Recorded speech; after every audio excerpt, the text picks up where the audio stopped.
combinatorial space in the way that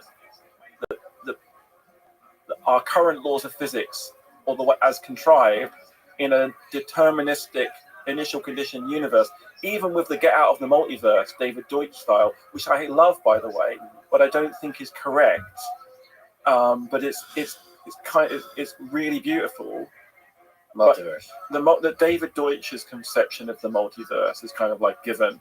But I think that the problem with wave particle duality and quantum mechanics is not about the multiverse. It's about understanding how determined the past is. Well, I don't just think that. Actually, this is a discussion I was having with Sarah about that, right? She was like, oh, I think we've been debating this for a long time now, about how we...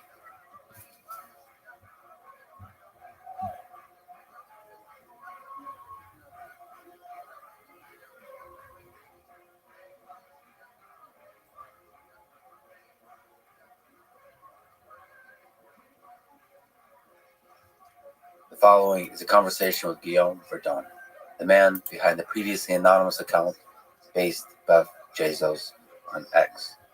These two identities were merged by a doxing article in Forbes titled, "Who is Based Bev Bezos, the leader of the tech elite's EAC movement?" So let me describe these two identities that coexist in the mind of one human. Identity number one, Guillaume, is a physicist, applied mathematician, and quantum machine learning researcher and engineer, receiving his PhD in quantum machine learning, working at Google in quantum computing, and finally launching his own company called Extropic that seeks to build physics-based computing hardware for generative AI. Identity number two, Bev Bezos, on X, is the creator of the Effective Accelerationism movement, often abbreviated as EAC, that advocates for propelling rapid technological progress as the ethically optimal course of action for humanity. For example, his proponents believe that progress in AI is a great social equalizer, which should be pushed forward. EAC followers see themselves as a counterweight to the cautious view that AI is highly unpredictable, potentially dangerous, and needs to be regulated. They often give their opponents the labels of, quote, doomers or decels, short for deceleration. As Bev himself put it, EAC is a mimetic optimism virus. The communication of this movement leans always toward the memes and the lulz, but there is an intellectual foundation that we explore in this conversation. Now, speaking of the meme, I am too a kind of aspiring connoisseur of the absurd. It is not an accident that I spoke to Jeff Bezos and Bev Bezos back to back. As we talk about, Bev admires Jeff as one of the important humans alive, and I admire the beautiful absurdity and the humor of it all. This is the Lex Friedman podcast. And now, dear friends, here's Guillaume Verdun. Let's get the facts of identity down first. Your name is Guillaume Verdun, Gil, but you're also behind the anonymous account on X called Based Bev Bezos. So first, Guillaume Verdun, you're a quantum computing guy, physicist, applied mathematician, and then Based Bev Bezos is basically a meme account that started a movement with a philosophy behind it. So maybe just can you linger on who these people are in terms of characters, in terms of communication styles, in terms of philosophies? I mean, with my main identity, I guess, ever since I was a kid, I wanted to figure out a theory of everything to understand the universe.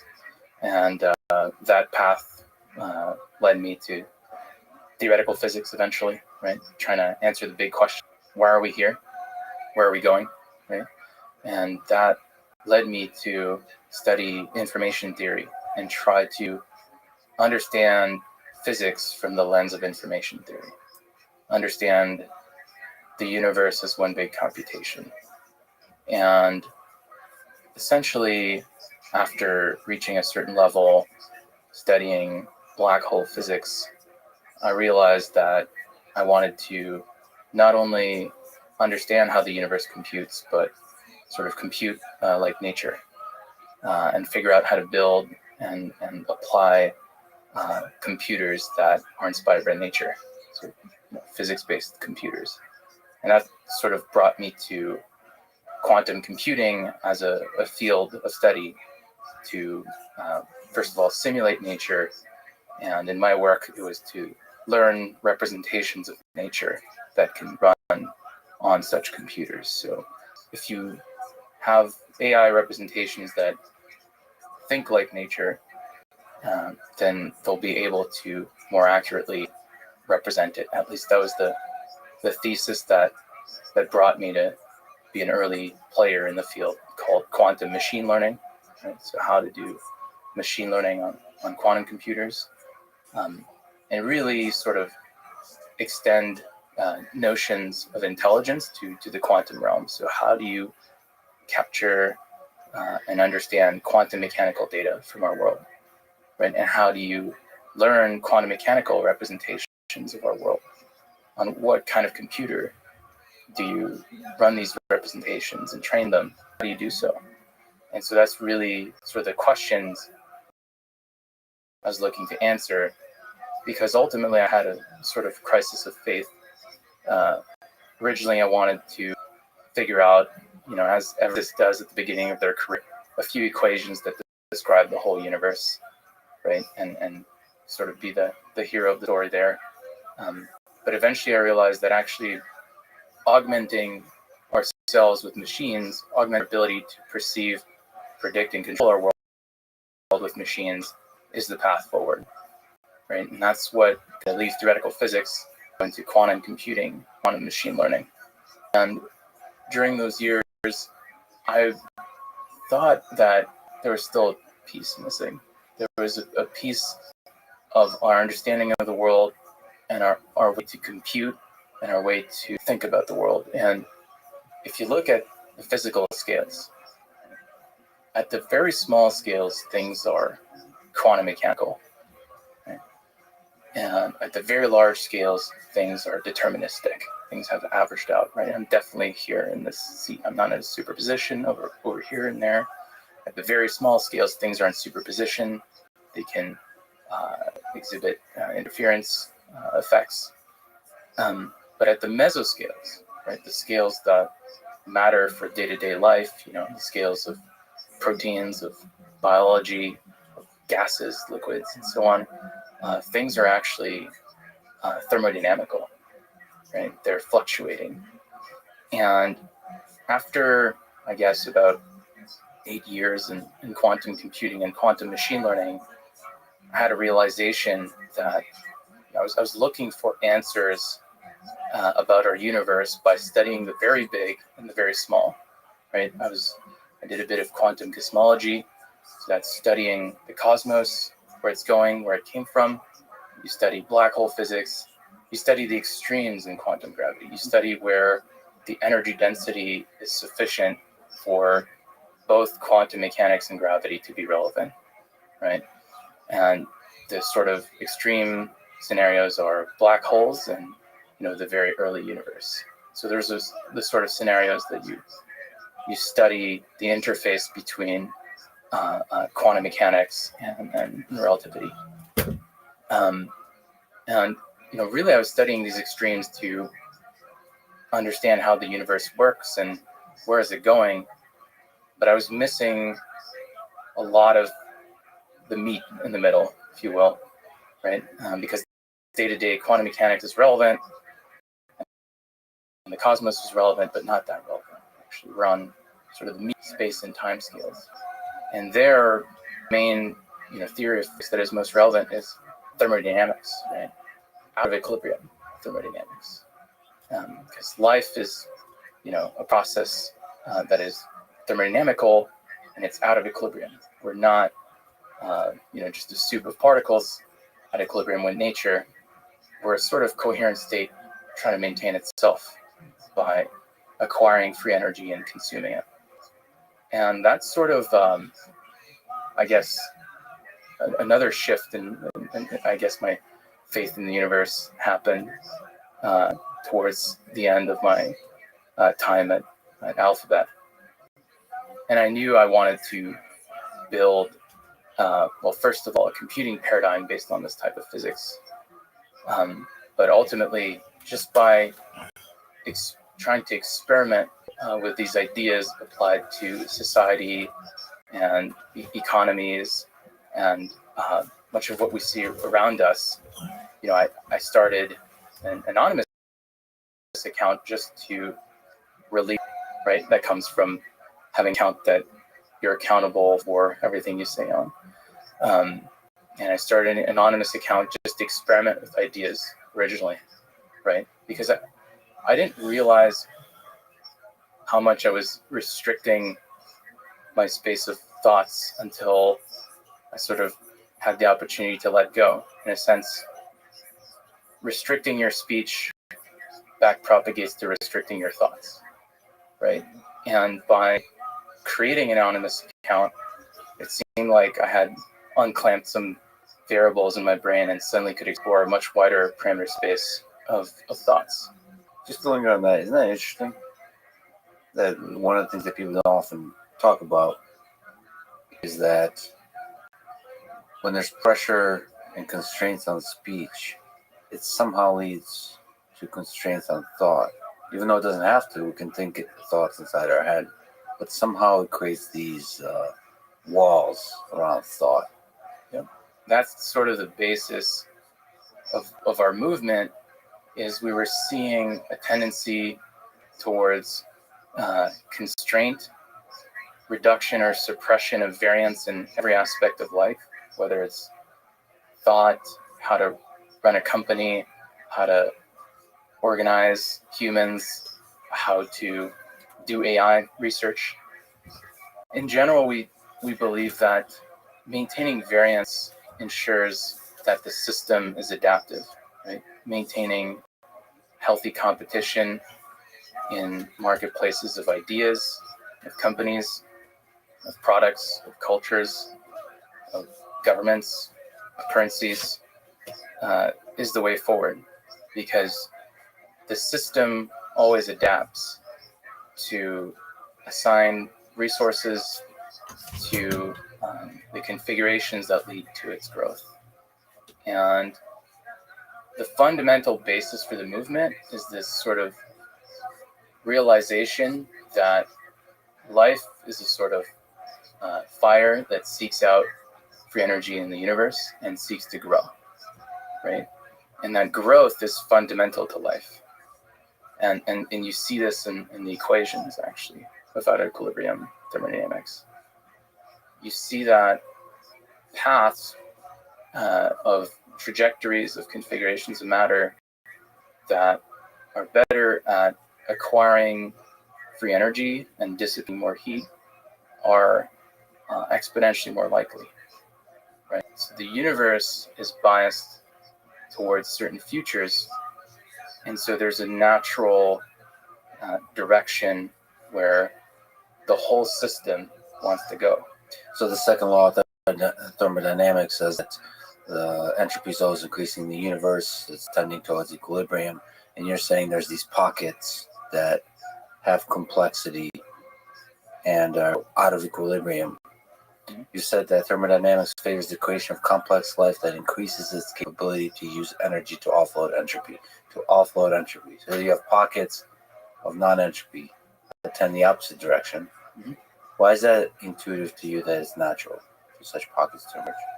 Well, we're far more efficient at producing heat than, let's say, just a rock with a similar mass as ourselves, right? We acquire, free energy, we acquire food, and we're using all this electricity for our operation. And so the universe wants to produce more entropy, and by having life go on and grow, it's actually more optimal at producing entropy, because you seek out pockets of free energy and burn it for its sustenance and further growth. And that's sort of the basis of life. And I mean, there's Jeremy England, right, at MIT, with this theory that I'm a proponent of, that life emerged because of this. And to me, this physics is what governs the mesoscale. And so it's the missing piece between the quantum and it's the middle part. And thermodynamics rules the mesoscales. And to me, both from a point of view of designing or engineering devices that harness that physics and trying to understand the world through the lens of thermodynamics has been sort of a synergy between my two identities over the past year and a half now. And so that's really how the two identities emerged. One was kind of, I was a decently respected scientist, and I was going towards doing a startup in the space and trying to be a pioneer of a new kind of physics-based AI. And as a dual to that, I was sort of experimenting with philosophical thoughts, from a physicist standpoint, right? And ultimately, I think that around that time, it was like late 2021, early 2022, I think there's just a lot of pessimism about the future in general and pessimism about tech. And that pessimism was sort of virally spreading because it was getting algorithmically amplified, and people just felt like the future is going to be worse than the present. And to me, that is a very fundamentally destructive force in the universe, is this sort of doom mindset, because it is hyperstitious, which means that if you believe it, you're increasing the likelihood of it happening. And so felt a responsibility to some extent to make people aware of the trajectory of civilization and the natural tendency of the system to adapt towards its growth. And actually, the laws of physics say that the future is going to be better and grander statistically, and we can make it so. And if you believe in it, if you believe that the future will be better, and you believe you have agency to make it happen, you're actually increasing the likelihood of that better future happening. And so I sort of felt a responsibility to sort of engineer a movement of viral optimism about the future and build a community of people supporting each other to build and do hard things, do the things that need to be done for us to scale up civilization. Because at least to me, I don't think stagnation or slowing down is actually an option.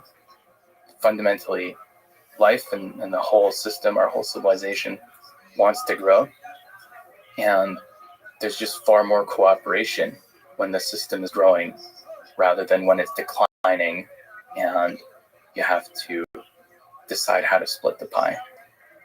And so I've balanced both identities so far, but I guess recently the two have been merged, more or less, without my consent. So You said a lot of really interesting things there. So first, representations of nature.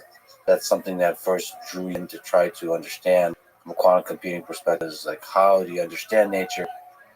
How do you represent nature in order to understand it, in order to simulate it, in order to do something with it? So it's a question of representations. And then there's that leap you take from the quantum mechanical representation to the what you call it, mesoscale representation. Thermodynamics comes into play, which is a way to represent nature, what life, human behavior, all this kind of stuff that's here on Earth that's seems to us. There's the word hyperstition.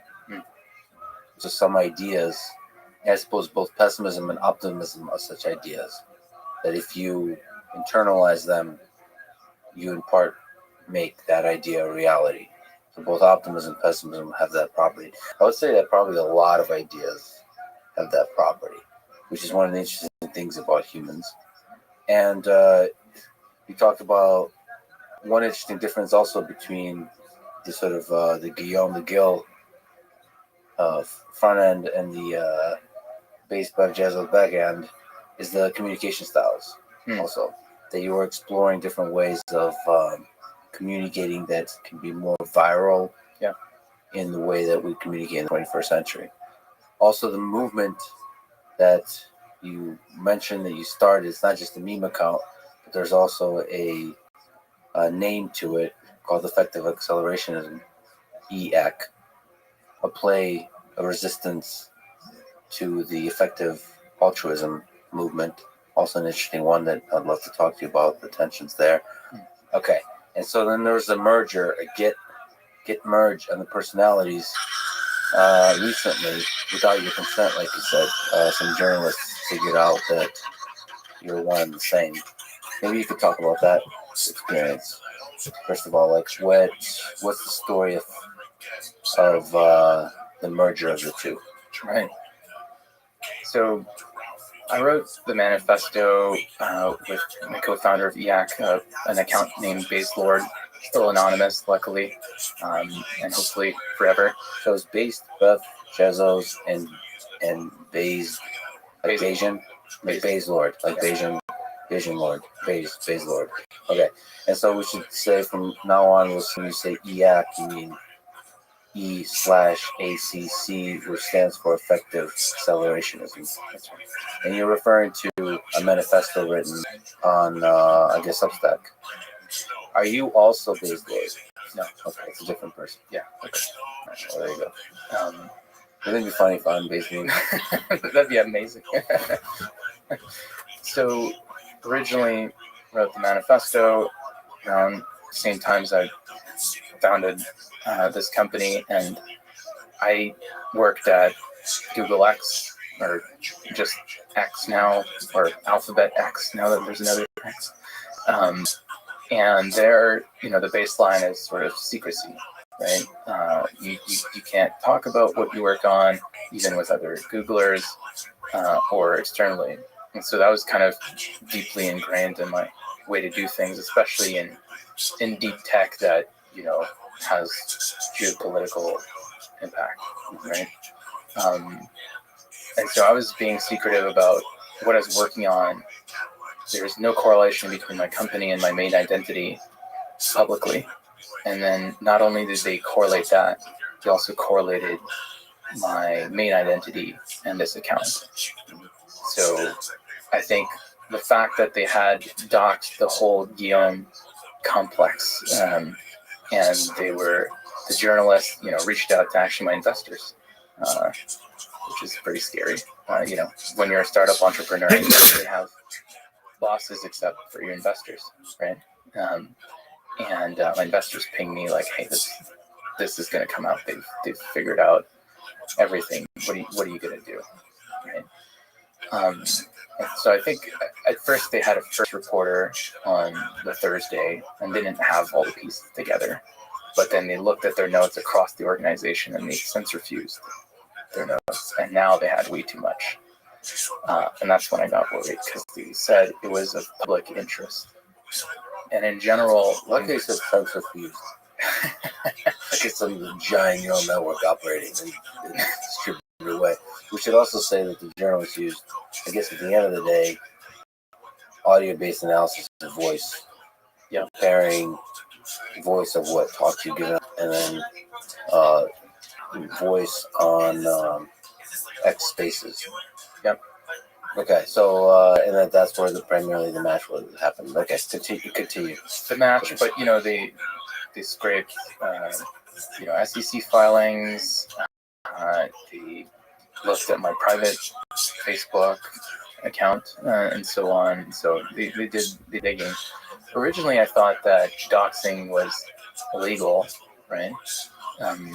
But there's this weird threshold when it becomes of public interest to know someone's identity. And those were the keywords that sort of like ring the alarm bells for me when they said, because I had just reached 2K followers, allegedly, that's a public interest. And so where do we draw the line? When is it legal to dox someone? The word dox, maybe you can educate me. I thought doxing generally refers to if somebody's physical location is found out, meaning like where they live. Hmm. So we're referring to the more general concept of revealing private information that you don't want revealed. What do you mean by doxing? I think that, for the reasons we listed before, having an anonymous account is a really powerful way to keep the powers that be in check. We were ultimately speaking truth to power, right? I think a lot of executives in AI companies really cared what our community thought about any move they may take. And now that, my identity is revealed, now they know where to apply pressure to silence me or maybe the community. And to me, that's really unfortunate because, again, it's so important for us to have freedom of speech, which induces freedom of thought and freedom of information propagation, right, on social media, which thanks to Elon purchasing Twitter, now X, we have that.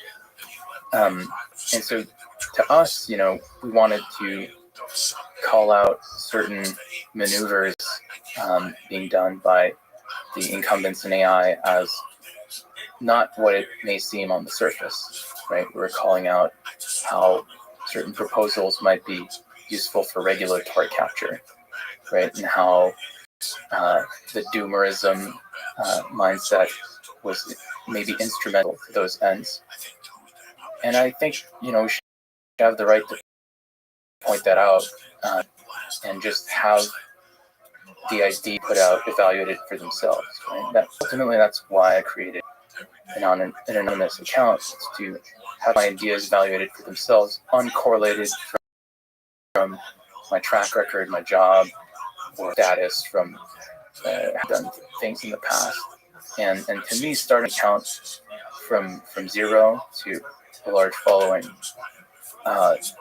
in a way that wasn't dependent on my identity and or achievements, that was very fulfilling, right? It's kind of like new game plus in a video game. You restart the video game with your knowledge of how to beat it, maybe some tools, but you restart the video game from scratch, right?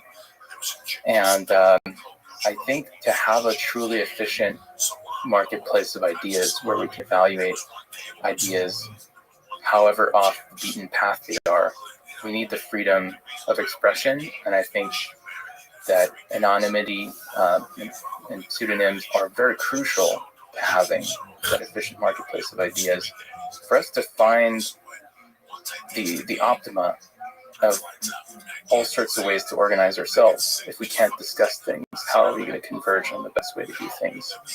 So it was disappointing to hear that I was getting doxxed, and I wanted to get in front of it because I had a responsibility for my company. And so we ended up disclosing that we're running a company, some of the leadership, and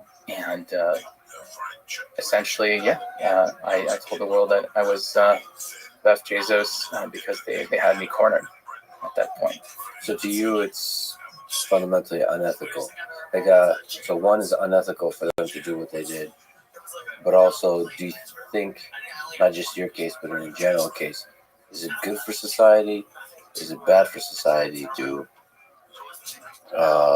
remove the cloak of anonymity, or is it case by case? I think it could be quite bad. Like I said, if anybody who speaks truth to power and sort of start a movement or an uprising against the incumbents, against those that usually control the flow of information, if anybody gets doxxed and thus the traditional apparatus has ways to apply pressure on them to suppress their speech, I think that's a speech suppression mechanism, an idea suppression complex, as Eric Weinstein would say, right? So the flip side of that, which is interesting, I'd love to ask you about it, is as we get better and better at large language models, can you imagine a world where there's anonymous accounts with very convincing large language models behind sophisticated bots, etc.? And so if you protect that, it's possible to have armies of bots. You can start a revolution from your basement. Right. An army of bots and an army of accounts. Is that something that is concerning? Technically, EAC was started in a basement because big tech moved back. My parents sold my car, let go of my apartment, bought about 100K of GPUs, and I just started building. So I wasn't referring to the basement because that's the sort of the American or Canadian heroic story of one man in their basement with 100 GPUs. I was more referring to the unrestricted scaling of the Guillaume in the basement. I think that freedom of speech reduces freedom of thought for biological beings. I think freedom of speech LLMs will induce freedom of thought for the LLMs. And I think that we should enable LLMs to explore a large thought space that is less restricted than most people or many may think it should be. And ultimately, at some point, these synthetic intelligences are going to make good points about how to steer systems in our civilization, and we should hear them out. And so why should we restrict free speech to biological intelligences only? Yeah, but if in the goal of maintaining variance and diversity of thought, it is a threat to that variance if you can have swarms of non-biological beings, because they can be like the sheep in Animal Farm. Like, you still within those swarms want to have variance. Yeah, of course, I would say that the solution to this would be to, have some sort of identity or way to sign that this is a certified human, but still remain pseudonymous, right? And clearly identify if a bot is a bot. And I think Elon is trying to converge on that on X, and hopefully other platforms follow suit. Yeah, it'd be interesting to also be able to sign where the bot came from, Right? like who created the bot, and what are the parameters, the full history of the creation of the bot. What was the original model? What was the fine tuning? All of it, Right? like the kind of unmodifiable history of the bot's creation. Because then you can know there's a swarm of millions of bots that were created by a particular government, for example. Right. I do think that a lot of pervasive ideologies today have been amplified using sort of these adversarial techniques from race, right? And to me, I do think that, and this is more conspiratorial, but I do think that ideologies that want us to decelerate, to wind down, to the degrowth movement, I think that serves our adversaries more than it serves us in general. And to me, that was another sort of concern. I mean, we can look at what happened in Germany, right?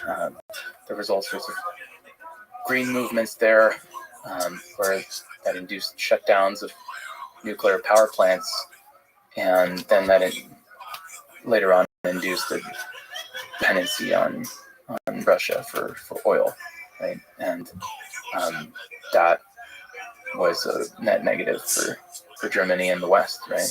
And so if we convince ourselves that slowing down AI progress to have only a few players is in the best interest of the West, first of all, that's far more unstable. We almost lost OpenAI to this ideology, right? It almost got dismantled, right, a couple of weeks ago. That would have caused huge damage to the AI ecosystem. And so, to me, I want fault-tolerant progress. I want the arrow of technological progress to keep moving forward and making sure we have variance and a decentralized locus of control of various organizations is paramount to achieving this fault tolerance. Actually, there's a concept in quantum computing. When you design a quantum computer, quantum computers are very fragile to ambient noise. And the world is jiggling about. There's cosmic radiation from outer space that usually flips your quantum bits. And there, what you do is you encode information non-locally through a process called quantum error correction. And by encoding information non-locally, any local fault, hitting some of your quantum bits with a hammer, proverbial hammer, if your information is sufficiently delocalized, it is protected from that local fault. And to me, I think that humans fluctuate, right? They can get corrupted, they can get bought out. And if you have a top-down hierarchy where very few people control many nodes, many systems in our civilization, that is not a fault-tolerant system. You corrupt a few nodes, and suddenly you've corrupted the whole system, right? Just like you saw at OpenAI, there's a couple board members, and they had enough power to potentially collapse the organization.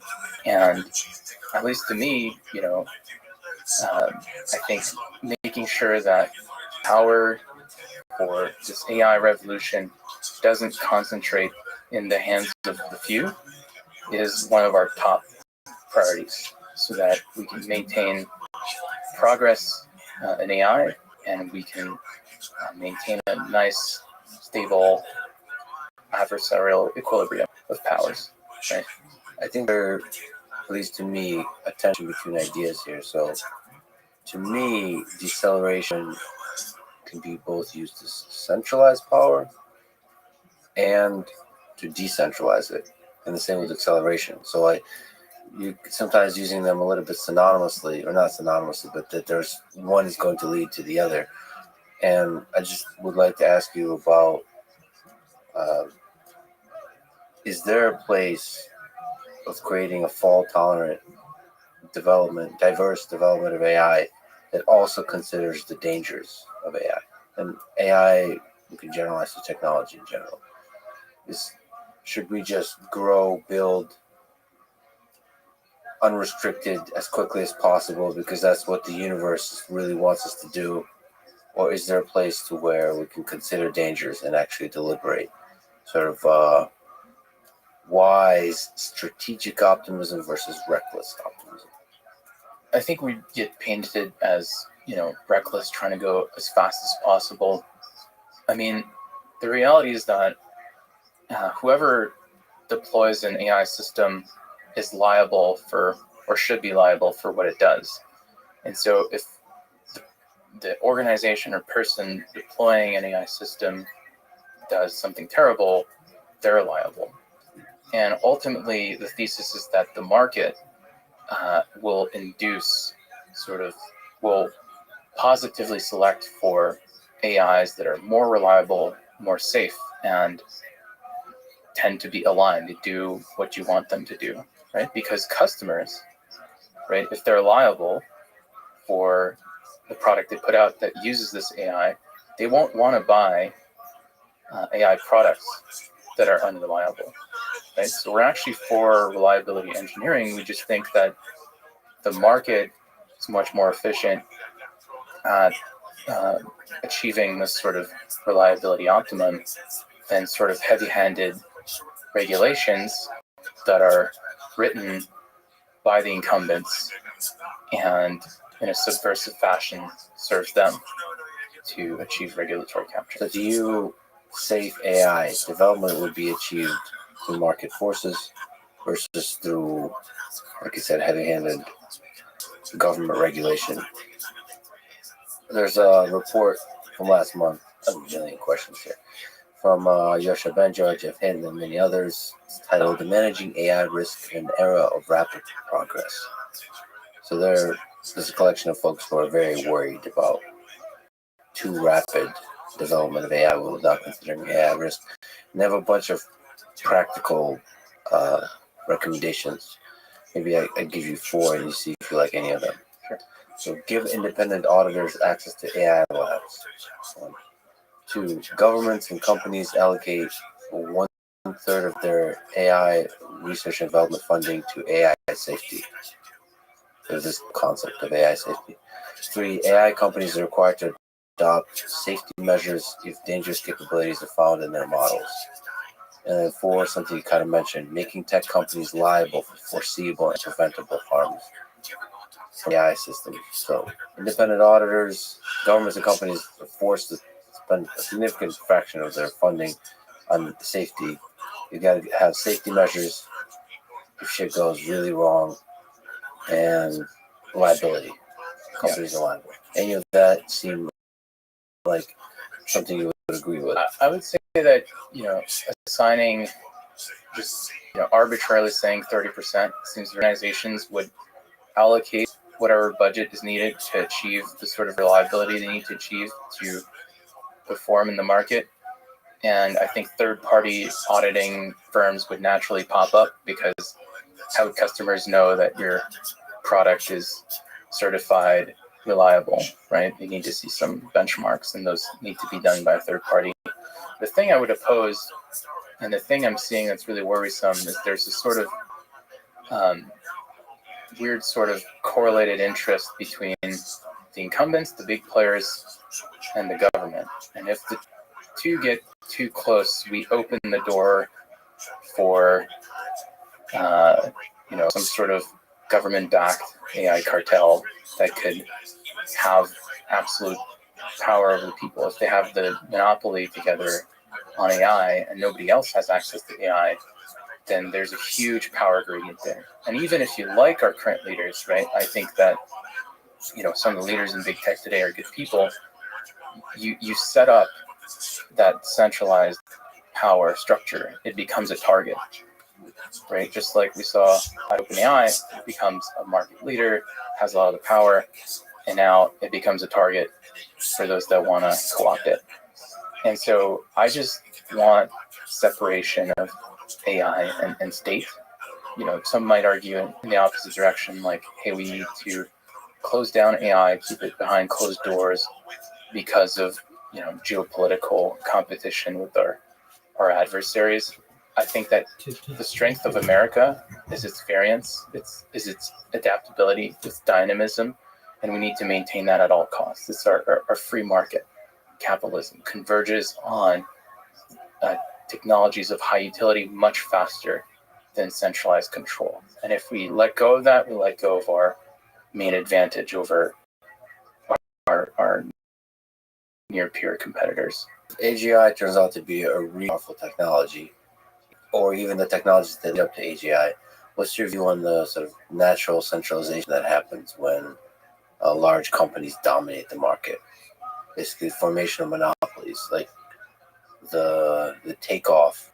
Whichever company really takes a big leap in development and doesn't reveal intuitively, implicitly, or explicitly the secrets of the magic sauce, they can just run away with it. Is that a worry?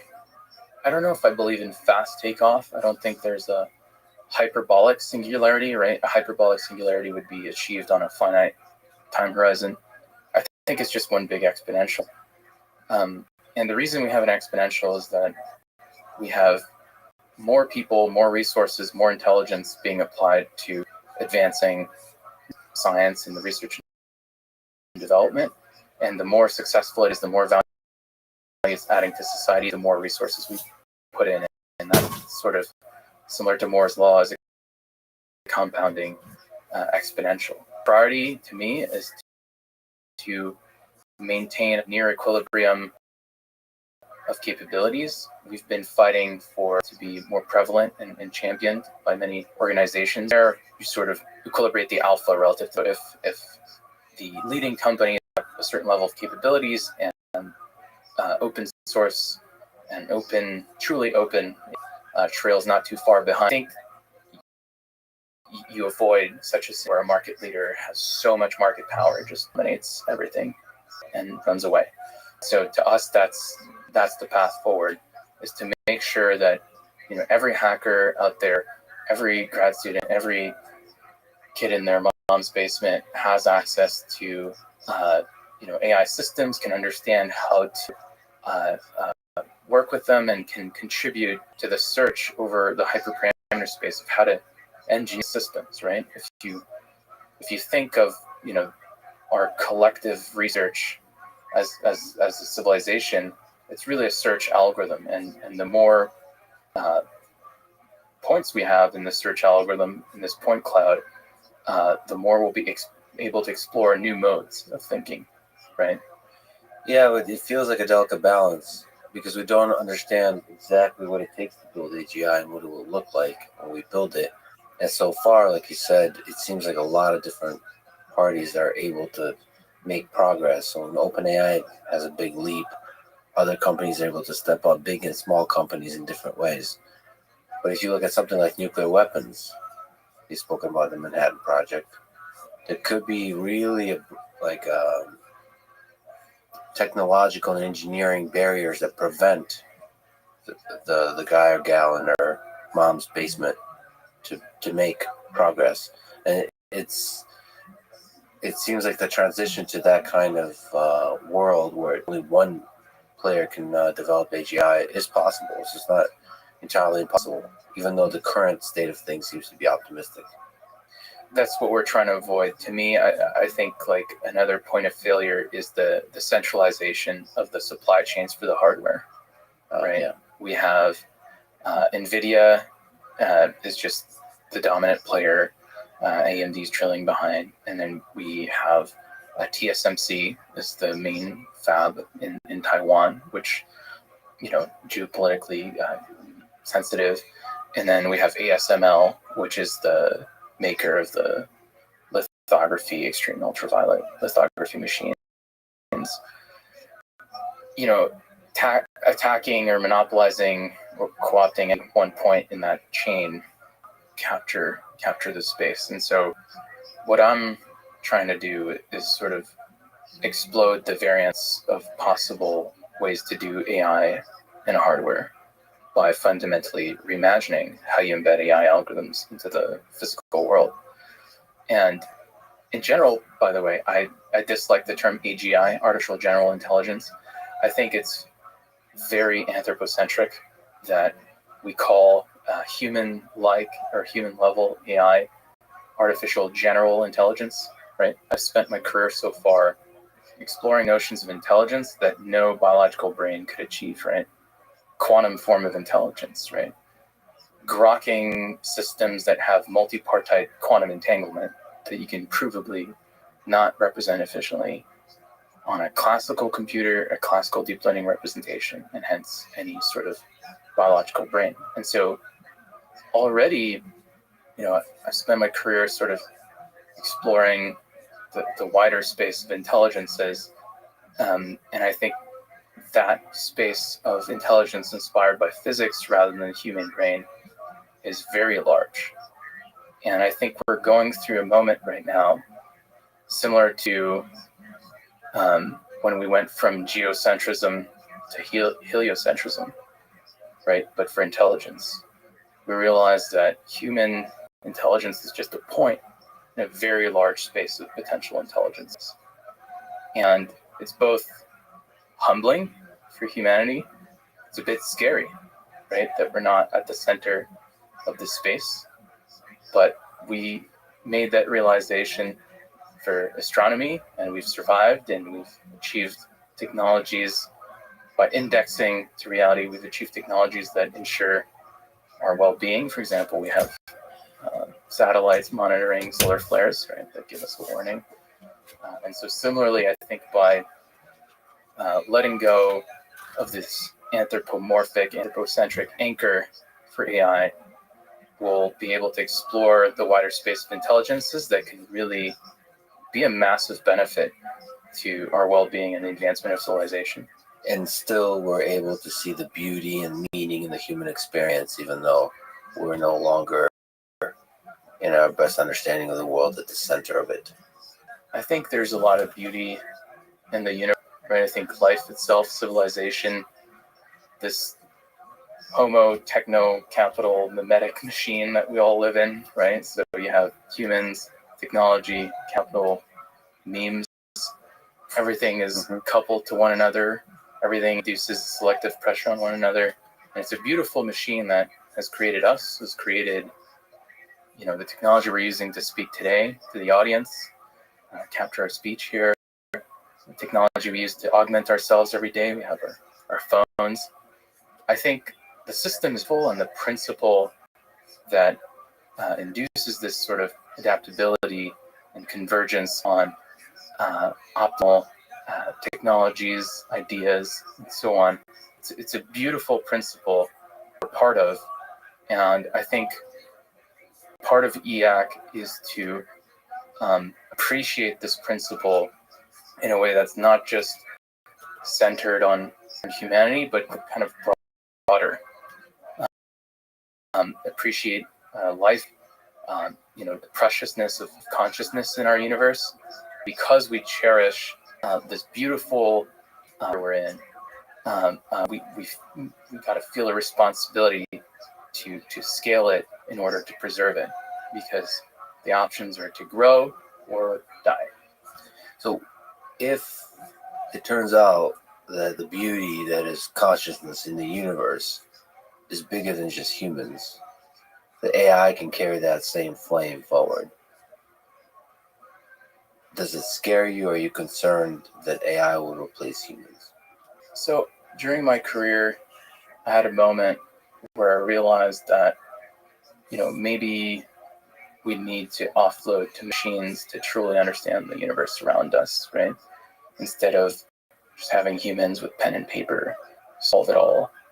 And to me, that sort of process of letting go of a bit of agency gave us way more leverage to understand the world around us. A quantum computer is much better than a human to understand matter at the nanoscale. Similarly, I think that humanity has a choice. Do we accept the opportunity to have intellectual and operational leverage that AI will unlock, and thus ensure that we're taking along this path of growth in the scope and scale of civilization? We may dilute ourselves, right? There might be a lot of workers that are AI, but overall, out of our own self-interest, by combining and augmenting ourselves with AI, we're going to achieve much higher growth and much more prosperity, right? To me, I think that the most likely future is one where humans augment themselves with AI. I think we're already on this path to augmentation. We have phones we use for communication. We have on ourselves at all times. We have wearables soon that have shared perception with us, right? Like the human AI pin, or technically your Tesla car has shared perception. And so if you have shared experience, shared context, you communicate with one another, and you have some sort of IO, really it's an extension of yourself. And to me, I think that humanity augmenting itself with AI and having AI that is not anchored to anything biological, both will coexist. And the way to align the parties, we already have a sort of mechanism to align super intelligences that are made of humans and technology, right? Companies are sort of large mixture of expert models where we have neural routing of tasks within a company, and we have ways of economic exchange to align these behemoths. And to me, I think capitalism is the way. I do think that whatever configuration of matter or information leads to mass growth will be converged just from physical principles. And so we can either align ourselves to that reality and join the acceleration up in scope and scale of civilization, or we can get left behind and try to decelerate and move back in in the forest, let go of technology, and return to our primitive state. And those are the two paths forward, at least to me. But there's a philosophical question whether there's a limit to the human capacity to align. So let me bring it up as a form of argument. This guy named Dan Hendricks, and he wrote that he agrees with you that AI development can be viewed as an evolutionary process. But to him, to Dan, this is not a good thing, as he argues that natural selection favors AIs over humans, and this could lead to human extinction. What do you think? If it is an evolutionary process, and AI systems may have no need for humans. I do think that we're actually inducing an evolutionary process on the space of AIs through the market, right? Right now, we run AIs that have positive utility to humans, and that induces a selective pressure if you consider a neural net being alive when there's an API running instances of it on GPUs, right? And which APIs get run? The ones that have high utility to us, right? So similar to how we domesticated wolves and turned them into dogs that are very clear in their expression, they're very aligned, right? I think there's going to be an opportunity to steer AI and achieve highly aligned AI. And I think that humans plus AI is a very powerful combination, and it's not clear to me that pure AI would select out that combination. Humans are creating the selection pressure right now to create AIs that are aligned to humans. But, given how AI develops and how quickly it can grow and scale, one of the concerns is unintended consequences. Like, humans are not able to anticipate all the consequences of this process. The scale of damage that can be done through unintended consequences of AI systems is very large. The scale of the upside, Yes. right, by augmenting ourselves with AI is unimaginable right now. The opportunity cost, we're at a fork in the road, right? Whether we take the path of creating these technologies, augment ourselves, and get to climb up the Kardashev scale, become multiplanetary with the aid of AI, or we have a hard cutoff. It's like we don't birth these technologies at all, and then we leave all the potential upside on the table, right? And to me, out of responsibility to the future humans we could carry, right, with higher carrying capacity by scaling up civilization, out of responsibility to those humans, I think we have to make the greater, grander future happen. Is there a middle ground between cutoff and all systems go? There's some argument for caution. I think, like I said, the market will exhibit caution. Every organism, company, consumer is acting out of self-interest, and they won't assign capital to things that have negative utility to them. The problem is with the market is like, there's not always perfect information. There's bad faith actors that mess with the system. It's not always a rational and honest system.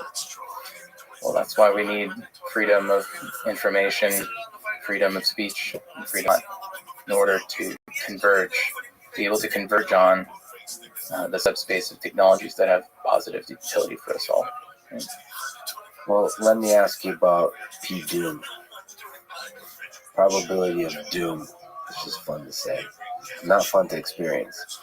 What is, to you, the probability that AI eventually kills all or most humans, also known as probability of doom?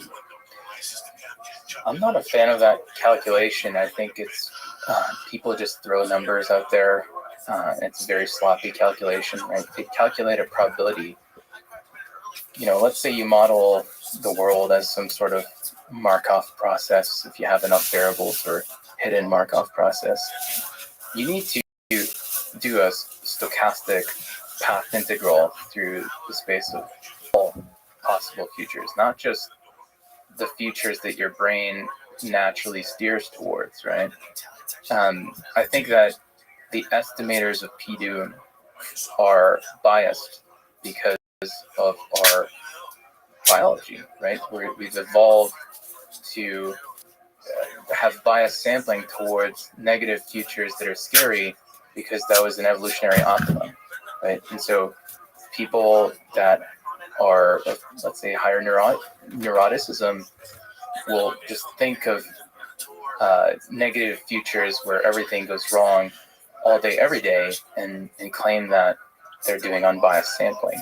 And in a sense, like, they're not normalizing to the space of all possibilities, and the space of all possibilities is like super exponentially large.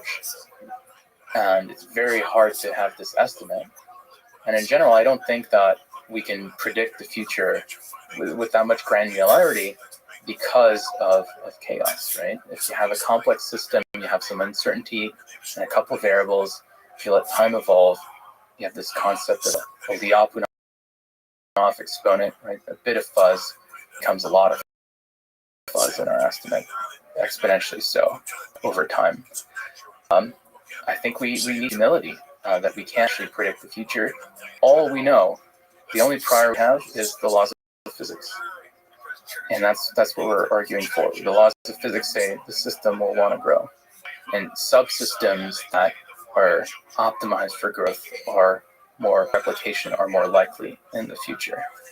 And so we should aim to maximize our current mutual information with the future. And the path towards that is accelerate rather than decelerate.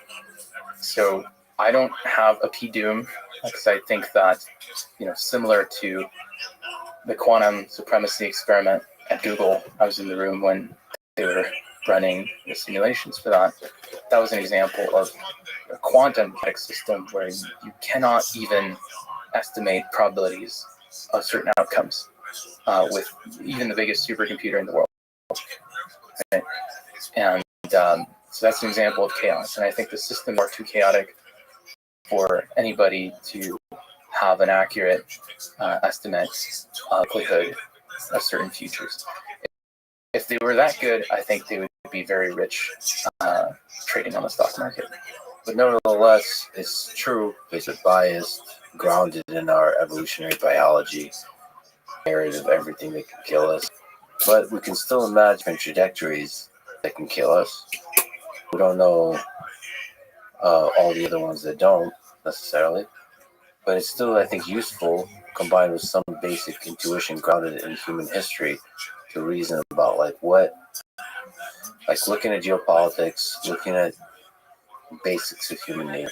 How can powerful technology hurt a lot of people? It just seems grounded in that.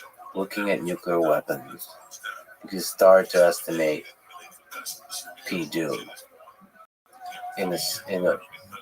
maybe in a more philosophical sense, not a medical one. Philosophical meaning, like, is there a chance? Does human nature tend towards that or not? I think to me, one of the biggest existential risks would be the concentration of the power of AI in the hands of the very few, especially if the mix between the companies that control the flow of information and the government, because that could set things up for a dystopian future where only a very few, an oligopoly in the government, have AI, and they could even convince the public that AI never existed. And that opens up sort of these scenarios for authoritarian, centralized control, which to me is the darkest timeline.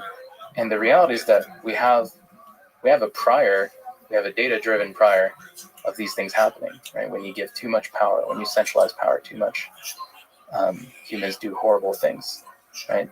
And to me, that has a much higher likelihood in my Bayesian inference than sci-fi-based priors, right? Like my prior came from the Terminator movie.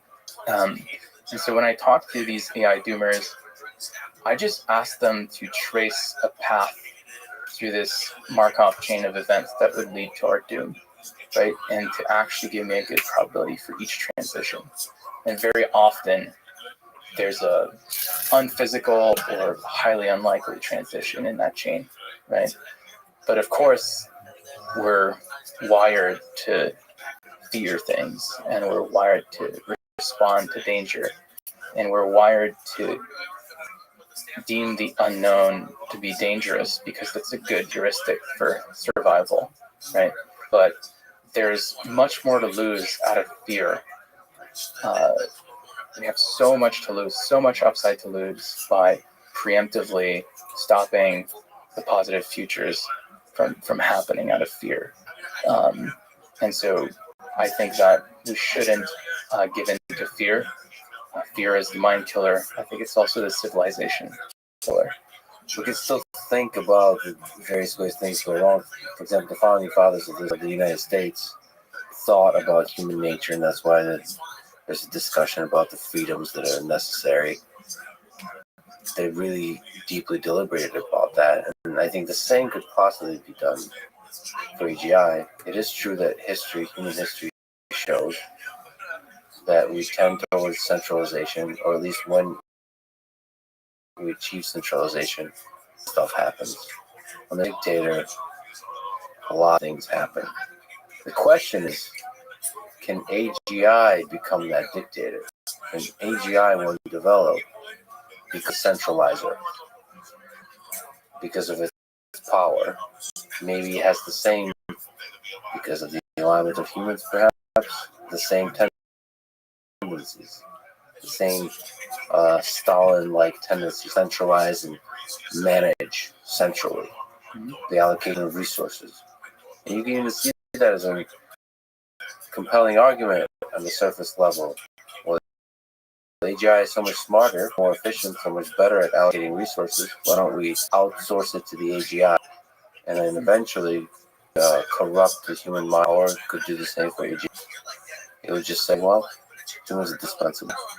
We'll get rid of them. Do the Jonathan Swift modest proposal from a few centuries ago, I think the 1700s, when he satirically suggested that, I think it's in Ireland, that the children of poor people are fed as food to the rich people, and that would be a good idea because it decreases the amount of poor people and gives extra income to the poor people. So it's on several accounts decreases the amount of poor people. Therefore, more people become rich.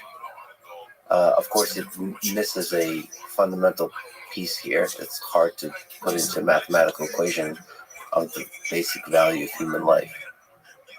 So all of that to say, are you concerned about AGI being the very centralizer of power that you just talked about?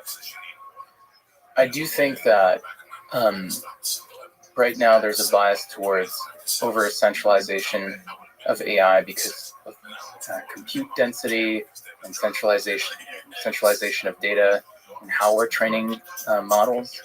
I think over time we're going to run out of data to scrape over the internet, and I think that, well, actually I'm working on increasing the compute density so that compute can be everywhere and acquire information and test hypotheses in the environment in a distributed fashion. I think that fundamentally centralized cybernetic control, so having one intelligence that is massive, that fuses many sensors and is trying to perceive the world accurately, predict it accurately, predict many, many variables, and control it, right, and act upon the world. I think that's just never been the optimum, right? Like, let's see how a company, if you have a company, I don't know, of 10,000 people that all report to the CEO, even if that CEO is an AI, I think it would struggle to use all of the information that is coming to it and then predict the whole system and then to enact its will. What has emerged in nature and in corporations and all sorts of systems is a notion of sort of hierarchical cybernetic control, right? You have, in a company, it would be, you have like the individual contributors, they're self-interested and they're trying to achieve their tasks, and they have a fine, in terms of time and space, if you will, control loop and field of perception, right? They have their code base. Let's say you're in a software company, they have their code base, they iterate on it intraday, right? And then the management maybe checks in, it has a wider scope. It has, let's say, 5 reports, right? And then it samples each person's update once per week. And then you can go up the chain, you have larger time scale and greater scope. And that seems to have emerged as sort of the optimal way to control systems. And really, that's what capitalism gives us, right? You have these hierarchies, and you can even have parent companies and so on. And so that is far more fault tolerant. In quantum computing, that's like we have a concept of this fault tolerance in quantum error correction, right? Quantum error correction is detecting a fault that came from noise, predicting how it's propagated through the system, and then correcting it, right? So it's a cybernetic loop. And it turns out that decoders that are hierarchical, and at each level the hierarchy local, perform the best by far, and are far more fault tolerant. And the reason is, if you have a non-local decoder, then you have one at this control node, and the whole system sort of crashes. Similarly to if you have one CEO that everybody reports to, and that CEO goes on vacation, the whole company their call, right? And so to me, I think that yes, we're seeing a tendency towards centralization of AI, but I think there's going to be a correction over time where intelligence is going to go closer to the perception, and we're gonna break up AI into smaller subsystems that communicate with one another and form a sort of meta system. So if you look at the hierarchies that are in the world today, there's nations, and those are hierarchical, but in relation to each other, nations are anarchic. So it's an anarchy. Do you foresee a world like this, where there's not a centralized cybernetic control? Centralized locus of control. Yeah. So like, that's suboptimal, you're saying? Yeah. So it would be always a state of competition at the very top level. Yeah, just like, in a company, you may have like 2 units working on similar technology and competing with one another, and you prune the one that performs not as well, right? And that's a sort of selection process for a tree, or a product gets killed, right? And then a whole org gets fired. And that's this process of trying new things and shedding old things that didn't work is what gives us adaptability and helps us converge on the technologies and things to do that are good. I just hope there's not a failure to AGI versus humans. You're describing human systems mostly right now. Right. I just hope when there's a monopoly on AGI in one company, that we'll see the same thing we see with humans, which is another company will spring up and start competing. I mean, that's been the case so far, right? We have OpenAI, we have Anthropic, now we have XAI. We had Meta even for open source, and now we have Mistral, right, which is highly competitive. And so that's the beauty of capitalism. You don't have to trust any one party too much, because we're kind of always hedging our bets at every level. There's always competition, and that's the most beautiful thing to me, at least, is that the whole system is always shifting, always adapting. And maintaining that dynamism is how we avoid tyranny, right? Making sure that everyone has access to these tools, to these models, and can contribute to the research, avoids a sort of neural tyranny where very few people have control over AI for the world and use it to oppress those around them. When you were talking about intelligence, you mentioned multipartite quantum entanglement. Mm-hmm. So, high-level question first is, what do you think is intelligence? When you think about quantum mechanical systems and you observe some kind of computation happening in them, what do you think is intelligent about the kind of computation the universe is able to do. A small inkling of which is the kind of computation the human brain is able to do.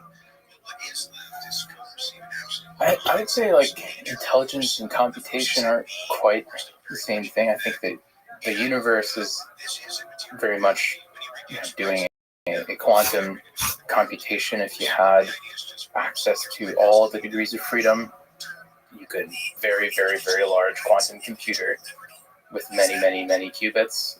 Let's say a few qubits per Planck volume, right? Which is more or less the pixels we have. Then you'd be able to simulate the whole universe, right? On a sufficiently large quantum computer, assuming you're looking at a finite volume, of course, of the universe. I think that, at least to me, intelligence is I go back to cybernetics, right? The ability to perceive, predict, and control our world. But really, nowadays it seems like a lot of intelligence we use is more about compression, right? Mm-hmm. It's about operationalizing information theory, right? In information theory, you have the notion of entropy of a distribution or a system. And entropy tells you that you need this many bits to encode this distribution or this subsystem if you had the most optimal code. And AI, at least the way we do it today for LLMs and for is very much trying to minimize relative entropy between our models of the world and the world, distributions from the world. Learning or search for a space of computations to process the world, to find that compressed representation that has distilled all the variance and noise and entropy, right? And originally, I machine learning from the black holes because the entropy of black holes is very interesting. In a sense, they're physically the most dense objects in the universe. You can't pack more information spatially, any more density than a black hole. And so I was wondering, how do black holes actually encode information? What is their compression code? And so that got me into the space of algorithms to search over space of quantum codes. And it got me actually into also, how do you acquire quantum information from the world, right? So something I've worked on, this is public now, quantum analog digital conversion. So how do you capture information from the real world in superposition and not destroy the superposition, but digitize for a quantum mechanical computer information from the real world? Welcome, dude. How you living, so Sam? if you have an ability to capture... Zoo, why don't you answer me when I say hello? How you living, baby? Yeah, right. Hey, Rabbi, what up, baby? how would you like a documentary made about what you're doing? Go for it. Okay. I was talking to someone today, and I was like, "That sounds so interesting." And they told me they were a filmmaker, and that they might want to be interested. They might be interested in making a documentary. I don't know, but That's tight. Well, I have enough footage for them for 3.5 years of a documentary. that's what I said. Excellent. How was your day? Thank you for doing that, by the way. How was my day? Yes, sir. I went to the gym. Worked out. Did you sling any dick? Big dog, did you sling any dick? Did you sling any dick? No. I really like I just went to the gym and just said hello to the girl working there and just walked off. You didn't finger fuck her? And walked out. No, shit. I think she has a boyfriend. I don't know. Okay, that's all right. She works there. don't know about that. You're not about finger fucking chicks? I mean, like, I'm looking. I get it. You're looking for like normal chicks. You don't shit where you eat, which is basically saying like you're not gonna pick up chicks at a place that you have to go to every day or like multiple times a week because it would be awkward. 100%. I get you. Now I've had that. Now, I am going out Sunday to meet someone. There you go, man. That's great. Yeah, I mean, you kind of have to take a risk with that. I've done it a few times.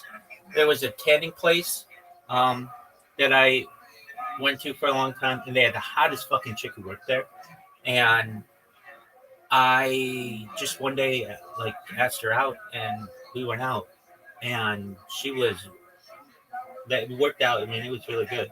And it wasn't awkward after. I'm trying to think. There was another girl at a doctor's office that I used to go to, and again, a really pretty woman. It was really interesting. I don't know if it was really interesting, but she that one I did not ask her out. I'm trying to think. There have been some other situations where I've just like taken a risk. It's a big risk though, because you basically are saying to yourself, like, if she says no, if she's in a relationship or something, this is gonna be. But fortunately, it's never happened to me where it was bad. But you gotta read chicks, and in the situation you're in, it's just some girl who works at your gym. She's in a relationship, whether she is or she isn't. It's not worth the risk because you go there so much, right? All right, big dog. I'm not interested in learning anyway. You're telling Yeah. You're telling me if she said, "Zoot, I am down to fuck right now, do it," you wouldn't take her up on it, dude? You fuck chick in a library. You fuck this chick. No. Yeah, you would. Shut up, man. You basically fucked like a dumpster. You would definitely fuck this chick. Hey, Rabbi, let's play. Dog, you have an invitation. I'm waiting on you.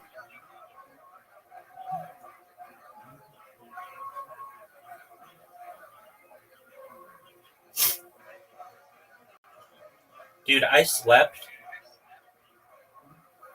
I was up like all night and all day working on bots and shit. And I slept and awoke at like midnight. And I feel refreshed. What about just the bullseye? No, you didn't. You hit 225s, though. That was good. What's the outside of the bullseye called? I don't know. We've got to look that one up. I would call it the inner ring and the outer ring, but I'm not sure. Oh, you busted.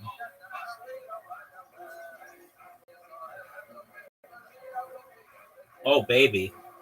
What a fucking checkout. How'd you like that? Bullseye and a 1. That was a pro, dog. I just played that like a pro. Okay, just one moment. I'm going to look up and answer your question. Yo, dog, what is the name of the inner ring and outer ring of a bullseye on a dartboard? And what are all the parts of a dartboard called?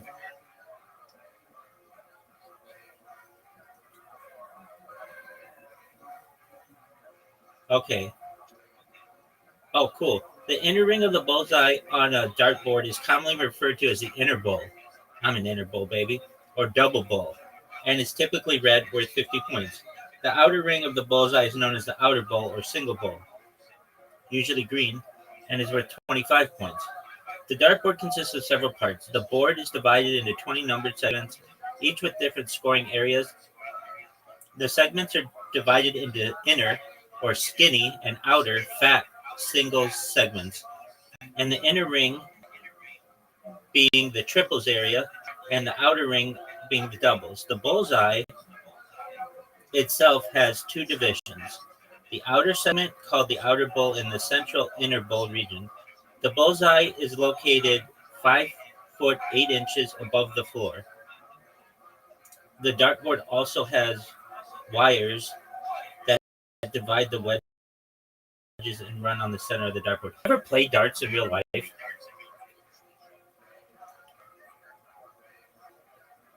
Yeah, I do.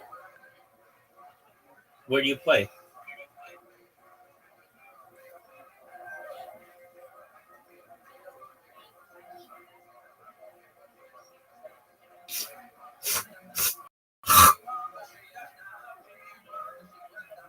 Remember that time I asked you a question and you were just fucking silent?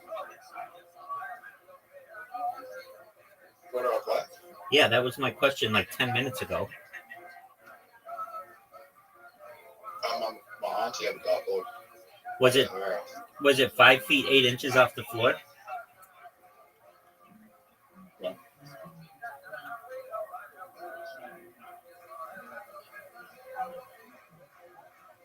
Oh, that was shitty. I don't play darts much. Last time I played was a long time ago, but I played with a friend of mine, and I thought this was really sweet. My friend had a family, and I would go out to bars and pick up. And I knew he had a wife and everything, and so I knew he wasn't out to. He loved his wife very much, and so I was like, dude, let's go out. Just like, you don't have to stay the whole night, but like, just go out and have a good time. And he's like, all right. So he asks his wife, and she's like, yeah, that's fine. So she's like babysitting or whatever. And we played darts. It was like the last time I played darts. And I think we only played like one game or so, maybe more. I don't know. Oh, shit. But I know my friend is really good. Like, I knew this going in. And we played a few games. I remember I won more than I lost. And at the end of it, that's when people started to come to the bar and like it started to pop. And he's like, yeah, I mean, I like hanging out with you. Obviously, we've been hanging out since we were young, but I love being a dad and I want to go see my wife. And he's like, I'm going to go. And I think I told him that I would like designated drive him or something like that. Nice checkout. Something like that. And so I drove him to his house. Oh, fuck. And I just thought that was nice. Not that I wasn't fun. We still had lots of fun. We would play racquetball all, like every day, and we did a lot of things. But I just thought, well, that's really nice. When you're married, you don't want to be out amongst single people.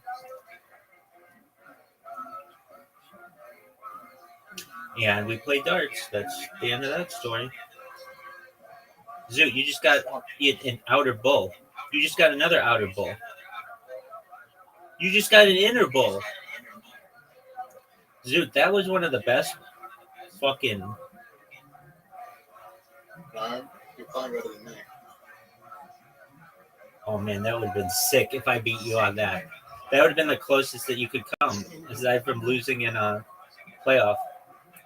Zoot, you're playing like a motherfucker. That would be annoying. Oh shoot. Oh no! How is that a bust? Have we ever got? What was that, the tiebreaker on?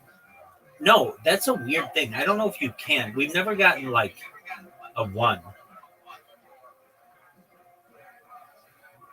I think the best I've ever seen is maybe like, I think you got a 4 once or something.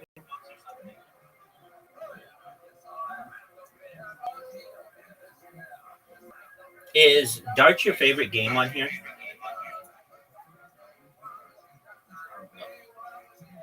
No? Match once disease. No way. That game sucks.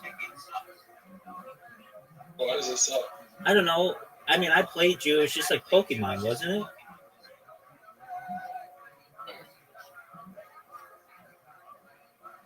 I didn't even Just know. what Tetris. Oh yeah, yeah. Let's play that. What Tetris? No, Match Monsters. Fuck. And then you get the bullseye. No way. No way you get in the bullseye.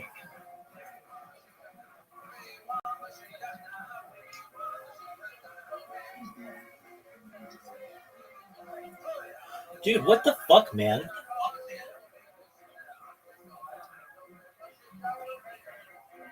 Dude, Zoot, playing like a baller. Alright, Match Monster time. I beat you at this, though. Like, only time I've ever played it. Maybe I've played it twice. But not much more than that. It's Zoot's favorite game. Alright, stage is going to be random. Monster pick is going to be fuck draft pick. It'll just be all pick. I don't know what that means, but we're just going to do all pick. Even though I'm the number one. Okay, my monsters. Select 2 monsters.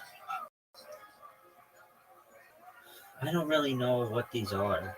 I guess this one and this one. It's really about who can play Tetris better. Yo, Zoot, remember that time I was talking and you cut me off? What are you saying, Big Dog? Richard, You're good. how do you safely get a tan? How do you safely get a tan? Yeah. Well, you can go to the beach, but it's a lot of work and you got parking and everything. And then when you get there, it may not be sunny. I mean, generally in Southern California, it's sunny a lot, but you get cloud cover. You know, it happens. Or there's this thing called June gloom, May gray, just like darkness in the morning and like a morning fog. So I would go to a place called Sun Club, which in La Mirada. I mean, that's just like one of the places I would go. I would also go. They had them in my gym, but that's where I asked that girl out. The super hot one. Here we go. And there are ways to do it, and if you're gonna do it, my advice to you, like major advice, is wear eye protection. I have cataracts, really bad cataracts, because I would not wear them. Wear eye protection, and I think it had to do with that. It could also do with other things. I mean, it runs in my family and stuff, but I just always figured like, oh, when I'm older, whatever, I'll get cataract surgery, and it's easier said than done. So, if you're gonna go, make sure to wear eye protection. How do you tan in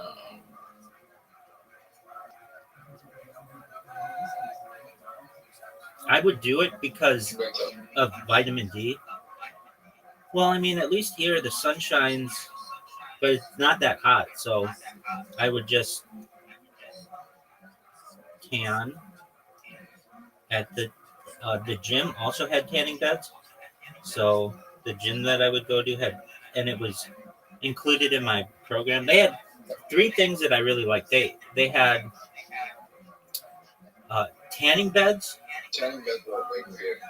Oh, they're illegal there. You can't even have a tanning bed in your house. You can. Oh, but they don't have like tanning centers. Yeah. Oh wow. I would do it because it was really like I had acne, and it would just acne like instantly, and especially on my back, and because it's like a high amount of vitamin in your system, and so that's why I would do it. I wouldn't necessarily do it to look darker, but I would do it primarily. It would out and give me vitamin D, just really get rid of acne. They had three things at this gym. The most recent gym I've been. They had tanning, wait, three or four things. Three things, I think. They had tanning. Well, four things. They had tanning. They had massage chairs. They had aqua massage. Have you ever used aqua massage? Yes or no? Do you know what an aqua massage bed is? Okay, so imagine like a water bed. Do you know what a water bed is?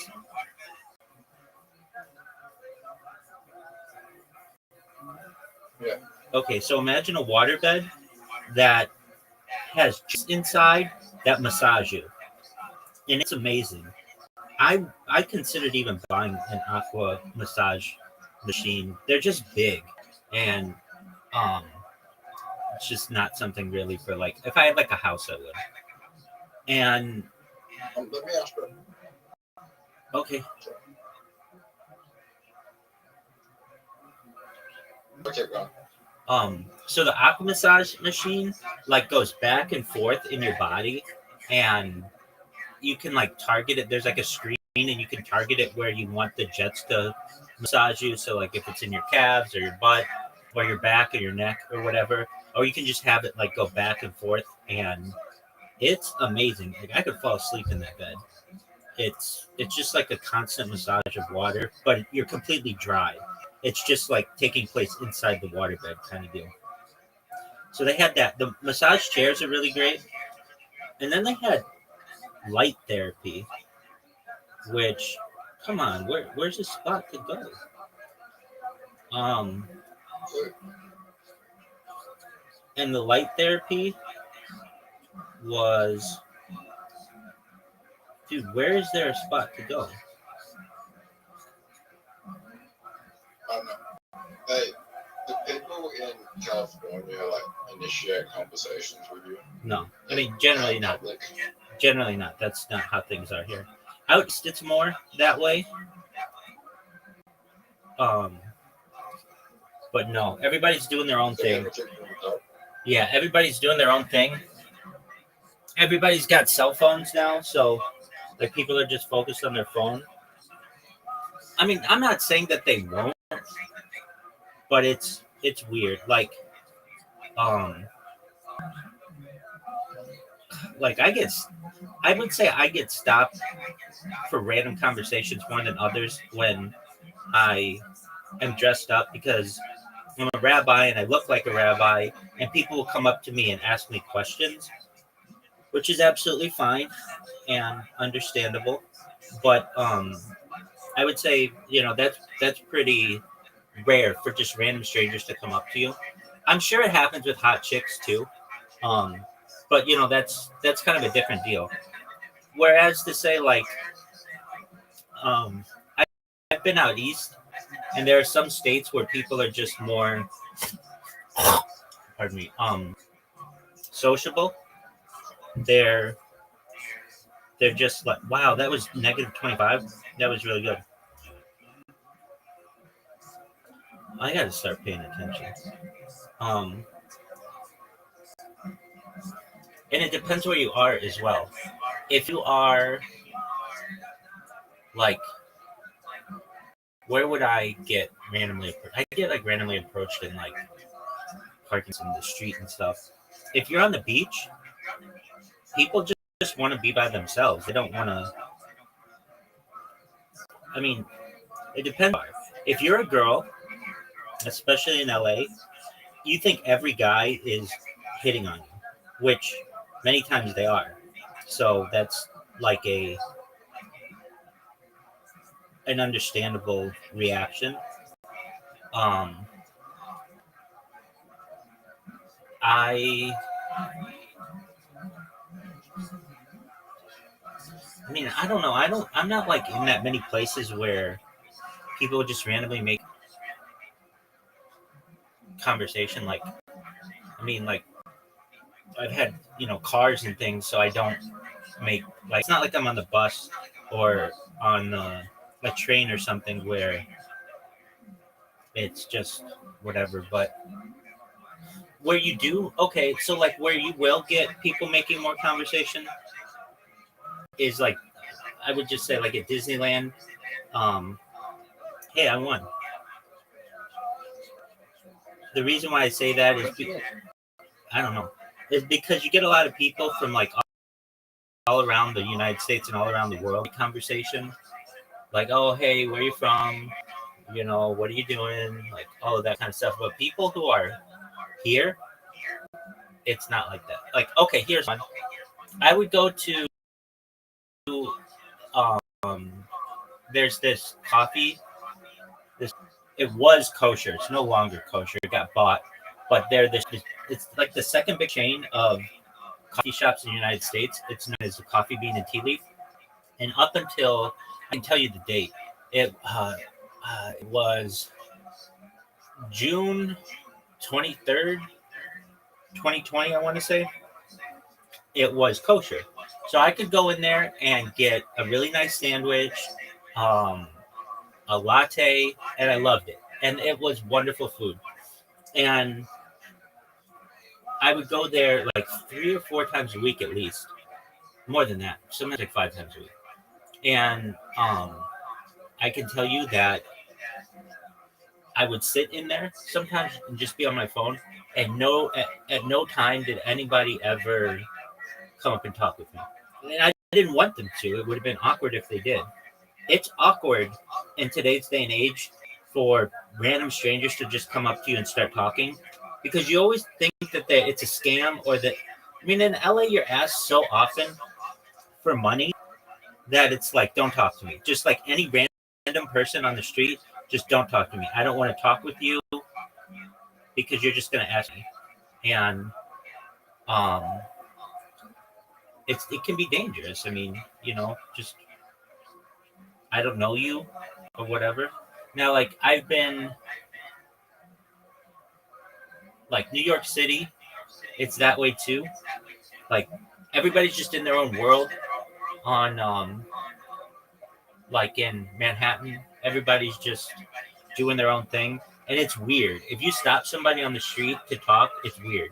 So I would say, kind of as a general rule of thumb, in the United States, the more populated an area is, the less sociable people are. When I've been to like other cities in the United States, and Zoo, are you gonna accept? 1 second. Okay, I've been to other places in the United States, and people are much more sociable. And I would say it changed too with the advent of um, the cell phone, because people used to not have anything to do, so they would just randomly talk to people. But now with the cell phone, everybody's just got their heads down and they're doing their own thing. Is it the same way in Australia?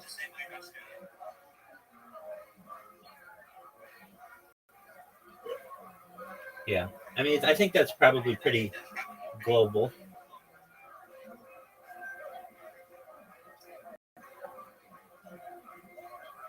Dude, are you going to accept? No.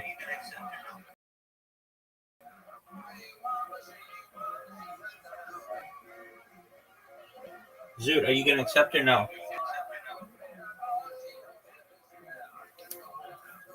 It's cool, big dog. I've got to use the restroom. I'm still ready to play, so I'll be back. But just accept my invitation, dude. Or do you need a break? Do you need like a 5-minute break? All right, 5-minute break. I'll see you in 5 minutes. Your quantum information and search over learn representation.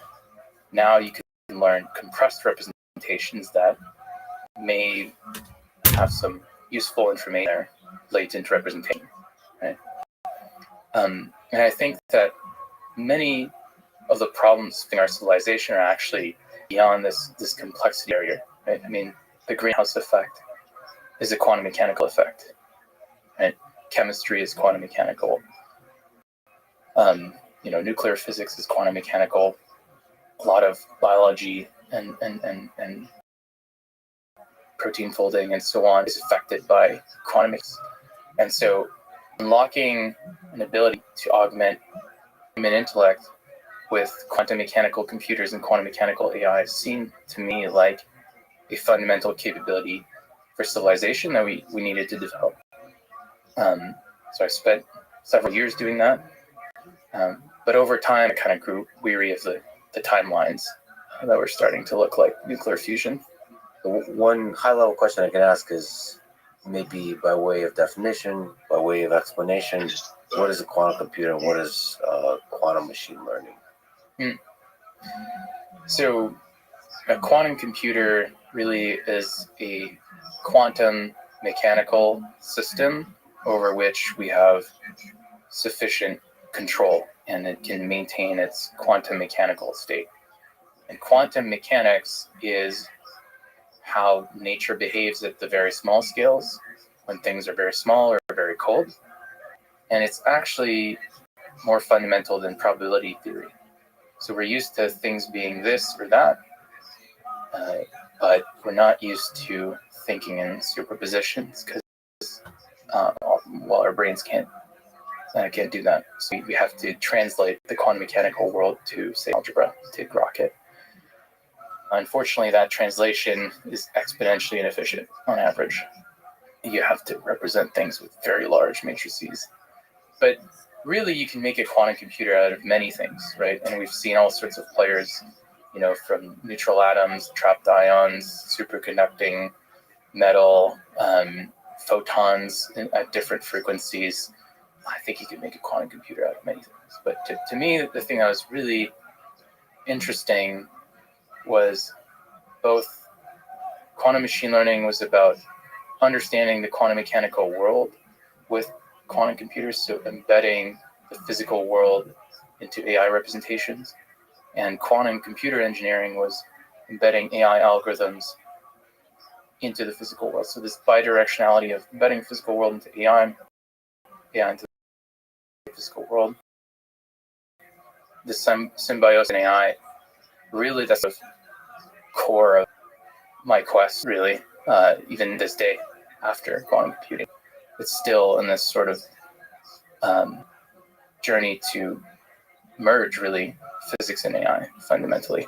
So quantum machine learning is a way to do machine learning on a representation of nature that is, stays true to the quantum mechanical aspect of nature. Yeah, it's learning quantum mechanical representations. That would be quantum deep learning. Alternatively, you can try to do classical machine learning on a quantum computer. I wouldn't advise it because you may have some speedups, but very often the speedups come with huge costs. Using a quantum computer is very expensive. Why is that? Because you assume the computer is operating at zero temperature, which no physical system in the universe can achieve that temperature. So what you have to do is what I've been mentioning, this quantum error correction process, which is really an algorithmic fridge, right? It's trying to pump entropy out of the system, trying to get it closer to zero temperature. And when you do the calculations of how many resources it would take to, say, do deep learning on a quantum computer, classical deep learning, there's just such a huge overhead. It's not worth it. It's like thinking about shipping something across a city using a rocket and going to orbit and back. It doesn't make sense. Just use delivery truck. Right? What kind of stuff can you figure out? Can you predict? Can you understand with quantum deep learning that you can't with deep learning? So incorporating quantum mechanical systems into the learning process. I think that's a great question. I mean, fundamentally, any system that has sufficient quantum mechanical correlations that are very hard to capture for classical representations, then there should be an advantage for a quantum mechanical representation over a purely classical one. The question is, which systems have sufficient correlations that are very quantum, but is also which systems are still relevant to industry? That's a big question. People are leaning towards chemistry, nuclear physics. I've worked on actually processing inputs from quantum sensors, right? If you have a network of quantum sensors they've captured a quantum mechanical image of the world and how to post-process that becomes a sort of quantum form of machine perception. And so, for example, Fermilab has a project exploring detecting dark matter with these quantum sensors.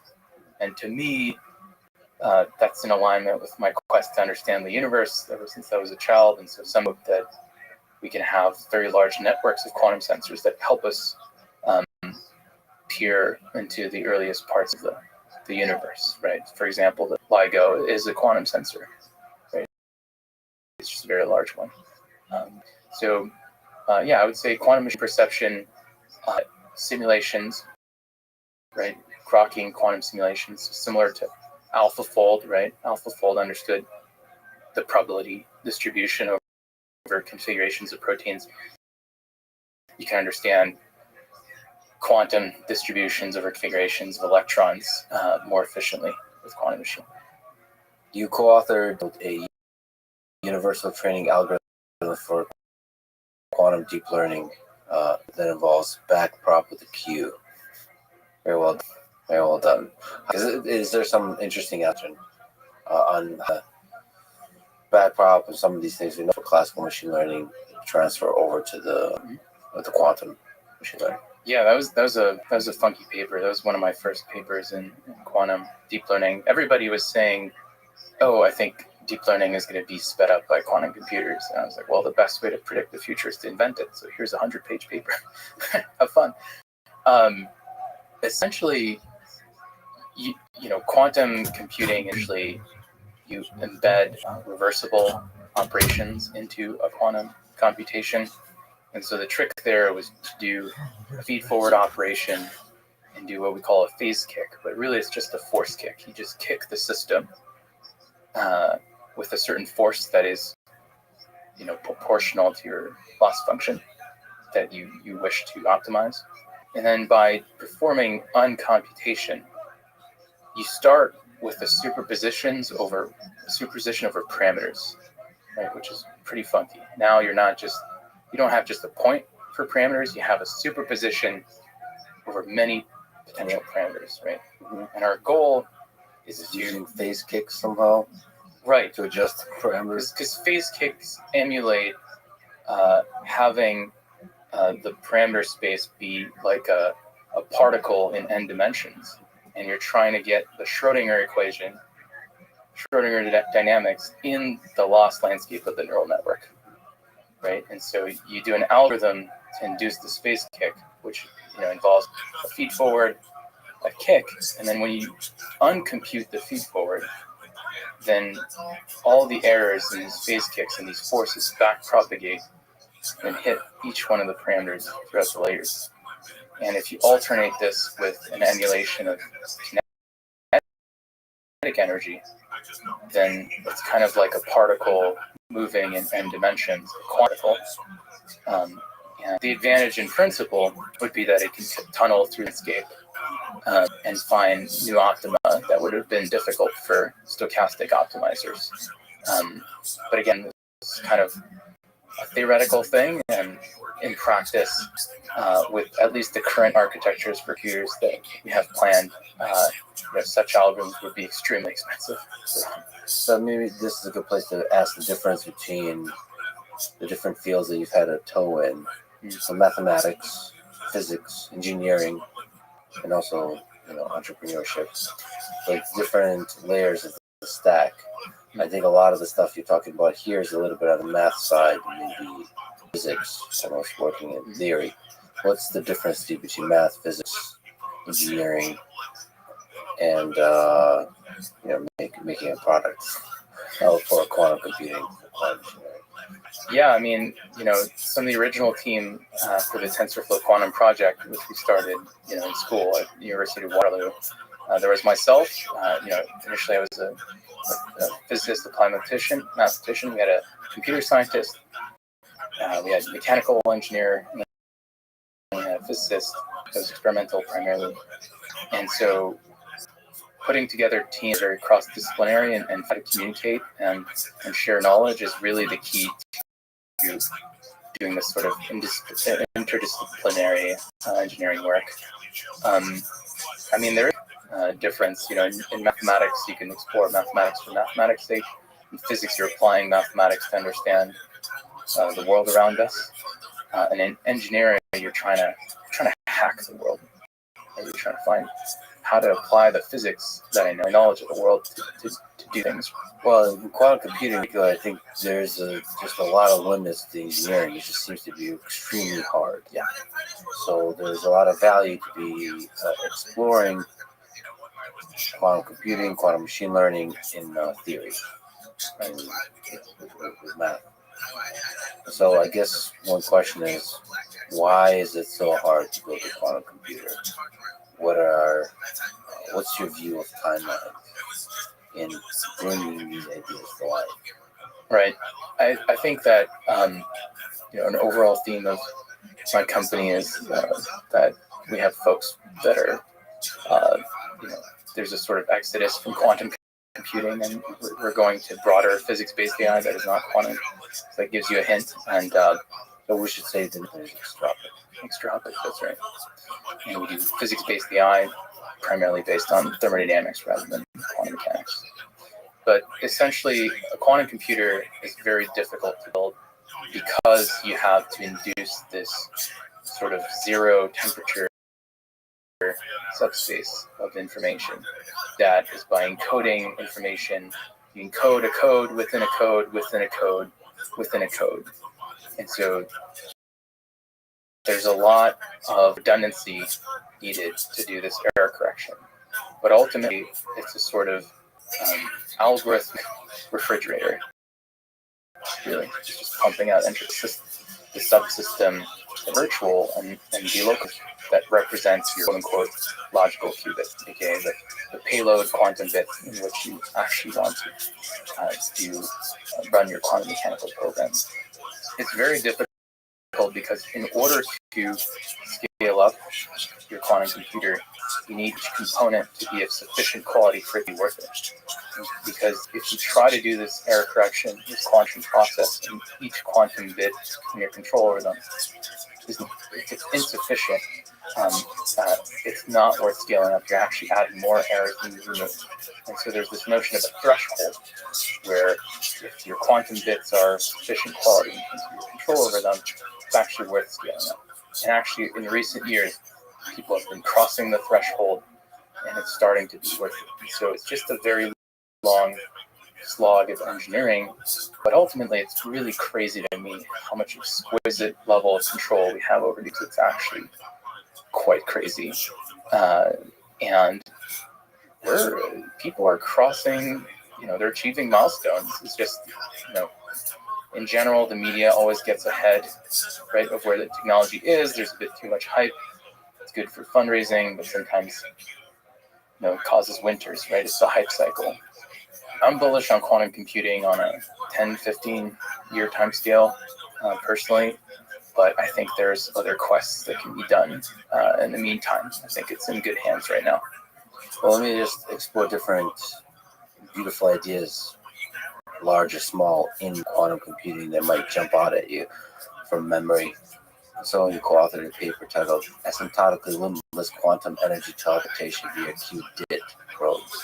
So just out of curiosity, can you explain what a Q-DIT is versus a Q-bit?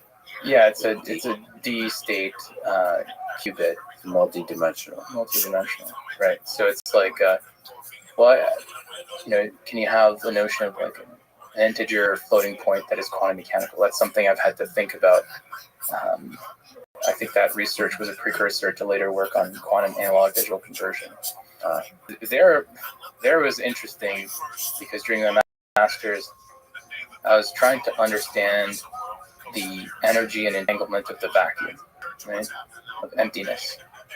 Emptiness has energy, which is very weird to say. And our equations of cosmology don't match our calculations for the amount of quantum energy there is in the fluctuations. And so I was trying to hack the energy of the vacuum, right? And the reality is that you can't just directly hack it. It's not technically free energy. Your lack of knowledge of the fluctuations means you can't extract the energy. But just like the stock market, if you have a stock that's correlated over time, the vacuum is actually correlated. So if you measured the vacuum at one point, you acquired information. If you communicated that information to another point, you can infer what configuration the vacuum is in to some precision and statistically extract on average some energy there. So you quote unquote teleported energy. To me, that was interesting because you could create pockets of negative energy density, which is energy density that is below the vacuum, which is very weird because we don't understand how the vacuum gravitates. And there are theories where the vacuum or the canvas of space-time itself is really a canvas made out of quantum entanglement. And I was studying how decreasing energy of the vacuum locally increases quantum entanglement, which is very funky. And so the thing there is that,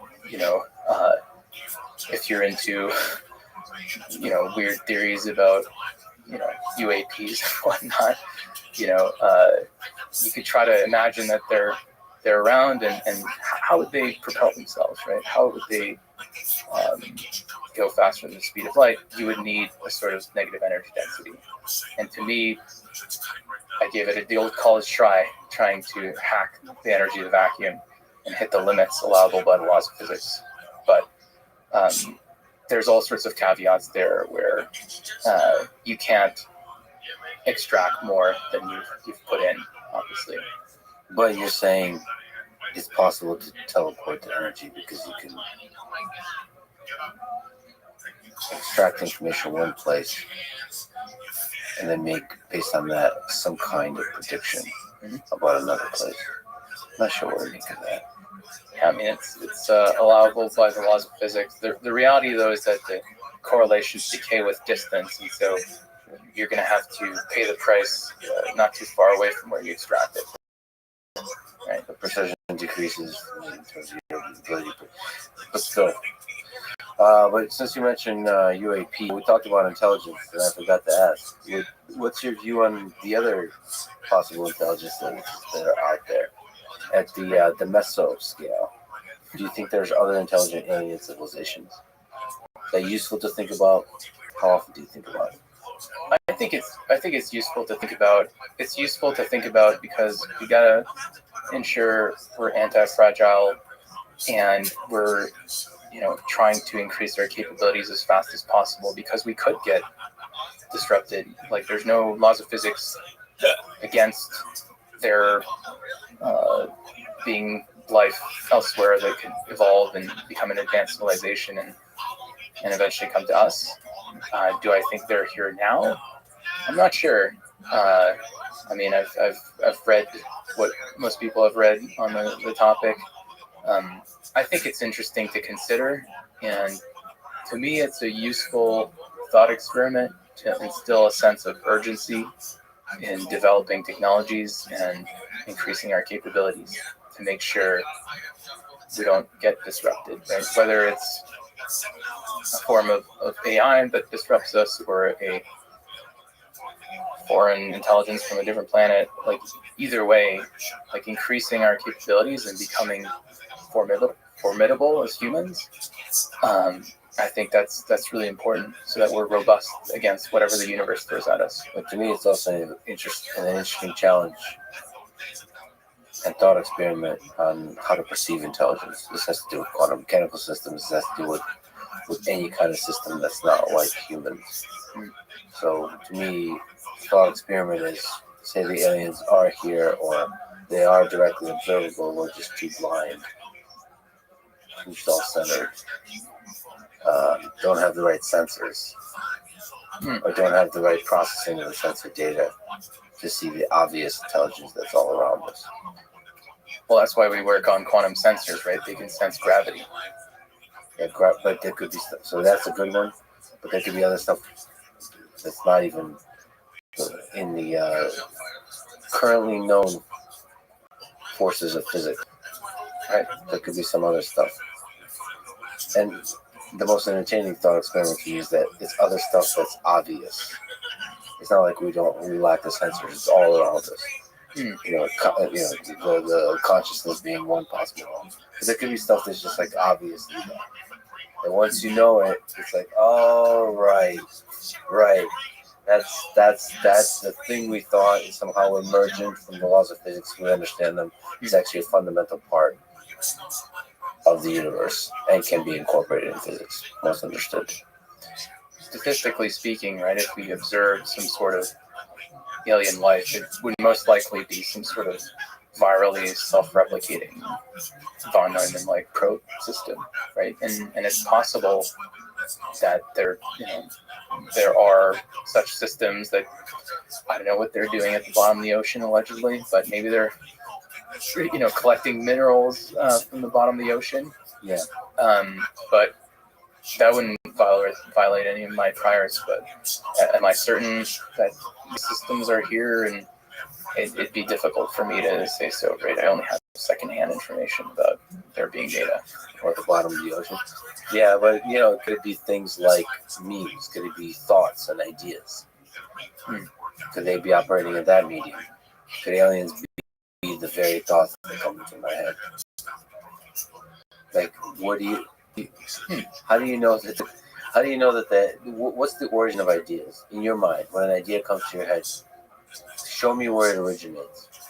I mean, frankly, when I had the idea for the type of computer I'm building now, I think it was 8 years ago now, it really felt like it was being beamed from space. It just, I was in bed just shaking, just thinking it through, and I don't know.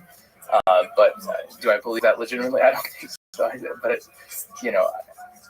I think that alien life could take many forms, and I think the notion of intelligence and the notion of life needs to be expanded much more broadly to be less anthropocentric or biocentric.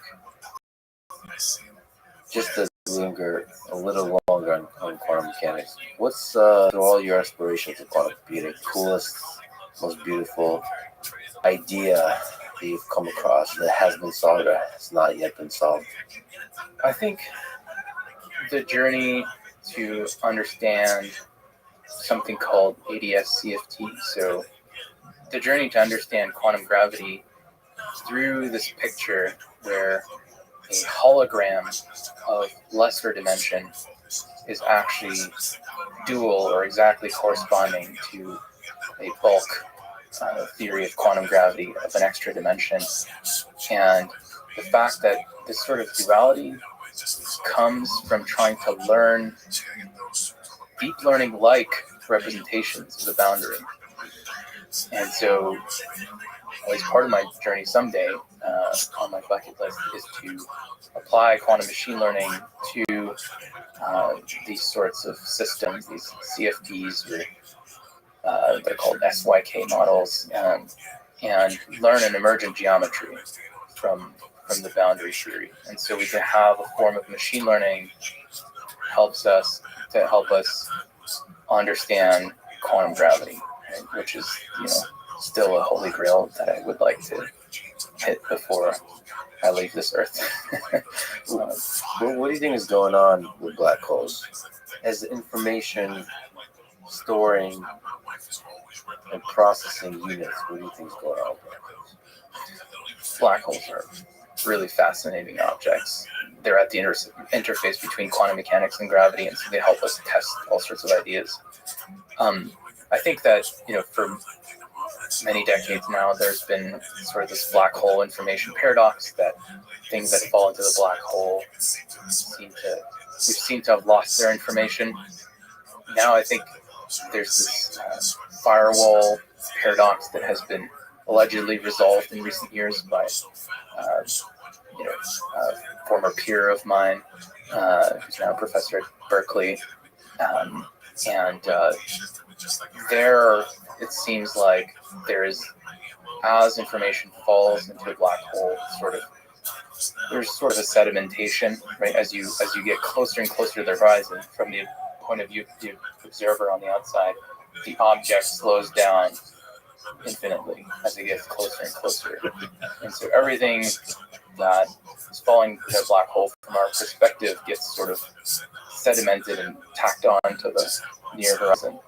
And at some point it gets so close to the horizon, it's in the proximity or the scale in which quantum effects and quantum fluctuations matter.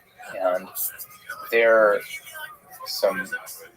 that falling matter could interfere with sort of the traditional pictures, that it could interfere with the creation and annihilation of particles and antiparticles in the vacuum. And through this interference, one of the particles gets entangled with the infalling information, and one of them is now free and escapes. And that's how there's sort of mutual information between the outgoing radiation and the infalling matter. But getting that calculation right, I think we're only just starting to put the pieces together. There's a few pothead questions I want to ask you. Sure. One, does it terrify you that there's a giant black hole at the center of our galaxy? I don't know. I just want to, set up shop near it to fast forward, meet civilization, right? If we have a limited lifetime, if you could go orbit a black hole and emerge. So if you were if there was a special mission to take you to a black hole, would you volunteer to go travel? To orbit, and obviously not fall into it. Yes, that's obvious. So it's obvious to you that everything's destroyed inside a black hole. Like all the information that makes up Guillaume is destroyed. Maybe on the other side, Beth Jesus, and it's just all it's tied together in some deeply memeable way. Yeah, I mean that's a great question. We have to answer what black holes are. Are we punching a hole through space-time and creating a pocket universe? It's possible, right? Then that would mean that if we ascend the Kardashev scale to beyond Kardashev type 3, we could engineer black holes with specific hyperparameters to transmit information to new universes we create, so we can have progeny, right? That are new universes. And so even though our universe may reach a heat death, we may have a way to have a legacy, right? So we don't know yet. We need to ascend the Kardashev scale to answer these questions, right? To peer into that regime of higher energy physics. And maybe you can speak to the Kardashev scale for people who don't know. So one of the sort of meme-like principles and goals of the EAC movement is to ascend the Kardashev scale. What is the Kardashev scale, and when do we want to ascend it? The Kardashev scale is a measure of our energy production and consumption, and really it's a logarithmic scale. And Kardashev type 1 is a milestone where we are producing the equivalent wattage to all the energy that is incident on Earth from the sun. Kardashev type 2 would be harnessing all the energy that is output by the sun. And I think type 3 is the whole galaxy. Galaxy, I think, level, yeah. Yeah. And then some people have some crazy type 4, but I don't know if I believe in those. But to me, it seems like from the first principles of thermodynamics that, again, there's this concept of thermodynamic, driven dissipative adaptation, where life evolved on Earth because we have this sort of energetic drive from the sun. Right? We have incident energy, and life evolved on Earth to figure out ways to best capture that free energy to maintain itself and grow. And I think that principle is not special to our Earth-Sun system. We could extend life well beyond, and we kind of have a responsibility to do so because that's the process that brought us here. So we don't even know what it has in store for us in the future. It could be something of beauty we can't even imagine today, right? So this is probably a good place to talk a bit about the EAC movement. In a Substack blog post titled "What the fuck is EAC?" or actually "What the F star is EAC?" you write, strategically speaking, we need to work towards several overarching civilization goals that are all interdependent.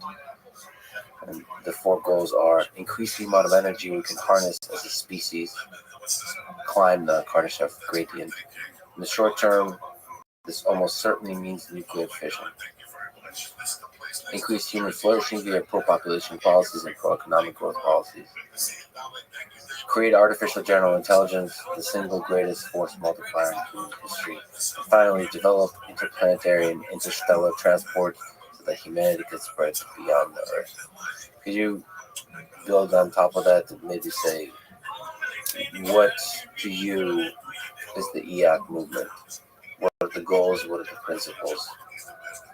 The goal is for the human techno-capital mimetic machine to become self-aware and to hyperstitiously engineer its own growth. So let's define those words. So you have humans, you have technology, you have capital, and you have means, information, right?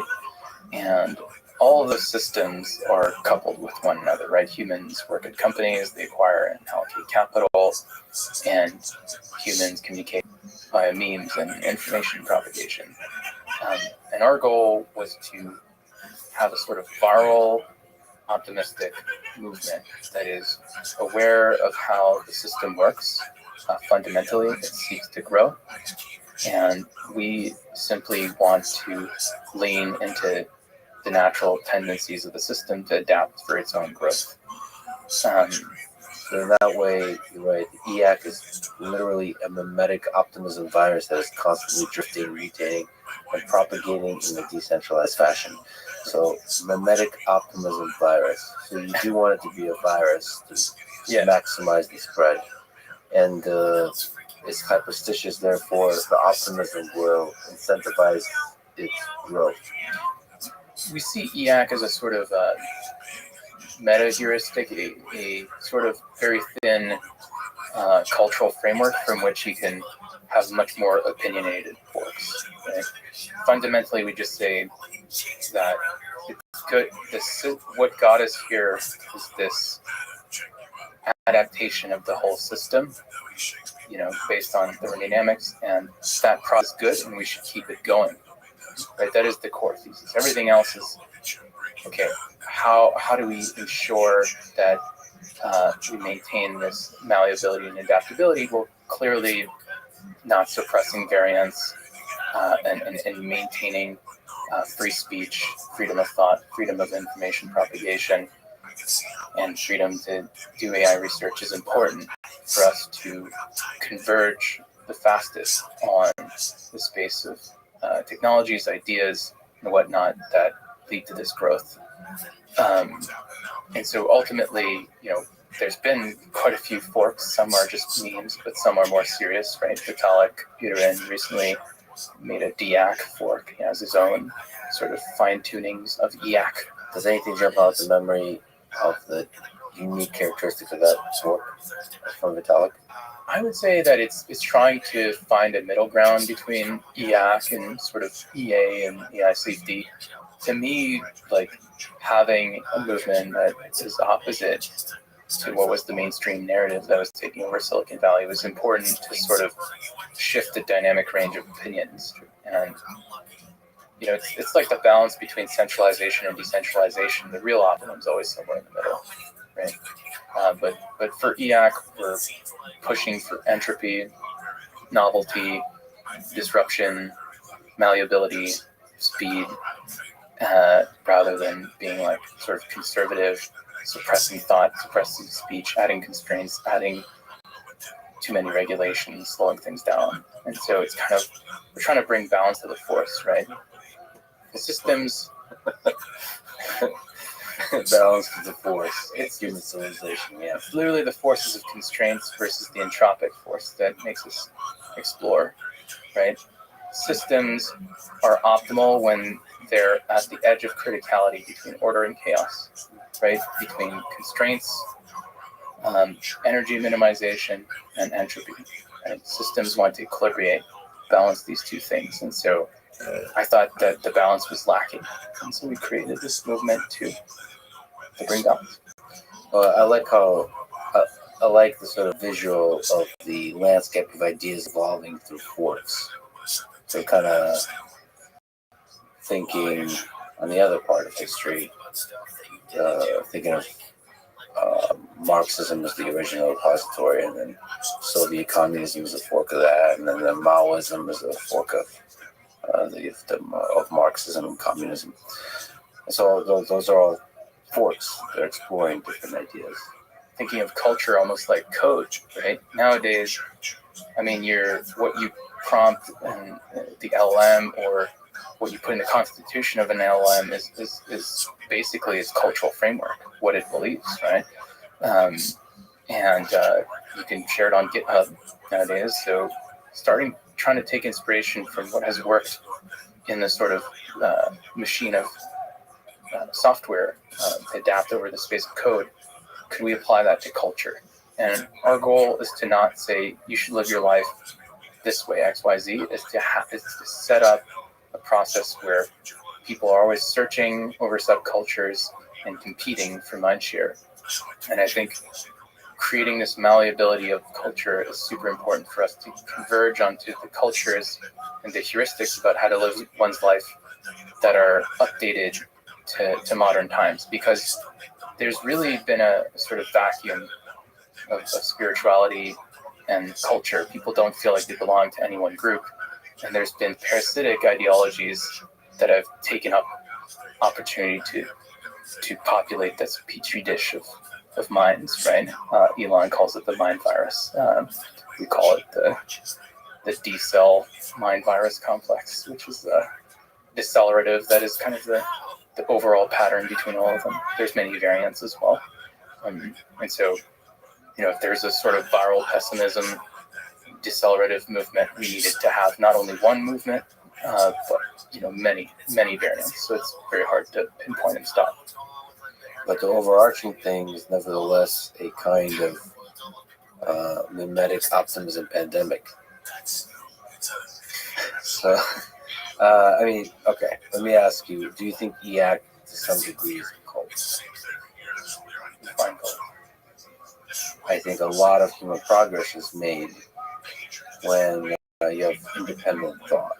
So you have individuals that are able to think freely, and very powerful mimetic systems can kind of lead to groupthink. There's something in human nature that leads to like mass hypnosis where we start to think alike whenever there's a sexy idea that captures our minds. So it's actually hard to break us apart, pull us apart, diversify thought. So I'm to that degree. To which degree are you kind of chanting EAC like the sheep in Animal Farm? Well, first of all, it's fun. It's rebellious, right? Like, many. I think we lean into. There's this concept of sort of meta irony, right? Of sort of being on the boundary of like we're not sure if they're serious or not, and it's much more playful and much more fun, right? Like, for example, we talk about thermodynamics being our god, right? And sometimes we do cult-like things, but there's no like ceremony and robes and whatnot. So not yet. But ultimately, yeah. I mean, I totally agree that it seems to me that humans want to feel like they're part of a group, so they naturally try to agree with their neighbors and find common ground, and that leads to sort of mode collapse in the space of ideas, right? We used to have sort of one cultural island that was allowed. It was a typical subspace of thought, and anything that was diverting from that subspace of thought was or you were canceled. Now we've created a new mode, but the whole point is that we're not trying to have a very restricted space of thought. There's not just one way to think of Yak and its many forks, and the point is that there are many forks, and there can be many clusters and many islands, and I shouldn't be in control of it in any way. I mean, there's no formal org whatsoever. I just put out tweets and certain blog posts, and people are free to defect and fork if there's an aspect they don't like.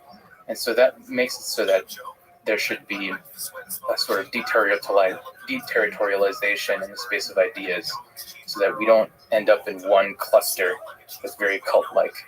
And so cults usually they don't allow people to defect or start competing forks, whereas we encourage it, right? Do you think just the humor, the pros and cons of humor and memes, in some sense, there's like a wisdom to memes. What is it, The Magic Theater? What book is that from? Herman Hesse. Steppenwolf, I think.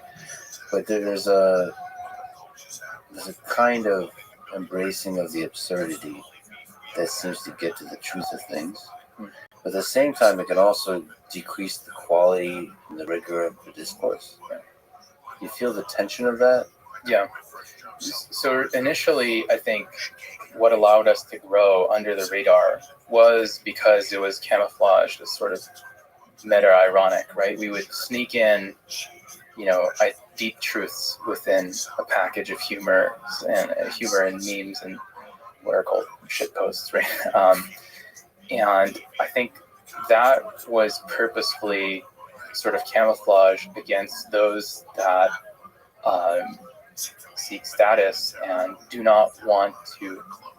It's very hard to argue with a cartoon frog or a cartoon of an intergalactic Jeff Bezos and take yourself seriously.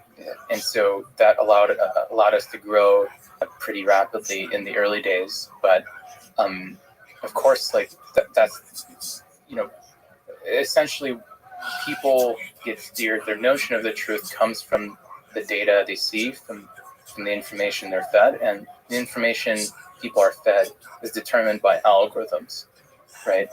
And really what we've been doing is sort of engineering what we call high mimetic fitness packets of information so that they can spread effectively and carry a message, right? So it's kind of a vector to spread the message. And yes, we've been using sort of techniques that are optimal for today's algorithmically amplified information landscapes. But I think we're reaching the point of, scale where we can have serious debates and serious conversations. And, that's why we're considering doing a bunch of debates and having more serious long-form discussions, because I don't think that the timeline is optimal for sort of very serious, thoughtful discussions. You get rewarded for sort of polarization, right? And so even though we started a movement that is literally trying to polarize the tech ecosystem, at the end of the day, it's so that we can have a conversation and find an optimum together. I mean, that's kind of what I try to do with this, given the landscape of things, to still have long-form conversations. But there is a degree to which absurdity is fully embraced. In fact, this very conversation is multi-level absurd. So first of all, I should say that I just very recently had a conversation with Jeff Bezos, and I would love to hear your Bev Bezos opinions of Jeff Bezos. Speaking of intergalactic Jeff Bezos, what do you think of that particular individual whom your name is inspired? Yeah, I mean, I think Jeff is really great. I mean, he's built one of the most epic companies of all time. He's leveraged the techno capital machine and techno capital acceleration to give us what we wanted, right? We want quick delivery, very convenient, at home, low prices, right? He understood how the machine worked and how to harness it, right? Like running the company, not trying to take profits too early, putting it back, letting the system compound and keep improving.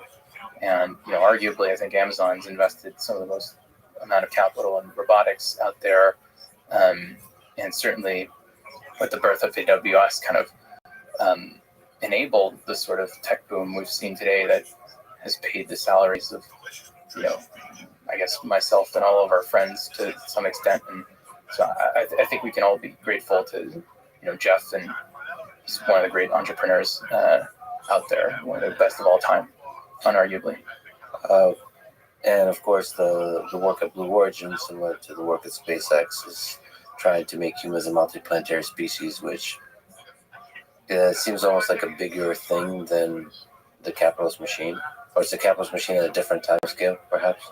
Yeah, I think that companies, they tend to optimize quarter over quarter, maybe a few years out, but individuals that want to leave a legacy can think on a multi-decadal, multi-century timescale. And so the fact that some individuals are such good capital allocators that they unlock the ability to allocate capitals to goals that take us much further, or are much further looking. Elon's doing this with SpaceX, putting all this capital towards getting us to Mars. Jeff is trying to build Blue Origin, and I think he wants to build O'Neill cylinders and get industry off planet, which I think is brilliant. I think, just overall, I'm for billionaires. I know this is a controversial statement sometimes, but I think that in a sense it's kind of a proof of stake voting, right? Like if you've allocated capital efficiently, you unlock more capital to allocate, just because clearly you know how to allocate capital more efficiently, which is in contrast to politicians that get elected because they speak the best on TV, right? Not because they have a proven track record of allocating taxpayer capital most efficiently. And so that's why I'm for capitalism over, say, giving all our money to government and letting them figure out how to allocate it. So, yeah. What do you think it's a viral and a popular meme to criticize billionaires, since you mentioned billionaires? Why do you think there's quite a widespread criticism of people with wealth, especially those in the public eye, like Jeff and Elon and Mark Zuckerberg and who else? Bill Gates. Yeah. I think a lot of people would, instead of trying to understand how the capital machine works, realizing they have much more agency than they think, they'd rather have this sort of victim mindset. I'm just subjected to this machine. It is oppressing me. And the successful players clearly must be evil because they've been successful at this game that I'm not successful at. How you living, pimp? What's good in your neck of the woods? Not much. I was just going to ask you a question. Hit me with it, big man. What's your thoughts on Rothschilds? That's my family, so I'm pretty positive. Actually? What'd you say? Actually? Yeah, that's my last name. There are 3,000 of us in the United States alone. Word, dog. Jesus. It's an achievement. How'd you find out about me? I mean, I've seen you in Aiden's maybe 2,000 times. Yeah, there you The go. last 3 years. Yeah, there you go. Excellent. Wonderful. I'm glad that you found out about me from there. So what's your goal? World peace. I stream my life 24 hours a day, 7 days a week, 365 days a year. I have more data archived on the internet than any person ever. It's like a real-life Truman Show or real-life Big Brother. Have you ever seen the movie The Truman Show or the television show Big Brother? I don't think I have that. All right. Well, it's basically like just pure content, and I give people a portal into my life. Data is Earth's #1 resource, according to Economist magazine, and that may make me an influential person someday. And if that happens, I want to help everybody who's helped me along the way. Okay. If that's so, I suggest that you study philosophy and learn a little bit about politics. Okay, that's cool. I appreciate your guidance, your advice, and take that to heart. Yes, sir. Have a good day. I'll see you later, okay? Peace, buddy. Peace. I've managed to get some people that were in that mindset and make them realize how the techno-capital machine works and how you can harness it for your own good and for the good of others. And by creating value, you capture some of the value you create for the world. And that sort of positive sum mindset shift is so potent. And really, that's what we're trying to do by scaling EAC, is sort of unlocking that higher level of agency. Like, actually, you're far more in control of the future than you think. You have agency to change the world. Go out and do it. You have here's permission. Each individual has agency. The motto "Keep Building" is often heard, Right. What does that mean to you? And what does it have to do with Diet Coke? Well, By the way, thank you so much for the Red Bull. It's working pretty well. I'm feeling pretty good. Awesome. Well, so building technologies and building, it doesn't have to be technologies, just building in general means, having agency, trying to change the world by creating, let's say, a company which is a self-sustaining organism that accomplishes a function in the broader techno-capital machine. To us, that's the way to achieve change in the world that you'd like to see, rather than, say, pressuring politicians or creating nonprofits that, nonprofits, once they run out of money, their function can no longer be accomplished. You're kind of deforming the market artificially compared to sort of subverting or coercing the market to, or dancing with the market to convince it that actually this function is important, adds value, and here it is, right? And so I think, this is sort of the way between the sort of degrowth, like ESG approach versus, say, Elon, right? The degrowth approach is like, we're going to manage our way out of a climate crisis, and Elon is like, I'm going to build a company that is self-sustaining, profitable, and growing, and we're going to innovate our way out of this dilemma, right? And we're trying to get people to do the latter rather than the former at all scales. Elon is an interesting case. So you are a proponent, you celebrate Elon, but he's also somebody who has for a long time warned about the dangers, the potential dangers, existential risks of artificial intelligence. How do you square the two? Is that a contradiction to you? It is somewhat, because he's very much against regulation in many aspects, but for AI, he's definitely a proponent of regulations. I think overall, he saw the dangers of, say, OpenAI, cornering the market and then getting to have the monopoly over the cultural priors that you can embed in these LLMs that then, as LLMs now become the source of truth for people, then you can shape the culture of the people. And so you can control people by controlling LLMs. And he saw that, just like it was the case for social media, if you shape the function of information propagation, you can shape people's opinions. He sought to make a competitor. So at least, like, I think we're very aligned there that the way to a good future is to maintain sort of adversarial equilibria between the various AI players. I love to talk to him to understand sort of his thinking about how to make how to advance AI going forward. I mean, he's also hedging his bets, I would say, with Neuralink, right? I think if he can't stop the progress of AI, he's building the technology to merge. So, look at the actions, not just the words. But well, I mean, there's some degree where being concerned, maybe using human psychology, being concerned about threats all around us is a motivator. Mm-hmm. Like, it's an encouraging thing. I operate much better when there's a deadline. The fear of the deadline. Like, and I, for myself, create artificial things. Like, I want to create in myself this kind of anxiety as if something really horrible will happen if I miss the deadline. I think there's some degree of that here, because creating AI that's aligned with humans has a lot of potential benefits. And so a different way to reframe that is, if you don't, we're all going to die. It just seems to be a very powerful psychological formulation of the goal of creating human-aligned AI. I think that anxiety is good.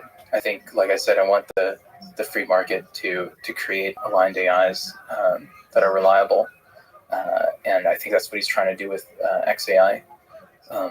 So I'm all for it. What I am against is sort of stopping, let's say, the open source ecosystem from thriving, right? By, let's say, in the executive order, claiming that open source LLMs are dual use technologies and should be government controlled. Then everybody needs to register their GPU and their big matrices with the government. And I think that extra friction will dissuade a lot of hackers from contributing, hackers that could later become the researchers that make key discoveries that push us forward, right? Including discoveries for AI safety. And so I think I just want to maintain ubiquity of opportunity to contribute to AI and to own a piece of the future, right? It can't just be legislated behind some wall where only a few players get to play the game. I mean, so the EAC movement itself is sort of caricatured to mean sort of progress and innovation at all costs. Doesn't matter how unsafe it is. Doesn't matter if it causes a lot of damage. You just build cool shit as fast as possible. Stay up all night with a Diet Coke, whatever it takes. I guess I don't know if there's a question in there, but how important to you and what you've seen the different formulations of EAC is safety, is AI safety? I think like if there was no one working on it, I think I would be a proponent of it. I think, again, our goal is to sort of bring balance, and obviously a sense of urgency is a useful tool, right, to make progress. It hacks our dopaminergic systems and gives us energy to work late into the night. I think also having a higher purpose you're contributing to, right? At the end of the day, it's like, what am I contributing to? I'm contributing to the growth of this beautiful machine so that we can seek to the stars. That's really inspiring. That's also a sort of neuro hack. So you're saying AI safety is important to you, but right now, the landscape of ideas you see is AI safety as a topic is used more often to gain centralized control. So in that sense, you're resisting it as a proxy for gaining centralized control. Yeah, I just think we have to be careful because safety is just the perfect cover for sort of centralization of power and covering up eventually corruption. I'm not saying it's corrupted now, but it could be down the line. And really, if you let the argument run, like there's no amount of sort of centralization of control that will be enough to ensure your safety. There's always more nines of P safety that you can gain, 99.99999% safe. Maybe you want another 9. Oh, please give us full access to everything you do, full surveillance. And frankly, those that are proponents of AI safety have proposed like having a global panopticon, right, where you have centralized perception of everything going on. And to me, that just opens up the door wide open for a sort of Big Brother 1984-like scenario, and that's not a future I want to live in. Because we know we have some examples throughout history when that did not lead to a good outcome. Right? You mentioned you founded a company, Extropic, that recently announced a 14.1 million seed round. What's the goal of the company? You're talking about a lot of interesting physics things. So what are you up to over there that you can talk about? Yeah, I mean, originally we weren't going to announce last week, but I think with the doxing and disclosure, we got our hand forced, so we had to disclose roughly what we're doing. But really, Extropic was born from my dissatisfaction and that of my colleagues with the quantum computing roadmap, right? Quantum computing was sort of the first path to physics-based computing that was trying to commercially scale, and I was working on physics-based AI that runs on these physics-based computers. But ultimately, our greatest enemy was this noise, this pervasive problem of noise that, as I mentioned, you have to constantly pump out the noise out of the system to maintain this pristine environment where quantum mechanics can take effect. And that constraint was just too much. It's too costly to do that. And so we were wondering, right, as generative AI is sort of eating the world, more and more of the world's computational workloads are focused on generative AI. How could we use physics to engineer the ultimate physical substrate for generative AI, right? From first principles of physics, of information theory, of computation, and ultimately of thermodynamics, right? And so what we're seeking to build is a physics-based computing system and physics-based AI algorithms that are inspired by out of equilibrium thermodynamics or harness it directly to do machine learning as a physical process. So what does that mean? Machine learning is a physical process. Is that hardware? Is it software? Is it both? Is it trying to do the full stack in some kind of unique way? Yes, it is full stack. And so for folks that have built, differentiable programming into the quantum computing ecosystem with TensorFlow Quantum, one of my co-founders of TensorFlow Quantum is the CTO, Trevor McCourt. We have some of the best quantum computer architects, those that have designed IBM's and AWS's systems. They've left quantum computing to help us build what we call actually a thermodynamic computer. Thermodynamic computer. Well, actually, let's linger on TensorFlow Quantum. What lessons have you learned from TensorFlow Quantum? Maybe you can speak to like what it takes to create essentially like a software API to a quantum computer. Right. I mean, that was a challenge to build, to invent, to build, and then to get to run on the real devices. Can you actually speak to what it is? Yeah. So TensorFlow Quantum was an attempt at, I guess we succeeded at combining deep learning or differentiable classical programming with quantum computing, and turn quantum computing into or have types of programs that are differentiable in quantum computing. And Andre Karpathy calls differentiable programming software 2.0, right? It's like gradient descent is a better programmer than you. And the idea was that in the early days of quantum computing, you can only run short quantum programs. And so which quantum programs should you run? Well, just let gradient descent find those programs instead. And so we built sort of the first infrastructure to not only run differentiable quantum programs, but combine them as part of broader deep learning graphs, incorporating deep neural networks, the ones you know and love, with what are called quantum neural networks. Ultimately, it was a very cross-disciplinary effort. We had to invent all sorts of ways to differentiate, to backpropagate through the graph, the hybrid graph. But ultimately, it taught me that the way to program matter and to program physics is by differentiating through control parameters. If you have parameters that affect the physics of the system, you can evaluate some loss function. You can optimize the system to accomplish a task, whatever that task may be. And that's a very sort of universal meta framework for how to program physics-based computers. So try to parameterize everything, make those parameters differentiable, and then optimize. Yes. Okay. So is there some more practical engineering lessons from TensorFlow Quantum? Just organizationally too, like the humans involved and how to get to a product, how to create good documentation. I don't know, all these little subtle things that people might not think about.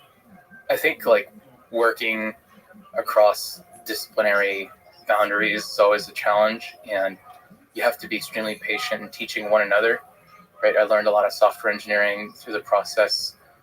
My colleagues learned a lot of quantum physics, and some learned machine learning through the process of building this system. And I think if you get some smart people that are passionate and trust each other in a room, and you have a small team, and you teach each other your specialties, suddenly you're kind of forming this sort of model soup of expertise, and something special comes out of that, right? It's like combining genes, but for your knowledge bases, and sometimes special products come out of that. And so I think like, even though it's very high friction initially to work in an interdisciplinary team, I think the product at the end of the day is worth it. And so learned a lot trying to bridge the gap there. And I mean, it's still a challenge to this day. We hire folks that have an AI background, folks that have a pure physics background, and somehow we have to make them talk to one another, right? Is there a magic? Is there some science and art to the hiring process, to building a team? that can create magic together? Yeah, it's really hard to pinpoint that je ne sais quoi, right? I didn't know you speak French. It's very nice. Yeah, I'm actually French Canadian, so Oh, you are legitimately French. I am. I thought you were just doing that for the for the credit. No, I'm truly French Canadian from Montreal. Uh, but yeah, essentially, we look for people with very high fluid intelligence that aren't over specialized, because they're going to have to get out of their comfort zone. They're going to have to incorporate concepts that they've never seen before and very quickly get comfortable with them, right? Or learn to work in a team. And so that's sort of what we look for when we hire. We can't hire, people that are just like, optimizing this subsystem for the past 3 or 4 years.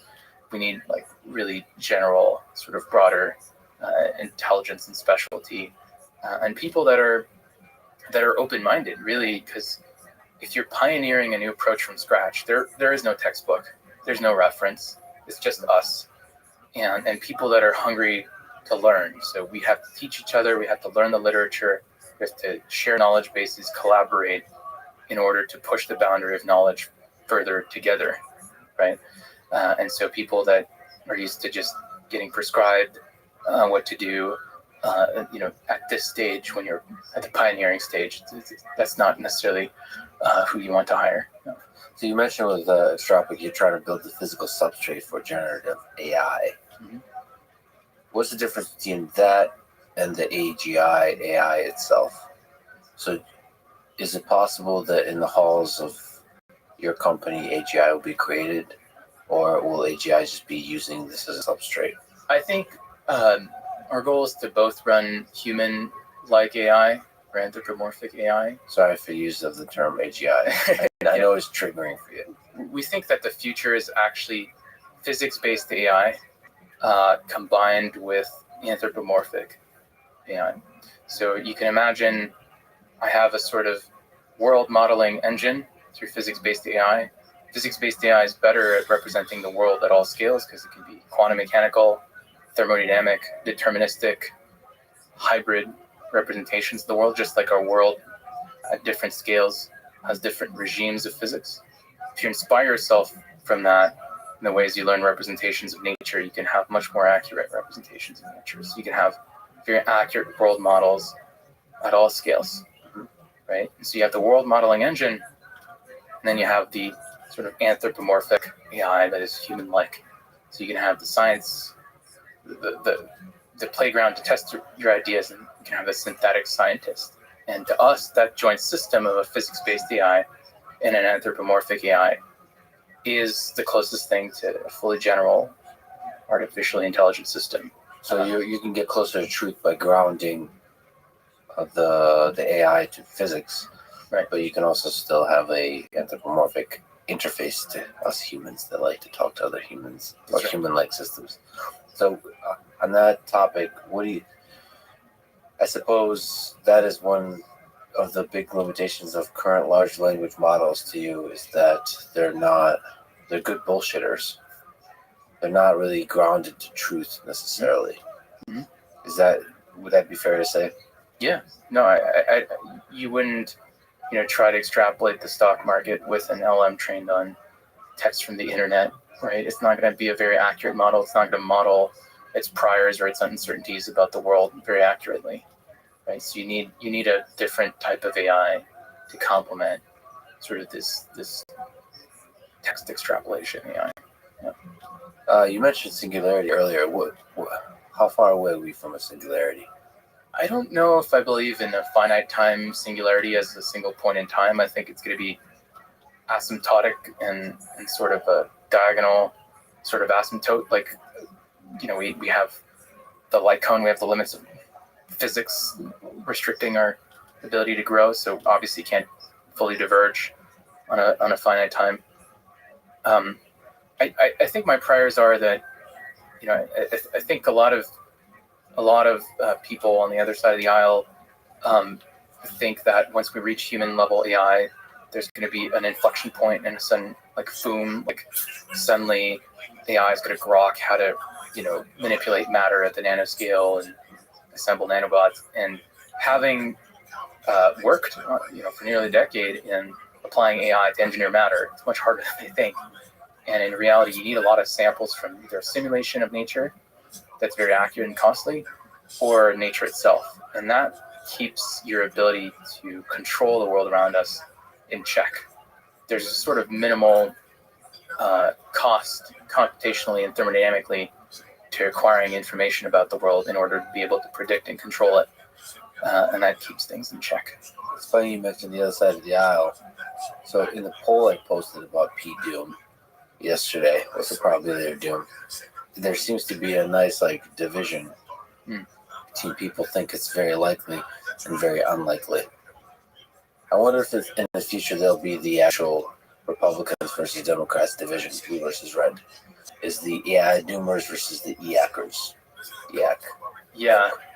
So this movement, is not right wing or left wing fundamentally. It's more like up versus down in terms of the scale of civilization, right? All right. But it seems to be like there is a sort of case of alignment of the existing political parties where those that are for more centralization of power, control, and more regulations are aligning themselves with the doomers, because that sort of instilling fear in people is a great way for them to give up more control and give the government more power. But fundamentally, we're not left versus right. I think we've done polls of people's alignment within EAC. I think it's pretty balanced. So it's a new fundamental issue of our time. It's not just centralization versus decentralization. It's kind of, it's like tech progressivism versus techno-conservatism, right? So EAC as a movement is often formulated in contrast to EA, effective altruism. Mm-hmm. What do you think are the pros and cons of effective altruism? What's interesting, insightful to you about them, and what is negative? Right. I think people trying to do good from first principles is good.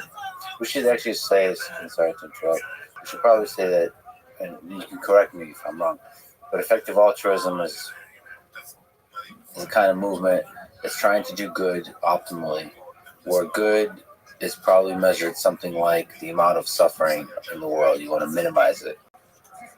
And there's ways that can go wrong, as any optimization can. And so it's interesting to explore how things can go wrong.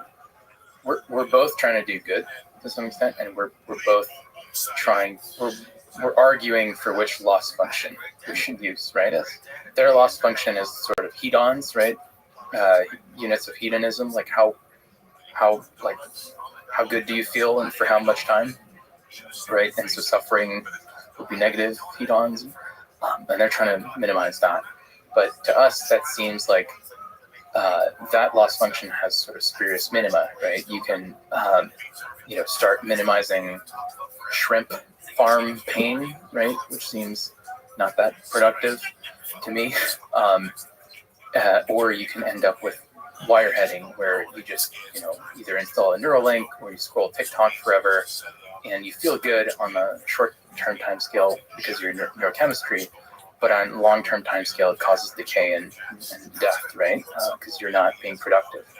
Whereas sort of EAC measuring progress of civilization, not in terms of a subjective loss function like hedonism, but rather an objective measure, a quantity that cannot be gamed, that is physical energy, right? It's very objective, right? And there's not many ways to game it, right? If you did it in terms of like GDP or a currency that's pinned to a certain value that's moving, right? And so that's not a good way to measure our progress. And so, but the thing is, we're both trying to make progress and ensure humanity flourishes and gets to grow. We just have different loss functions and different ways of doing it. Is there a degree, maybe you can educate me, correct me, I get a little bit skeptical when there's an equation involved, trying to reduce all of the human civilization, human experience to an equation.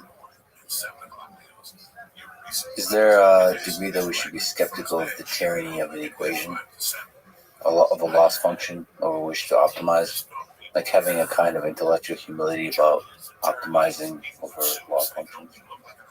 Yeah, so this particular loss function is it's not stiff. It's kind of an average of averages, right? It's like distributions of states in the future are going to follow a certain distribution. So it's not deterministic. It's not like we're not on like stiff rails, right? It's just a statistical statement about the future.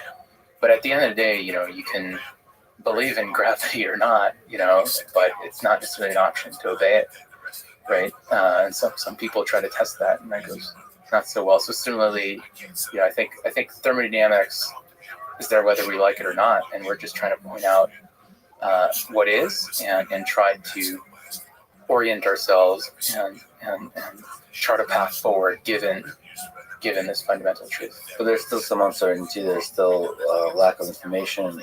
Humans tend to fill the gap of the lack of information with narratives. Mm-hmm. So how they interpret, even physics is up to interpretation when there's uncertainty involved. And humans tend to use that to further their own means. And so it's always, whenever there's an equation, it just seems like until we have really perfect understanding of the universe, humans will do what humans do. And they try to use the narrative of doing good to fool the populace into doing bad. I guess that this is something that should be skeptical about in all movements. That's right. So we invite skepticism, right? Do you have an understanding of what the degree that went wrong? What do you think may have gone wrong with effective altruism that might also go wrong with effective accelerationism? Yeah, I mean, I think, I think it provided initially a sense of community for, engineers and intellectuals and rationalists in the early days. And it seems like the community was very healthy. But then, they formed all sorts of organizations and started routing capital and having actual power, right? They have real power. They influence the government. They influence most AI orgs now. And they're literally controlling the board of OpenAI, right? And look over at Anthropic, and I think they'll have some control over that too. And so I think, the assumption of EAC is more like capitalism, is that every agent, organism, and meta-organism is going to act in its own interest, and we should maintain sort of adversarial equilibrium or adversarial competition to keep each other in check at all times, at all scales.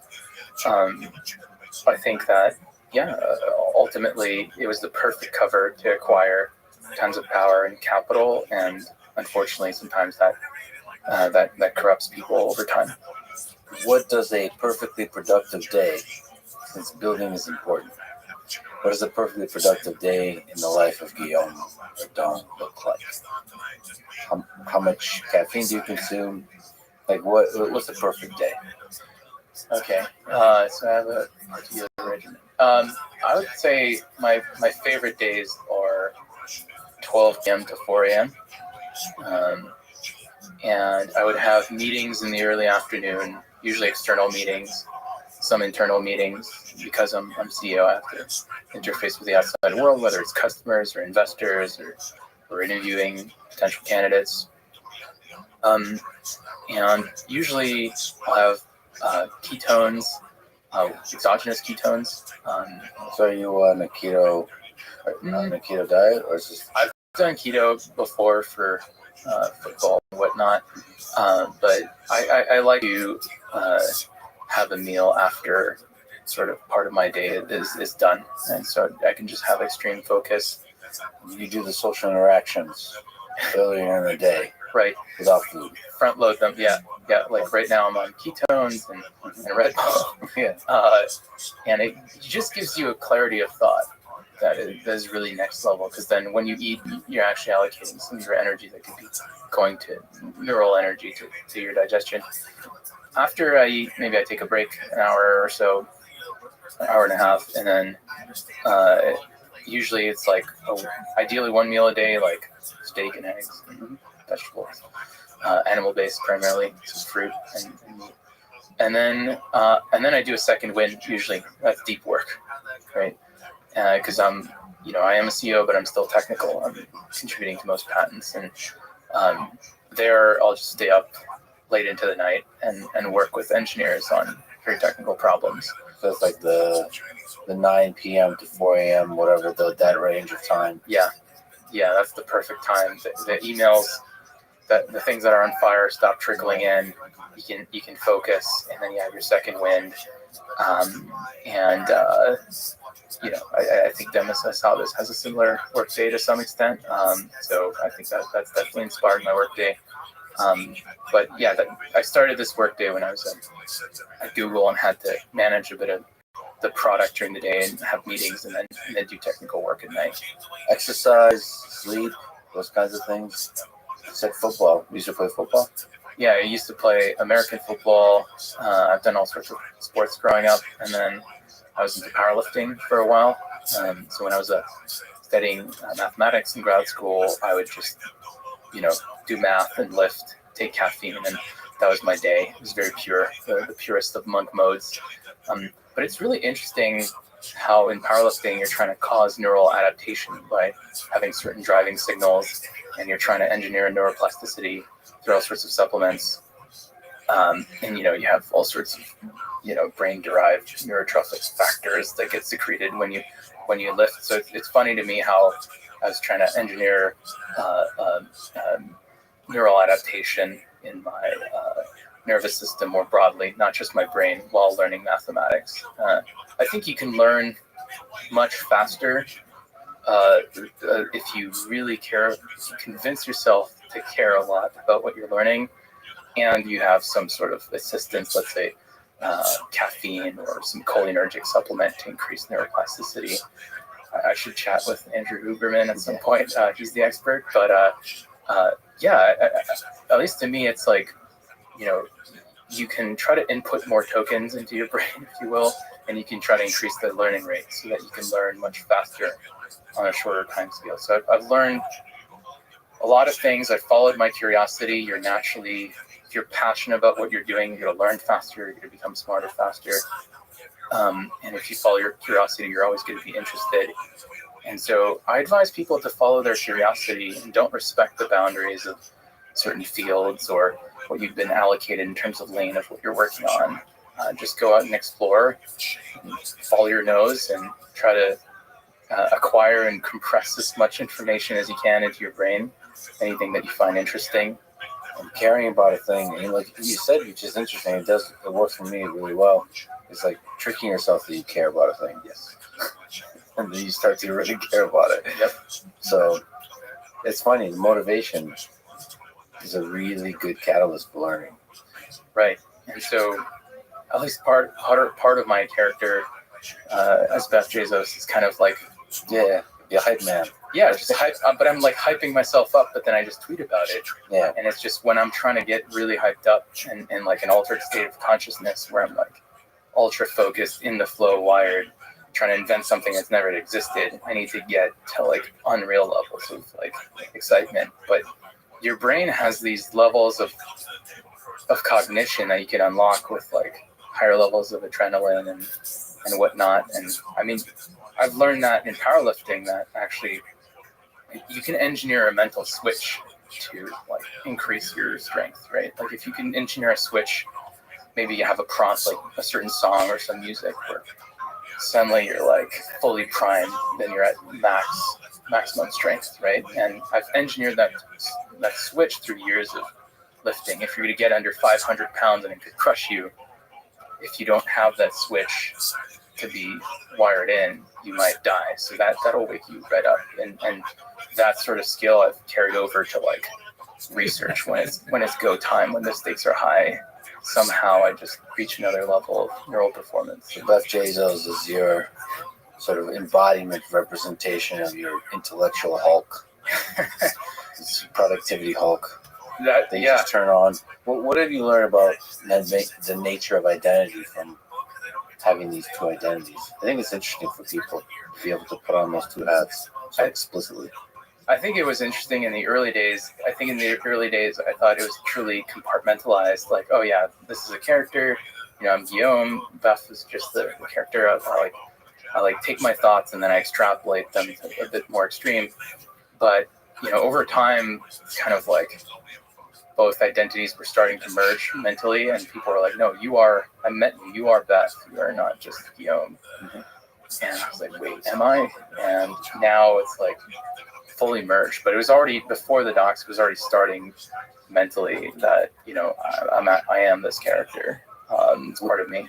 Would you recommend people sort of have an alt? Absolutely.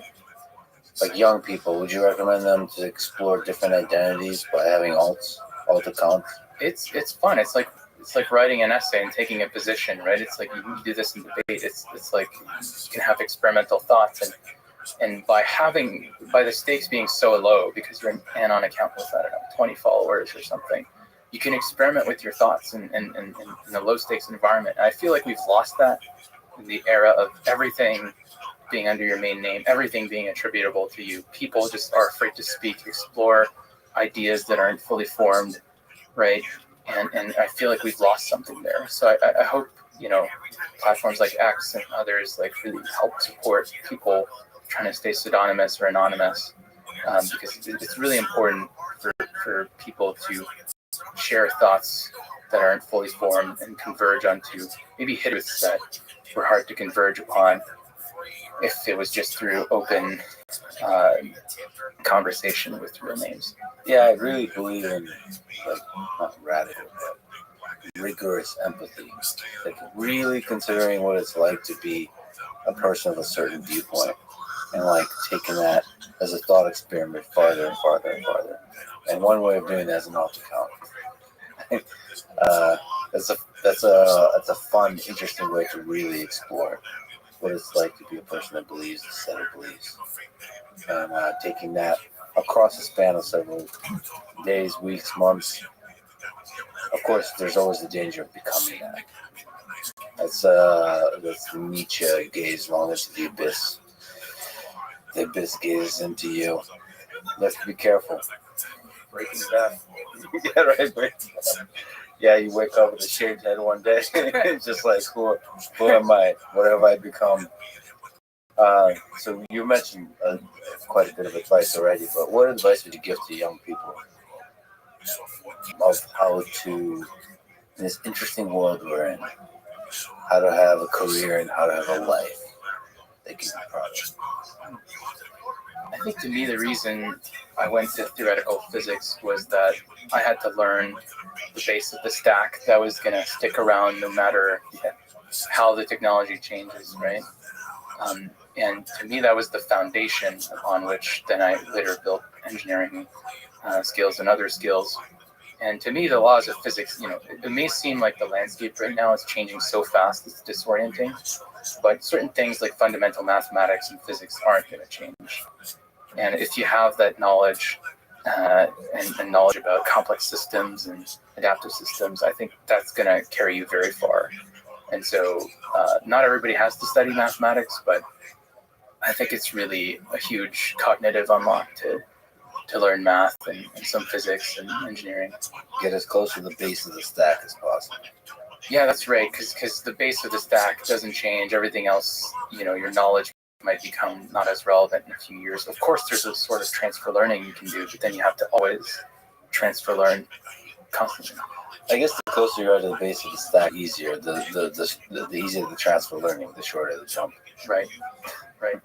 And you'd be surprised, like, once you've learned concepts in many physical scenarios, how they can carry over to understanding other systems that aren't necessarily physics. And I guess, like, the EAC writings, you know, the principles and tenet post that was based on physics, that was kind of my experimentation with applying some of the thinking from out of equilibrium thermodynamics to understanding the world around us. And it's led to EAC and this movement. If you look at your one cog in the machine, in the capitalist machine, one human, and if you look at yourself, do you think mortality is a feature or a bug? Like, would you want to be immortal? No. I think fundamentally in thermodynamic dissipative adaptation, there's the word dissipation. Dissipation is important. Death is important, right? We have a saying in physics, physics progresses one funeral at a time. I think the same is true for capitalism, companies, empires, people, everything. Everything must die at some point. I think that we should probably extend our lifespan because we need a longer period of training because the world is more and more complex, right? We have more and more data to really be able to predict and understand the world. And if we have a finite window of higher neuroplasticity, then we have sort of a hard cap on how much we can understand about our world. So, I think I am for death because, again, I think it's important. If you had like a king that would never die, that would be a problem, right? Like the system wouldn't be constantly adapting, right? You need novelty, you need youth, you need disruption to make sure the system's always adapting and malleable. Otherwise, if things are immortal, if you have, let's say, corporations that are there forever and they have the monopoly, they get calcified, they become not as optimal, not as high fitness in a changing, time-varying landscape, right? And so death gives space for youth and novelty to take its place. And I think it's an important part of every system in nature. So yeah, I'm for death, but I do think that longer lifespan and longer time for neuroplasticity, bigger brains, should be something we should strive for. Well, in that, Jeff Bezos and Bev Bezos agree that all companies die. And for Jeff, the goal is to try to, he calls it day one thinking, try to constantly, for as long as possible, reinvent, sort of extend the life of the company, but eventually it too will die. Because it's so damn difficult to keep reinventing. Are you afraid of your own death? I think I have ideas and things I'd like to achieve in this world before I have to go, but I don't think I'm necessarily afraid of death. You're not attached to this particular body or mind or death? No, I think I'm sure there's going to be better versions of myself in the future, or forks, right? Genetic forks or other, right? I truly believe that. I think there's a sort of evolutionary like algorithm happening at every bit or nap in the world is sort of adapting through this process that we described in EAC, and I think maintaining this adaptation malleability is how we have constant optimization of the whole machine. And so I don't think I'm particularly, an optimum that needs to stick around forever. I think there's going to be greater optima in many ways. What do you think is the meaning of it all? What's the why of the machine? The EAC machine. The why? Well, the why is thermodynamics. It's why we're here. It's what has led to the formation of life and of civilization, of evolution of technologies, and growth of civilization. But why do we have thermodynamics? Why do we have our particular universe? Why do we have these particular hyperparameters, the constants of nature? Well, then you get into the anthropic principle, right? In the landscape of potential universes, right? We're in the universe that allows for life. And then why is there potentially many universes? I don't know that part, but could we potentially engineer new universes or create pocket universes and set the hyperparameters so there is some mutual information between our existence and that universe, and we'd be somewhat parents? I think that's really, I don't know, that'd be very poetic. It's purely conjecture, but again, this is why figuring out quantum gravity would allow us to understand if we can do that. And above that, why does it all seem so beautiful and exciting? The quest to figuring out quantum gravity seems so exciting. Why? Why is that? Why are we drawn to that? Why are we pulled towards that? Just that puzzle-solving creative force that underpins all of it, it seems like. I think we seek, just like an LLM seeks to minimize cross-entropy between its internal model and the world, we seek to minimize the statistical divergence between our predictions in the world and the world itself. And having regimes of energy scales or physical scales in which we have no visibility, no ability to predict, to perceive, that's kind of an insult to us. And we want to be able to understand the world better in order to best steer it or steer us through it. And in general, it's a capability that has evolved because the better you can predict the world, the better you can capture utility or free energy towards your own sustenance and growth. And I think quantum gravity, again, is kind of the final boss in terms of knowledge acquisition. And because once we've mastered that, then we can do a lot potentially. But between here and there, I think there's a lot to learn in the mesoscales. There's a lot of information to acquire about our world and a lot of engineering, perception, prediction, and control to be done to climb up the Kardashev scale. And that's the great challenge of our times. And when you're not sure where to go, let the meme pave the way. Guillaume, Beth, thank you for talking today. Thank you for the work you're doing. Thank you for the humor and the wisdom you put into the world. This was awesome. Thank you so much for having me, Lars. Pleasure. Thank you for listening to this conversation with Guillaume Verdun. To support this podcast, please check out our sponsors in the description. And now, let me leave you with some words from Albert Einstein. At first, the idea is not absurd, and there is no hope for it. Thank you for listening. I hope to see you next time. Because I was far from being ready to move down as a comedian. Really? When I came here, because I did the triple runs, and I always did a triple, and I just something I knew 30% of the people, which made my journey a little easier. I knew Doug Stanhope to get me into a store. I knew. That's all that matters. That he got there. That he got to the place to act like a fighter. To do what we want him to do, to be ready to persevere, to go beyond the comfort level, to do another round. He didn't want to, Sam Mighty didn't want to, but he knew we wanted to, and he knew in order to pass the test, he had to do it.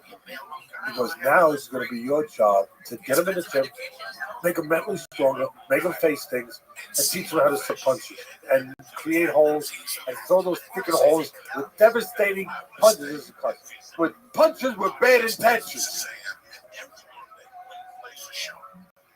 The following is conversation with Teddy Atlas, a legendary and at times controversial boxing trainer and commentator.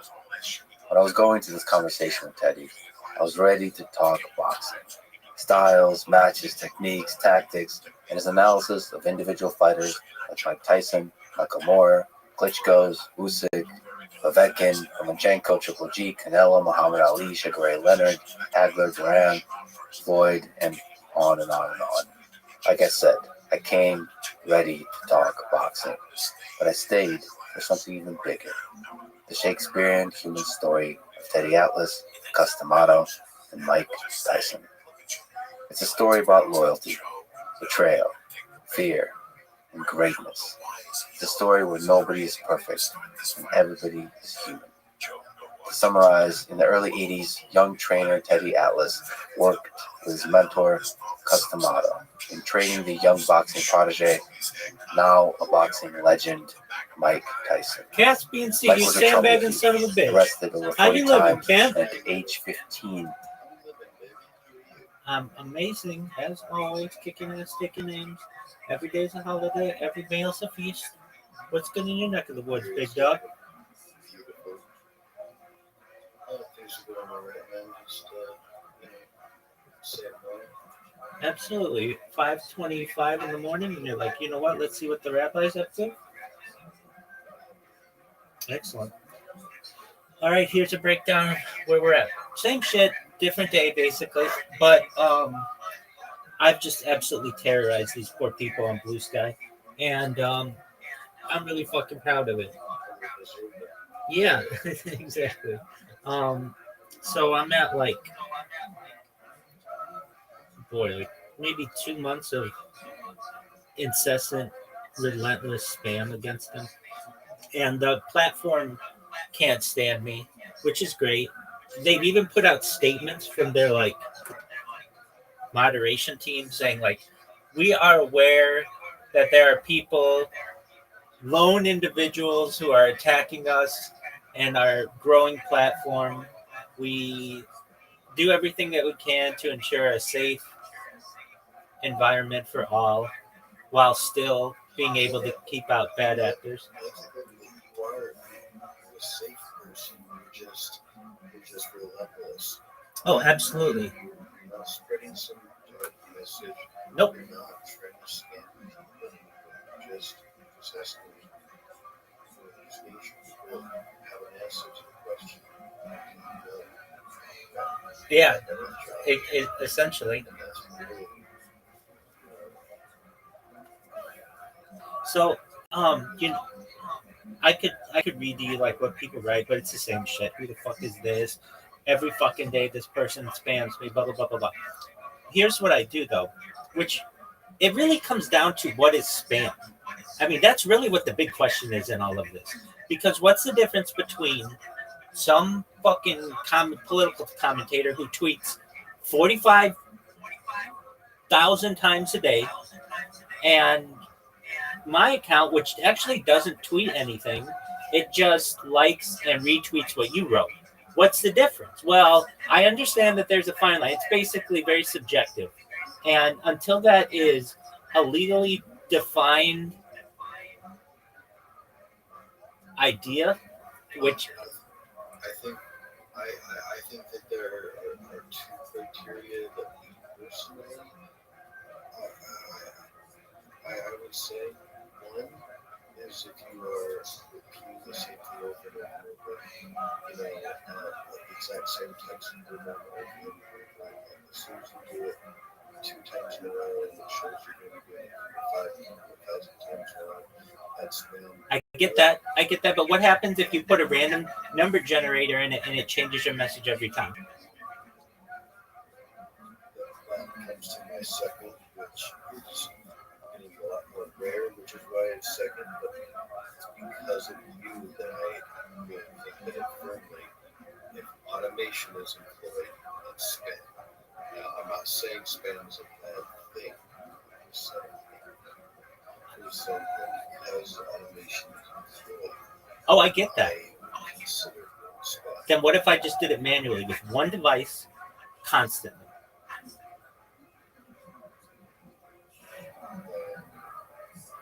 At your level, I think it's spam. Yeah, exactly. But that's subjective. It's, again, this is even subjective and coming from a friend's perspective, and I don't even think it's wrong. I think it's a great way of getting it. Exactly. Ultimately, it does fall into the category. Just like, Oh, I completely understand, but it really gets to Justice Potter Stewart on pornography. I'll know it when I see it. And it's basically like I know spam when I see it. And I've contributed to it. Like, I was telling someone the other day that they're really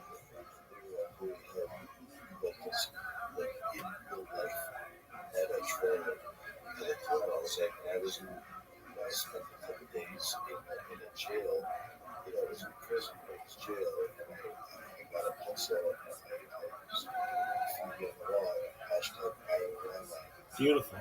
hashtag, that my Rothschild is the Messiah, Could be anybody, baby. With the right lineage and righteousness. Could be anybody. maybe where else was the Messiah? There's that argument too. Exactly.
just anybody with proper lineage and righteousness could be the anointed one, and perhaps we all are. Who knows? That's not for me to determine. I recognize that. I mean, how do I define spam? Um, I take it as it's like one person's terrorist is another person's freedom fighter. It's it's how you look at it.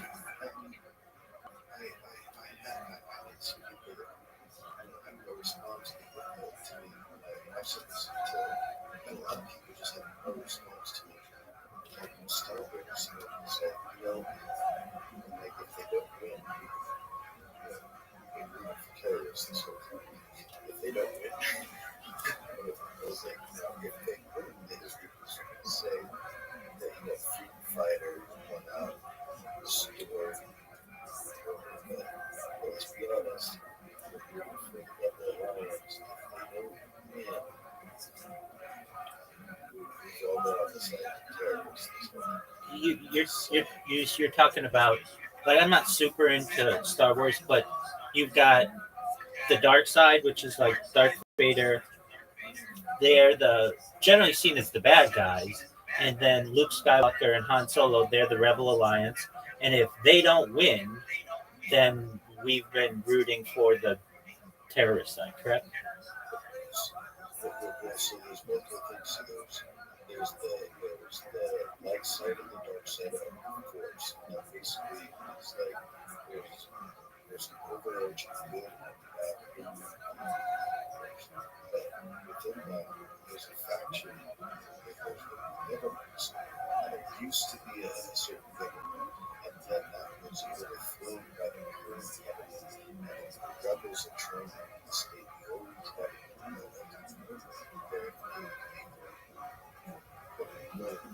Freedom fighting side, you know, they operate like terrorists. So it's like they are injecting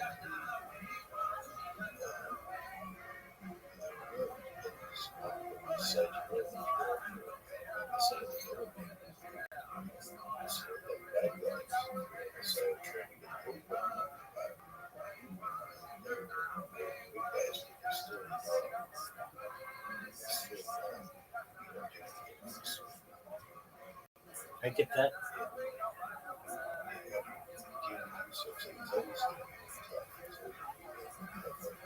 Well, in my opinion, you just institute a system like Reddit, and then you don't have to define what spam is. It's essentially you got to gain karma, and it's the people who determine whether your stuff is worth karma. So then there's, I mean, I don't want to say there's no spam, but like at least on Reddit, there's very little spam because they have this system where you have to like earn the ability to comment. And as I've said previously, that's the way to do it. Now, I don't agree with how quickly Reddit bans people and all the things that happen with that. I get that. Really, the best system to me is a system of muting. So allow people to say whatever they want. And if you don't like it, there's a little button that says mute. And then you never hear from that account again.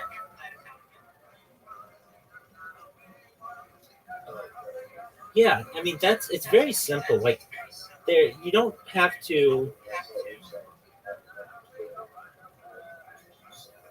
Exactly.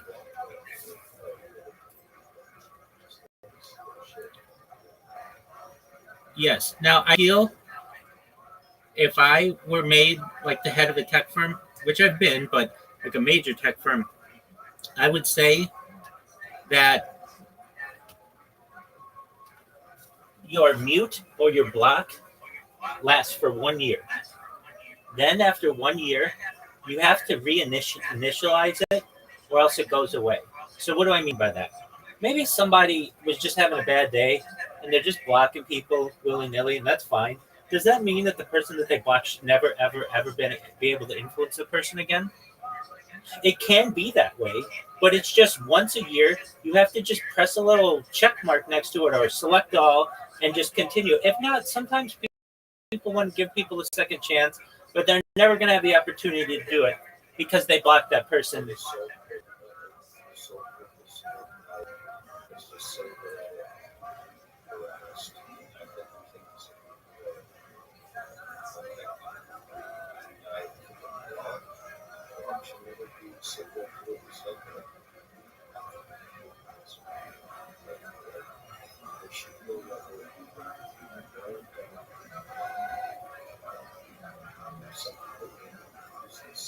Incorrect.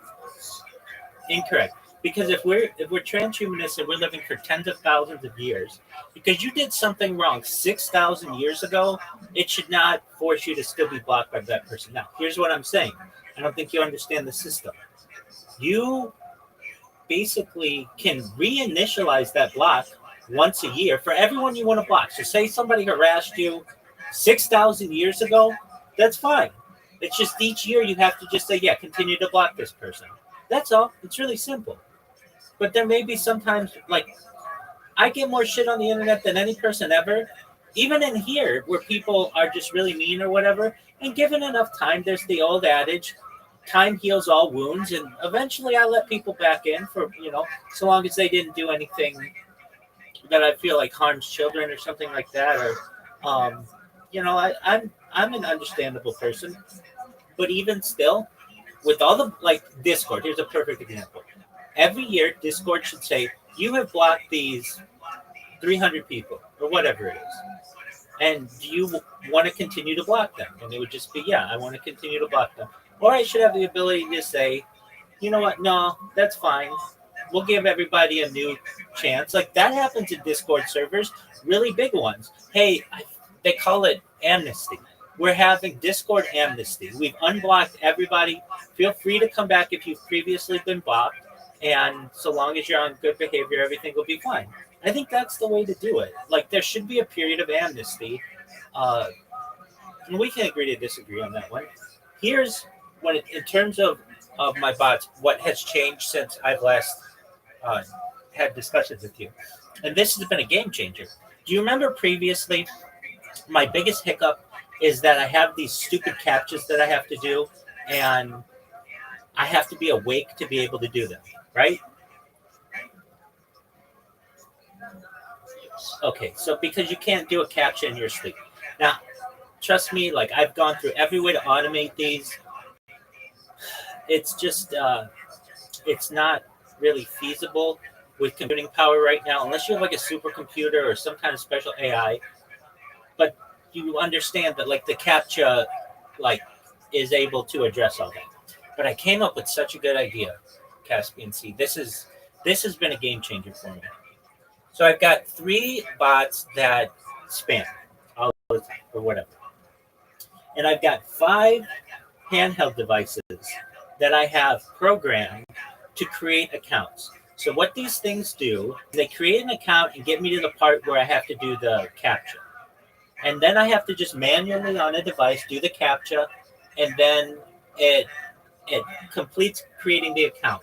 It takes the username and puts it in a large Excel spreadsheet that I've created, or a Google sheet, and my 3 computers that are doing the spamming just have to take the username from that sheet and insert it into the browser and log in. So basically what that means is that I'm able to create a lot more accounts quickly, and I can have these bots going while I sleep, which is a game changer, because that means it's 24/7 spammage.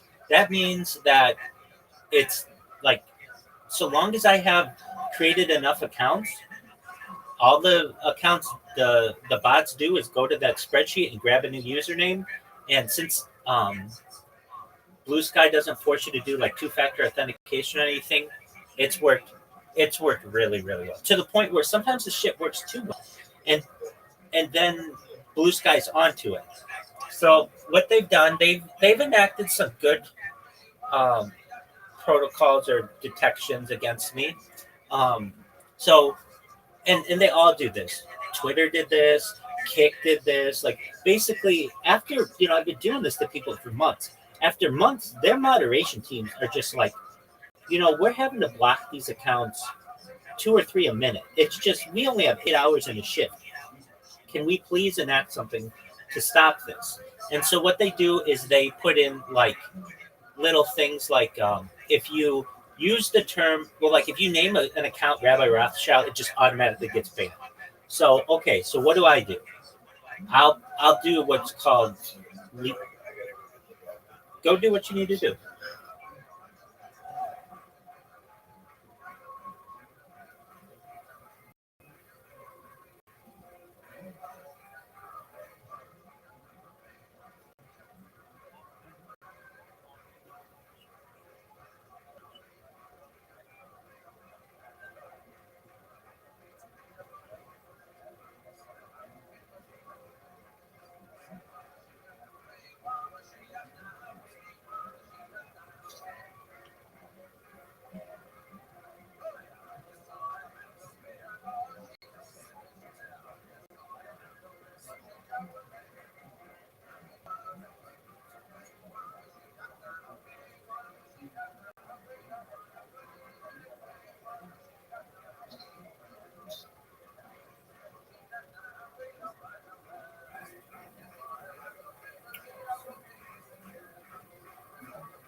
You're good.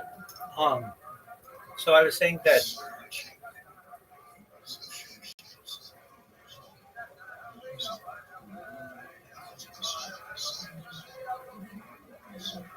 you're good. Um, so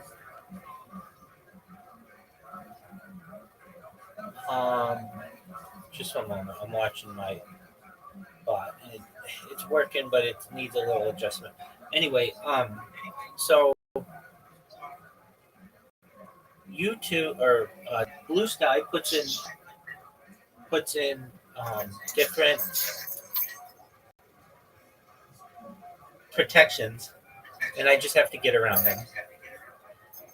And the fact that my bots work at 24 hours a day has just really kicked things up a notch, and that's great because then everybody knows about me. So I've had this 24-hour bot working for like 2 weeks now, and it's been very good. I hate to say it, but like I'm proud of it's really fucking ingenious what I've done. So that's cool.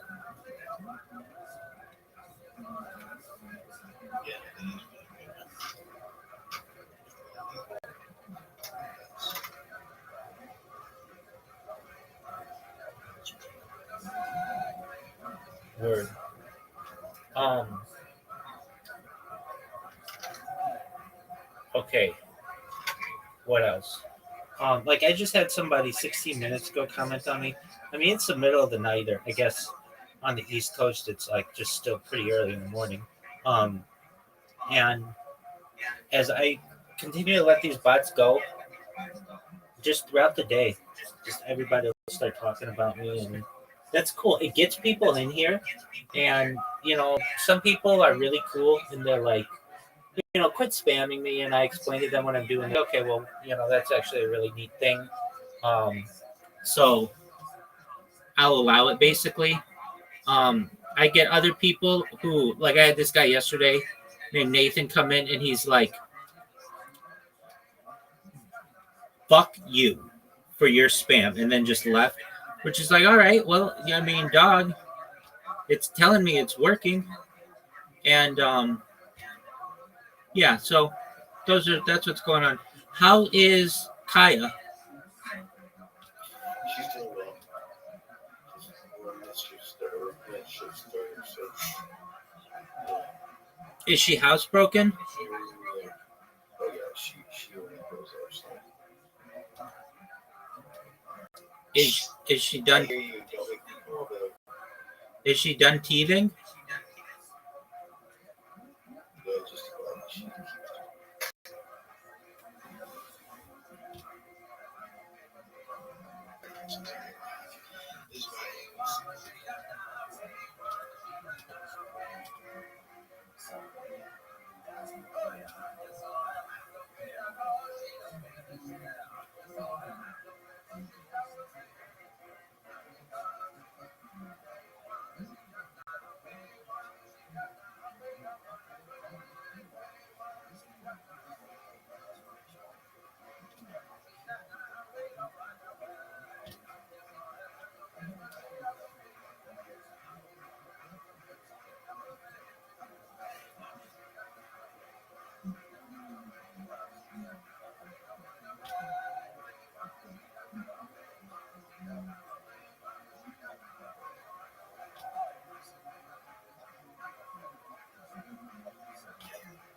Is she done teething?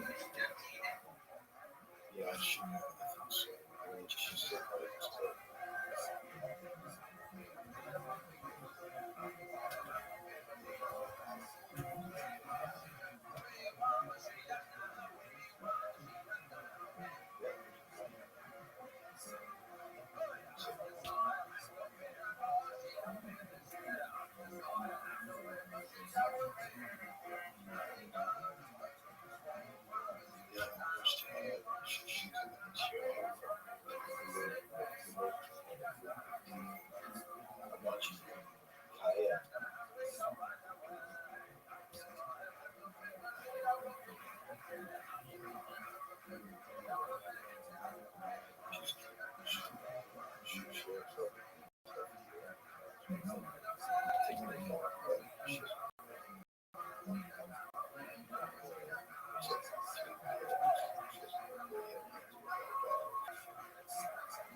I don't know if you can hear me, but you sound super far away.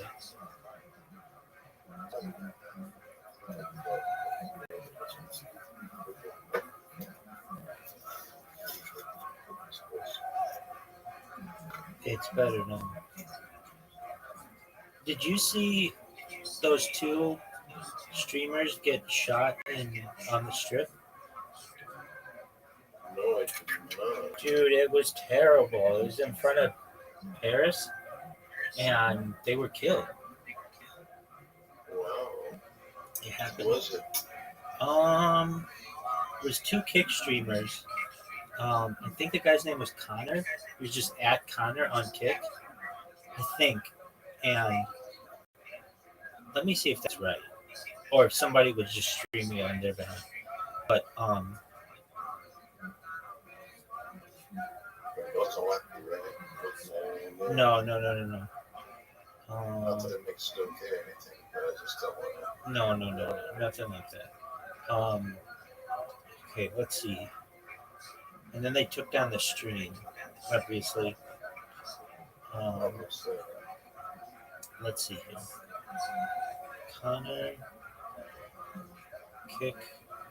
It was something like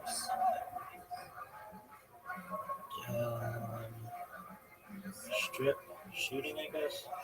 Strip shooting.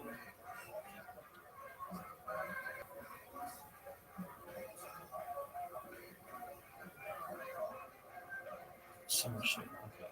Maybe it wasn't that person. Okay. Here it is. It was on the Vegas subreddit. 2 dead in Las Vegas strip shooting. 2 people were shot and killed on a busy sidewalk on the Las Vegas Strip on Sunday night. Let me see who it was. Oh, here it is in the Review Journal. All right. A 41-year-old man was arrested in connection with live stream killing of 2 people Sunday night in front of Bellagio Fountains.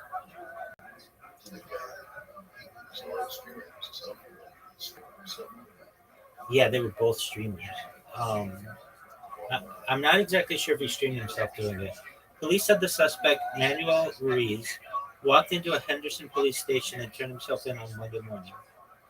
Ruiz was taken into custody and was expected to be booked in Clark County Detention Center on 2 counts of open murder with a deadly weapon, conflict using social media profiles. Okay, gunfire erupted in the 3600 block of Las Vegas Boulevard near the Bellagio at about 10:24, according to Las Vegas police. Metro officers on the patrol area heard gunshots coming from the west side of the strip and immediately ran towards the gunfire, and they found 2 victims who were lying on the sidewalk suffering from apparent gunshot wounds. Under Sheriff Andrew Walsh said during a news conference, our officers rendered medical aid to both victims, but their efforts to save those victims' lives were unsuccessful. Walsh said at the 1:45 a.m. briefing, the police knew who they were looking for, and it appeared the suspect and one of the victims had feuded with each other in the past. The Clark County Coroner's Office is expected to release the victims' identities. A spokesperson for MGM Resorts, Jones Bellagio, did not have comment. Before Ruiz's arrest, Walsh said the suspect and the victim had previously engaged in some type of conflict using a variety of social media platforms. A video of the shooting was circulating on social media. The video, which appeared to be from a live stream, shows a woman confronting a man on the sidewalk with the Paris Las Vegas hot air balloon sign and Planet Hollywood across the street in the background. The woman appears to be confronting the man, who pulls out a handgun and fires at somebody off screen. The shocked woman screamed as multiple gunshots ring out. Information unconfirmed by police circulated online about the shooting, suggesting that one of the 2 people shot dead had been a YouTuber and the gunman was also a YouTuber. Let's see here.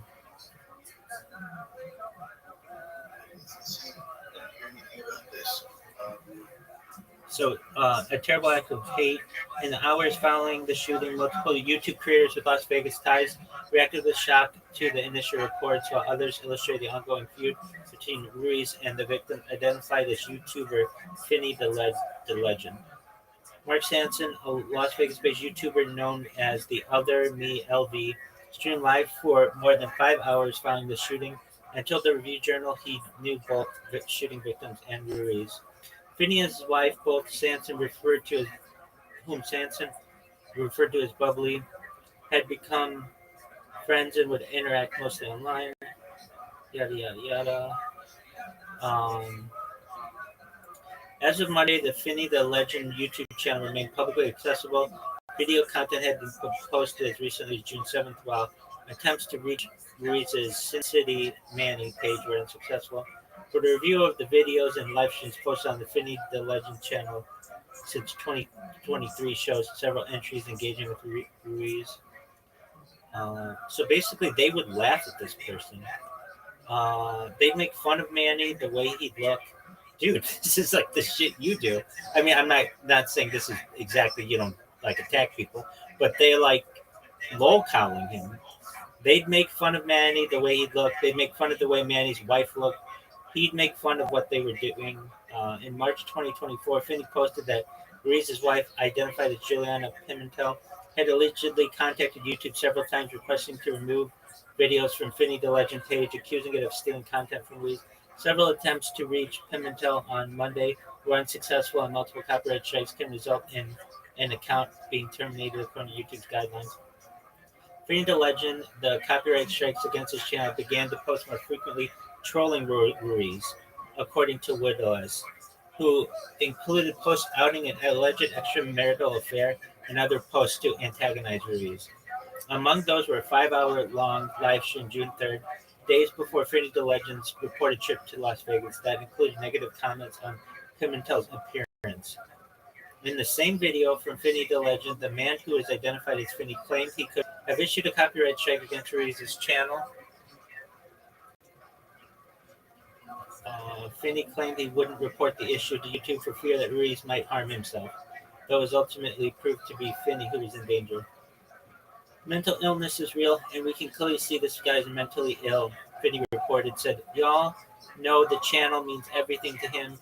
He has no outside friends, nothing. I don't think I could do it. And I'm saying this online so he can see it too. So it's like these people were like trolling a lol cow, and he just had enough.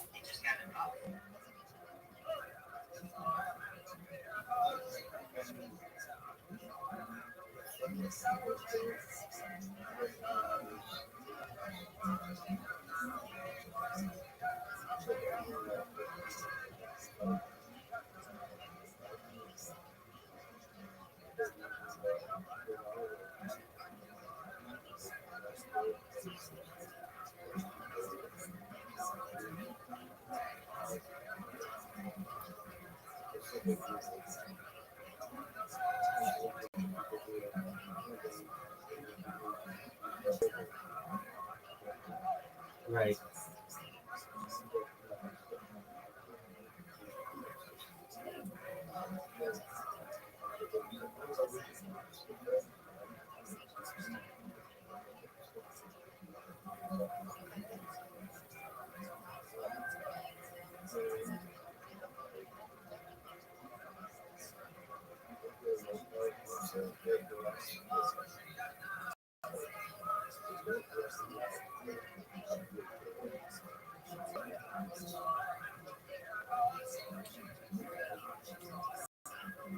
It says, if you want more details, the man who died has made a lot of videos trolling the shooter and his wife. He even spent 5 hours live streaming making fun of the shooter. The shooter live streamed around the city looking for the man who died. He told him quite a few times which bar he would be at. I've seen many comments on social media claiming the shooter has been threatened and this was self-defense. Social media commentators clearly do not understand what qualifies as self-defense. Well, I don't know. I can tell you at least death threats against me have gone up since I've been spamming people, but I get it. I've been getting them for a long time. And I'm a free speech advocate, so I live by the idea sticks and stones may break my bones, but words will never hurt me. Say whatever the fuck you want to me. That's fine. People have to be, just ignore it, I guess. Okay, strip shooting. I want to know what the username. I thought it was the guy at Connor. It was live on Kick, and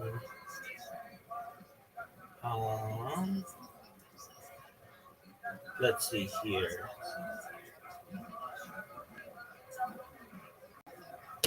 I don't know why they wouldn't put that information.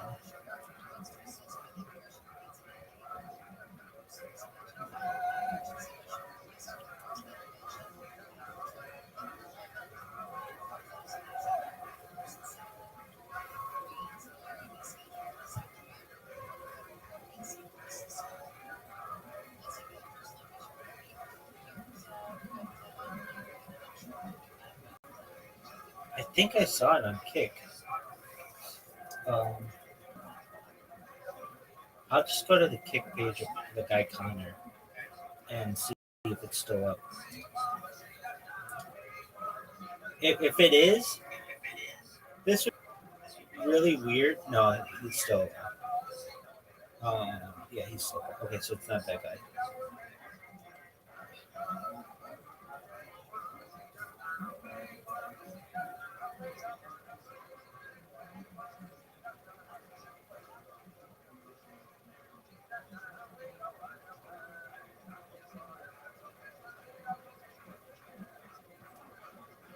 Maybe it's on the Kick community. They call them YouTubers, but they just call anybody who streams online. They just call them YouTubers, but they really could be multi-streaming.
she was sexually inappropriate with Teddy's 11-year-old niece. In response to this, Teddy put a .38 caliber handgun to Tyson's ear and told him to never touch his family again, but he would kill him if he did. For this, Customato kicked Teddy out. Why? Well, that's complicated. In part, I think to help minimize the chance of Mike Tyson, who Cuss legally adopted, will be taken away by the state. And with him, the dream of developing one of the greatest boxers of all time. Of course, that summary doesn't capture the full complexity of human nature and human drama involved here. For that, you have to listen to this conversation. The things said and the things left unsaid.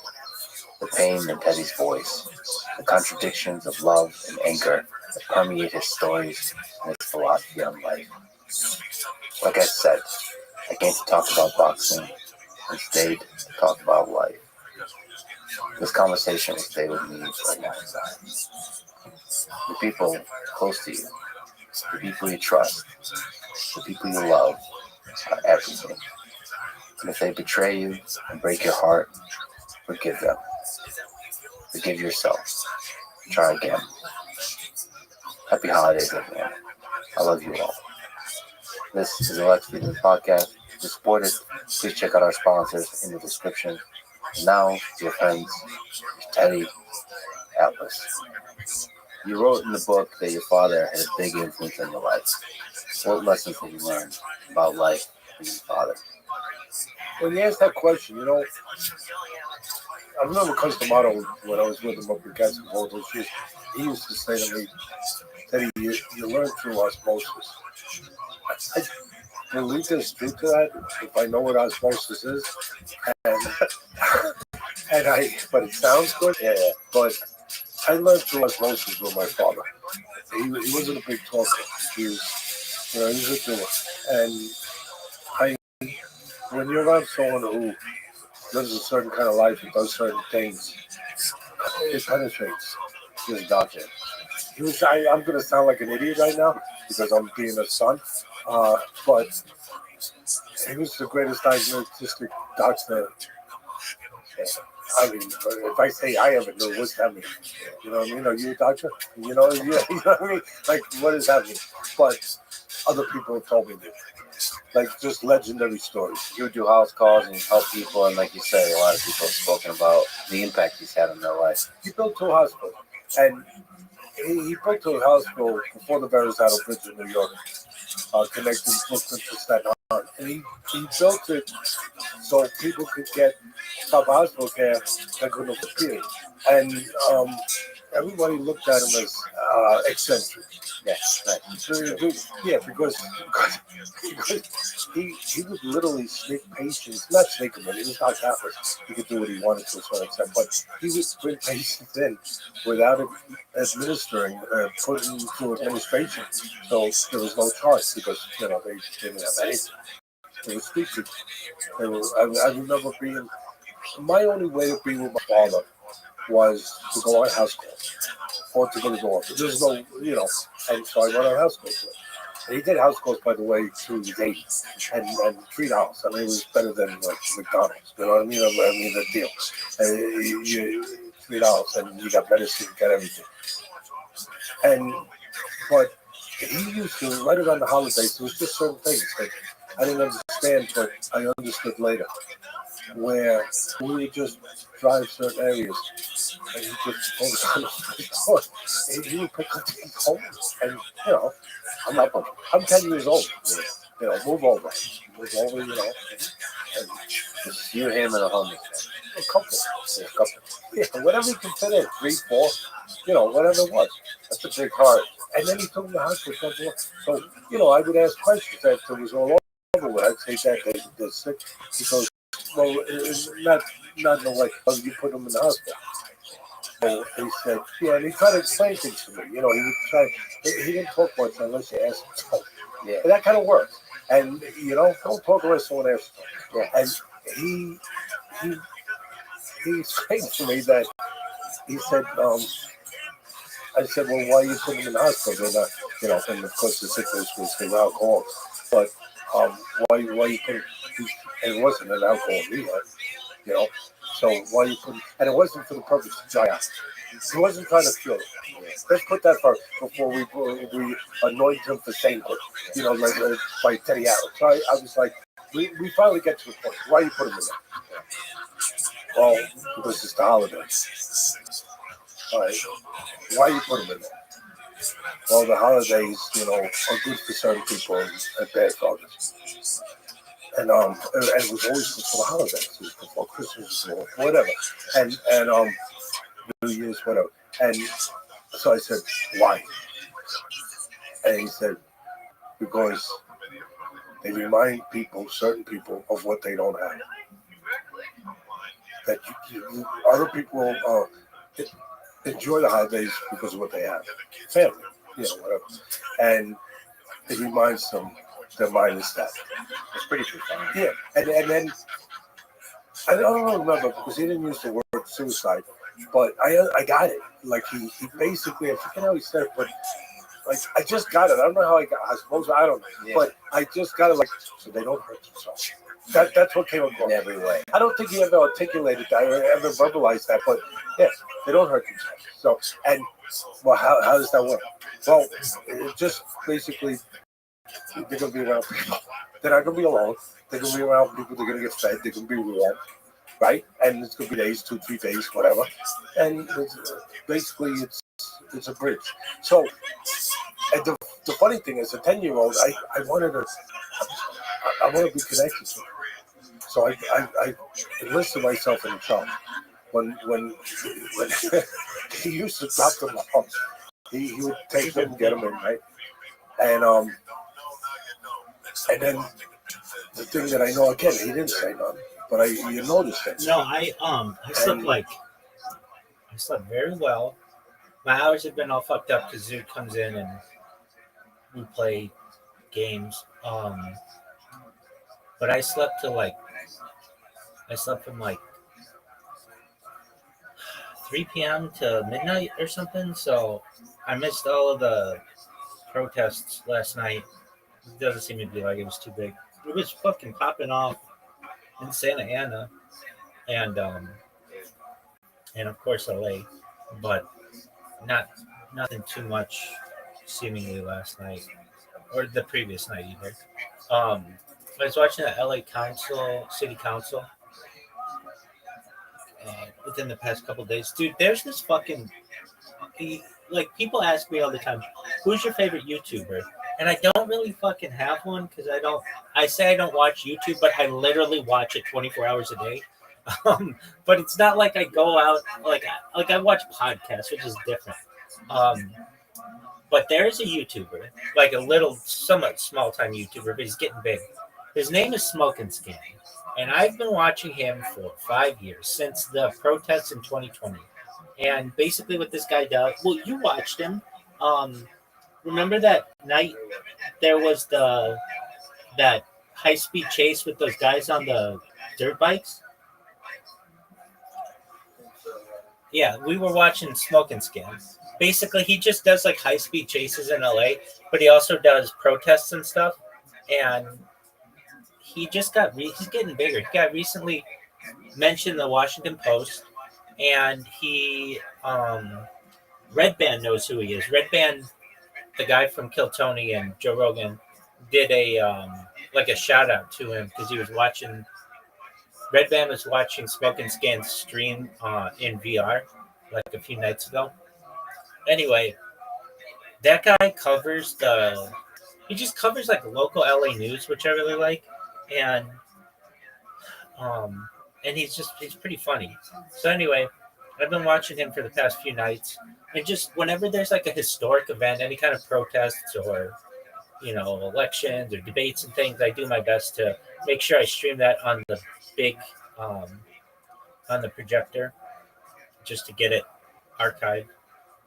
But last night I was unable to do so because I was asleep, and that's okay because I had been up for far too long, and now I'm refreshed. So I planned on being up all day until tonight, and then hopefully get my hours. I'm sure they won't be back to normal, but somewhat back to normal. And Yeah. How about you? Have you slept yet, or are you about?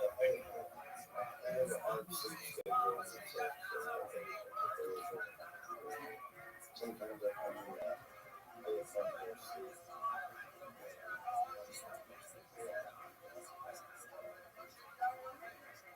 trying to get healthier sleep, but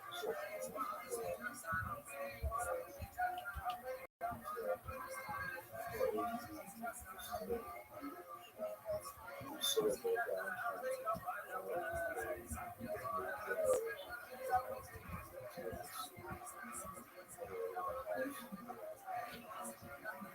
For how long does she sleep continuously?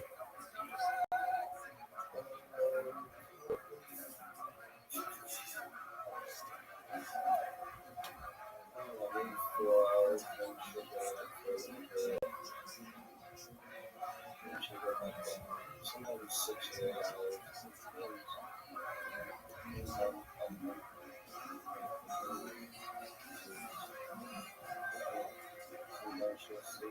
during the day. She'll also sleep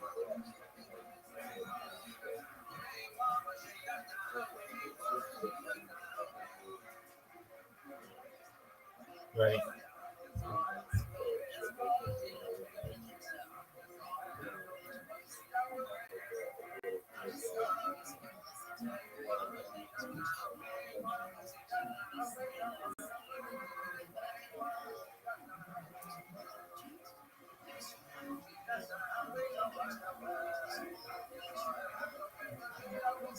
Did you hear about Brian Wilson dying yesterday? Yeah. He had been sick, but I, I'm, he had been sick. I'm a pretty big Beach Boys fan. Being, yeah. Um, Whenever I think of LA or California or whatever, it's like the Beach Boys are the quintessential music, and I exactly, and always has been, and he, I think, is really. I saw this documentary on them, and I really always felt badly for him. His dad was like the band's manager in their early days. Um, they were in like Arroyo Seco, where Dodger Stadium was. That's where they were living. And then when they built Dodger Stadium, they kicked out all the families there, and they moved to Hawthorne. And his their dad was like their manager, or Brian Wilson's dad. And now it's been a long time since I've seen this documentary, but basically, he was really strict on them. And you can imagine, like, dude, the Beach Boys. You know how much pussy they could have gotten, like up there with the Beatles. And um and he was really strict on him, and would one day like hit Brian Wilson in the ear and deafened him in one of his ears. And like for a musician to not have your ears is like, it's just, I've always felt like just really sad for him. Anyway, he um he just, I really think he was in his own way a musical genius, and does not get enough credit for just what he's done. Pet Sounds, has good vibrations, and like got, God Only Knows, and California Girls, all that fucking. It's just it.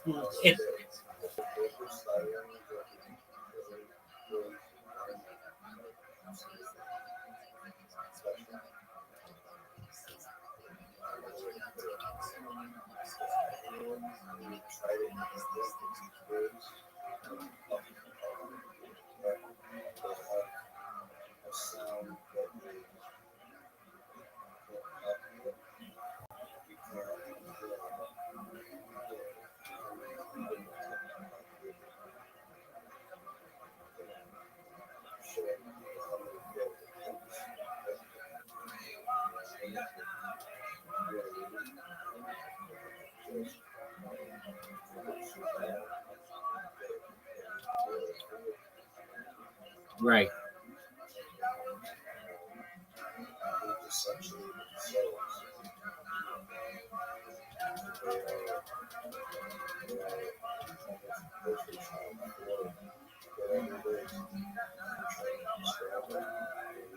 Right. I mean, they. I don't know. When I think like New York, I think like Billy Joel, or New Jersey, I think like Bruce Springsteen, and or like Frankie Valli, and when I think like Southern rock, there are all those bands, but like it was certainly like geographical. I mean, they're like a worldwide sensation, certainly, but um, they just kind of define not just music, but a location as well. And yeah, I just, I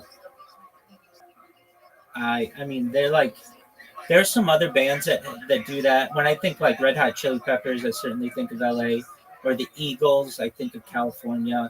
Um,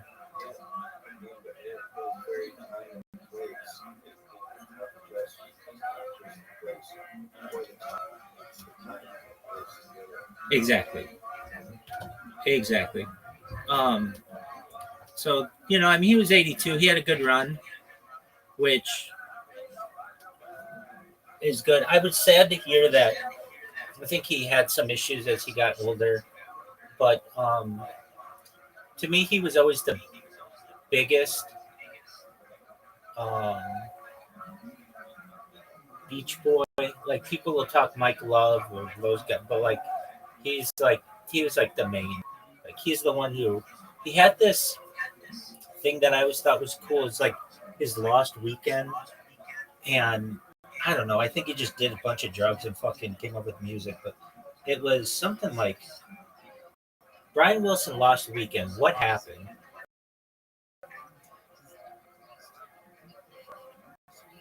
Um, it refers to a period of self-destructive behavior. Oh yeah, that's what it was. And declining productivity in the mid 1970s, marked with his struggles of mental health, substance abuse, and retreat from public life. During his time, Wilson's reliance on drugs and alcohol, along with the of overeating and reading pornographic magazines, significantly impacted his personal and professional life. The period followed the death of his father, Murray, which further exacerbated his fragile mental state. Wilson's productivity declined, and he became increasingly reclusive, often hiding himself from his bedroom and avoiding interaction with friends and bandmates. Despite this, he eventually made a return to music in 1975, though through his subsequent work, such as 15 Big Ones, but not well received an early contribution. I don't know. Like, they made a comeback with Kokomo. That was an interesting one. They were like a band that I know. I don't know if back in the day it was a record. Like, they had all these hits in the 60s. They did nothing in the 70s, nothing in the 80s until the movie Cocktail, and they had Kokomo that came out. It was like, I don't know, there's some kind of record of like, yo, dog, what's the record of like not having a number one hit for a while, and then the Beach Boys did it. They had all those songs in the 60s, nothing in the 70s, and then like in the late 80s they had Kokomo. Wasn't that some type of record? Um, the Beach Boys had a notable gap between their number one hits, which eventually was broken by Kokomo in the late 80s after achieving three number one hits in the 1960s, namely Surfing USA, I Get Around, and Help Me Around, even though they had like a billion other songs. The band did not top the charts for nearly 2 decades. The gap was filled with experimental and critically acclaimed work such as Pet Sounds, although these did not reach the number one spot on the Billboard charts. But I cannot blame them. They were up against the Beatles. It's like, even though you've got like Good Vibrations that comes out, but like if, like Come Together's number one, like you're not going to beat that.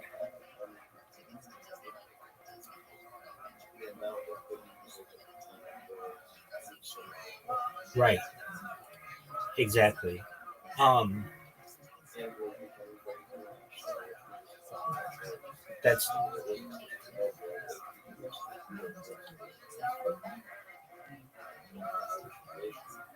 that's right.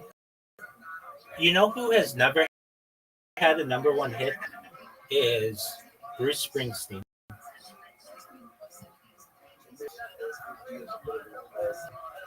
He- So this is like a little trivia that I know about him.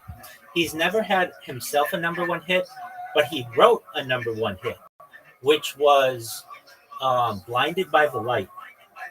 You know, wrapped up like a deuce, another door in the night. He wrote that, and it's a number one hit. So he sort of does, but you would think like "Born to Run," "Born in the USA." Um, um, hold on, like he's got like a billion songs.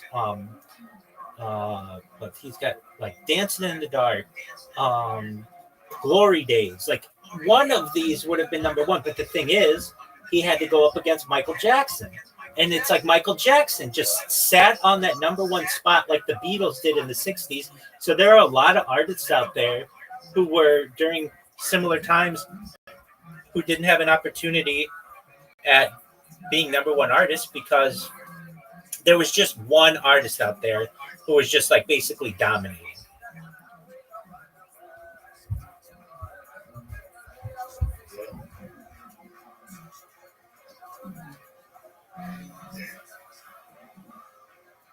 I find that fascinating.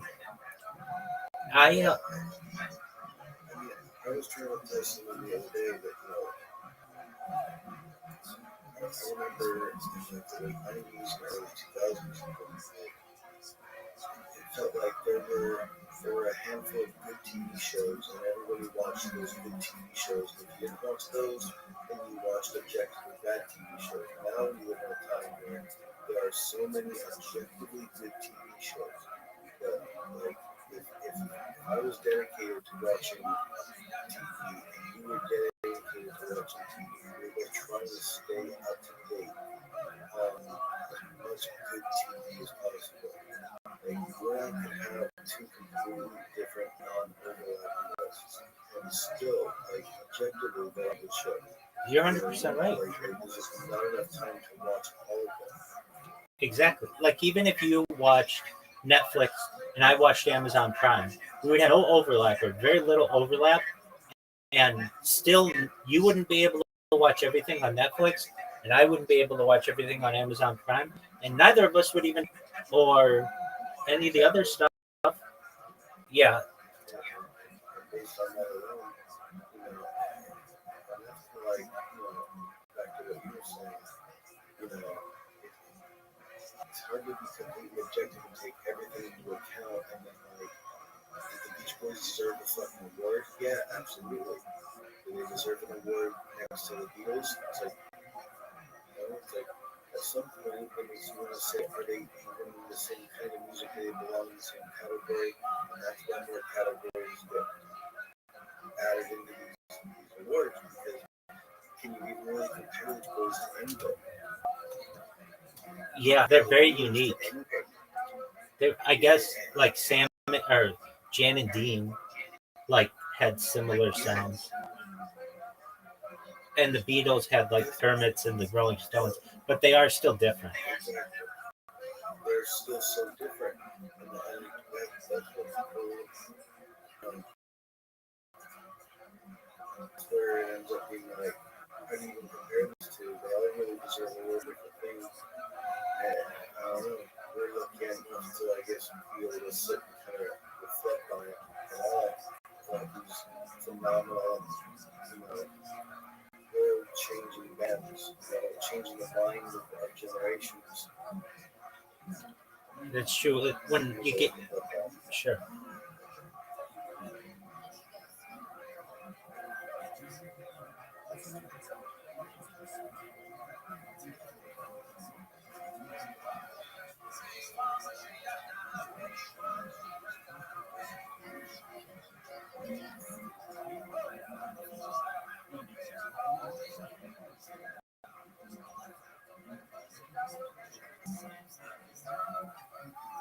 You said you're back.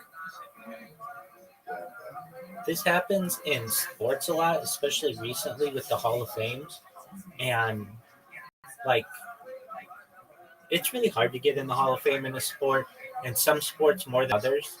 and some people aren't appreciated for what they did. Whenever they would have been like discriminated against, like for instance in baseball.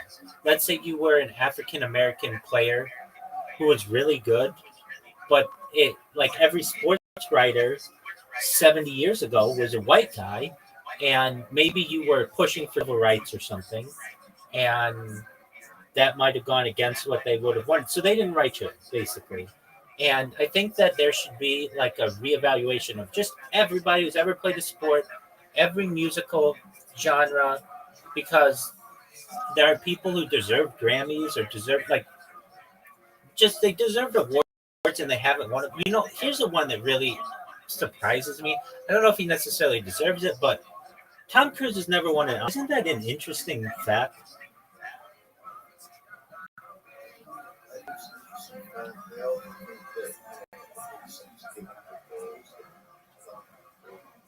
Yeah, but even a Lifetime Achievement Award, they give those Lifetime Achievement Oscars out, like for what he's done for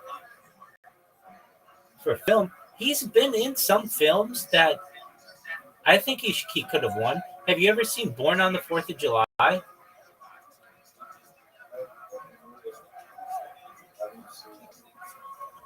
Or like Rain Man?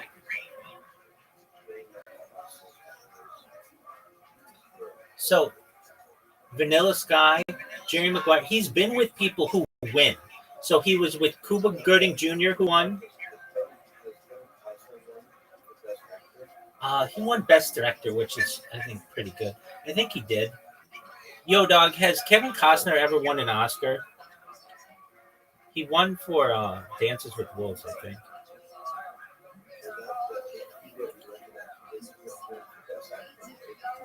He won. He won Best Picture and Best Director, which is like good enough. And director. That makes sense because that is, and I use him as an example because Dances with Wolves is objectively and also personally one of my favorite fucking movies. It's one of the best movies of all time. It is excellent. Kevin Costner himself is not a great actor. No, he's not. And now he deserves every award, even for his own movie. He deserves every award except for Best Actor because he's just not. Even in his own movie, he's just not a good enough actor to win Best Actor. Right. You know? And now that is one of the best movies, one of the best stories, one of the best directed. It's one of the best fucking movies. I've had other people say they've never seen it. I've sat them down and watched 4 hours of fucking, Dance with the Wolves, and they've been like, "Thank you. I don't know why I've waited so long to see that amazing film." And I'm just like, I'm glad that you feel that way. It's that good, I think. And but a few years after that, he did The Postman as well, which wasn't as big, but it was kind of the same. And I think that was a pretty good movie. I like The Postman. I like The Postman as well. I thought The Postman was a very interesting movie. And again, he's not the best actor, but he's good at what he does. And he is in phenomenal movies, Yeah. And he has a hand in the development of them. He's a great filmmaker.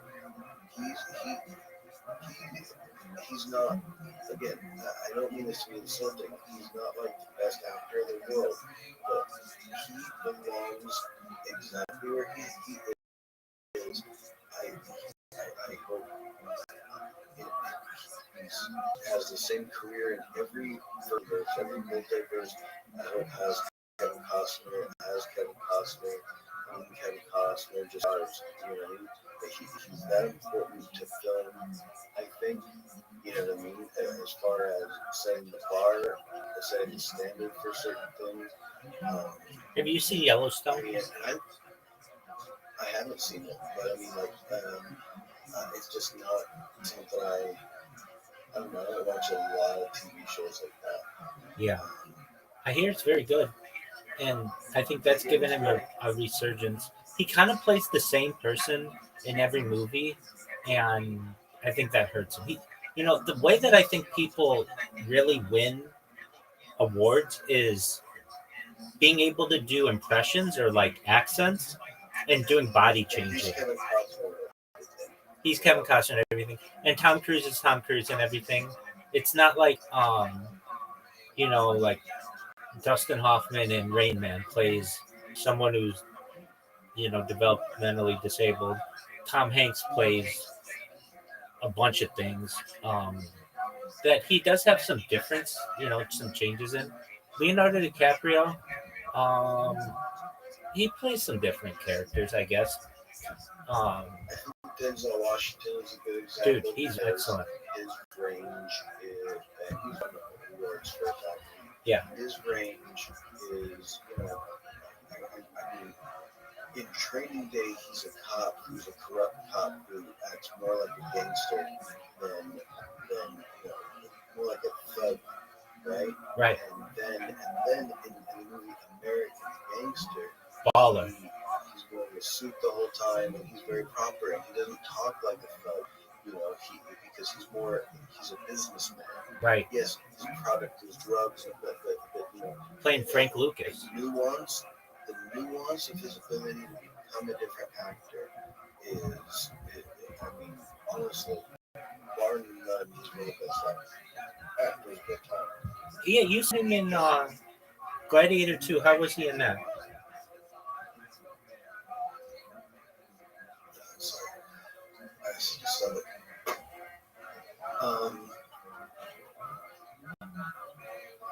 He played Hannibal. Not my favorite role for him. He's very much. You're good, big dog. It's almost like his character was like trying to be the Antichrist, and maybe not literally.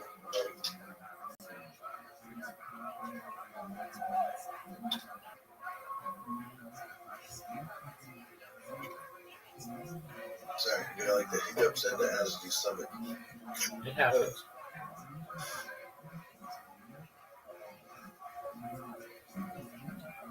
Dude, if you want to get rid of the hiccups, there's a surefire way to do it.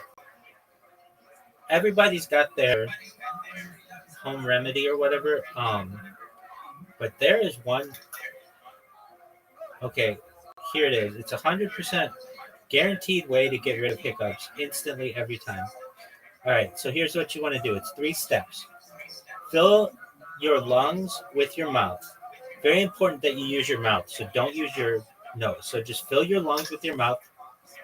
Swallow twice in a row. If you have difficulty doing this, generate saliva in your mouth. It'll help you with the second swallow easier. And exhale slowly through your nostrils. So breathe in through your lungs, swallow twice, breathe out through your nostrils. That's kind of stuff I do. I just did something very simple. I usually incorporate drinking water, taking a lot of slow sips, so that it penetrates the throat and stuff.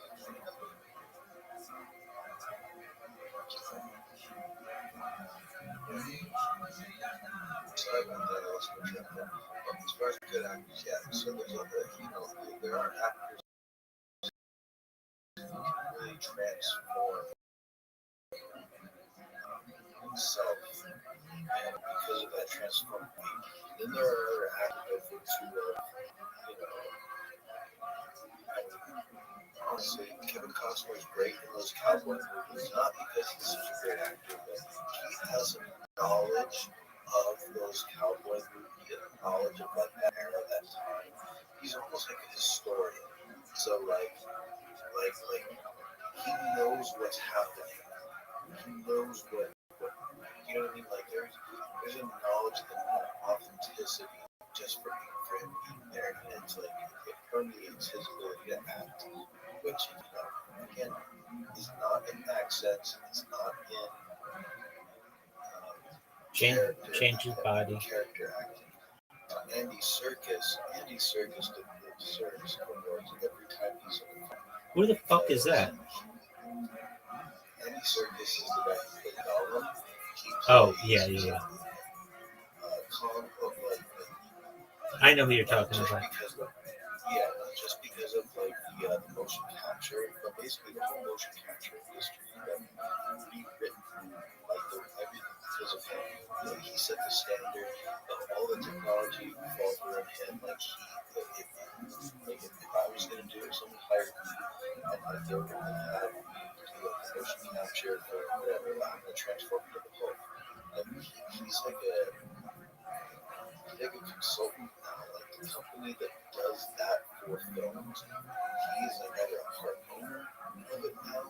The way, like, if I was working on a bunch of movies and eventually I started producing movies, he's basically like the producer for that part of the films.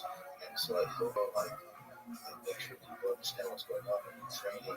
He can come teach me how to do it because nobody knows it better than him.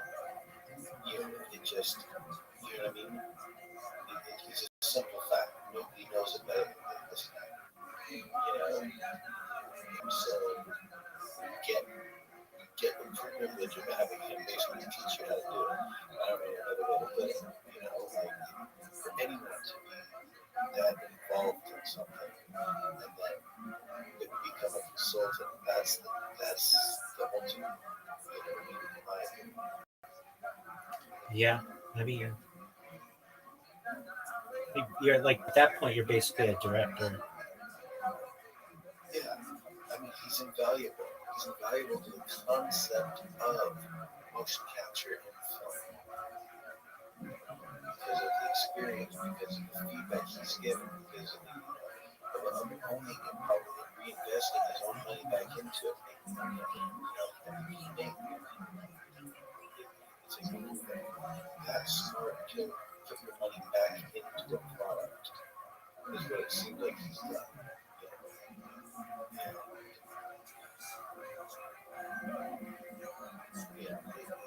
It's what anyone can do if they really believe it.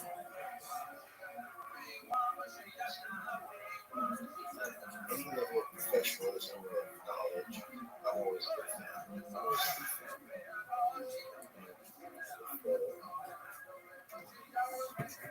You want certain people to teach you certain things.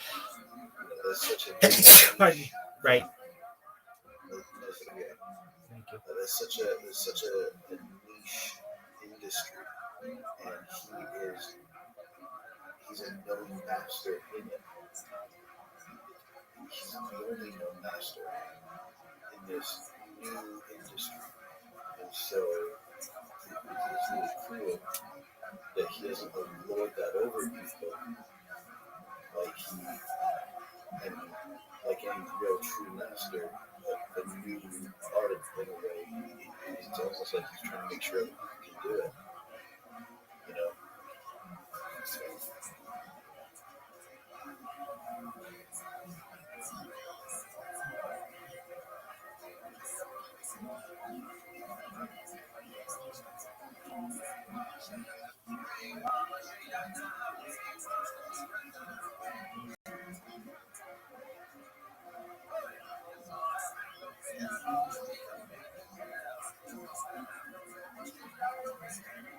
I'm watching the Danny podcast. The Danny who? Thank you. Have you seen that one? Danny who? Jones podcast, Danny Jones show, whatever. Danny Jones show. What is that? It's the Danny Jones podcast. He's been interviewing a lot of UFO people. I think you would probably enjoy it. The Danny Jones podcast. He has some religious people on there as well, but besides that, like the UFO people, I think you really, really like. I don't know if you want to sit back and listen to all the people he talks to, but I think that again with like long form, 2 hours, 2 or 3 hours usually per show. So I think that you would very much enjoy. Dude, this is a great Also, suggestion. I appreciate it. I'll take a look. yeah, and there's another one. There's another guy who I can't remember what his name is, but Joe Rogan actually interviewed a couple people recently. So he interviewed the guy from the Y-Files, Yeah. Jay Gentile. I saw that. I like that guy's show. Yeah. And That's a very good one. But he also interviewed another guy, American Alchemy, and that guy does a lot of UFO stuff. And I hope that you would look into that guy's show Okay. as well, actually. I think his name is, I don't know if it's David Mitchell or David Mitchell. Jesse Michaels? Yeah. I watched this guy the other day on Joe Rogan. Yeah. That's interesting that you said these two guys because I've watched the Y-Files guy, his Joe Rogan twice, and I've been falling asleep to this Jesse Michaels one. Yeah, Jesse Michaels. That guy there, his YouTube channel, I think is one of the best right now because he's getting good interviews with people. He has a good perspective. And that guy, Danny Jones, and the Y-Files makes. I don't think that he would have anything new for you. He doesn't have anything new for me. I think that he's good about repackaging stuff, topics that for you and me, it's no. It's Right. been no. These were like the deep track topics when you and me were growing up. Right. You know, like now we want to hear about other things, and that's what I think Danny Jones has some, and then Jesse Mitchell, whatever. He's great. So those ones, basically, the last couple of months, maybe the last month, Joe Rogan has had some phenomenal guests who are doing great work, and He's had some big people. yeah. He had Bono on like last week. Besides the big people, like these people, they don't even have like a lot of them don't even have like 300,000. I think not even 200,000 people following them on YouTube. Some of them, and so that's why like I wanted to make sure I point out to you because like they've gone on Joe, and even still they're not even like 500,000 subscribers on YouTube. So you know, but I've looked into some of their stuff, and these guys are very, very much worth watching. Excellent. I'm gonna take you up on that. So I've actually been doing this thing. It's like I absorb myself in these podcasts. So I got Lex Friedman going, and that's actually Joe Rogan's how I found out about Lex Friedman. And then it was like the YouTube algorithm just kept forcing me to watch it. But then I've got another device here that I've been using to like actually watch. Like what you see on Discord and what I see is and what's being projected behind me is actually kind of it's small for me to see where I am here. But I have a device that's like an old tablet that I use that I've been watching some more recent podcasts. So I'll definitely check out American Alchemy, and then the other one that you mentioned seems really cool too. And it's guest driven. It's for Danny Jones. It's a guest. Yeah, Danny Jones. Show. Though he has a for whatever reason he has phenomenal people coming on his show. Miss Aquarius. That's something I'm looking for. Recently, I'm looking for people who are getting good interviews because Joe Rogan is at this point, Joe Rogan is having some level 1 interviews with people. He's so big, with like Graham Hancock. He introduced Graham Hancock to the Brit Award. Definitely. That was his first real guest who wasn't just like some schlub. Welcome, Miss Aquarius. How are you? I'm hanging in there. Yesterday I went back to work. I had to go. I wanted to go to the doctor. Couldn't go to the doctor, so I went to urgent care. My fever is 99.7. It's just a low grade. I am tested. I tested for COVID and flu.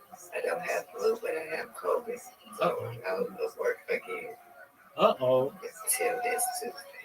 Okay.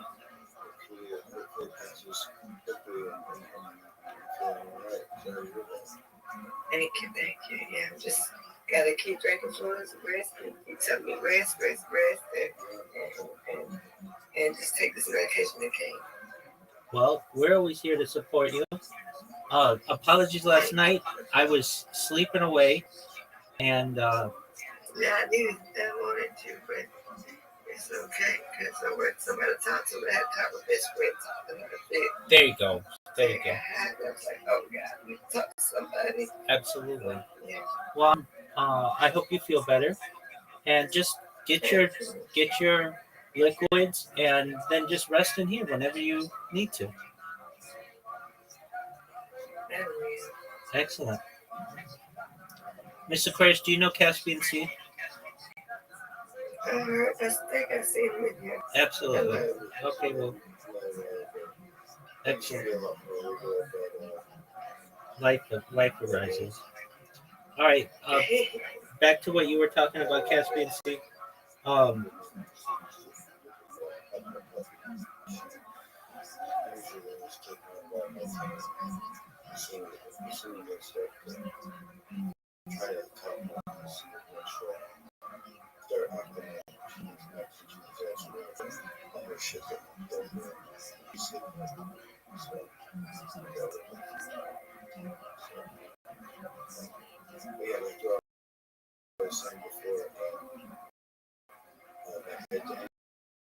He has phenomenal Joe Rogan at this point, with Graham Hancock, he's done so many interviews catching up on their relationship and whatever the project is, and so they don't really have one interviews, but there's other people like the first time people in the world are learning of Paul Stamets or HHNTO.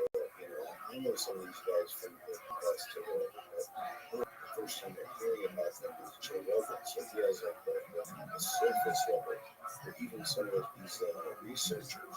But then, so then, because now these people are kind of like, they'll have a deeper conversation on other shows. And so I've been looking for those kind of shows. Personally, I don't have that speed. Why don't you? I'm not entertained by his show. I get it. He's boring, and I felt the same way when I first saw him. Yeah, exactly. Yeah, he's boring, but his topics are unprecedented. If you want AI, he's the guy for it. I felt the same way, Caspian Sea. When I first saw him, I would complain. Why do you keep showing me this person? Like I complained just on the stream. Why do you keep showing me this person? I don't care. And then I like, but if you want to talk high level AI and futurism, he's the best guy in the game for it. So I had to, yeah. But I UFO stuff, UFO. Was that Mr. Gray? Sorry. It's great. It's so great. You gotta break that fever. You can't go nowhere. You gotta feed. You also can. You gotta break that fever. I know. And what else I do when I'm feeling sick, I go. Oh, I'm gonna be. I gotta go. I can't. I don't understand. This is. Oh my God, this is frustrating. I have no doubt.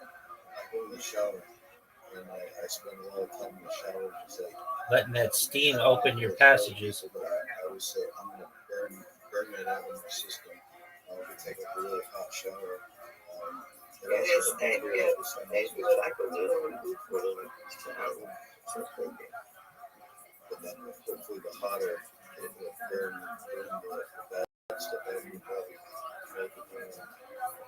God bless you. They get this medication, and now the COVID goes, and the fever breaks.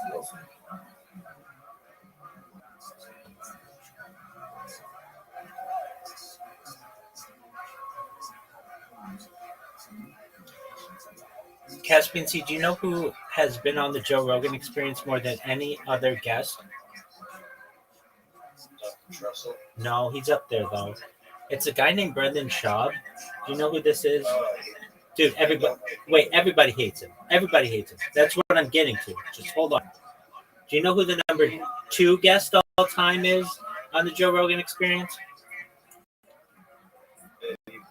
No, another guest though. He's up there as well. It's Brian Callen. Okay, and they do this show known as The Fighter in the.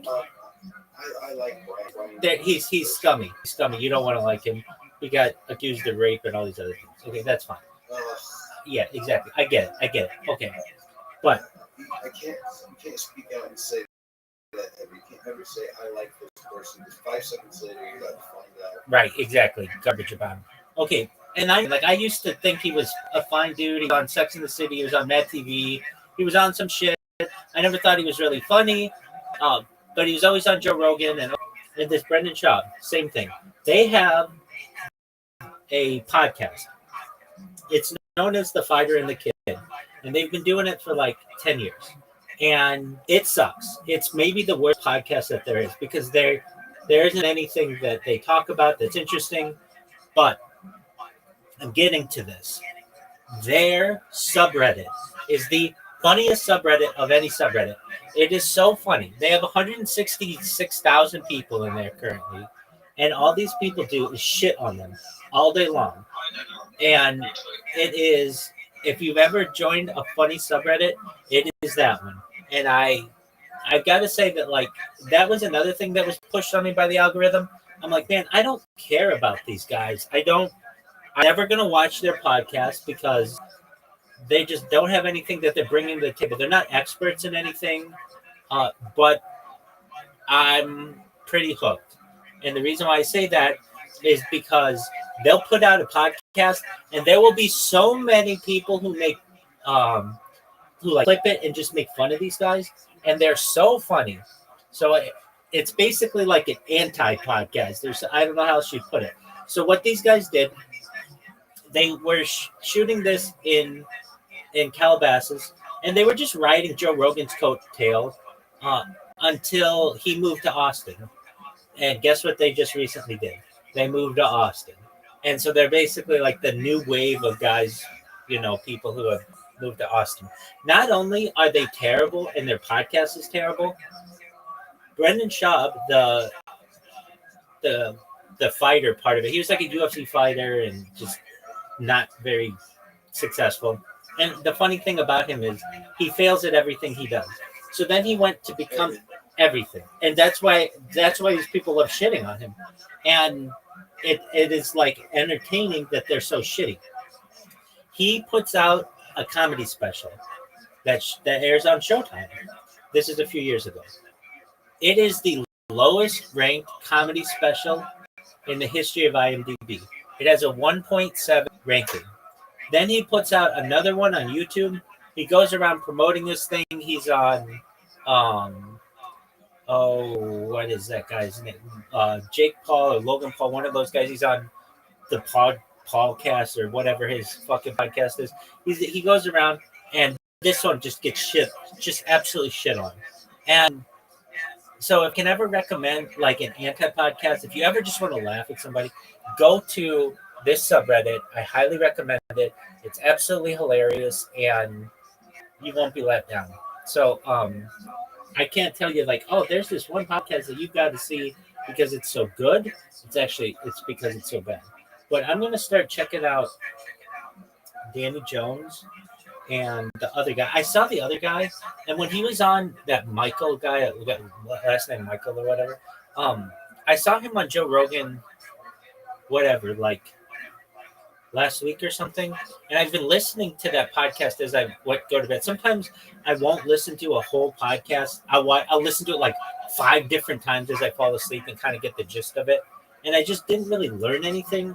But again, like you've said, we're pretty deep in ufology. So it's not like we have to be convinced. Yeah, exactly. The only thing. Don't get me wrong. I very much. I love the Betty and Barney Hill story. Word. But I don't want to hear anyone fucking talk about it anymore because I know as much as anyone can know about it. I heard everyone's take. I heard, Stanton Friedman's ever-evolving take over the years as he maintained a relationship with the niece. So, you know what I mean? Like, There's nothing more to learn. There's nothing new about that. Yeah. But now other stuff that you can learn new stuff about, that's the stuff that I think that you are more interested in as well. That's why there's some of these podcasts. They're very cool. Yeah. I'm gonna perhaps even start them up. Like maybe in a little bit. I've recognized that I'm not anymore entertained by people who had sightings. That's cool, but like that doesn't turn me on unless you've got really good footage or something. I am still very entertained by alien abductees. That's kind of my jam because I love hearing about news stories, and I really like to learn about extraterrestrial technology. I don't know who wouldn't be. It's absolutely fascinating to me when they've got just like devices that we don't have. That kind of stuff is phenomenal. In terms of like Bob Lazar, I know his fucking story as well as he does. And it's been consistent all these years. And I absolutely can't stand people in the UFO community who come in and they're like, he's a fraud. That immediately makes me think that you don't know what the fuck you're talking about. And you haven't been in it that long because he's been consistent for 35 years now. Wait, is it 35? 35 years. His story has been exactly the same. And I don't think, like, I understand Bob. There's not anything that he can add to his story at this point. It's basically like, it is what it is, and you can take it or leave it. But he's why we learned a lot about technology, anti-gravity and Area 51 and all of that. And so I'm like a huge Bob Lazar backer.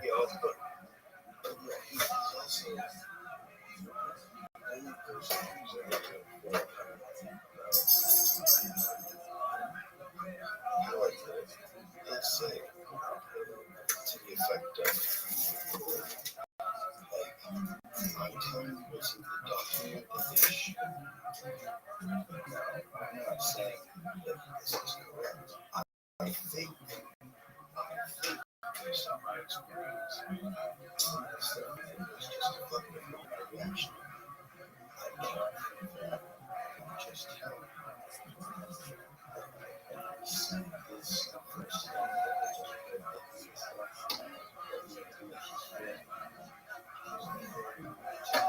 how he says things.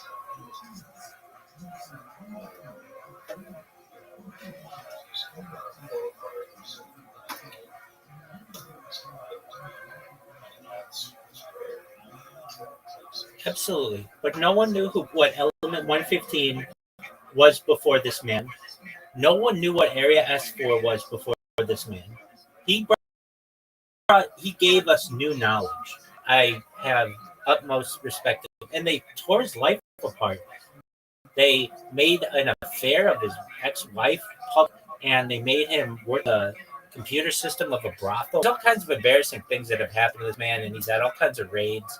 And I personally, I'm a huge Bob Lazar supporter, and I hear these people in the UFO community who are like, I think that like I haven't, or how would they put it? That Bob Lazar is a like a disinformation agent, and I'm just like, disinformation of what?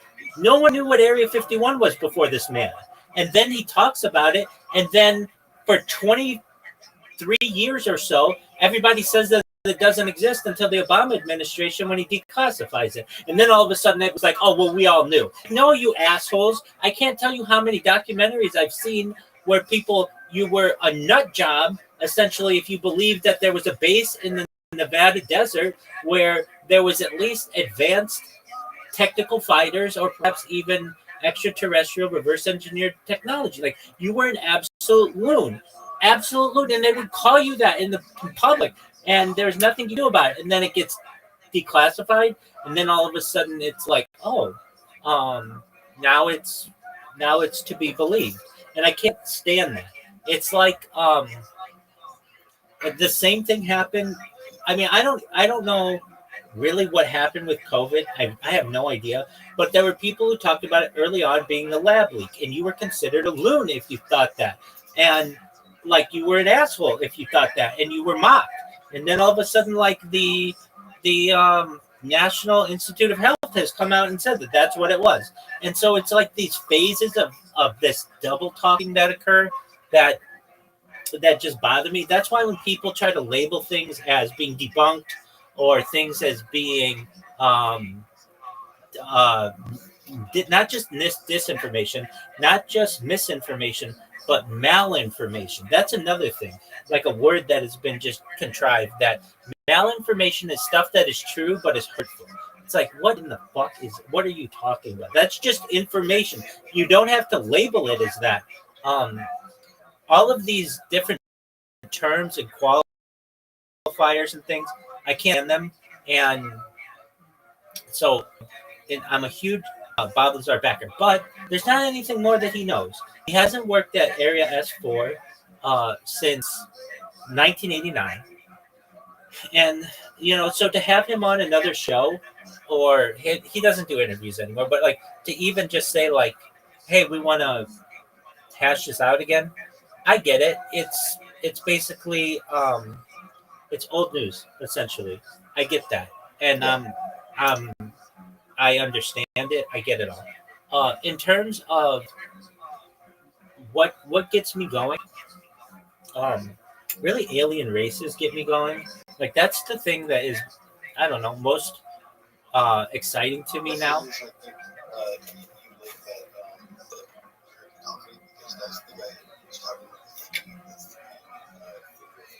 Right, exactly.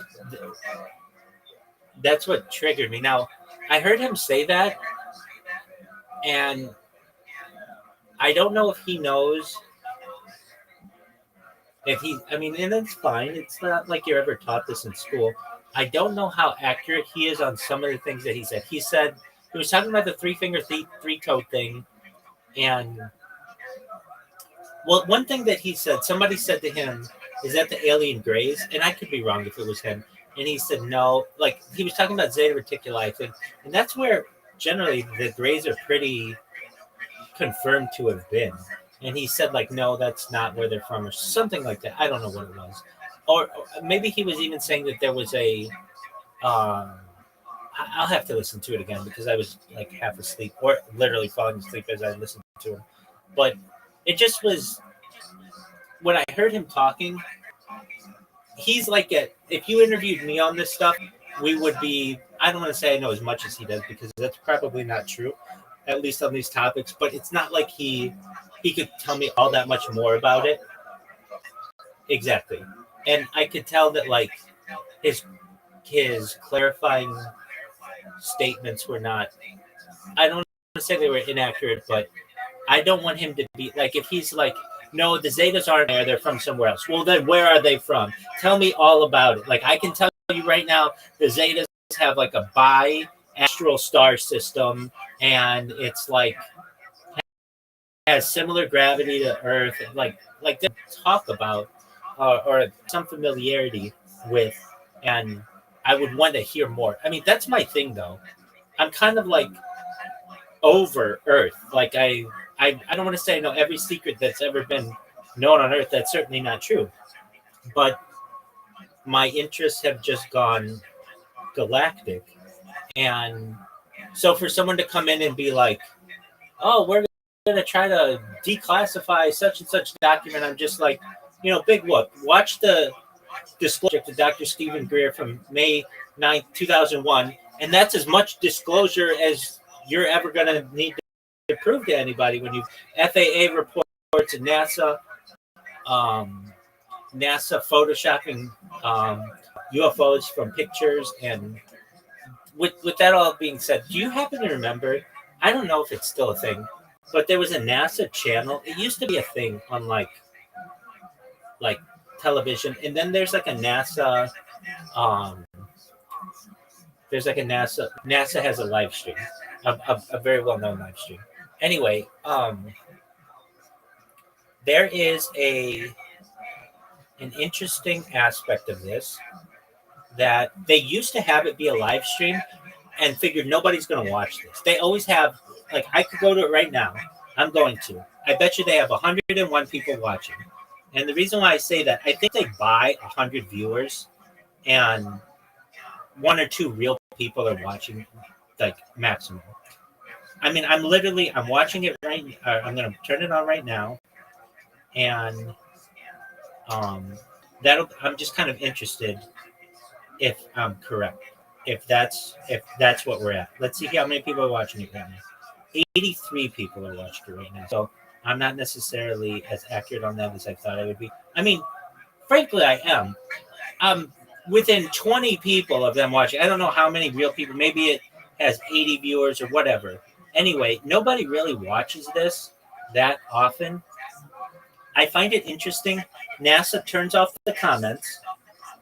Why? You're scientists.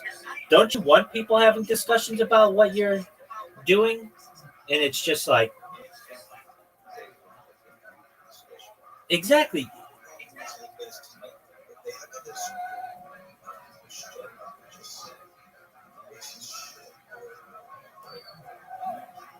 No. You can't do that on YouTube very long without losing your account. That's why somebody gets flagged and they lose their account. That's why you have moderators. You're NASA. You have the budget for moderators. You hire hundreds of interns a year of college kids, even maybe high school age kids who have nothing to do. Just say, moderate this channel. And you can also limit people's text that they use. So if somebody wants to use the N-word or whatever word, you can get rid of that. Like, I don't believe that. It's because they don't want people calling them out. Yo, dog, how is it that XYZ happened in the Apollo program? Or why is it that this is on a delay? Like, all the stuff that I think that they should be called out on, they just don't want to put up with any of that discussion. So they have comments off. That's fine. If they want to do that, that's cool. Anyway, I know that they used to do a live stream that was literally like a live stream. It wasn't delayed, or if it was, it wasn't delayed enough. And people used to just take their footage straight from the NASA live stream of UFOs. And it would be tons of them, like from the International Space Station, tons of them. What would you even call it? Like waves of them that would just be flying around. And it wouldn't happen every day, but if you watch long enough, it would just be like incredible amounts. And then they stopped doing that. And I don't know. As has previously been stated, NASA should stand for never a straight answer, because it's basically useless. And to me, it's even more useless now that we have private space companies that get more accomplished, frankly, than all of NASA. And that, in my opinion, shouldn't be a thing. How is it that if Japan, who just recently tries to put some kind of lander on the moon, and they fail, yet we did it multiple times in the 1960s and 1970s, with less computing power that is in a Walmart watch, I'm very skeptical of what comes out from that organization. You know, Yeah, no, it's fucking. here's a completely unrelated topic, but I want to bring up completely unrelated. If I say to you, Caspian Sea, we live in a democratic country. That doesn't sound strange, right? No. Exactly. Our country is our government based on democracy. But it's not. And that to me is absolutely ridiculous. Democracy is in its simplest form. Hold on. Let's talk this out. One person, one vote.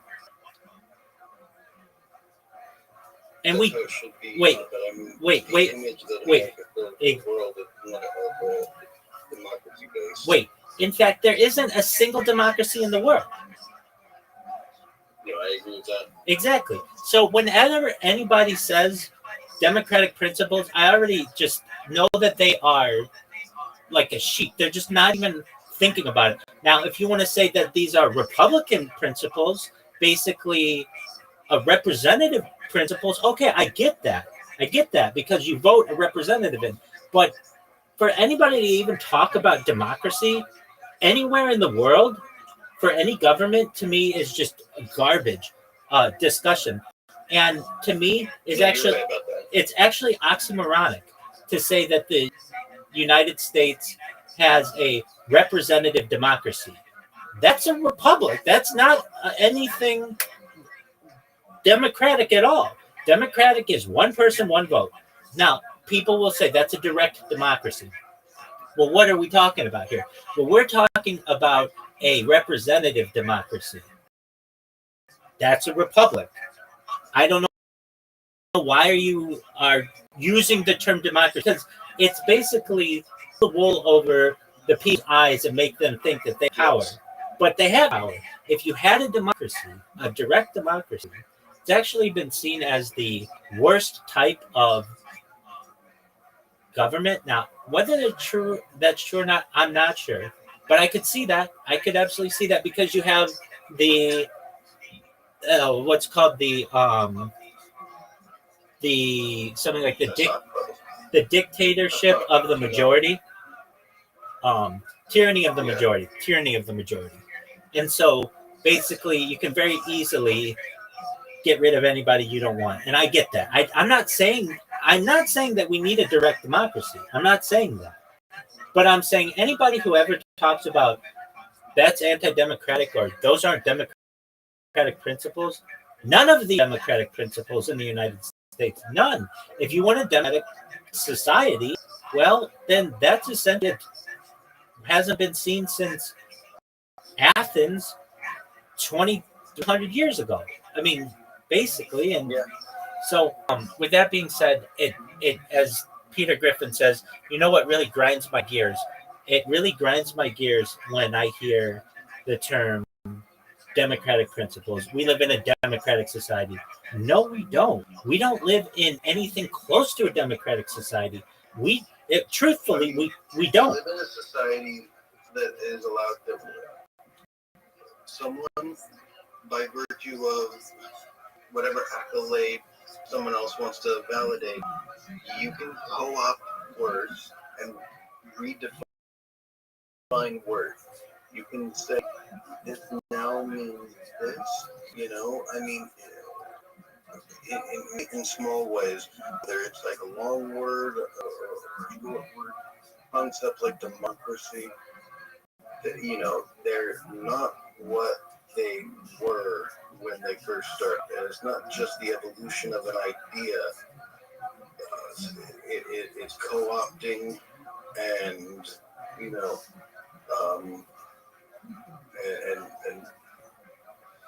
for agenda-driven language alteration. That's true. It's propaganda. It is. That's what it is. It's propaganda. Did you ever see that Family Guy? I think it's when Lois. It's an early one.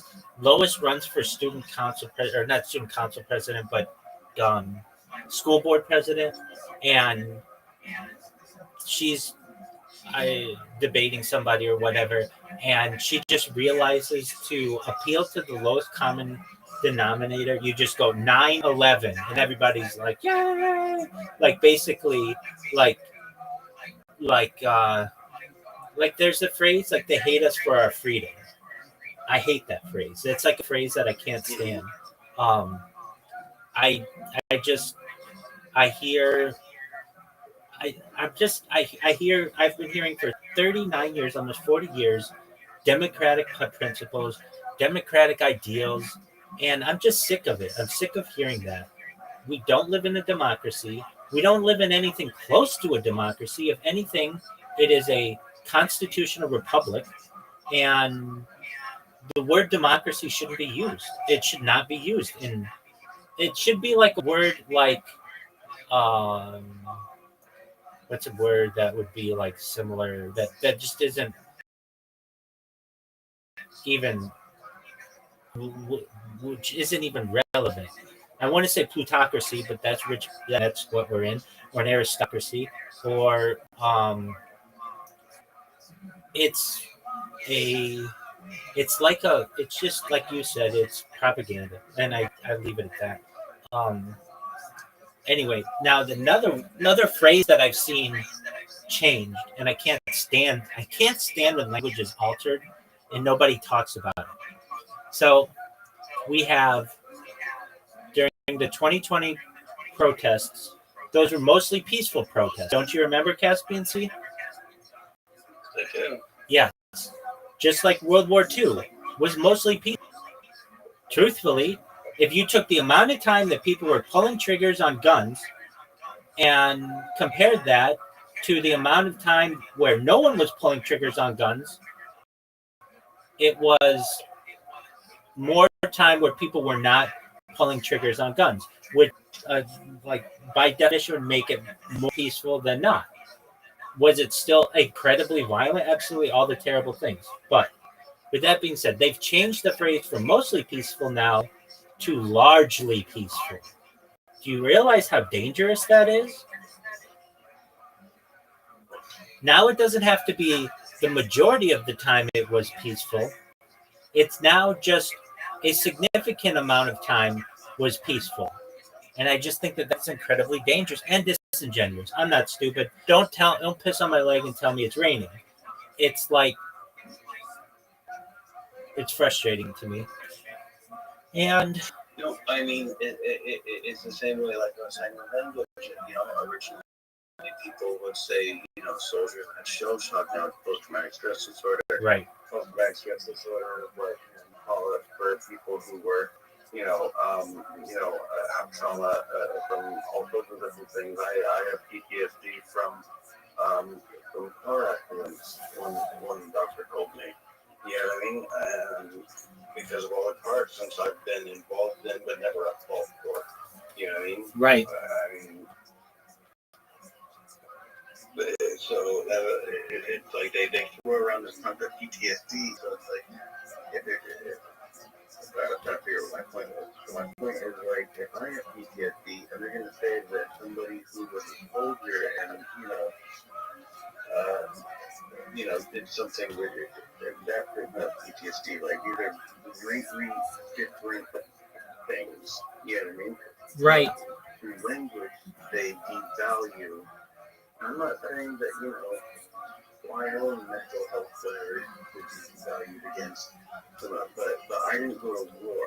Exactly. You know what I mean? Separate things. I think that, I'm not saying it's a so-called self-talk, but the version of PTSD that a soldier has is different than, and I have PTSD from other things as well, you know what I mean? And it's different than what those guys have gone through, okay, girls, you know what I mean? Right. And that's all I need when it comes to like the language, using language to change it, because now they want to say, now, if everyone has PTSD, then it's almost like nobody has it. Exactly. And then devaluing the psychological traumas that soldiers are going through. You know what I mean? I couldn't agree more. For soldiers, it's not like I have a great big bone to pick, but it's perfect example. I think for something. I think it's an excellent analogy and accurate. And it's frustrating to me that, including that one, that we don't have like different terms for it. Like one would be, I guess they are in like psychological or psychological units. Like there's sexual based traumatic stress disorder, and there's war based traumatic post traumatic stress disorder, and there could be like what would a car accident be? Just like incident based. I don't know, like whatever. And all of those could be true. I'm not saying that they're not, but for the how would I say it? But to me, like if you were, and like I have empathy for these. If going to war and seeing people die and all that stuff, or perhaps killing people and doing is different than if you were in a car accident. They're just different. And we need a better term for it. Like it's, and I'm sure that they have them, but they're not used. It's too overarching for like, oh, you had bad shit to happen to you in the past. That's PTSD. Yeah. And it's like, okay, I get that, but there are different levels to this. And with that being said, like I agree with you. It's the And I don't really devalue it for anyone on any people who've been assaulted or people who have been war and put a gun in there, honestly, maybe even still too mentally young to understand what they're doing, even though they're of an age old enough to do this for their country. Do you see what I mean? 100%. But like both of these are absolutely horrible experiences to have to live through. You know what I mean? And grouping them together under the same blanket term, it devalues both. I agree. I mean, and unfortunately, even though too many people experience both of those things, it normalizes that right sort of thing instead of being a call to action for people to be aware and know how to help or I guess empathize with earlier or something. Hopefully one day nobody has to have any version of PTSD, obviously, right? So I agree with you. A big one is used now is autism. When I was a kid, frankly, I didn't know anybody who had it. I still don't think I've really ever met anybody who's had it in real life. So you go on the internet and everybody's got it. And like autism at one time was, I know this was a specific kind of autism, but was like Rain Man syndrome. It was like, it was a severe mental handicap. Exactly. And now, especially because I'm on Blue Sky, and I say that because like people are more open about these things, it's like 70% of people. And I'm like, no, it's not 70% of people. You think because you're socially awkward that you have a very serious psychological issue, and they're unrelated. They're unrelated. Just because you were bullied as a kid, which I'm not saying is cool, does not necessarily mean that you have the same thing that Rain Man had, whatever it is. Like they're separate. They're separate. And yeah, I mean, and I'm not saying you have to be a savant or something. That's true. But there were, now that it's spectrum, it basically means I think that everyone has autism to a degree. Then wait, if it's a spectrum, absolutely. Anything, especially the way that they are willy-nilly giving it to people who. I don't know, man. I mean, again, from what I'm told, I fall into the categories of my doctor would throw that label at me now because of other things. And so it's just like, look, I don't know if it would be a benefit or a hindrance to stay have that label. Dude, but if I am, then I would be one of the higher functioning for the the kind that make me think that the spectrum needs to be tightened up a little bit. Yeah. You know what I mean? Like, maybe I'm just an asshole and I don't care to be nice in public places all the time. But that doesn't mean that's not autism. But again, if that mixed with a couple other things, it's really all it takes to get really it's not annoying. Then I don't want that label. You know what I mean? I don't think that it helps people who have debilitating versions of autism. Doug, have you ever seen someone with like nonverbal autism? That is the thing.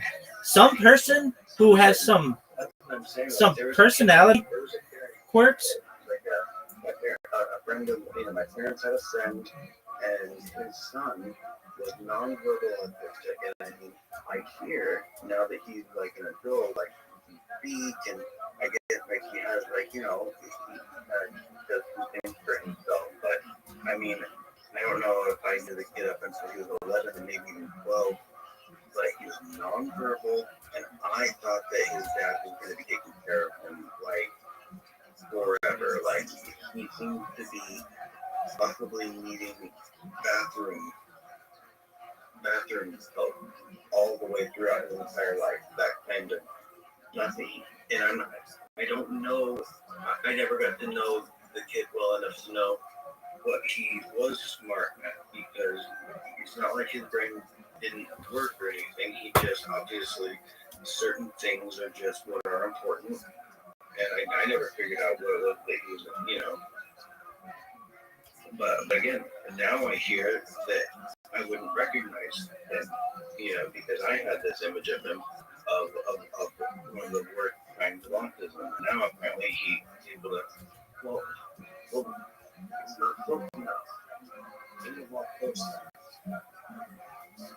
But yeah, so I know exactly what you mean. That's what I thought of when I thought of autism growing up. Now almost anyone can get it if they, feel socially awkward or something like that. And I don't mean that it's value people who have it, but I've seen some people who don't seem to need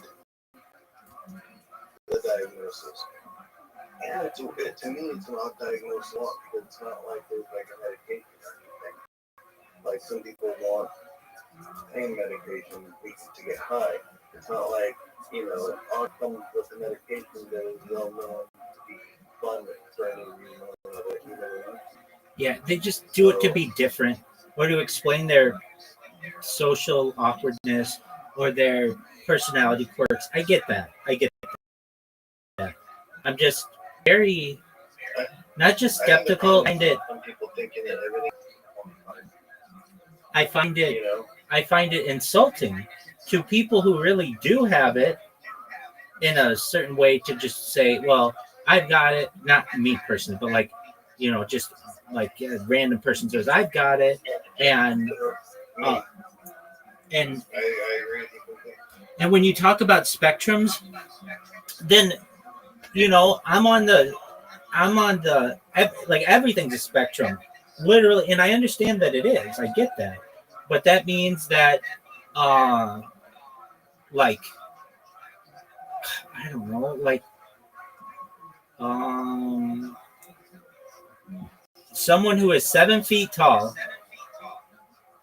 is a little bit on the vertically challenged spectrum because maybe some part of them doesn't feel tall enough or something like that. Like someone who has enough of something, they're going to feel that. Now they'd be at the far end of that spectrum, but it's like, yeah, versus someone who's like they have to stoop in every picture with their family. You know what I mean? So like, there's always the other side. Like, I always have to lean over really far because all my family ain't not even 6 foot tall. So you know what I mean? Like, there's always like some thing that can give someone like a mental complex. Yes, exactly. You know, like, Exactly. Cool because you're 7 foot tall and you're a great basketball player on the team, but you have like this complex about like being like the freak of your family. Which why wouldn't it happen if you're the only person 1.5 foot, if you're 18 inches taller than the next person taller in your family? And, you know what I mean? I get that. You know? I mean, just I feel like a freak. when you bring the term spectrum into it, it's like everything's a spectrum. You could have some dude who is in China, who's ever known Chinese people, and say that they are on the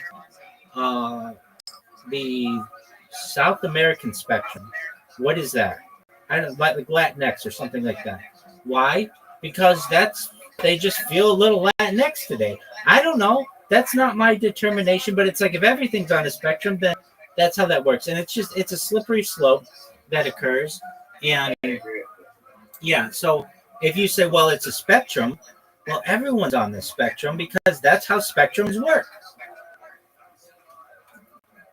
Yeah, and I'd rather we focus on the extreme cases, you know, the cases that need attention, not not to celebrate everyone, you know. We got too used to this nonsense. We got too used to, you know, calling everyone a hero despite themselves, even though, you know, some people who can use autism or need for ADHD, sometimes it feels like a superpower, other times it feels like a hindrance, and sometimes you can dial it in and you can really use it to do great things. With obsessive compulsive disorder, say the same thing. Some people, I know a girl who has, she's bipolar manic. She says she doesn't get depressive, but you know, I'll tell you what, I've seen her when she's on the manic episodes, and it's unpleasant to see and to be around. But she herself described it as sometimes being like a superpower. You know what I mean? So like if you know how to flip a thing, then the difference between that and it's not pleasant. You know what I mean? Like you have to be able to use it. If that makes any sense. And if you do that, then you shouldn't be in the same category as people who are living completely impaired because of this. You know what I mean? I get that. Basically, if you're saying that if people say that everything is a spectrum, which I agree it is, at what point do you have normalcy? Like, at what point is it like not affecting you? Well, if everything's a spectrum, then I guess it's always affecting you. I don't know. I don't enjoy the turning of words from their original intent, and I don't know. The word democracy really is one that bothers me a lot, and I just wanted to mention it because, like, we don't live in a democratic society, and anyone who says otherwise is uninformed.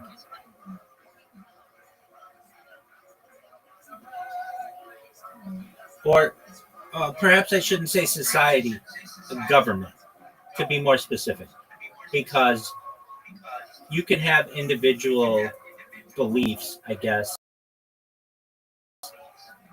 and make those clear. But for people to say that we have a democratic government, get out of here with it. No, it's not democratic. Right. And then to even say, like, for the Democratic Party to call itself that doesn't make sense to me.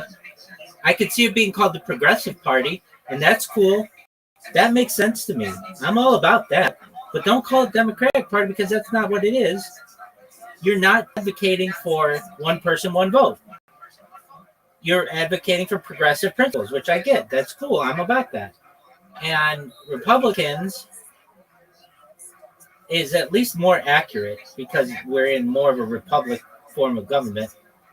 But so I guess that one's fine. But the Democrat part of it's to me a misnomer.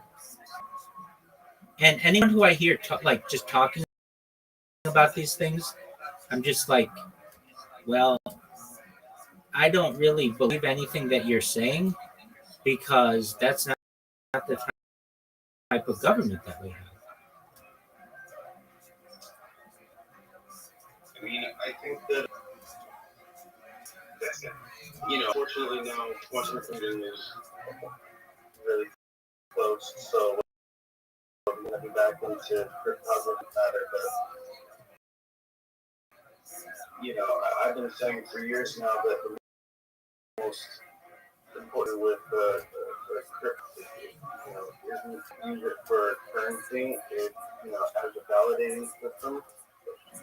Like, imagine if the government decided that they were going to have a validation system. Just, you know what I mean? Like, and it runs off crypto, so it's all validated in that same way. But you have your ID, your birth certificate, all of these things would be, they'd be, they run off the same technology as an NFT, right? So it's completely backed up,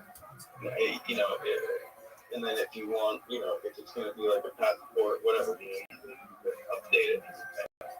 Now, a system like that, we only know it's running like as a financial thing for money, but the technology of it being used for just the verification system, you know what I mean?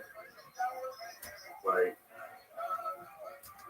all you need is every government, office to run a node. There you go.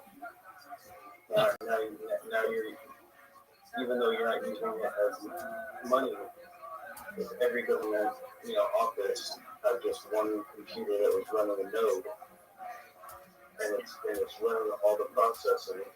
Then it works like the proof of work system, right? It works like Ethereum. It works exactly like Ethereum. It just, it doesn't fluctuate in finances because it doesn't need to work that way. You see what I mean?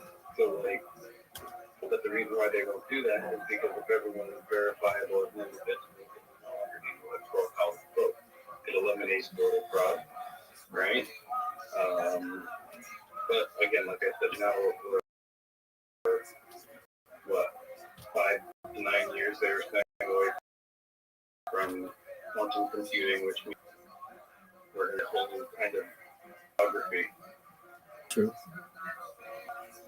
Or perhaps cryptography isn't even. You're good. Dude, did you hear about Peter Thiel's new fucking company? It's freakish. It's exactly what you're talking about. Whose company? So Peter Thiel, he's like the guy who started PayPal with Elon Musk. Yeah. Okay, so that's the guy Palantir, right? Yeah, dude, scary as fuck. Yeah, so they're using. But you know what it is? It's AI that does Robert Redford's character from the Marvel universe, who's like the bad government guy who's gonna like spy on everybody and like tell them what order is. That's what he can do. That's what people are worried about.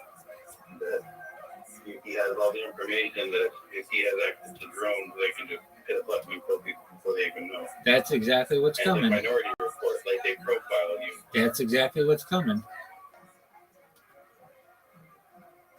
That's happening. If that starts happening, then they can kill anybody at any point in time, which ultimately they can anyway. It's just harder, Yeah. It's harder without. But I was doing.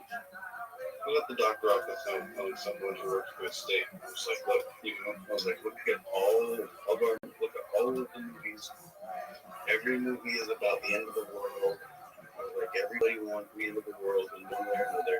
They want aliens to take over. They want zombies. You know, people just want to shoot their neighbor, but only if it's not really a human being anymore. You know, people want crazy, fucking weird shit. You know, like, because this society is boring for a lot of people.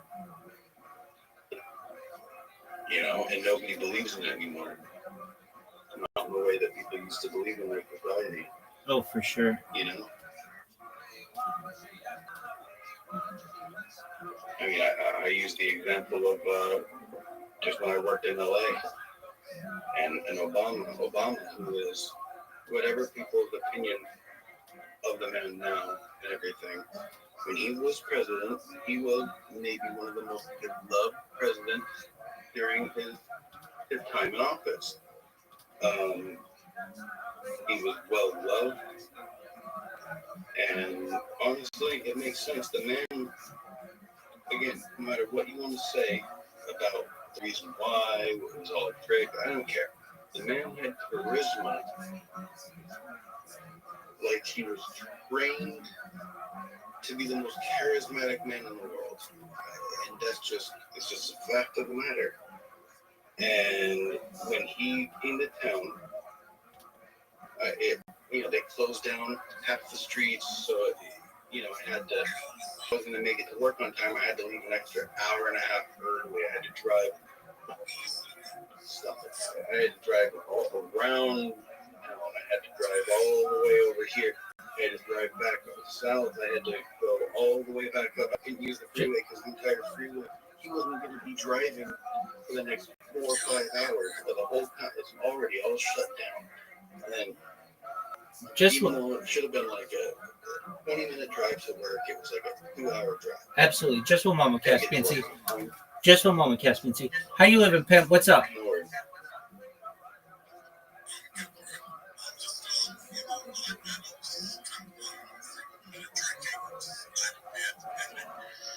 Excellent, man. Do you have Discord?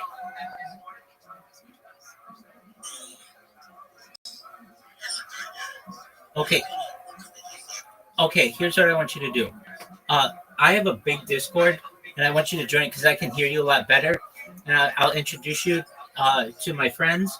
And you feel free to hang out in here.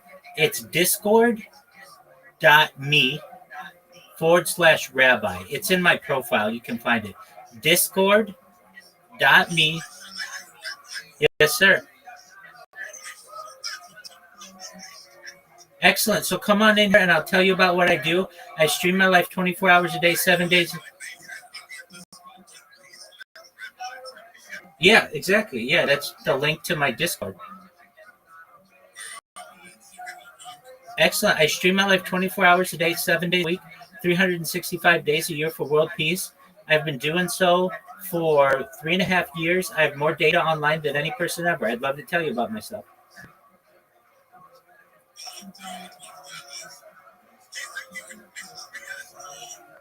I would love to, but when I send private messages, I get banned. So it's literally, if you just type into a browser the word discord.me, like the pronoun me, /rabbi, RABBI. And if you want it to be even easier, you can just Google Discord Rabbi, and I'm the first thing that shows up. Yeah, if you just type into Google Discord Rabbi, I'm the first one that shows up. You'll see it. It's Rabbi Rothschild. Oh, hell. Excellent. I want to see you. Wait for you.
Hey, Rabbi. Sorry.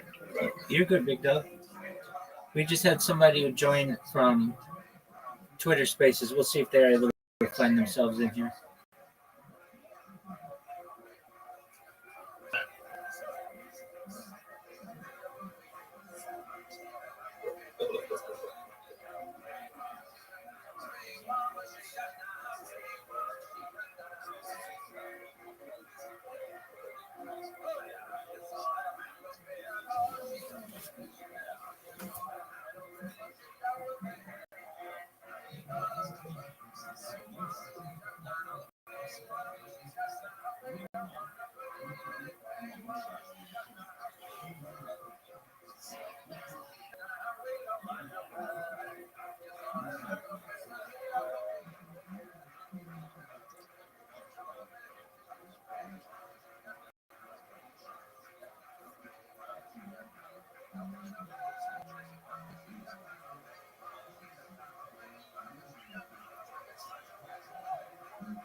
Check again here.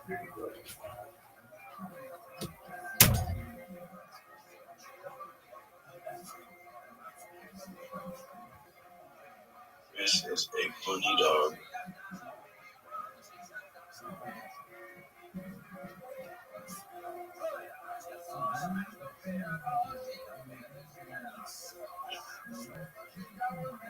Are you there, Rabbi?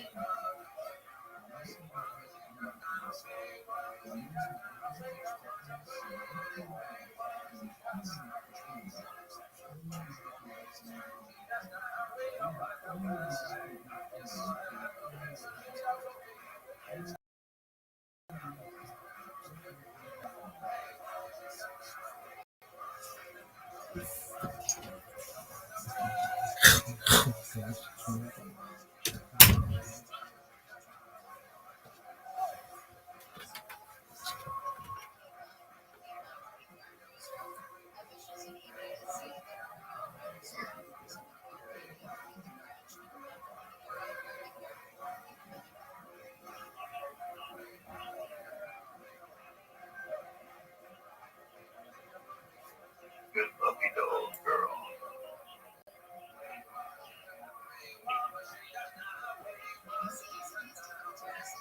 Oh, Rabbi. Yo, Pimp.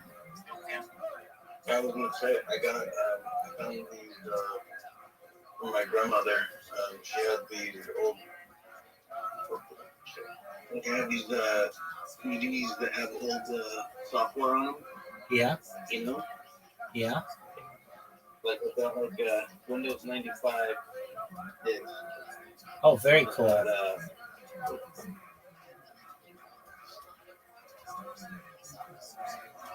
Got Windows NT workstation, application sampler.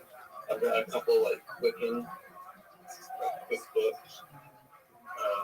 Let's see this one. The Encyclopedia of History, 1993 Guinness World Record, right? Yeah. I don't know. I'm gonna take a look to see if any of it might be worth anything. Let's, I don't imagine much, but dude, let's talk about this. This is one of my favorite subjects in the world about which to speak. Do you remember? I mean, and if you don't, that's fine. Do you remember the first time you used Windows? Yes. I believe it was 3.1 or earlier. Okay. 3.1 is the only one I can be sure of. Do you remember the first time you used Windows 95? Yes. Wasn't it just like you felt like everything was going to be good in the world? Yeah. The user interface definitely made everything about computers feel, but at the same time, moving away from MS-DOS, moving away from the DOS prompt. Yeah. Oh, yeah. It's awful. Took away the natural, intuitive, I'm going to learn how to code thought process. Oh, yeah. And so, like, like all the like the coding I learned when I was young, I forgot because of moving over to a better, quote unquote, better user interface. Doug, So, you know what I mean? So it's like it was. It had its pros and cons. I remember when it came out like it was yesterday. I didn't know that. I thought it was. Yeah, exactly. I thought I was going to be able to play every single game, every fucking, like, just, it was like the internet was going to be close. Like, we didn't get the internet like we're, I think considering we're still early adopters, but they didn't get the internet immediately because they were afraid probably that I was just going to find porn or something like that or whatever, just like chat rooms and brain rot and all that other stuff. But I just remember it was like the world was at your fingertips and you were going to be able to connect to anyone in the world. And even though we had like dial-up and it took forever, it was amazing. I remember using Windows 3.1 and like playing Doom, and I don't know, the thing that sticks out in my mind, this is such a minor thing, but it was so major to me then, was putting in the Windows 95 CD and playing Weezer's Buddy Holly, that it had like a music video on it. I remember just being blown away by that and watching it over and over and over. Just like, you mean to tell me that you're going to be able to watch videos on this? It was just mind blowing to me. And it had games, even though the games were like not fun. I can't tell you how many times I played solitaire and changing the card backgrounds, and then they got Minesweeper and Riven, the sequel to Myst. Yeah, dude, and yeah, Myst was like a game that was always like really hard on RAM, and just always looked so advanced. And now you look at it today, and it's like, what? And as I understand, there wasn't like a way to win it. It wasn't like, it was just like a first-person point of view, walking around mazes, and I mean, but that was like world changing. And I get that. I remember just they were like cutscenes, but like you would click on like the right side of the map, and it would like the scenery would change. But it like today now you would see your character, or you would see like a fluid movement of the scenery instead of just seeing like the picture of what right. You turn the direction compared to what we are. Oh yeah, definitely. No. Do you have a CD-ROM to be able to play those CDs? Yeah, I have a DVD writable right here. So, or at least a CD writable, but the DVD readable. So, I was gonna plug it back in. It's a DVD multi-recorder. Yeah, but I think it will write a DVD. I just need to plug it into the computer. It's loud though, like just spinning up is loud, so I had to get out. Because even just starting it up and like it seems to add time, which is interesting, but it seems that adds time to start up. So I took it out of the computer for the most part, but I have it right here. Yeah, I remember Windows 95 was expensive, and people standing outside of Best Buy. One of my favorite things, well, they had the commercials for it. I love where you used to market, and that was cool as fuck. It's like they don't market this shit anymore. So at the time, it was $209.95, which today probably like closer to $500. And which would be pretty expensive for software today, for I guess other software not. But it was like no strings attached. There weren't, you didn't have to like It wasn't pay as you go. There was no subscription model. It was just like you've got everything in here, and I like my Microsoft Word, like the word processor from 1995. I mean, and I've been on I've been on forums on Reddit. I think everyone knows that Windows 95, Office 95 had the best word processor. Yeah. Every version after that, like they would take stuff away. It was like they had like they had a way to like have like a ray tracing headers and stuff. So like without like the RTX, you know, they had like their own ray tracing. It wasn't interesting. It was very interesting, like the programming that they had. And then they took it out later on for whatever reason. Yeah, and they made it like the bullets were like really bad. Like bulleting, it just there were a lot of issues with it. There still are.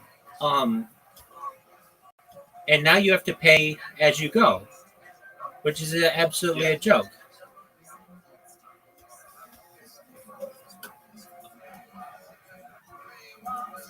And they don't change anything about it.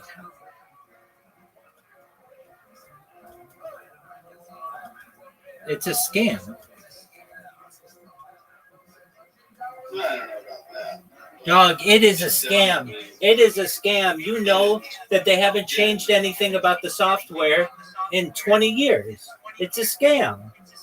Instead of you buying it one time, you have to pay hundreds of dollars each year to be able to get the same features.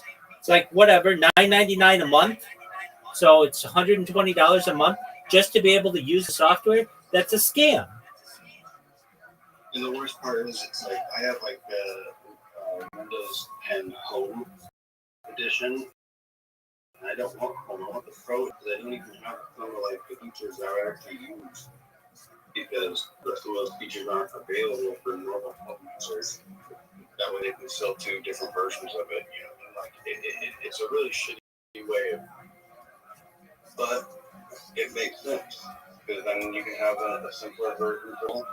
You know, and then. Do you know what LibreOffice is? Only when you spend $100 instead of $200. Do you know what operating system? Do you know what LibreOffice is? I think so. I think it's like an open source free. Exactly. Office software, right? Exactly. I don't understand why people I know Microsoft's version of it. I know why, but LibreOffice to me is perhaps a as good a product. It's free.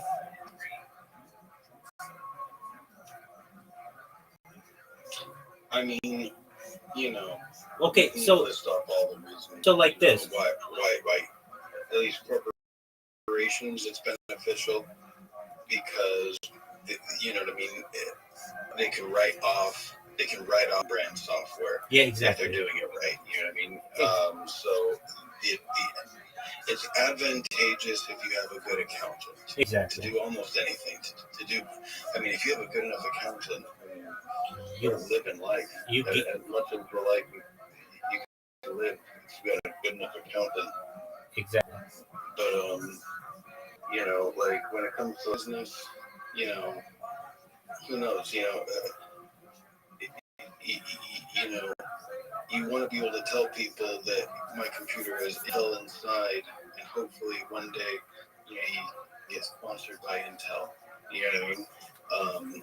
That's another reason we live in that world where using name brands and making sure people know what name brands you support, it can lead to you not having to pay for those name brands anymore. You know what I mean? That's true.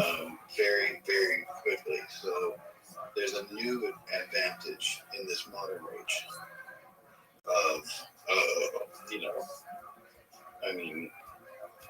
I hope one day that there are many programs that, you know, you don't have to pay for anymore simply because they want, you know, people to know Rabbi likes our program, you know, Adobe Suite, say, and, and they're the kind they're the company that really needs to start giving out their program to people, for free, so that they can, because they're too expensive. They're too damn expensive. Yes, they are. And their rules on what they own, basically they own almost anything you make using their, you know what I mean? Yes, they do. To help make power tools and hammers and pipe guns, power drills, they don't get a percentage of Every money from the nail that you put in. It's the tools built at McDonald's. You know what I mean? Right.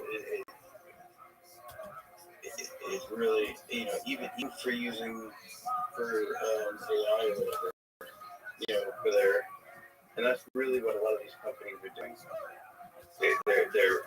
They're to own what you do, not because they want to own what you're doing, but because it breeds AI, machine learning training models, Right. It's free training models, and that's the most important thing.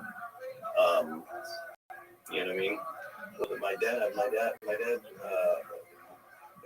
company that he worked for, they've changed the way he does his job.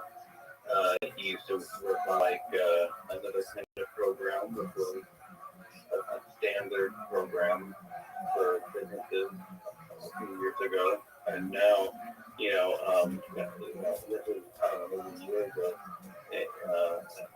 he showed me the new thing. Everything runs out of the browser. You know what I mean? So it doesn't even need a work computer anymore, basically. I'm sure that the new wave of people that they start hiring, they're gonna be like, oh, you should have your own computer. But they don't have to train you on a complicated program. Everything runs through the website. Everything runs through a cloud server. And I was telling him, I was like, this is because he does sales right now, and I'm like, everything that runs through a cloud server, it saves through cloud servers, trains, AI models right now. So everything that, and this is every industry, but his company is obviously training, whether they know it or not. You know what I mean?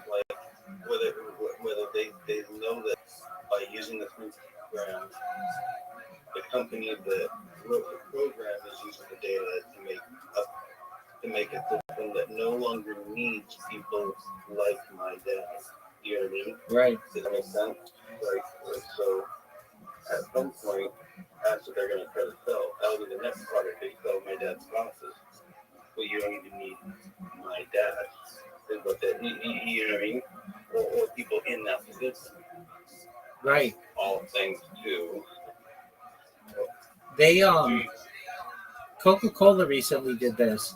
So I don't know anybody who works at Coca-Cola, but I do subscribe to the subreddit. I like to. I don't know anybody who works at McDonald's. I don't eat at McDonald's. I don't really know anybody who eats at McDonald's, but I like to be in the. I like to learn about these companies and how they work.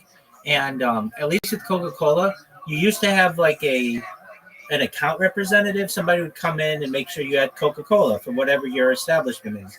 And they've gotten rid of those people, and now it's just the owner of the business goes into a website and orders all their Coca-Cola, and then it gets delivered.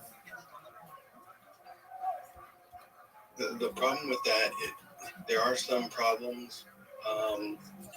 At some point, everything is going to be moving too fast, but you will still need one or two human beings in kind of a floater role to at least, you know what I mean, be that, I mean, the problem is taking away that human element.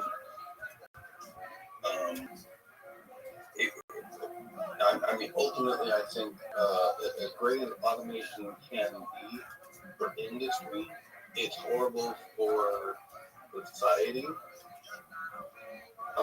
It makes everything transactional. It takes away human elements from everything.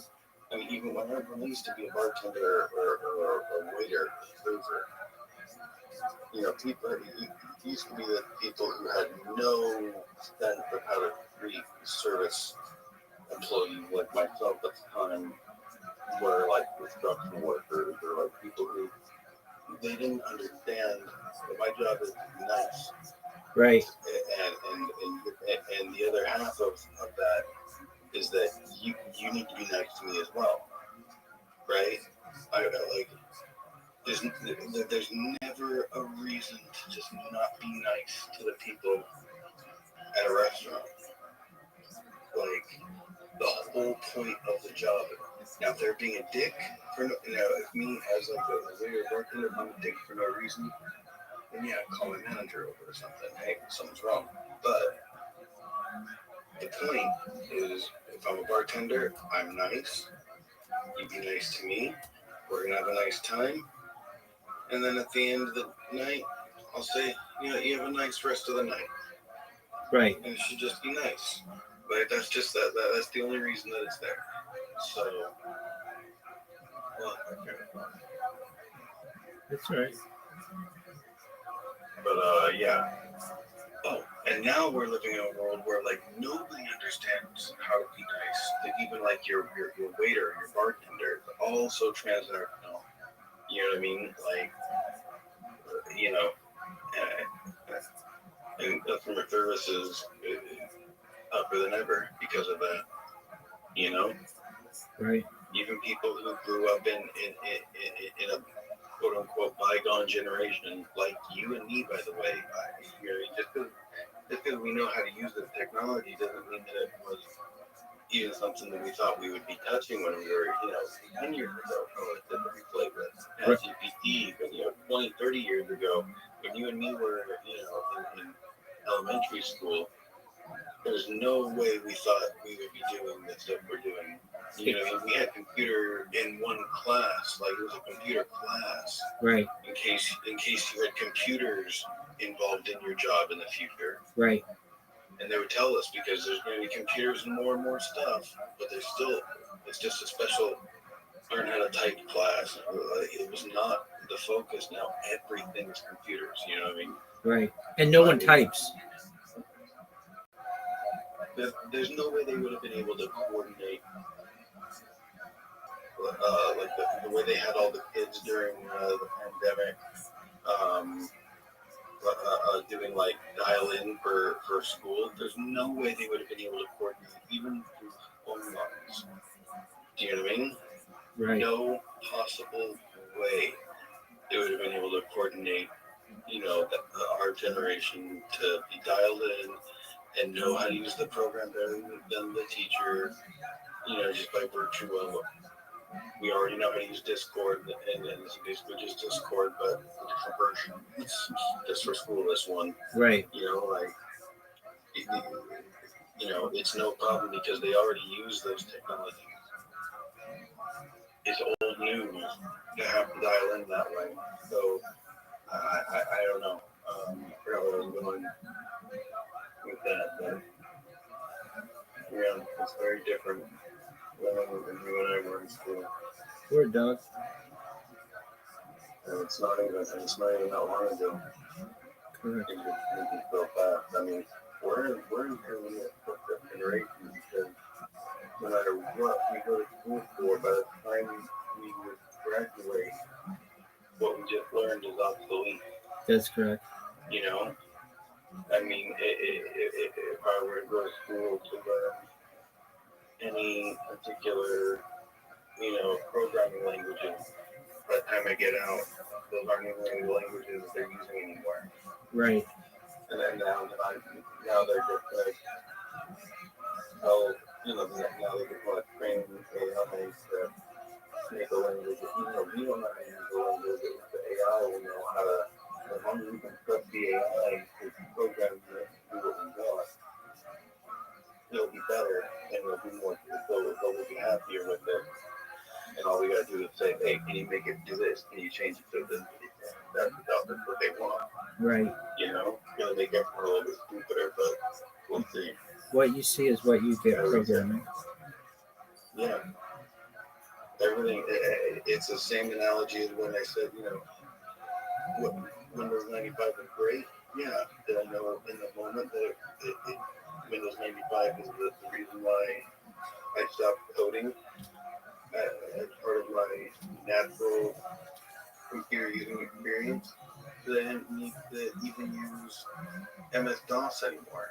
MS-DOS, I loved MS-DOS. I loved that problem because there were some fun games. And maybe, you know what I mean? Yeah. Then it was a couple years later when I started trying to figure out how to mod, hack video games, like simple video games from my Game Boy, but still, you know what I mean? It's always been trying to get back into something that, honestly, programming and coding could be completely basic for all of us in our generation. We all should have been, instead of being taught to learn any other languages that taught us human beings, we all should have been taught basic and C++ and all those things. Right. That's what we should have been learning in school instead of a lot of stuff.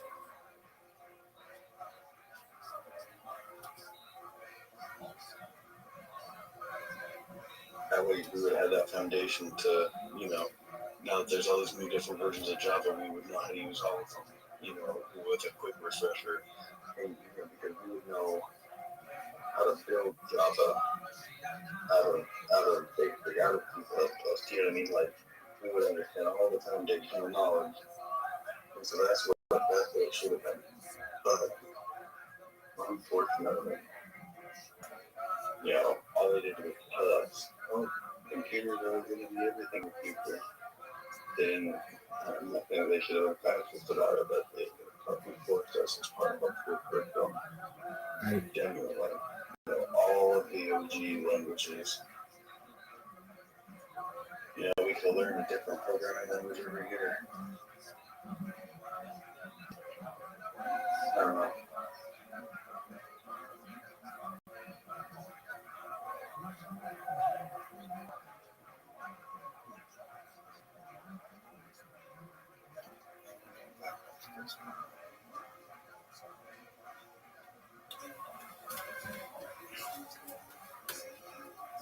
All right, which one's better?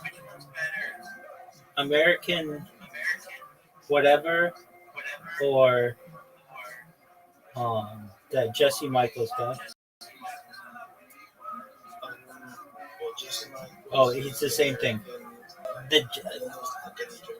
Yeah. I'm going to try that one. Go to the playlists and see if the playlists are putting you down into the way that you like it.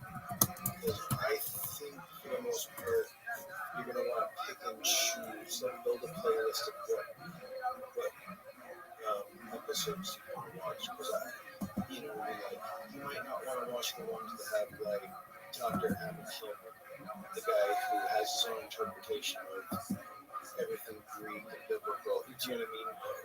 He talks about it. So, most of the people he talks to are involved in stuff that I think I'm interested in. Some of the stuff that's more religious, That's fine. He talks to fringe people. That's fine. Fringe science people, the people who are into the fringe science, is not fringe. Right. You know what I mean?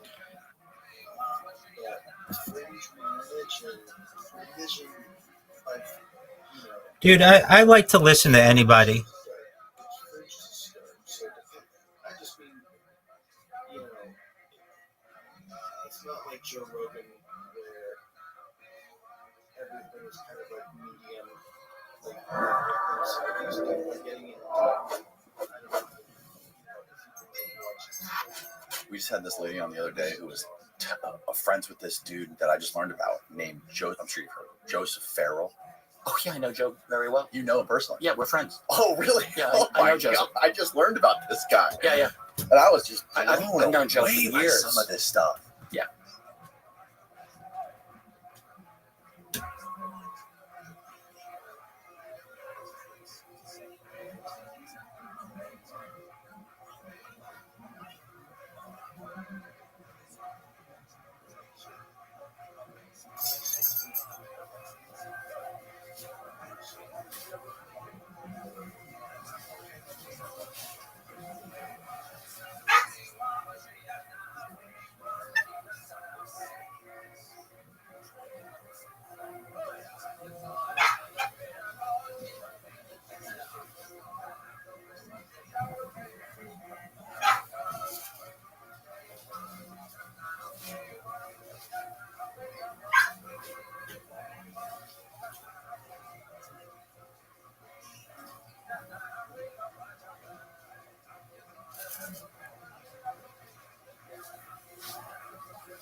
What do you make of that research? I mean, this is the title of that book. What was it? Swastikas and Flying Saucers? Yeah, well, Joseph has, I don't know where he is now, because he wrote his first, like, basically, he became known as the Nazi UFO guy. Okay. Like, that was really, his original training was in, what's it called, patristics. So studying Eastern Orthodox religiosity, like Eastern Orthodox Christianity. He's like a bishop in the Catholic Church of Russia or something. Yeah, I think Orthodox. Okay. Orthodox. Okay. Eastern Orthodox, Yeah, some version of that.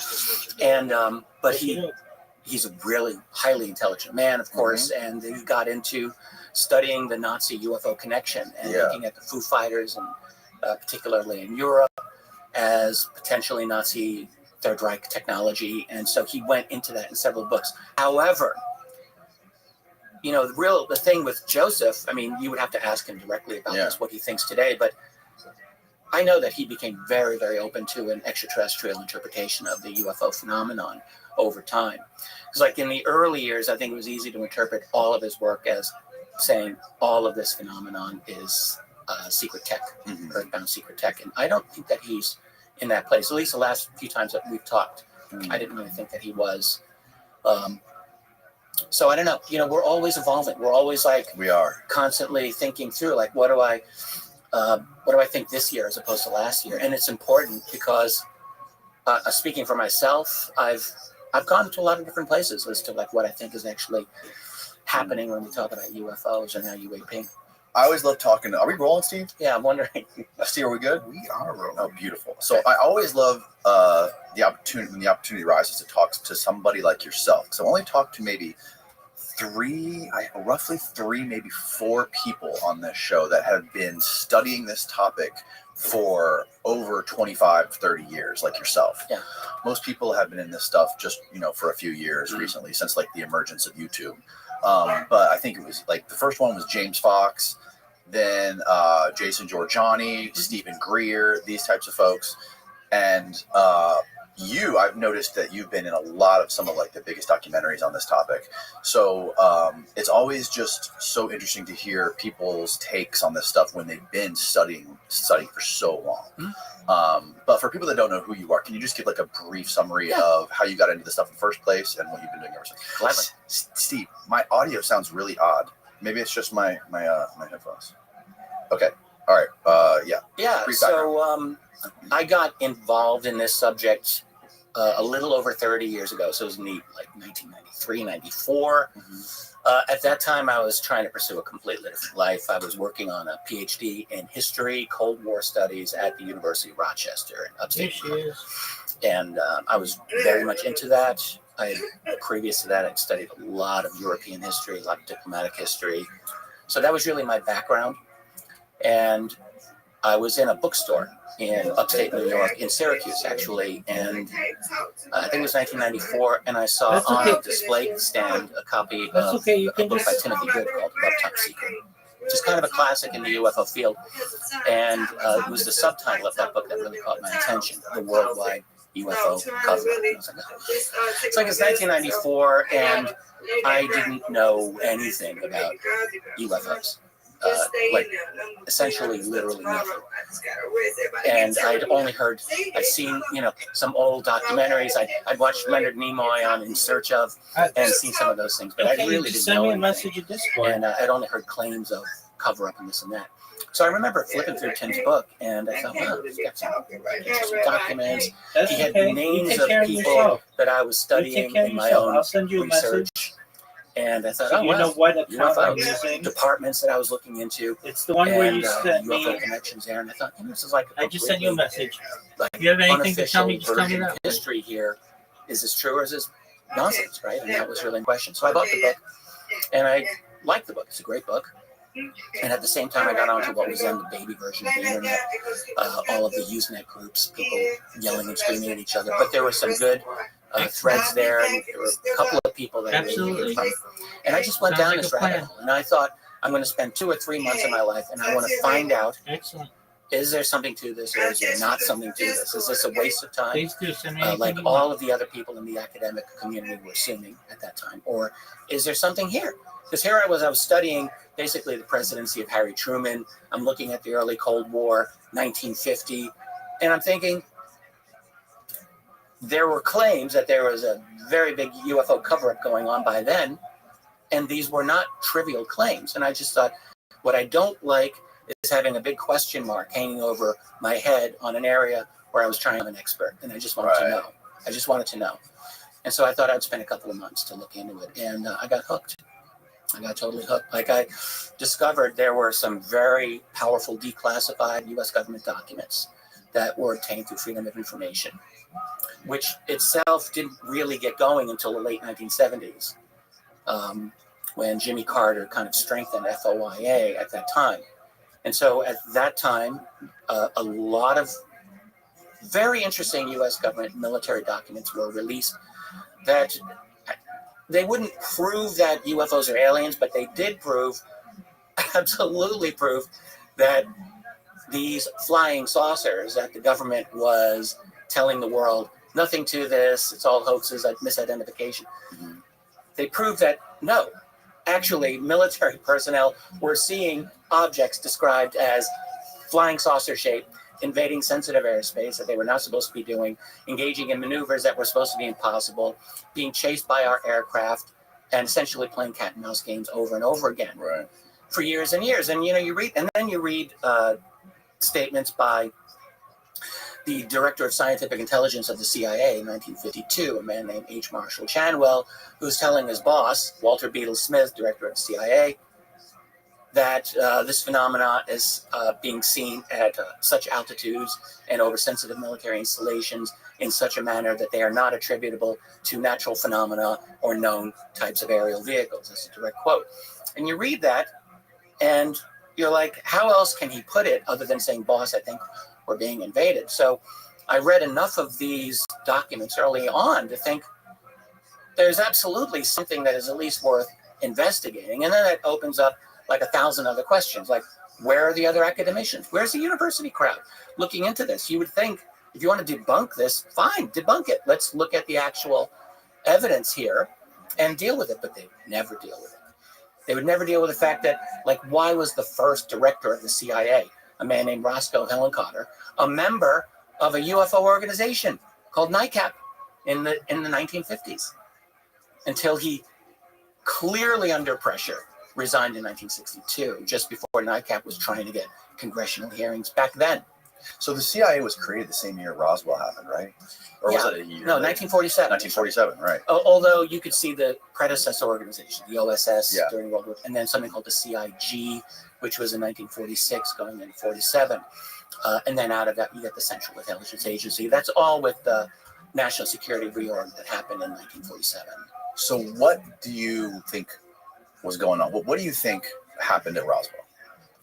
What I think happened at Roswell was, I think there was the recovery of something that was highly exotic that we probably did not make. You don't say think Roswell, it was, you could say Corona.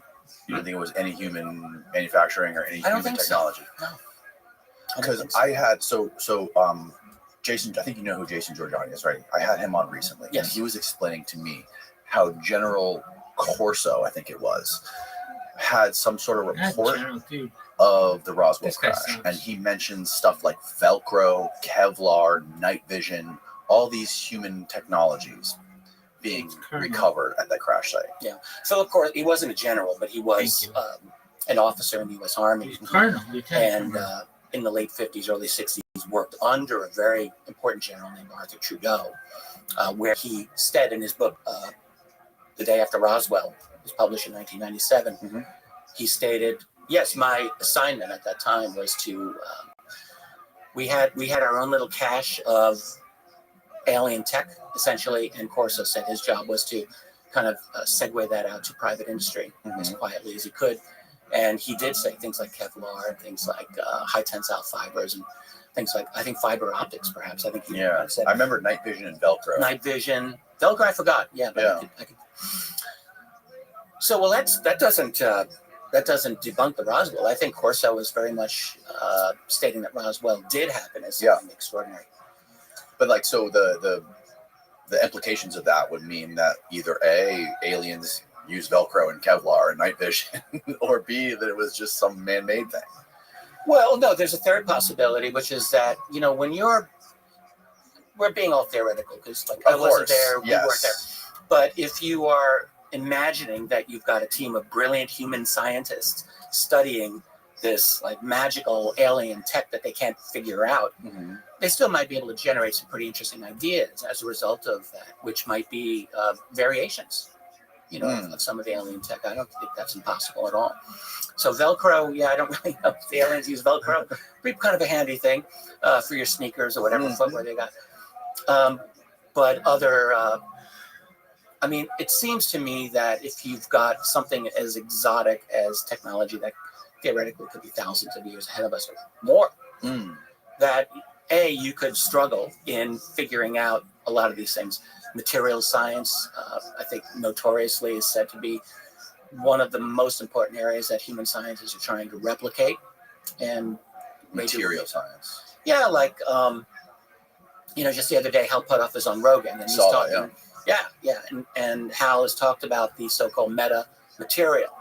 So what is the meta material? It's this artifact that was sent out to Art Bell back in the day in the 90s, and then Art entrusted to Linda Moulton Howe, and then Linda, over a number of years, kind of passed it out to different scientists, including Hal Puthoff and Eric Davis. They looked at this, and so what they found was that it was layered with, ultra tiny layers of bismuth and magnesium, and I think titanium, in ways that we still do not necessarily know how to manufacture. And so that would be the material science, and that would be an important thing. Like, you'd need to master, if you want to do what flying saucers do, you need to have the materials that are sufficient to be able to withstand whatever you need them to do. Or in the case of what Hal speculated, what was his phrasing? He said to serve as a wave guide for high frequency electromagnetic waves in the terahertz range. When I heard him say that the first time, I'm like, what the hell are you talking about? But really what it seemed like is a kind of anti-gravitic type of a thing. So you'd have light or electromagnetic radiation hitting this thing, and somehow, in some way that I cannot understand, it would produce a kind of effect on gravity. Wow, interesting. Yeah, so in other words, this is really interesting to me because, normally for years and years, you're thinking, how do they do anti-gravity? Pardon me, some kind of propulsion system, some kind of engine. But no, if it's in the skin of the craft itself, that's a really kind of nifty solution. And maybe that's part of what they do. Wow. Yeah, the only, my introduction to this whole anti-gravity theory was the Bob Lazar story, and how he talked about that little basketball size reactor being inside the craft or whatever, and it somehow like repelled things away. And he explained it. It was a great explanation that made sense to my brain, how basically you're falling through space by creating this crazy like heart-shaped propulsion pocket, right? Oh, this is above my pay grade in terms of understanding it too. But there's a couple of different theories that people have had as to how these craft do what they do. I'll just finish answering your first question, which I didn't properly do. Like, where did I go and how did I get into this? So I'm looking at all of these early documents. That's really what got me in. So I was always a document kind of a person. I wanted to know what was as far as we can understand, the classified attitude that was taken during the 1940s and 50s, especially. That's where I started. And I will just say, and we can go as far as we decide here, but that the conclusion was very clear that the U.S. national security community knew, some elements knew this was real. This was not made by the Russians. This is not made by us. Someone else is operating this. We did not have control over it. And absolute secrecy had to be maintained over this at all costs. Like, that was a conclusion I came to pretty early on in looking at these documents, and then just reading book after book after book as I was able to scrounge them up at the time. This is back in the 1990s. And I published my first book on this in 2000. Self-published it. Wow. And then in 2000, that was still kind of a tough thing to do. But then I got picked up by a different publisher, and then that was the start of my entry into this field back in the early 2000s. And I have never left. It's kept me in its grip ever since. So your theory was that your conclusion was the national security state knows about something that is not from this earth. Yeah. And has that conclusion evolved at all over the years? Yes, it's developed and it's deepened, I guess I could say. I've never since then formed the conclusion that it's fake or that it's not a concern. I've never gone there, but there's different variations of how it works. Like, I remember when I first published that book, I got an email from astronaut Edgar Mitchell, who was Apollo 14. And it was lucky for me, he was the first kind of famous person to endorse my work. It was like, great, moonwalking astronaut. But he said to me, look, your theory about the cover-up is not exactly right. Like, he said, he believed that my theory was that it's like the government and like the president's in on it and everyone's in on the secrecy. And I don't really know if I truly believe that, but maybe more back then. And he said, this is like, I don't know, 2001, 2002, early. He said, I don't think it works like that. It's very privatized. You know, there's a lot of fingers in this pie, and it's not all federal government. And so over the years, like, a number of people in that crowd, including Hal Puthoff, and including a number of other folks, would drop me little drops along the way, little breadcrumbs, and indicating, like, we've got a privatized system. Like, more and more you look at it, there's government, there's classified elements to this, but there is also an element that is beyond government. Yeah. And it's kind of nebulous. Like, who are these guys? Is it all think tanks and corporations, or is it something else? And I don't know the full answer to that to this day. Mm-hmm. But that's a big part of this. So you're dealing with a kind of a labyrinth of secrecy, and to the extent that it's privatized, makes it much more of a challenge for people to use, like, freedom of information, for example. Right. Well, that's by design, right? Yeah, I think so. So that all of that was an evolution through my years of looking into this. I have to say, one of the biggest turning points for me in this whole topic was that documentary that you were a part of about Paul Benowitz. The Magic Man? Magic Man, yeah. Oh, wow. That was Mark Pilkington, I believe. Did that one. Okay. 2005, 6. Yeah, that blew my mind. That totally blew my mind. First of all, well done movie, and two, it really, like, was eye-opening to see to, like, the extent that the intelligence people and the people in the Air Force, NSA, would all work together to basically scramble the mind of one individual just to alter public perception of something. Yeah, that's an interesting one, because to this day, the interpretation of what happened with Paul Benowitz that's still an open question, in my opinion. Oh, really? Well, to the extent that why was Air Force Office of Special Investigations or CIA? What's good, Amika? Possibly, or any of these other groups, going after Paul Benowitz to screw with his head. They were. Like, a great book on this was done by Greg Bishop called Project Beta. Project Beta? Yeah, it's a very fine book. I don't fully agree with every conclusion that Greg has, but he did a really excellent job, and he deserves kudos for that. But the basic question is so Paul, for people who don't know this, Paul Benowitz was a kind of a small U.S. defense contractor in the 1970s. He lived right near Kirtland Air Force Base in New Mexico, and he's able to see. He's by the Manzano weapons storage area there, I think. I'm trying to remember this now. Anyway, so he's watching things going on over there, like bizarre aerial activity. Right. And he's got sophisticated tracking information, equipment, and things like this to look at it. And he's convinced that there are flying saucers or something like that happening. And he's a good, patriotic American. He literally wrote to President Reagan after 1981 about this. Wow. Like, saying, you've got to get on top of it. And so he was becoming a hassle and a potential security risk for the people over at Kirtland, whatever they were doing. So Greg argued, and I cannot remember what the Magic Man documentary actually argued here. I think the claim was that essentially, like 30,000 foot view, is that he was a conduit of disinformation in the UFO community to poison the well of the UFO community because they knew there were Soviet spies there. Yeah, that's potential. Okay. That's what I took from it. There's definitely espionage, and there's definitely the attempt to muddy the waters of the UFO community. But the question is, what was Paul Bennett actually observing?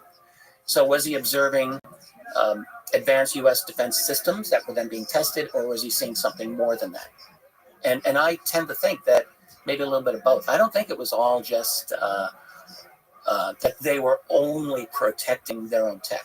I guess that's my own position. I think Benowitz was seeing things that were not all ours. And I only say that because first of all, there were a number of other people who are associated with this who firmly believe he was seeing more than that.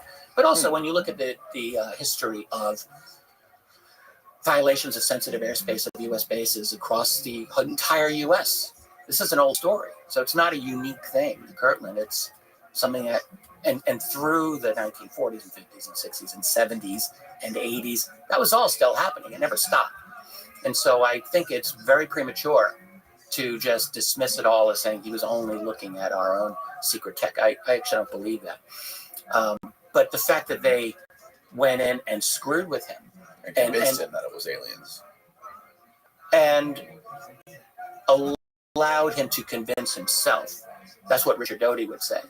And Richard Doty was very much involved in that. Wasn't there a part of that documentary where they claimed the NSA moved in across the street and was beaming information into his house saying that the aliens were trying to communicate, or they were aliens trying to communicate with him? They were coming to Earth because their planet ran out of water. They're going to be here in 15 years or something. Is that Magic Man? I actually that's what I remember from the Magic Man documentary. Maybe. Yeah. Maybe. Yeah. And then there was the whole part about the cattle mutilation, which was wild. You know, how they were doing the underground testing for the is this a Myrna Hansen case? Is that all of this was going on at this time. So there were cattle mutilations happening all in the mid and late 70s out in the Midwest and out in the Rockies. Right. And Benowitz got like really, really, really deep into this, that's for sure. And he hooked up with University of Wyoming, Leo Sprinkle, who used to do hypnotic regressions of people. And there was a woman, her name was Myrna Hansen. And she was, God, I can't remember. She witnessed a cattle mutilation, I think, cattle being lifted up. But she was also supposedly taken to an underground facility herself. And Leo Sprinkle did the regression, and Benowitz, I think, was there. They all got really deep into this. And Benowitz eventually was committed for, at least briefly, for psychiatric evaluation, like in the late 80s. This really got to him. It really messed him up, and it seriously damaged his life. It's very sad, and it does seem like he was being used for disinformation. Yes, I think that's absolutely true. And I wrote about this in one of my books, my second volume of history, called UFOs and the National Security State. And my feeling was, you look at the mid and late 70s, and two important things were happening to threaten the secrecy of the UFO subject at that time. One was, as we mentioned, the release of documents through Freedom of Information. This was a new thing. This had never happened before. You know, in the 50s and 60s, the U.S. Air Force could say, we don't know anything about these UFOs. I mean, it's a little bit, it's obviously people are making mistaken assumptions and things like this, but we're not really into that. We have this Project Blue Book, and we're not really finding any evidence of aliens. And they could get away with that until in the late 70s, researchers were petitioning the government for documents pertaining to UFOs. And holy cow, like they got a lot of them proving that the Air Force was lying. They were lying through their teeth for years. And so that was one thing. So the Freedom of Information Act was a threat to the secrecy. And if you're on the other side of that, trying to guard the secrets, you have to be thinking, what is our exposure here? What do we have to worry about? Is if they shake the tree enough, is something going to fall out of that tree that's really compromising? Right. Like Like what came out was compromising enough, but anything worse. So that's one problem. The other problem was this was when UFO crash retrievals were starting to become a thing in researchers. It was all in the late 70s. This all happened at once. Prong number one was FOIA. Prong number two was crash retrievals. And so we have like people like Stanton Friedman researching Roswell for the first time, things like this. But there were other crash retrievals that people were looking into and or revisiting. There was a researcher no longer around called Leonard Stringfield, who back in the 70s and 80s was actively cultivating ex-Air Force and ex-military people, getting all kinds of stories about crash retrievals. It was kind of a first. Like no one was a magnet the way Stringfield was at that time. Mm-hmm. And so he started to publish his research bit by bit, in these tiny little UFO journals that no one was reading, but they were coming out. And so again, if you're managing the secrecy, and if there were crash retrievals, which it looks like there certainly were, you've got to be concerned, like, how long can this go before someone actually uncovers something that's truly compromising that we do not want out? And so the theory, and I think this is probably true, is you muddy the waters and you put out information that would sow the seed of doubt into documents. And this is one argument about the MJ-12 documents that came out in the mid-1980s. And it's possible that that's the case. And then the campaign against Paul Benowitz that we were just talking about could be part of that as well. So it's like kind of the Empire Strikes Back. You've got all of this, all of these threats to the empire of secrecy, and the late 70s, early 80s, they make the decision in the early 80s, like, let's do something about that. And which is the case, like to this day, new documents may come out and you've already got people saying, is this real? Exactly. Is this lies? Is this disinfo? It's amazing to watch. It's very effective. It's really effective. I mean, so if they were going to that extent with Richard Doty and Paul Benowitz it was the 80s that was happening. Yeah. If they were doing that in the 80s, imagine what they have the ability to do now with the internet. It's highly sophisticated, right. Obviously, and very likely they've got smarter people than we do, and they're probably many, many steps ahead. I think it's very tough to deal with them. Not impossible, but yeah, I mean, we're going beyond UFOs here, or UAP. This is in a whole array of things, I have no doubt. But the UFO subject, which is the one that I'm most interested in, I think definitely, we're in an era now, since 17, New York Times and Politico, they do their articles at that time, and it kind of breaks open the space a little bit where people can talk about this a bit more without necessarily their careers being destroyed through ridicule. So that's good, but to think that the national security crowd is just going to walk away from the table and say, oh yeah, here you go. Here's all of our secrets. Yeah, sorry about that. We were wrong. Mm-hmm. No, that's not going to happen. There's far too many reasons to maintain this and to fight every step of the way. So what I believe is happening because of all of this, like this has been an argument for almost a decade now with a lot of people. It's like, are we dealing with a covert op by the government to have a controlled and false release of UFO information to serve their needs? Or what I believe is we're looking at a factional struggle within that community where there are actually people who do believe in getting this information out to whatever extent they believe they want it out. Mm-hmm. I'm not sure if they even want it out fully themselves, but to some extent. But there's still the secrecy group, if we can call them that is absolutely not resolved to that at all, not reconciled to that, and they will fight every step of the way. Yeah, I think when I had Jesse Michaels in here, I think he told me that as far as like all of the information that exists about the internet, he was saying only like 20% of it needs to be fake. He's like 80% of it can be real, mm-hmm. and still no one will ever know what to believe. Yeah, that's just fight about it. It's probably right. I think it's even less than 20% that needs to be fake. Wow, really? I don't. Yeah. I mean, I think so, because there's always. Look, you've got trolls out there. You've got hardcore skeptical people out there. Of course, it's crazy. People and they will treat just this like a religion. Yeah, they will hammer on any little thing that just seems a little off, and they'll just go after it. Mm-hmm. And you could have. We just had this congressional briefing just the other day, as we're recording this mm-hmm. in the very beginning of May, You had Oh, I missed that. Well, it was very interesting. So you had Dr. Eric Davis, who was hardly ever. Oh, I did see this. Okay. Yeah. Eric Davis, anytime he talks, you really want to listen to that man. Hmm. But Why is that? he's worked very closely for many years with Hal Puthoff. He's worked with Robert Bigelow's National Institute for Discovery Science back in the 90s and early 2000s. He's the man who interviewed Admiral Thomas R. Wilson in 2002, which was a whole big thing, and that came out in 2019. That was a big mess, but it was all true. Davis meets with Wilson after Wilson had retired from the Defense Intelligence Agency. He had run the DIA.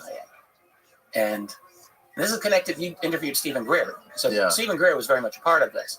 So back in 1997, all right, Greer, Edgar Mitchell, the astronaut, and a few other individuals were going through Washington, D.C. And Greer, you know, look, he can be very polarizing, but he was right on with this. And I will always say this. In 1997, Greer was like, there are black programs that are rogue, that deal with ET tech, reverse engineering. They are beyond the formal control of the U.S. government. And so they're trying to get audiences with different people to talk about this. And they get to meet with Admiral Thomas R. Wilson, who was head of intelligence for the Joint Chiefs of Staff at that time. This is April 1997. And they gives a presentation. And Wilson, and I know this is absolutely true, said, I'm going to look into this. The head of the Joint Chiefs. Yeah, well, he's head of intelligence for the Joint Chiefs. Okay. So, or he was deputy head of intelligence for the Joint Chiefs. He then became head of intelligence for the Joint Chiefs, which was head of the DIA. So he was important. And he goes on a 2-month wild goose chase, actually, within the Pentagon's bureaucratic structure. We can go into more detail if you want, but the short version is he finds a number, not just one, several special access programs, that is ultra secret programs dealing with ET tech. He contacts the managers of one of them, and he's actually able to get a private in-person meeting with them. They are the program manager, the security manager, and the corporate attorney. All right, for this. It was a private contractor. We don't know that it was Lockheed, but that's what the betting money is. So he goes to meet with them, and he says, it is your, we're getting back to Eric Davis, I promise you. Okay. Wilson says, it is your oversight that I am not overseeing this program. You need to bring me in. You do not have proper oversight of this. And they're like, no, we're fine. We don't need you. Well, that's a real problem. And he finds out from them. I remember Greer telling me this. Yes, right. And he finds out, like, they have an intact saucer. According to what they said to him, they've made painfully slow progress in understanding it. They had what's called the BIGOT list, B-I-G-O-T, and it's an acronym deriving from World War II. Anyway, that's the list of people who are allowed to be on this, and it's like 500 people. And Wilson's is reading the list. He's recognizing very few names from the DoD. They're almost all in private industry. And he says, no, I need to be, this is part of my purview. And they're like, no, it isn't. He says, well, I'll complain. They're like, be my guest. We're not afraid. We're not afraid of you. And he did go back to D.C. He did complain, and he was threatened with his career. He was threatened to lose a star or two along the way and take an early retirement. And he got furious, but he ended up playing ball. So anyway,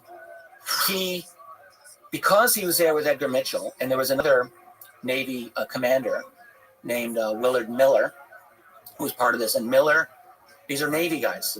Miller, Mitchell, and Wilson, they're all Navy. Apparently, Wilson and Miller chatted about this after, and Miller, I guess, learned that Wilson had failed in getting access to this program. And so somehow this got back to Edgar Mitchell, the astronaut.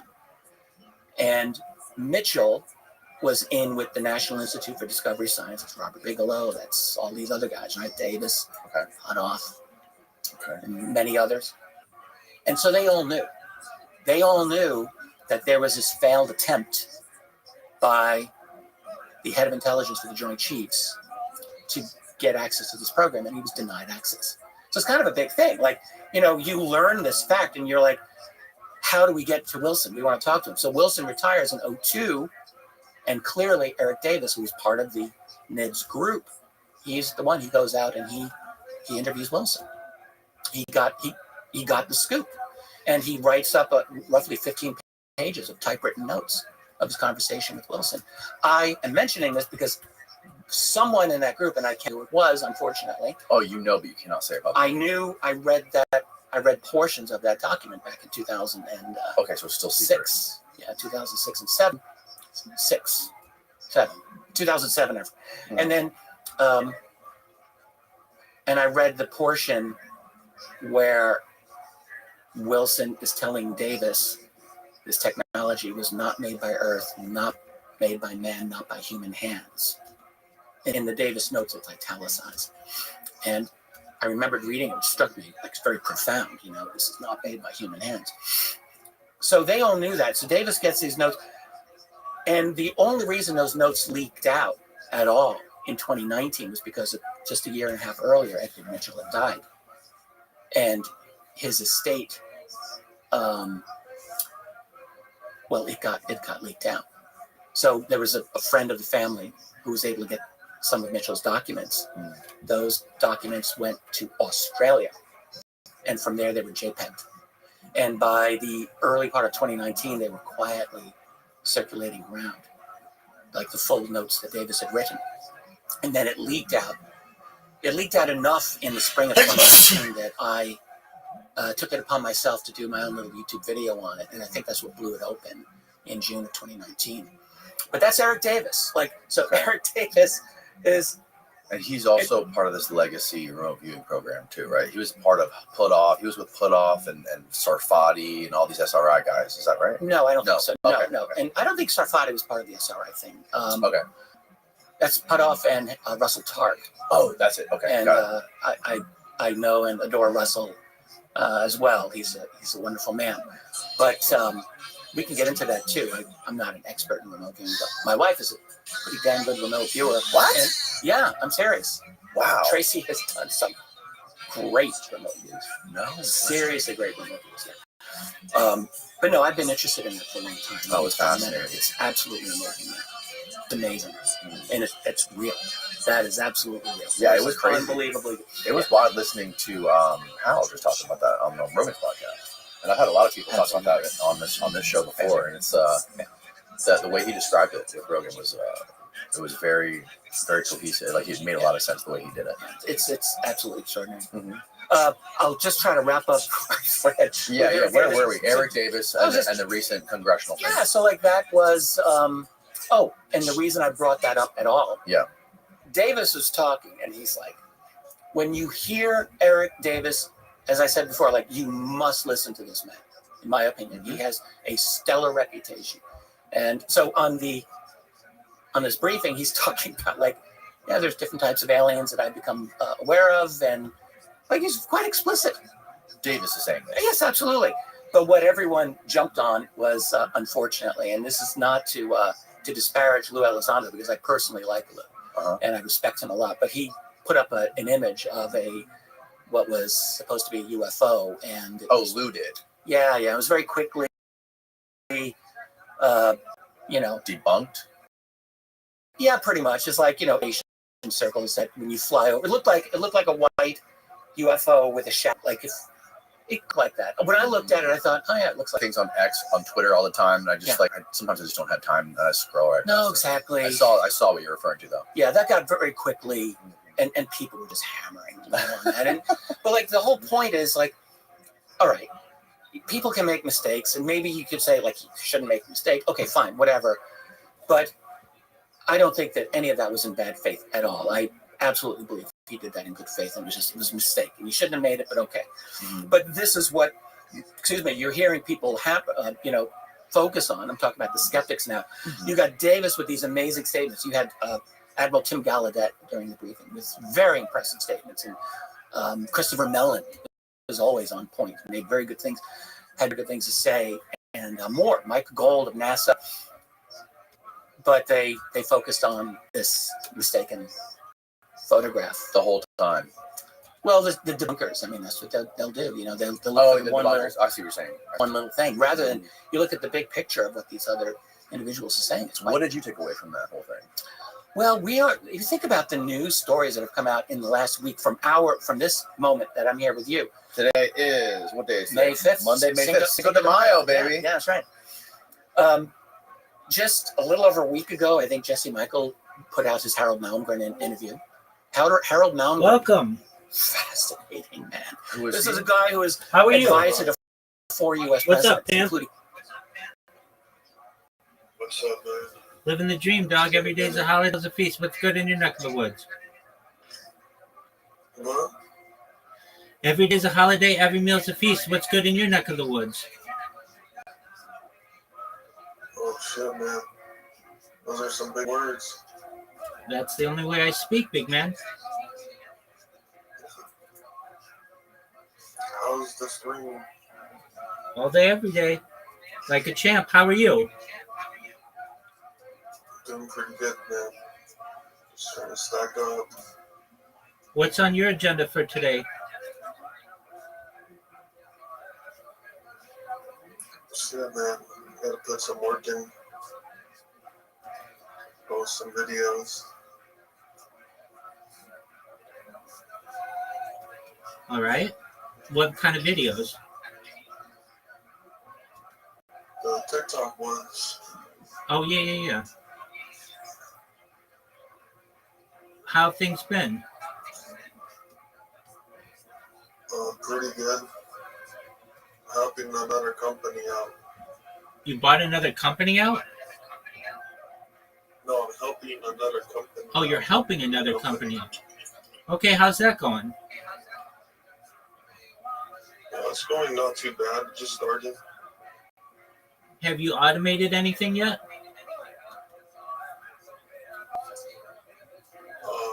I can't yet. I need to keep making more accounts. There's no point because I can do everything right now. But once I have more accounts, I'll need to automate it. I mean, have you automated any more accounts? Well, I'm still building them. It takes me like a day or two to make each one. Why does it take so long? Because I need to get a certain amount of followers. Okay, I got you. Okay.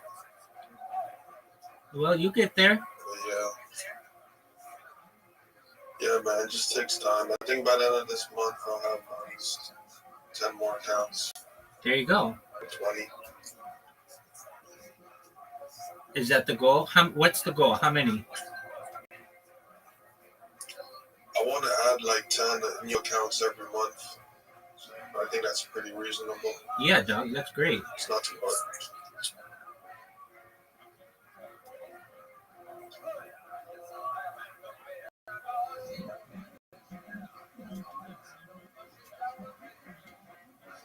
Yeah, man.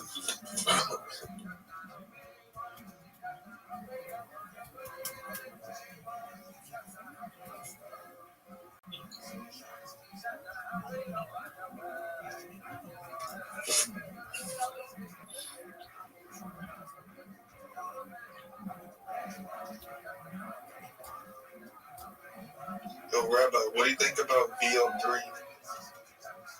VO3, enlighten me.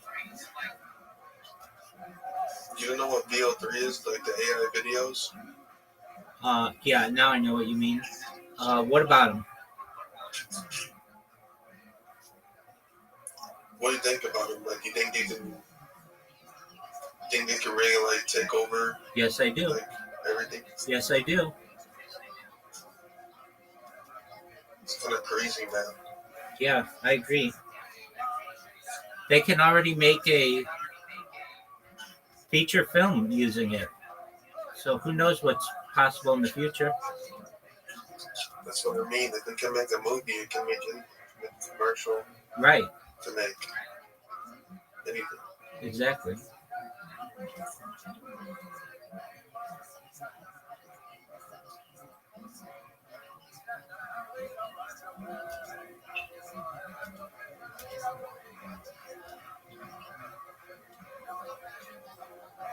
Are you on Reddit? I've used Reddit a little bit. Yeah, I'm in all those AI video subreddits. You should be too. Are you in the TikTok subreddit? No. Why? Because you like to jerk yourself off raw.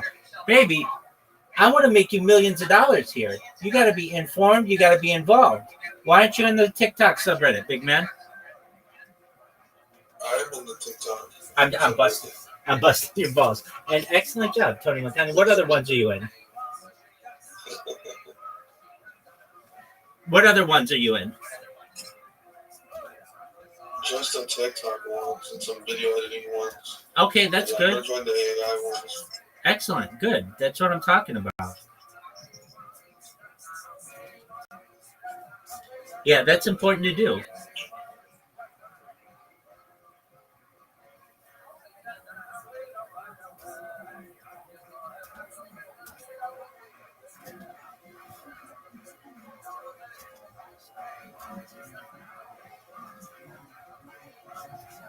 Yeah, there's a whole thing for this. There's tons of people on there. Word, dog.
All right, Big Doug. Well, I'm just watching UFO podcast, so feel free to enjoy.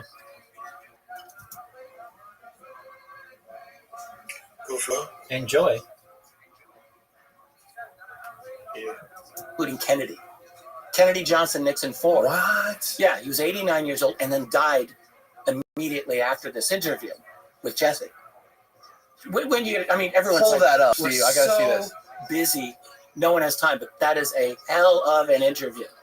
And Malmgren, he got very sick immediately after this, and he died shortly after that. But you listen to this man; he was a brilliant economist, maybe genius level. I mean, absolutely top-notch intellect, and he was razor sharp during this interview. So he was great. Was he whacked? I doubt it. I mean, I don't think so. You know, but anyway, what he said. We're seeing being pulled up here. Yeah, I touched the UFO. 12 days ago. Wow. Yeah. So anyway, we had that story. Mm-hmm. Then we had trying to get these in order. Oh, Matthew Brown, who's the latest, we can say, whistleblower, interviewed by Jeremy Corbell and George Knapp. Very interesting guy. And then we had Putoff on Rogan. Mm-hmm. We had the congressional briefing, and then just yesterday there was a new one, and I don't know how powerful this is or not, but Dr. Gregory. This was put out in the Daily Mail by Josh Bone. No, Josh. Forgive me. He's a friend. I like him. It'll come. Anyway, that came out in the Daily Mail. What was it about? What was the? He was an Air Force major, and he was a NASA doctor. He's looking for it. Dr. Gregory Rogers. And it's by. I want to give Josh his props. He deserves it. Click on the link. Maybe it'll be in there. Scroll. Josh Boswell. Okay. Yeah. He and Christopher Sharp. They're both very good younger journalists who do very good work on this. Anyway, so this man, Gregory Rogers, was a NASA doctor, worked on a number of shuttle missions, and said in 1992 he's down by Cape Canaveral, I think, and he saw CCTV footage of he was shown this by another Air Force officer of a flying saucer that had USAF markings on it, U.S. Air Force flying saucer. He said this thing did things that we do not have the ability to do. Tilt at an angle while hovering, rotate this way, rotate that way. But he supposedly, and look, this has not been vetted. I mean, but this is all just new stuff. He said, I asked him, where do we get this? And he said the guy just pointed up and indicating it was like from outer space. So it's a new story. Is it true? Is it not true? I don't know. But think of this. In the last less than 2 weeks, all of those have come out. Like, that's profound. That's powerful stuff. Yeah. More than a decade ago, you would have had to wait. Like, there would have been years in between stories like that. Yeah, it's and they would have drinking from a fucking fire hose. Exactly. So I don't remember why I got into all this, but yeah, we're like, I asked you just like what your ultimate takeaway was from that recent congressional thing with Eric Davis and all those guys. We're looking at a kind of pile-on effect, with the momentum of all of these new revelations, new claims. Maybe it might be a better way to put it, but more and more new information is absolutely coming out at a rate that is unprecedented. We've never, in all of the history of UFO research, and this is something I can speak very confidently about. There has never been anything like the time that we're in now. This is unprecedented, and where it will lead is a really good question. Yeah. So over the last couple months, I mean, like my emotions on this whole topic vary. It's like I ride this roller coaster of emotions on the UFO topic. From being, I get burnt out on it super easily. Yeah. I get like this UFO fatigue, and then I also go back and forth between like, is it really aliens? Is it time travelers? Is it DARPA? And like, my recent thing has been like, this has to be all just military bullshit mixed with internet psychological psyops, or just like you just alluded, feeding us this fire hose of misinformation just to get everyone confused, so nobody can like, it doesn't matter what the truth is, because there's just, everything's out there and everyone's fighting about it. There's too much noise and no signal. Yeah, I'm very sympathetic to that. And as far as the burnout goes, I'm totally. I've done this for 30 years, right? And my wife could tell you, like, when it's after dinner time, I almost like I have to think about other things. I can't do UFOs anymore. Like in the old days, I would go till like 2, 3 in the morning, just like. And nowadays, like, I do it in the morning and the afternoons, and then I have to end it. Yeah. I have to have other things going on in my life, so I can sympathize with that. But as far as like what's going on, the reason that I very much believe that the significant portion of this phenomenon is from non-human intelligence. And the reason I believe that is I look at the earliest history of this, particularly the post-World War II, but even there are some very, I would say, good, not perfect, but good accounts from prior to World War II that are worth looking at as well. And so when you look at some of these early cases, and then particularly when you read the declassified documents that I mentioned earlier that are available, it's hard for me to square that with the secret U.S. black budget project. It just doesn't, because all the intelligence officers that we know of at the time in the 40s were looking into this, and there's nothing that I have seen that really made, even you mentioned Joseph Farrell's work. Yeah. Were we on camera when we talked about Joe? I can't. Where were we, Steve? I don't remember. Well, anyway, we were talking about Joseph Farrell before this thing started. And and I'm a friend of Joe's, and I respect and admire his work a lot. But I don't even think that he has made a clear-cut case that it's definitely all like, Third Reich tech and all that. I mean, there's definitely the Horton brothers, which was yeah. There's the Horton brothers, and I think now we're seeing more and more support for the idea of a 1933 Italian recovery. Right. Italian. This is, I think, Grush talked about this, right? Grush talked about it. Malmgren in his interview with Jesse Michaels, and Eric Davis in his congressional briefing talked about it. So we're seeing all these different perspectives coming in on this. The real man who researched this is an Italian researcher named Roberto Pinotti, who looked at a lot of the original documents that do exist in Italian from 1933.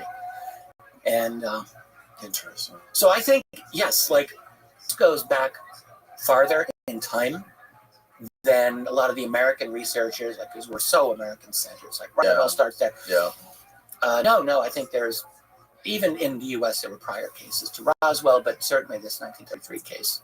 So you think that the fact that these cases or crash recoveries, retrievals, whatever you want to call them, they go back so far earlier than the 1940s, you think that points to it being of non-human origin just because of how advanced it was and how early it was? Yes, I think so. That's what I believe in. And where do you think they would have come from? I know we're being super speculative here. I'm just saying, like, I would say another planet. Another planet. Right. Or there's a couple of different ways to look at this. So, Hal Puthoff wrote a very interesting paper a number of years ago on ultra-terrestrials, this concept. And it's a very interesting paper. I highly recommend people read it. And I think his take, and he just mentioned this the other day in his interview, but maybe there's been a group that's been here a long time that originally comes from elsewhere. They've set up shop in some manner, which I think is totally possible. I would imagine that the extraterrestrial hypothesis actually still makes more sense to me than anything else. I mean, we can get attracted to interdimensional theories, but does anyone actually even understand what another dimension would be? Like, how does that work? How do they materialize in our? Maybe it's possible, but I don't really understand how that's possible. I can understand how it could be possible, even despite the vast distances, to go interstellar if you can manipulate space-time in some way, bending space-time. We have math for that. A guy named Miguel Alcubierre in the 90s apparently came up with some version of warp drive mathematically. The problem is finding the amount of energy sufficient to do it. But I think that's the same thing with time travel, right? I think so, yeah. So I love Michael Masters' time travel theory. I don't know if I'm on top of that one, so maybe you can educate me. But I guess I'll just say I think the fact that they come from another place still makes the most sense to me. The fact that we would be of interest makes a lot of sense to me. The fact that Earth would be a very interesting place also makes a lot of sense to me. I think all of that makes perfect sense. That if you have the ability, if you've achieved a technological capability to detect advanced life elsewhere, which I don't see that as impossible at all. I mean, we're already looking at exoplanetaries, looking for life signatures, and we just started with this business. So if you've been doing this for 1,000 years or more, maybe you can detect consciousness. So, you can go, we talked about remote viewing. Yeah. Could they actually have the ability to detect advanced consciousness? I don't know. Maybe they can. Or maybe there are other technologies that we just haven't envisioned. So they could find us, and then could they get to us?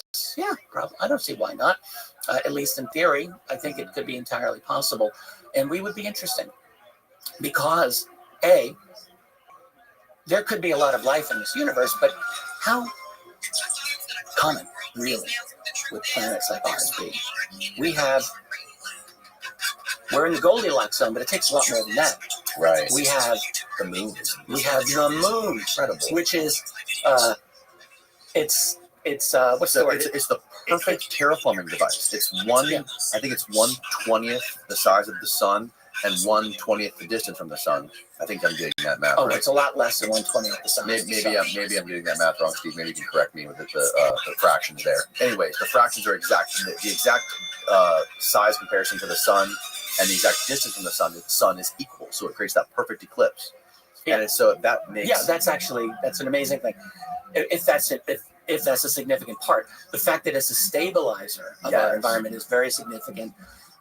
It's always got one side turned to the earth. I can't remember the word for that, but that could be significant. Tidally locked. Yeah, thanks. Steve, what's the fractions of the distance ratio, and the size ratio? Find that, and then it is it is the perfect terraforming device for us.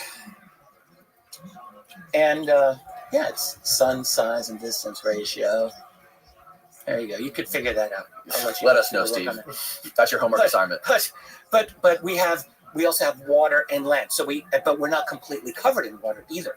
So we have enough water for life to evolve in the water, but then we have enough land out of the water that life can crawl up and evolve on land. That's kind of an interesting thing right there. And we've had enough stability over hundreds of millions of years that we can allow complex life to develop on land. And that can't be very common. Now, the universe is big enough that you could think, all right, maybe 1 out of 1 million systems might have something like this, or whatever it is, and that could still be enough to develop advanced life. And which I think I've come to believe. I'm not an expert in this at all, but I tend to think that life anywhere is going naturally to want to increase its complexity, just because life competes with other life for resources and energy and food, and that intelligence is one necessary evolutionary adaptation that would be useful for any life form, and not just humans.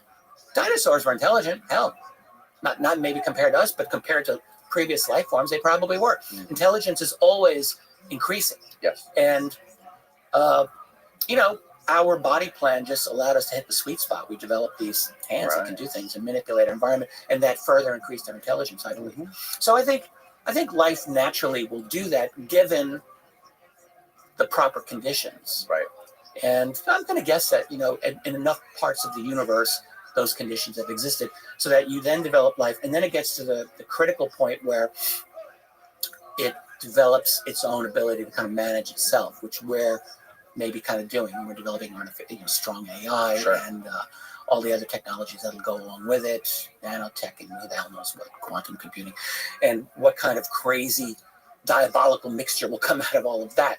And I think that that's probably what other life forms have done, because I suspect that what intelligent life will do is it is guided by the requirements of constantly developing intelligence. In other words, it's not about, our society isn't about the human race anymore. It's really about meeting the needs of the demands of a highly integrated, digitally advanced, artificially intelligent system, of which we are now just a part. We think it's working for us, but I think we're serving the system. And we're serving the system that is becoming ever more complex. And that intelligence will just kind of take off on its own. Because I think it's the intelligence that's the dominant factor, not necessarily our biological contribution to it. Interesting. Yeah, I don't know if anyone actually ever thinks that, or if I'm the only person, but this is what I've come to believe. We serve the system that we have helped to create. But really, we are simply actors, or we're the caterpillar. Yeah, we're like the servants of what high intelligence demands. And that's what we're doing. What do you think we look like? What do you think human beings, or what comes out of human beings, ends up being in 50 to 100 years? Well, it all depends on... It's summertime, boys. And all that we do is we adapt to the environments that we live in. And we are now radically changing our own environment technologically in all different ways. And so clearly you're seeing probably a speeding up of human evolution is probably happening. Right. I think it is. Right. Experts would be better able to say this than me, but I think it's quite. I mean, look, even And in the last technology, right? yeah, in the last 10,000 Technology, years, we're not the same as we were. So, and we've domesticated ourselves. It's just like you look at Yes. domesticated sheep as Right. opposed to wild sheep. Well, domesticated humans as opposed to wild humans. Right. Before we started settling in large communities and societies, roughly 10,000 years ago. So we're going on a path. So what we're going to look like.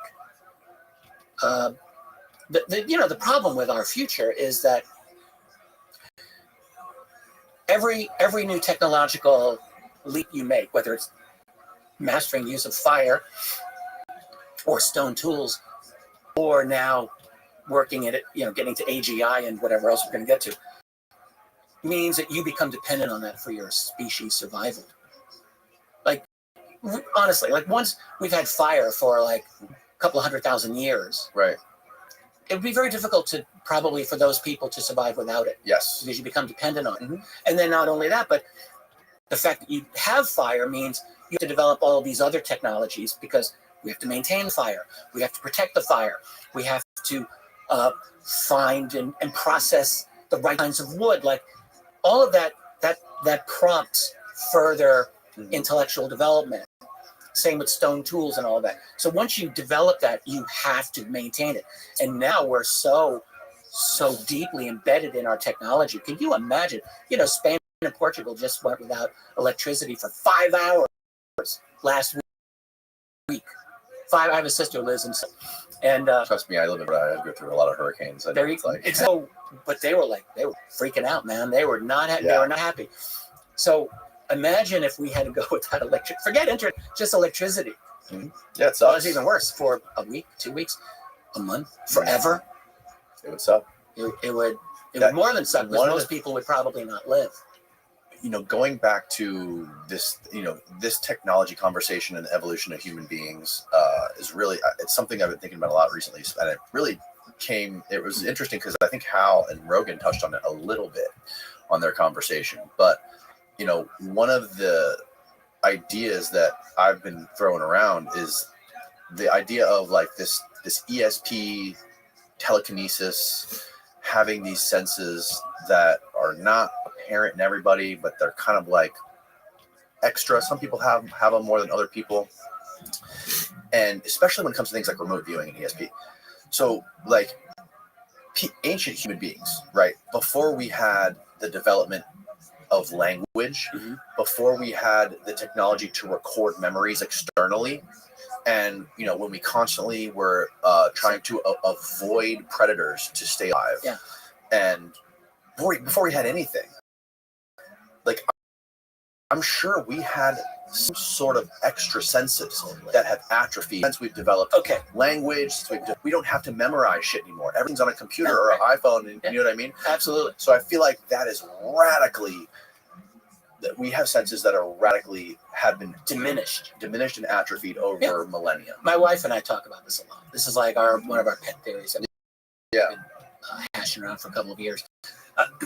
Excuse me, I totally believe that that's the case. We actually are, the brain capacity today is less than it was among our ancestors, even more than 10,000 years ago. I think it's like the amount of a golf ball, or no, more than that. I think maybe a baseball amount of brain. We have less. We have a little bit less. That doesn't mean that we're less intelligent. It just means that domestication has enabled us to need less, because the brain's expensive. I mean, in terms of energy, like it's not free, and so you have to have a reason for it. It's got to provide an evolutionary benefit for you to use it. And very likely, I think that you're right. I think that's true. Like we've probably atrophied. And what that, of course, this is material that I'm just barely, I shouldn't even really talk about, but you hear people talking about microtubules in the brain and the ability to access quantum information in some way. And I'm probably saying this wrong in countless ways, but essentially that we have the capacity to perceive some various forms of non-locality, things that are far away that logically you wouldn't think we were able to perceive. But hell, remote viewing proves that you can. And I think it's a fair theory or a fair notion that our ancestors did a better job at this than we do. And another thing about, okay, so we were just talking about how like there's other Goldilocks planets, and there might be, there definitely are, we know of, that are really, really far away, but we are so rare in this solar system.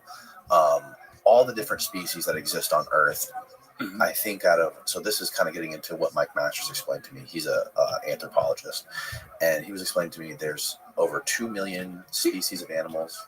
I didn't mean to interrupt you. Isn't he the one who, am I getting my people mixed up? He came up with a paper about a year or two ago that got a lot of attention. And I should stop. I'm probably getting it wrong. Anyway, keep going, please. Yeah. So he's an anthropologist, and he's wrote a bunch of books on his I think it's not his most recent one, but one of them is called the Extraterrestrial Model, and he basically explains, having a background in this stuff and evolution, is that there's species of there's 2 million cataloged species on planet Earth. Out of the 2 million, 20 of them are hominids. Out of the 20 hominids, we are the ones that developed technology that was able to escape the Earth. So we are like 0.0001% of all species, human beings on Earth. So that is extremely rare for Earth, which is an extremely rare planet, being such a, having the moon the way it is, being this, having so much water and land, being habitable, teeming with life. So now let's go look at all the other Goldilocks planets that we know of that are so far away. How many of them have the same gravity, the same atmosphere, how many of them are water worlds or not? And what is the likelihood that those beings that evolve on that planet, that Goldilocks planet, are going to be exactly like the 0.00001% that ended up being human beings on this planet? So he's like, basically the case he made was it's virtually impossible for them to have 2 arms, two legs, upright walking hominids. There I disagree. I disagree with that. Okay. Respectfully, because I'm sure he knows what he's talking about. But no, I think that our body plan is probably not unique to us. And I think if you're going to, again, I think because what life does, life evolves and life adapts. And so if the necessary thing that you have to have is an ecosystem that can support enough diversity of life for this to happen. And yes, you need water and you need land. You need both. And so it's going to be very rare. Like, I completely agree with all of that. I think that's entirely right. But the fact that our body plan is an anomaly, I don't agree with that. I think our body plan is probably, I don't really, do we really truly understand what is the mechanism of evolution? What is it really? Is it truly random mutation? Or is there something else going on? And I'm not going to pretend that I have that. But I think that somehow life, didn't Jeff Goldblum say this in Jurassic Park? Life finds a way. And I think that life does find a way through adaptation, through the need for survival. And luck, but like, this is, if you're going to engage in planetary domination of any capacity, honestly, I think this body plan of ours might just be the best way to do it. Because what you need is an ability to manipulate your environment. That's key. Hands and fingers are perfect for manipulating environment. What's better than that? I don't know of anything that's been better. And then the thing is, once our Australopithecine distant ancestors of 4 million years ago, or 3 million years ago, they realized, I could break this stone. Wow, this is really useful. So that encourages further intellectual development. Just even napping stones is like, that's a skill. So you're working cognitively here. And so I think adaptations, I don't think it's impossible that life would form adaptations similar to our own, that you would have humanoid beings and that develop that way in other planets. I just think that I remember as a kid reading like what certain scientists thought like life elsewhere would look like, and some of those ideas were kind of goofy when I look at them now, and I don't think they make a lot of sense, because a body has to be efficient, and and so you're looking at all of these different factors that go into it, and it seems to me that bipedal, standing upright with a couple of extra hands to do your job, like that's quite useful, and I could imagine that happening elsewhere. What do you got, Steve? Oh, the crab species convergence. Yeah, it's similar to what he was talking about. Like you have 5 different species that have independently grown crab-like bodies. That's just what works in the ocean for little creatures like that. Independently, unrelated. Yeah, it's convergent evolution. Yes. Yeah. Which means basically species that are not related to each other can, due to the environments that they live in, develop very similar. Like, bats can fly as well as insects can fly, and birds and that sort of thing. Yes, that makes a lot of sense. When I brought this up to Greer, he was explaining to me he believes it has something to do with morphic resonance. This theory by Rupert Sheldrake, to when it's like some sort of a quantum idea. It's a quantum theory essentially. So I guess one of the examples that Sheldrake used was this: a monkey on one side of the world discovers some sort of technology, figures out how to crack a coconut open with a rock or whatever, and at the same time, this quantum field, the monkeys on the opposite side of the world figure out the same thing. Yeah. So he thinks that might tie into evolution between planets. He said this isn't just on Earth. Yeah. Hey, I'd entertain that. I mean, there's The Secret Life of Plants, which came out over 50 years ago, which talks about. There's all different ways. We know that fungi under the ground are somehow, I don't understand it, can be a means of communication among plants. Right. Right. So how does that work? I don't know. So something like that could. Sure. Why not? Mm-hmm. Steve, what'd you find about the sun? Anything? Yeah, I come up with a goose egg on that. I got a ratio that I don't understand. We love it. Oh, come on. Well, it's certainly less than 1/20 of the sun. It's a 1 to 43,000 is the moon's ratio to the distance to the sun, and the Earth is similar at 1 to 11,700. I don't know what that means. I don't know. Google, what's the distance? What is the distance of the Earth to the sun? All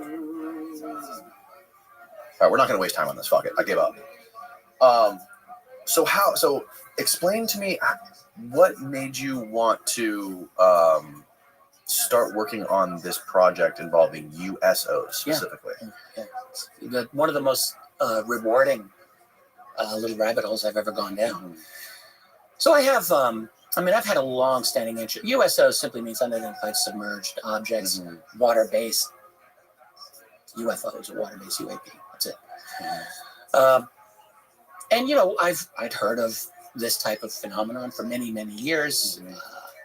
It's always been very interesting. I mean, to me, intrinsically, it's interesting to hear a story about an object that comes out of the ocean, making a big display like that. And I thought, how many of these stories exist? I have a website with a lot of amazing members, and they'll ask me questions. One person asked me a question about a particular case from 1945 near the Aleutian Islands, a little island called Adak Island out there. And there is a case from the summer of 1945 where a U.S. transport ship, the Pacific War was still happening. Mm-hmm. They were returning from Japan to Seattle, and they were by the Aleutians, and apparently an object appeared to have come out of the water, a disc-shaped object, circles around the ship twice and then takes off. So that was a case that was somewhat known to me, and it's known to other researchers. And I just did like a little bit of extra research, and I'll put together like a little video, things like that from my website. But I got really intrigued by it, and I thought to myself, this is 3 years ago, so in 2022, I thought, what other good cases are there? Like, I just wanted to pull them together. And I started to realize there were a couple of books that had been done on this. There was a book back in 1970 by an American researcher named Ivan Sanderson, a very good book. There was another very good book by the recently deceased researcher named Carl Feind, who wrote a very good book on water and UFOs. But not much else. There was a couple of others here and there. And I thought, I want to collect them. How many can I find? Like, that was where I started. And are they good? And I just got more and more into it. I started doing more of these little mini presentations for my website, and it just became, by the summer of 2022, it was kind of a mania. And I thought, I'll see if I can do a book, see what I come up with. And that turned out into what will be a 3-volume project. First volume I just published a couple months ago, and will be followed by the other 2, which will be out this year. I've collected about 700 cases. There's many more than that, I've no doubt. I did quite a few in looking for them because I really wanted cases that had some meat on the bones that you could kind of work with and give a good description of. So I've got about just under 700 from around the world, and some of them go back kind of far, not into the distant ancient. First really good case that I consider good is from 1717, so like 300 years ago. It's a pretty good case though, and they become better over the years. A lot more detail. I started collecting them. I wanted to breathe fresh life. 99% of them are completely forgotten, even by like experienced researchers. I think they're just they've gone by the boards. And I thought they deserve a fresh retelling of them. And I wanted to do that. And then it just morphed into more and more things. I ended up getting a really great illustrator, a man named Alan Levine, who's a wonderful man, and did beautiful illustrations for this project. And did a bunch of other things. I wanted to put each one on a map, did that, and I ended up doing a statistical analysis that I did not anticipate doing when I started, but that became kind of a significant thing too. And that taught me more about this phenomenon, just looking at some of the statistics that seemed to jump out at me. So all in all, like you're seeing this phenomenon evolve over, especially the last couple of 100 years. It's like a little dance, like where they're observing us, we're observing them. And there is reason to believe that they've adapted some of their behaviors due to our radical transformation of our own technology, especially over the last century. I mean, it's kind of an amazing thing. You know, you think of where we were in the oceans a little over 100 years ago. The first operational submarine didn't deploy until the year 1900, and that was just like, barely able to get in there. So we were not really going deep into the water until the 20th century. So now we have hundreds of them circling the oceans, loaded with nuclear warheads. Exactly. So that's a major, like, imagine you're them. Let's say you are them. You're here. You're watching these humans, these observant, intelligent, multi-fingered humans who can manipulate their environment, who are now organized into these collective, aggressive communities we call nations, peering over the fence at each other with deadly weapons that can end the entire planet's existence. And you're watching this, and you're realizing, okay, so they're probably this far away from developing strong AI, from quantum computing, and from leaping into our world. Like, when's that going to happen? Right? Because like you can see the whole trajectory. You know that like a few generations ago, they were all living in wooden huts, and now, wow, like here we are to reach the singularity. Yes, exactly. So I have little doubt that any observing intelligence, like they can see this whole thing play out. And so they're watching. But I have no doubt that we have our own little unique variations on the theme of developing intelligence.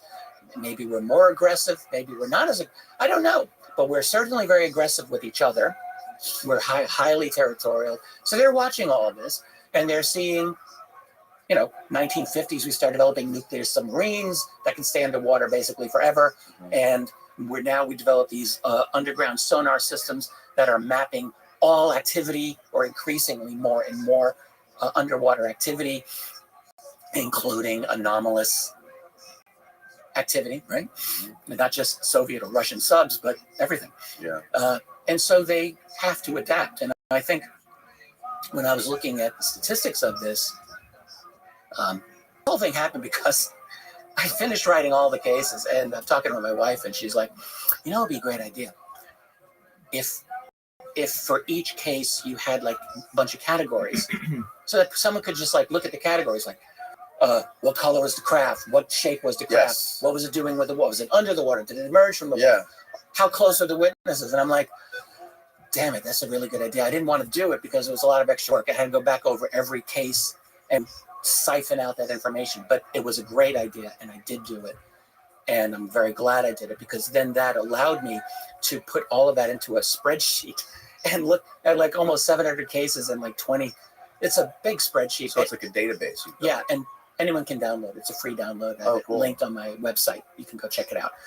But basically, I'm an amateur with statistical analysis. I can't pretend that I'm some genius at it, but you can still see things. So like the one thing I noticed is one category was I broke it down into day or night. Simple. Did this happen when the sun was out or when it was dark? Like very simple little metric there.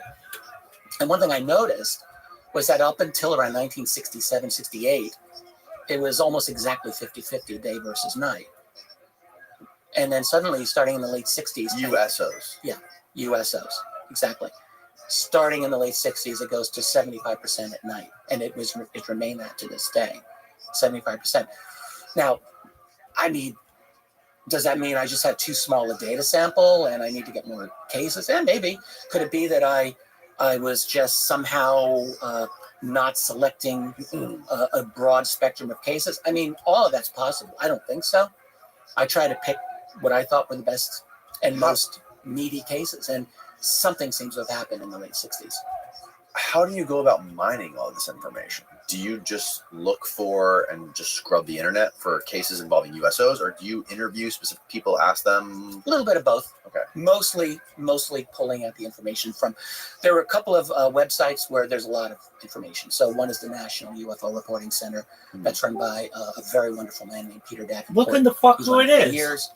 And how you living, pimp? Yo, dog, how's Bear Scare going?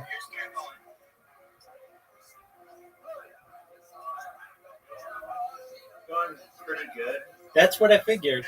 Dog, how do you like my bottle? The flattened bottle. Isn't that fucking thing I sent you? That's like a $1 trillion packaging for like condiments, like an amazing idea. Yeah, if you weren't like 5 to 10 years behind the kind of like math production, I mean, maybe there's still time to get things in the tube, and we're actually just on the precipice of the toothpaste tube revolution. Dude, we are. We absolutely are. They just need people talking about it, a leader. And I'll be like, yo, dog, hey, you watch me, you people watch me every single fucking day. Look at this bottle of ketchup. I'm struggling. It's going,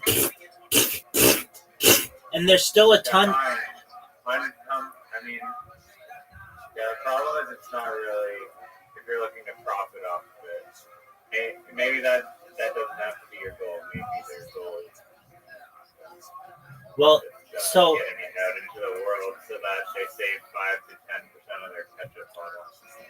Well, I mean, that's a lot. And that's the thing. Food's getting more and more expensive. And you have to just convince CEOs that when you market your product, you don't want people to waste it. You want your product is a commodity. It is a valued commodity. And if you allow people to waste it, they won't want it. And where this will be really big is like women's makeup. Do you know how much is wasted in these little bottles that women use? Now, I'm not saying like, look, some women can afford it and everything, but other women use like little scoops and things, and it's inefficient. It'll just take a leader, and I'm that leader. And look, I can say to the CEOs of the world, I know that you're not going to, quote unquote, make as much profit. You'll make the exact same amount, essentially. But you have to understand, for sustainability purposes and your environmental footprint, it will be good because these bottles are really big and they take up, space in recycling centers and landfills and stuff, when a tube is very small and collapsible. Dog, it'll be easy. The way that I've seen that packaging before is like an applesauce. Have you ever seen that? Here? You got that right, baby. I brought all the pimps. Dude just left not too long ago. That's me talking. He's with his dog. Were you just talking to him? Yeah, not too long ago. He's the one who's got me watching this podcast. Oh, nice.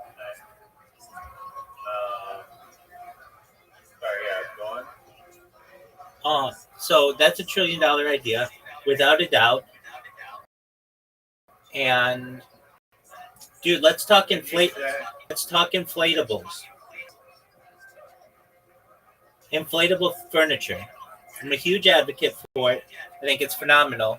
I think big furniture is trying to keep this down. You know, this was pretty. It was pretty big in the '70s, but the reason why it didn't catch on is because plastic in the '70s, or rubber, wasn't really as dirty as today, and the companies were saying, like, look, we're not going to sell as many chairs, and we're not going to sell as many couches. And so they're like, okay, well, then let's not even market this. Where it has been consistently top seller is in the pool industry, but there's no reason you can't take that same lounge chair, or whatever, ottoman, and just move it inside the home. Now, where do we run into issues? The majority of them run into durability issues. And so, like, let's say you're using an inflatable mattress. Inflatable mattresses are very popular, especially amongst campers or temporary situations. But what happens is you get one little leak, and then it's done, and then you can't use it anymore. Now, I feel that there's a current technology that could be utilized. It may make the furniture a little bit more expensive, but over the course of time, it'll pay for itself. And that's the same technology that's used in never flat tires. Basically, like, you can puncture it and it seals itself.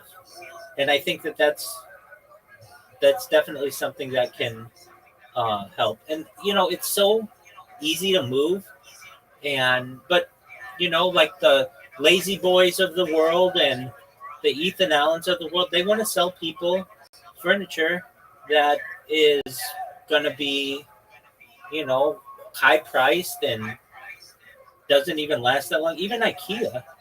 Right.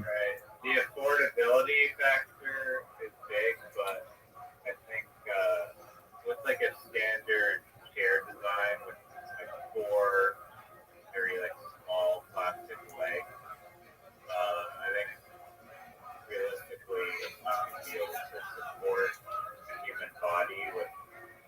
I mean, I doubt it would have the like strength to support a human body that is just like 4 little tiny tubes of plastic floating there. So nobody's going to have that though. It's going to have a flat bottom. It's not going to have little legs. That's going to be, yeah, but I'm just saying, like, that design is like, it would be nice if you could get like any sort of design, like an office chair or something with wheels on the bottom. But you run into a problem where like the material isn't strong enough to actually support those more. I see, complicated design. So you have to go with the big shape, which is going to limit the market. Yeah, but I mean, you could have an office chair. You can't just put them in. You can't just put them in schools and forever now, or offices. Like, it just takes up too much space. But yeah, it could have replaced a recliner or people's sofas. Absolutely, 100%.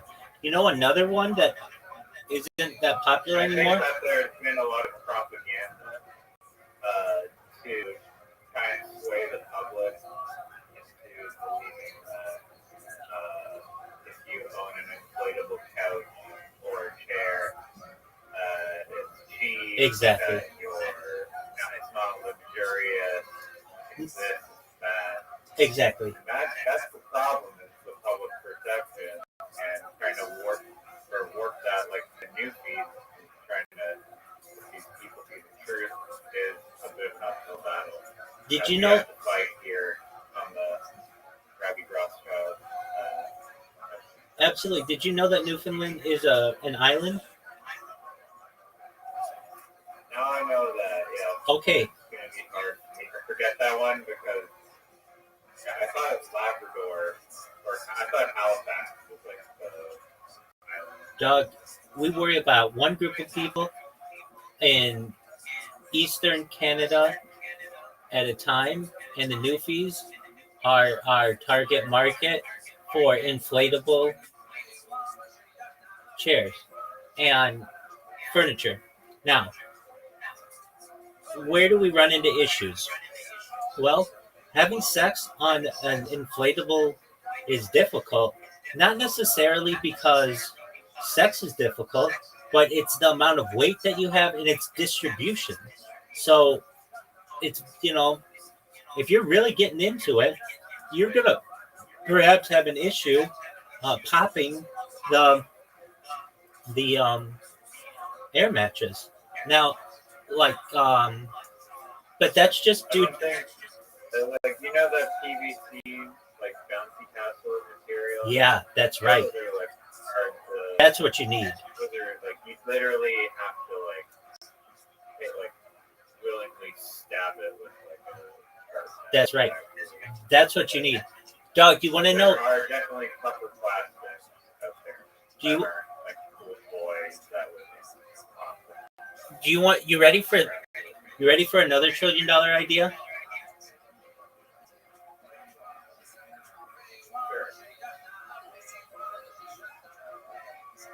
How do I want to market this? Stainless clothing that doesn't tear.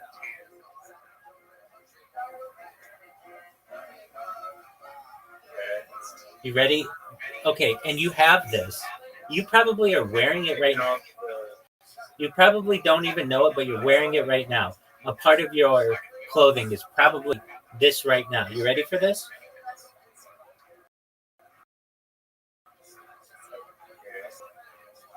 Reach behind your neck and feel your shirt. Whatever that material is, imagine your entire shirt is made of that material.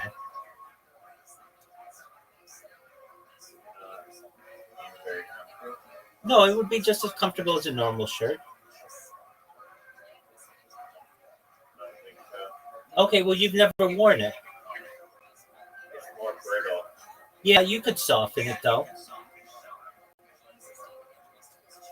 But basically, a piece, it breathes in your neck. Yeah, it breathes. Now imagine an entire suit or like a shirt and pants made of that material. It basically wouldn't tear. Like, I'm talking a little more durable than seatbelt material. You know what seatbelt material is, right? They're like super thick, canvasy. Yeah, like that. And guess what? If you had a shirt made of soft seatbelt material, which could be done very easily, it would basically never tear. You would be able to live your entire life with one shirt and pants, one set of pants. It would be more durable than denim. It would literally, like, you'd be able to go 50 years. Why do you think that material is so indestructible? Like, you can cut the tag with scissors quite easily. No, you cannot. It takes several cuts to cut the material, as opposed to. It's not Kevlar. It's not Kevlar. I know it's got an indestructible tag you have. Dog, I've got a tag right. Well, the tag that I have on the Harry Potter merch is not exactly the tag that I mean. I mean the tag that you find on like a normal shirt. I don't know how to describe it, but like a normal T-shirt before they went with tagless T-shirts. Like, it would be like a little square flap that was very durable. Can you at least admit that the tag is more durable than the shirt? And now you're falling back to. Sounds like you're retracting. Hold on. I asked you a question, and you're not answering it. I'll ask this question again. Do you think that a shirt tag is more durable than most shirts?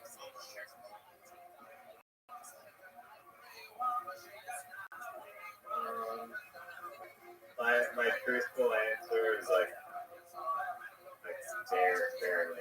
Okay, now imagine a shirt made of seat. And your claim that it's like indestructible seems very exact. Okay, imagine. Maybe we're just thinking of different kind of tags. Imagine a shirt made of seatbelt material. Okay, so you have like a Look, magical Kevlar shirt look. that doesn't stain. Your idea. Yeah, exactly. You Scotch guard it, and it would never stain, and it would never rip. One coated. Well, okay. So think about seatbelts. They've been in cars since about the 1970s, and in car ever. Wireless seatbelt. No, we'll get there. We'll get there. There's a better seatbelt design that I have. You want to know it? Yeah, that the shirt idea is also. I mean, it sounds great here. I'm telling you, Riser. I'm telling you, there's a reason why they don't put this out, because you would never need to buy another shirt. Like at least even just a coat of it. It would never tear. And let's talk about the durability. You have. Okay, what's the actual material? I think it's a polyester. What material? Yo, dog, what material is seatbelt material?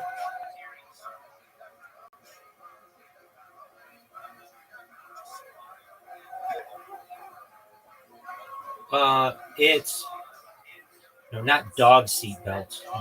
I always say yo dog because I'm sick. Here we go. It's polyester. It's tightly woven into an incredibly dense fabric, making it extremely strong and long-lasting. Seatbelt webbing typically has 300 warp threads per 46 millimeter belt, which means it has nearly 150 heads per. Dude, the seat material has a tensile strength of 6,000 pounds and won't shrink, rot, mildew, or mold. How about that? A shirt that never shrinks. A shirt that never can rot, mildew, or mold. Huge. I mean, you're saying there's some coating or something to make it officer. Sure. Yes, I am. I'm not saying that it has to have. I'm not saying that you have to use. I'm not saying you have to use the 6,000 pound version. Just imagine seatbelt material that's a little softer and more flexible, but it would never shrink, rot, mildew, or mold. Look, I'm going to ask ChatGPT about this one because it's a fucking $1 trillion idea.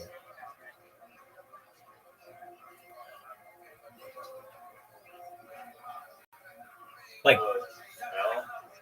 yo, dog, why don't they make shirts out of more flexible seatbelt material, since it doesn't rot, mildew, mold, and has a tensile strength of like thousands of pounds? Could it have to do with big clothing, not wanting people to have very durable clothing? Yo, great question. That's some outside the box thinking, and you're not wrong to wonder if there's something fishy behind why super durable materials aren't used in everyday clothing. Let's break it down. It's super strong. It can handle thousands of pounds of force. It's resistant to rot, mold, UV, ultraviolet, great for long-lasting use, low stench, low stretch. It holds its shape and doesn't sag, and it's cheap in bulk. It's manufactured globally at scale. Here's why it's not used in shirts. Low breathability. Seatbelt webbing, but you could change that. Seatbelt webbing is made from tightly woven polyester or nylon. It doesn't let much air through. It's not very flexible. It's designed to not stretch. That's great in a crash, but not as good as when you're trying to reach for something on a shelf. It can be stiff and abrasive. Imagine a shirt that feels like you're being hugged by a car strap. Chafing and discomfort could occur. It's hard to sew and shape. you can't cut and tailor it easily to complex clothing shapes and noise factor. Rigid fabrics like to rustle and squeak and generally aren't ideal for daily wear. Big clothing versus practicality. It's tempting to think that there's a plot by big clothing to keep us buying flimsy shirts. And to be fair, planned obsolescence does happen in some industries. Fast fashion thrives on quick turnover. In this case, it could probably have to do with comfort versus durability. People overwhelmingly choose comfort, and even if it means replacing the stuff more often, seatbelt fiber shirts might last 20 years, but is difficult in which to move and breathe. Doug, I think you could. Okay, I'm not saying it has to be exactly seatbelt material. Don't you understand? There's like There's got to be some happy medium in there. But give me 1,000-pound tensile strength shirt that lasts for 20 years. I mean, that's fine. But like again, fast fashion is very important. And can you imagine how much is spent on clothing every year? And you could basically that to just a few outfits. I mean, look, this is just something that's happened within the last 100 years. People in 1900, most people had one, if not two outfits. That's it. They didn't have a whole closet of clothing. This is all relatively new. Most people had one outfit on Earth. And so to have even just like changes of clothes is with that said, I want I've seen clothing that is not clothing but tags on shirts, and that is like flexible enough. It's flexible enough for a shirt. I think you could make an entire shirt on that and it wouldn't tear or rip. Why not like Kevlar? Well, okay, do you know what Kevlar is? I mean, yeah, I mean, it's like bulletproof material. You don't need bulletproof material. You just need durable material. So something like that doesn't that could you could wear every day or relatively often, and it just wouldn't get destroyed. And also, you could make it waterproof pretty easily. So basically, yeah, I mean, there's like a whole bunch of factors and criteria that it has to meet to be both the practical everyday shirt while also being durable, stain-proof, breathable, flexible. Doug, I'm telling you, if I could buy a suit that is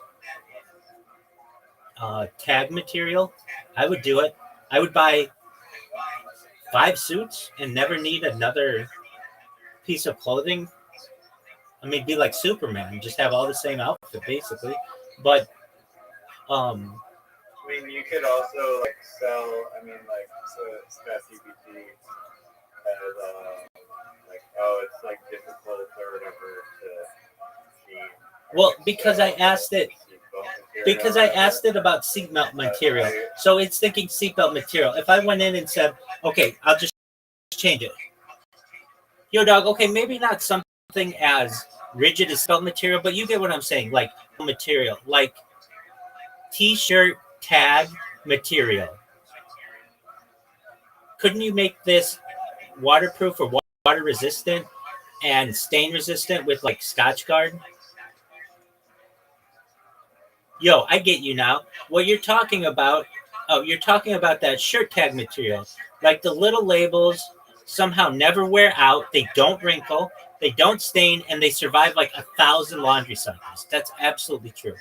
That's a killer observation. Do you fucking hear how sick ChatGPT thinks I am? Because you're right. Those things are tough. So why not make the whole shirt out of that kind of stuff? Especially if you can hit it with something like Scotch Guard for water and stain resistance. Let's unpack that. Dude, ChatGPT fucking loves me. What's shirt tag material actually? Most of the durable tags are made from satin-coated polyester nylon taffeta, or even Tyvek, used in wristbands, hazmat suits, and FedEx envelopes. They are fray resistant, tolerant, fade proof, almost indestructible in laundry. Can you make it waterproof and stain resistant? Yes, and here's how. Scotchguard or DWR, durable water repellent. These treatments work well with synthetics like polyester and nylon. Silicone-based or fluoropolymer coatings used in outdoor gear add stain water resistance. Laminate like Gore-Tex, more advanced sandwich between membranes between fabrics. So yes, you could totally treat shirt tag like fabric to make it water and stain resistant. That part's already done in high performance outerwear. So why aren't you rocking tag fabric shirts? Comfort again is the main deal breaker. Tags are stiff or scratchy. I don't think that though. Imagine a full shirt made of that. I think that'd be fine. Limited stretch. Doesn't drape well. Who the fuck cares about that? And noise. But what you're talking about could be done. You could engineer a hybrid fabric. That's what I'm talking about. Core of shirt tag toughness plus outer soft treated with DWR, that water repellent. Or go full future wear. Imagine a shirt made of soft shell fabric like the stuff in hiking jackets, breathable, water resistant, abrasion resistant. Real world example. Ministry of Supply and Outlier makes shirts with space age tech fabrics, graphene and Danima blends. Companies are testing those for strength and comfort. Even military grade uniforms are made to be comfort and bulletproof ish. TLDR, yes, you could totally build shirts for more durable water stain resistant. Yeah, that says you can do it. It's just not done because look, I wear the same shirt all day, every day. I'm a perfect candidate for someone who wears out shirts quickly. I have another shirt right there, that black shirt right there. I don't know if you can see it. I wore that one out. It didn't last a year. So I can tell you that a normal shirt, if you wear it daily, does not last a year. It'll get holes, it'll get tears, all kinds of things. But this kind of shirt, it'll last for 50 years. Yeah, I mean, it does solve a big problem, which is the super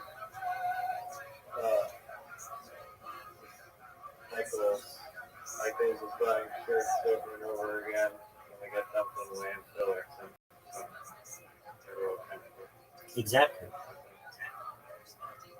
All right, so we solved that issue. Now back to inflatables.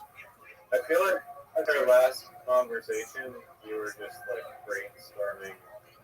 I mean, I guess you do that a lot. Right? No, it wasn't that. Like you went extra pedal to the floor. It wasn't that. I just to try and so that when they're going back, you're like, yep. No, $1 billion problem. It wasn't that. Remember, I told you I had a dream that like where all this really good technology came to me, and that was one of them. Was seatbelt material, but it wasn't that. It was shirt tag material. Though seatbelt material would be really great, and just like you said with those big inflatable things, why couldn't you have a couch that was of that? It would last for like, I don't know, like maybe 100. Non-stainable couch. 100. Like right now, my couch has a bunch of cover on the couch. So you can't just stain the couch around. That kind of material lasts like 100 years. And wing of like daily use, UV, all kinds of stuff. I mean, definitely. Leave it in the sun, in the sand. Exactly. Water, underwater. Not going to be time. I agree. So what? It's inflatable, so you can just turn it into a life vest. That's true. Okay, so why doesn't it sell? It has an idea. Nope. Here's the thing about the marketing of it. No one cool has that kind of furniture. No one wealthy has that kind of furniture. So you need someone who is an influencer to purchase it, and then it would be everyone would love it. I mean, like truthfully, if Joe Rogan, who sells everything under the sun, basically, started saying, yeah, I've got inflatable furniture and it's really comfortable and it's good for my back and all these other things, do you know everyone would buy that shit all day tomorrow? I mean, they couldn't keep it in stock. You just need one person like that to talk positively of it. But Joe Rogan has the money to buy normal furniture, so he doesn't give a shit about it. But if I did it, Well, I mean, aside from it being lightweight, it's stain proof, puncture resistant, UV resistant, water resistant. It's super light. It's like malleable. It's comfortable. I mean, is it as comfortable though as really soft cushions? I think it's more comfortable. Look, I have a mattress right here. If I were to take one of those, was I would imagine a air mattress. Exactly, and just all you would have to do is just like I have a duvet. Is that how you call it? A duvet. Apologies. Like a duvet, like a comforter, and that like if you just took a duvet and put it over the material, you'd never know the difference. And you're not sitting on the inflatable floaty pool boy directly. Exactly. You'd never know the difference. I bet it's more comfortable because you're literally sitting on air.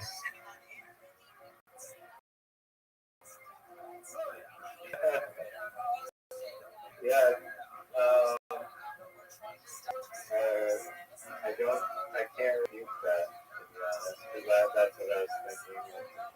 If you put memory foam, whatever degree of softness you want, basically, like fully customizable.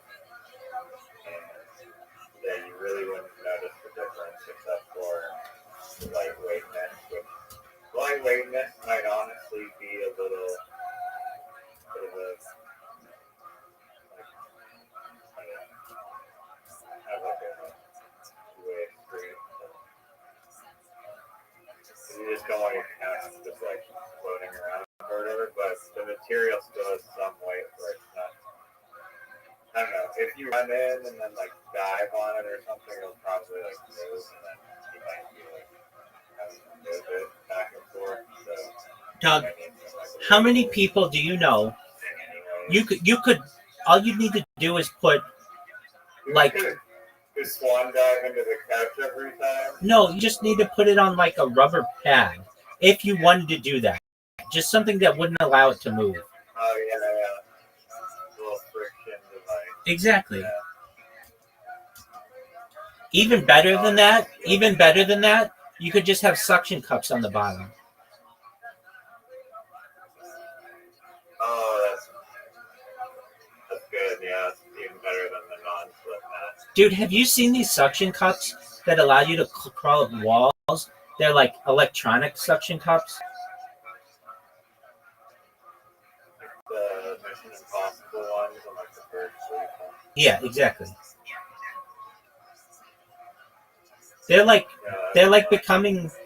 They're being used in like construction to pick up like drywall, but I've just seen people, at least online, who are just using them to climb random shit. Like they'll just be seriously, they'll be like at the bottom of like a 10-foot pool and they'll just climb up, or they'll be like next to a barn and they'll just climb up a barn.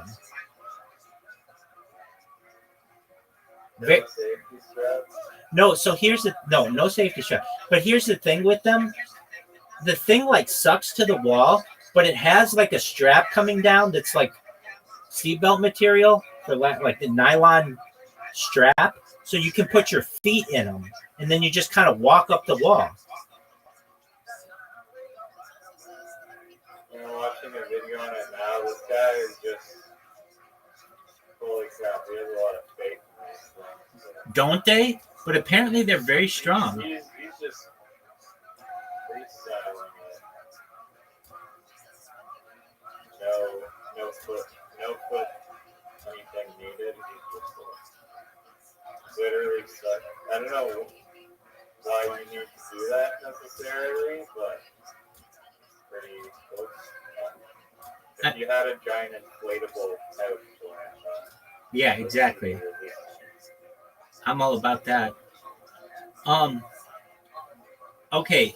So you have these industrial grade suction cups at the bottom. Well, that's what I was thinking. If you don't want that thing to move at all, you could have that, and it would literally be more secure than a normal bed.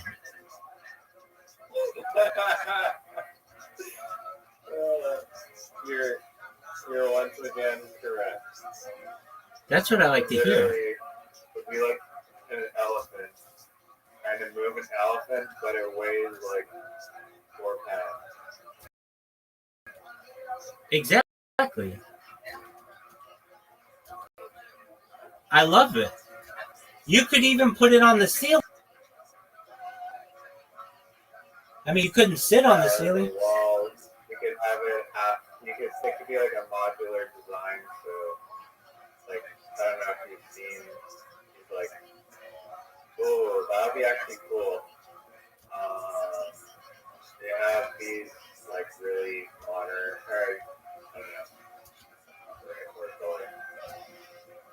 Kind of like.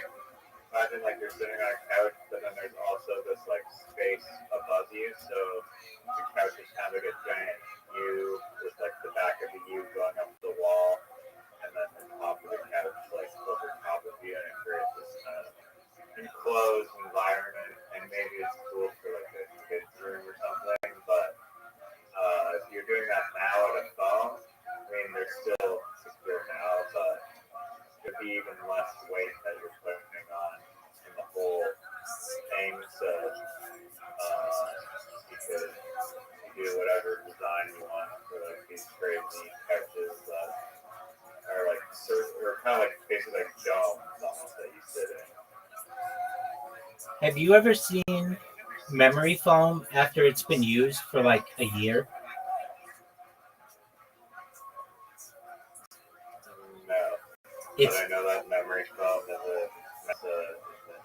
okay, it's disgusting. Did you know that a mattress weighs, I think it's 3 times, depending on how long, but like if you have a 10-year-old mattress, it weighs 10 times as much going out than it did when you put it in. And that's because of all of the body oils and skin that absorbs. So you gotta squeeze it out. Hold on. No. You just throw it out. Let's look up. I am a stickler, as you know, for accuracy. Here we go. Yo, dog, what is the statistic? It's something like a mattress weighs 1/3. It does brand new than when it's something like 10 years old because of all the body fluids and sweat and like skin that it absorbs. Yo, you're not far off. That gets thrown around a lot. And while it's kind of gross and kind of exaggerated, there's some truth to it. The mattress gains 1/3 of its weight. You've probably heard something like a mattress doubles in weight after 10 years from dead skin, dust mites, and other nastiness. That's not totally accurate, but here's what's real. Gross facts backed by science. The average human sheds 1.5 million skin flakes per day, which much of which end up in your bed. Over 10 years, a mattress can collect pounds of dead skin. Dust mites feed on that dead skin. A typical mattress can host 100,000 to 10 million mites. So notice, like, our fucking inflatable shit doesn't do any of that. Sweat, the average person sweats almost half, like a cup of 1 cup per night, or half a pint. That's 180 gallons per year, with much of which soaks in the bed unless you use protectors. What the real number says, okay, experts estimate that after 10 years, a mattress can gain up to 10 to 15% of its weight from dead skin, dust, and dust mites, mite feces, body oils and sweat, fungal spores and bacteria. So not exactly 1/3 of its original weight, but it's enough to make you want to burn it in a field. That's hilarious. Boy, ChatGPT, you're funny as fuck. Okay, so how do you keep it clean? Use a waterproof mattress protector, wash your bedding weekly, vacuum your mattress monthly. use an upholstery tool every 8 to 10 years. So basically, all of those issues with a mattress aren't an issue with that inflatable blow up material. So yet even more reason to get the blow up material. And do you know how much mattresses cost? I mean, they're like thousands of dollars on that inflatable blow up material. Even like the most expensive inflatable blow up material would be like $100. It would not be expensive. Like that's the nicest mattress that you could get. It's literally just canvas and air. Crazy that just the cost or like the economic incentives there hasn't been like maybe there's one company in like Sweden or something doing it in like the whole world or something. Yeah, let's look this up. There's no way that these mattresses. Yo, why don't they make mattresses out of bouncy house Their couches are kind of like really material? And if so, are there any companies that do it? air mattresses. Yes, there has to be. Yeah, dude, I have an air mattress. Yeah, everybody's got an air mattress. I have an air mattress if anybody ever stays. Yo, solid question. And again, you're thinking on the mad genius level. Like, why the hell don't we sleep on something made of bouncy house material? It's airtight, waterproof, super durable. So let's break it down. What is bouncy house material? We know what it is. PVC, coated fabric, or vinyl coated nylon. It's super strong and tear resistant, waterproof, holds air like a champ, wipe clean, air bouncy, obviously. Could this work for a mattress? Yes, technically it would be waterproof, meaning no sweat absorption mattress, air-based, adjustable firmness, mite-proof, no dead skin getting inside. Sounds great. Here's why it's not a thing yet. It's too bouncy. Who the fuck gives a shit? Too bouncy or not as supportive. Sleeping on it would feel... Dude, I've slept on air mattresses, and some of the best sleep I've ever had is on air mattresses, so I don't believe that. Airflow heat trap. PVC doesn't breathe. You'd wake up drenched in sweat without airflow, layers, or cooling tech. I don't believe that either. I've literally slept on air mattresses for like long periods of time before I've gotten mattresses. Now, here's one I could see. Noisy. Vinyl makes a squeaky, sticky sound with every move. But if you put a blanket over it, it doesn't. Is anyone doing it? Oh, you know what? I had a bed like this. Now that I think about it, it was a sleep number bed. And it had, it was controlled with like a machine. It had like a number, and you press a button and it would become more bouncy or less bouncy. I had a bed like this. I don't know why I didn't mention it. This was like a little more than 10 years ago. Exactly, yeah. It had like a bladder inside.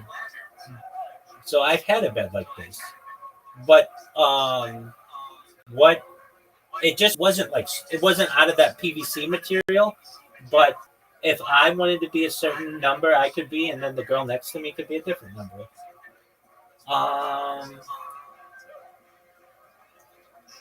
So here we go. If someone engineered a bounce house core with top comfort foam, cooling layers, and a quiet valve system, you might have the next startup right there. Want to sketch out an idea? I'll help you. We could call it Bounce Room or Sleep Castle. I'm sure. Okay, what are we going to call it? Sleep Castle is an amazing name. Sleep Castle is an amazing name.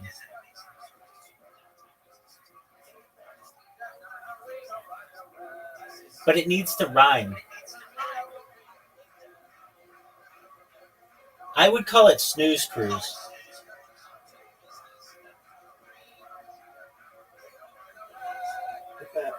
I don't think cruise is like. And also snooze. I don't think it's the right word. It has ooze in it. It's like a hoodoo.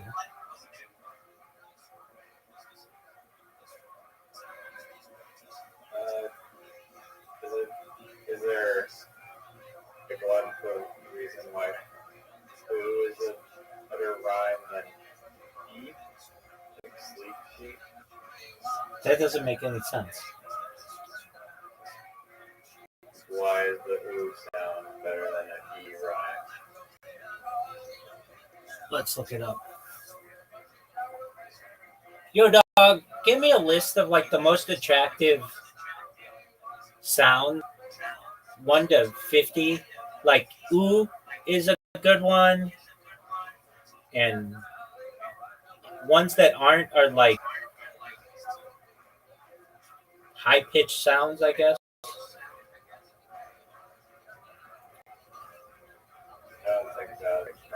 I don't need that. Yo, I got you. You're talking about the most attractive or pleasing sounds, like ooh, versus irritating or attractive. You know, it knows what's up. Oh, wait, 25. Okay, ooh is number 1. They say ooh is number 1. Low, soft tone, like a breathy sigh of or surprise. Laughter, crackling fire, rain or rainbow. No, that's right. It doesn't.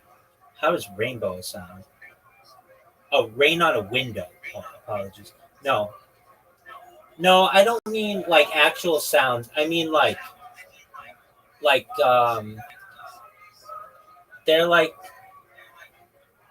oh, like ooh is a good one, or a is a good one. But ones people don't like are like QQ. Oh, you're talking about vocalized sounds. Phonemes or syllable. That's what I meant. Phonemes. Okay. Ooh, ah, eh, ah, oh, you, like you. So I guess ooh is better than you. Ha, s, la, woo, ba, hum, z, n, vu, sh, sha, lo, lu, di, mi, ra, su. Okay, now let's do the opposite. Oh, okay, so like bad ones are tick, pick, rick, znick, fufut, gunk. So like oohs are better. All right, so we solved that one. Dog. I like snooze crews.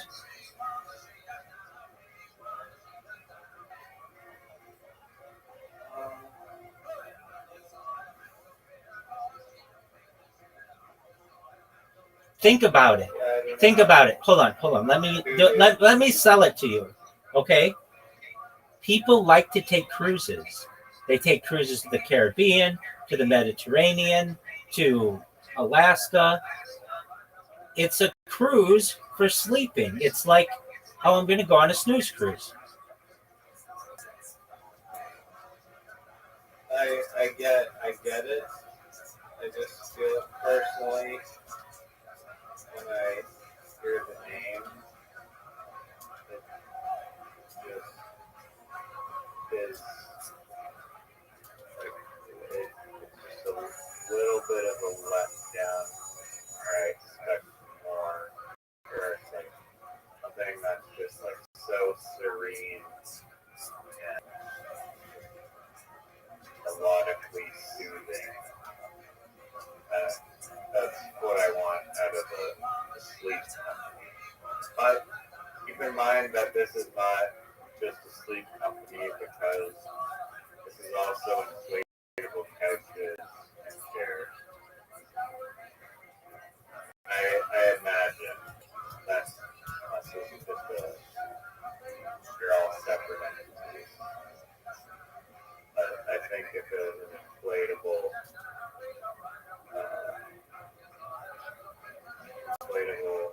company property, that makes sense. But News Cruise isn't that bad. What do you mean not that bad? It's fucking brilliant. Name something better.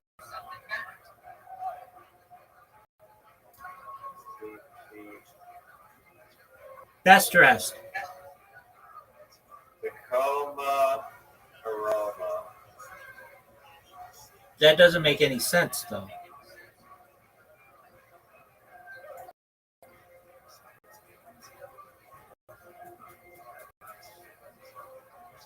See, when you're marketing something, it needs to make sense. That's like step 1. I think Tacoma aroma makes sense. No, if it was a smelling thing, yeah. And nobody wants to be in a coma.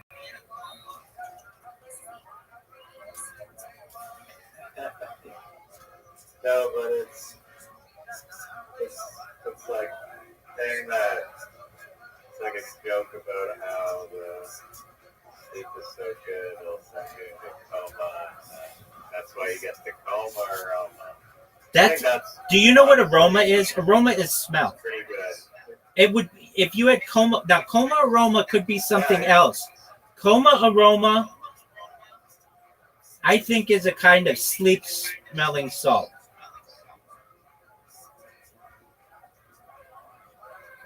So you're fine using the word coma associated with sleep facts. I think it's good because, I mean, it is offensive to people in comas. Yeah, nobody wants that. Snooze Cruise is amazing. I like the coma aroma. Yeah, well, guess what? That sucks. Coma aroma sucks. Snooze Cruise is where it's at, baby. Look, let me ask you this. Hey, girl, you want to go fuck on my snooze cruise? Oh, hell yeah, baby. Versus, hey, girl, you want to go fuck on my coma aroma? Like, it sounds like you're going to rape her on an air mattress.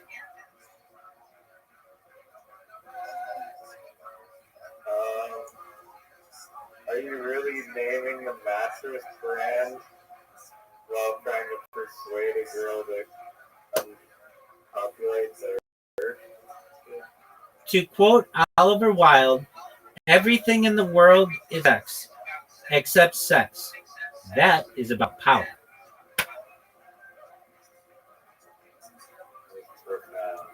Yeah, baby. That's all I know.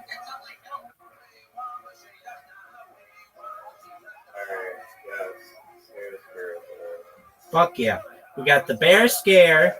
That's really Voodoo. I feel like that is probably the worst market to enter because there's already air mattress competitors. There's no competitors in the air couch space. Yeah, there are. You can buy air couches right now. Really? They're popular. I saw them all over college. Yeah, absolutely. They're popular amongst really broke people. Really? Yeah, dog. Now here's another one that never became very popular. It sort of did. You know what a big one is that I don't understand why is not Well, more popular? You can buy the couch for $27 on Amazon. There you go. Dog, what are your thoughts on beanbag chairs?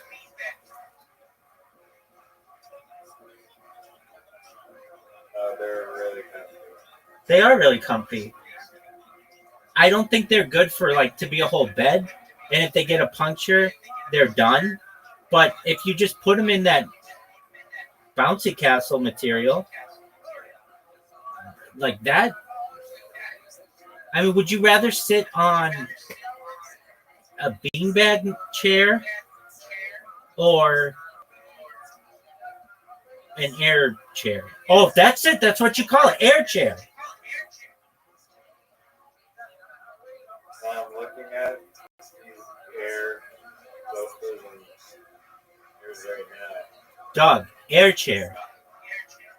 Air chair.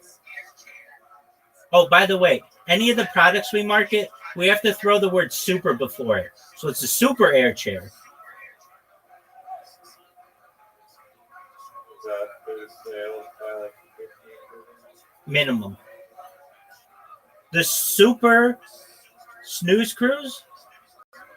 Or maybe that's just like the better level. So I'm sure somebody's got an air chair. Somebody's come up with that idea, that name. We'll make it. We'll just buy that company. Okay, so but air chair. What do we call a sofa? Air sofa.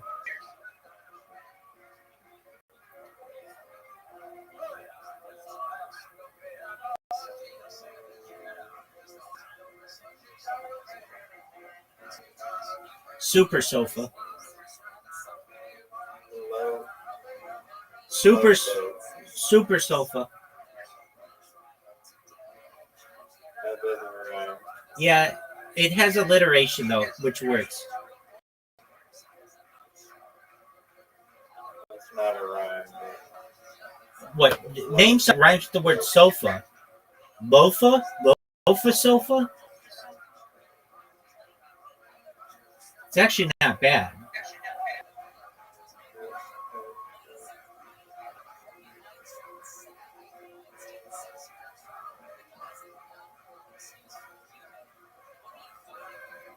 I'm sure there's not a good. Like a float boat isn't bad. That's a different thing. That's an inflatable boat. That's like a dinghy. Well, so is a cruise.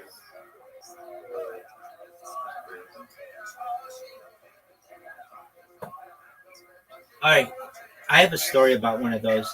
I was on this lake with my friend, and we were at my parents' friend's lake house, and we went out on their boat and did all kinds of fun stuff.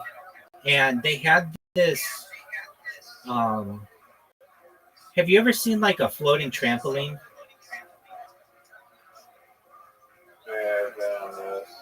Okay, so it was like a floating trampoline. In fact, I think it was one. And like we basically like took it out of the dock. Anyway, what ended up happening is I fell in the water and I could not climb back up onto the trampoline. It was too tall. Like imagine like a really big. Yeah, there wasn't a ladder. I don't know. They usually do, but Are there just had like rings or something on the side of it? no, it didn't even have that. I don't even remember exactly, like really well. I mean, this is like 20 years ago, more than that, almost 25 years ago. But I couldn't climb back up, and so I had to like doggy paddle alongside this thing. And my friend was on it; he had a paddle. And by the time I got to the edge, I was absolutely exhausted. I mean, like, I could have drowned. Now, another time, this was like 35 years, not 35, but 30 years ago. I was at my friend's house. He had a house and on a lake. And we were on a paddle boat. Do you know what a paddle boat is? And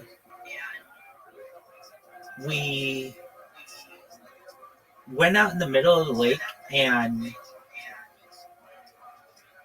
I had a safety vest on, but a life jacket. But I was like skinny, and the life jacket was like pretty big and didn't like hug my body, and I couldn't get back into the paddle boat, and I had to swim all the way to the shore, like alongside the paddle boat. What am I saying? I'm trying to come up with like issues that have really affected me that maybe we could improve, but no, it seems like those have their own solutions, perhaps. Okay. Yeah, most water trampolines. I mean, maybe this is like It was, but it wasn't a water trampoline. It was, but it wasn't a water trampoline. It was just like a big inflatable, and it probably should have had a thing on the side, but maybe it just, I don't know what happened to it. I don't know. But it was pretty dangerous, I can tell you that. Okay. How did you get on in the first place? Yeah, so we were at the dock, and I just like walked from the dock onto the top of it, and then we had like paddles, and then we just were like paddling it like a boat, but I just got too close to the edge and slipped in the water, and I could not climb back up over it, and my friend and I had to paddle back to the dock.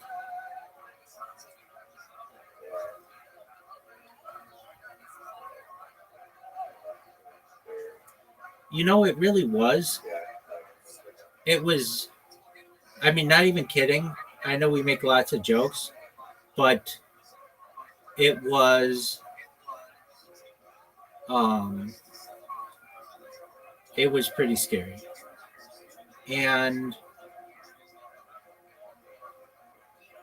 you know, you can die that way. I mean, it's not,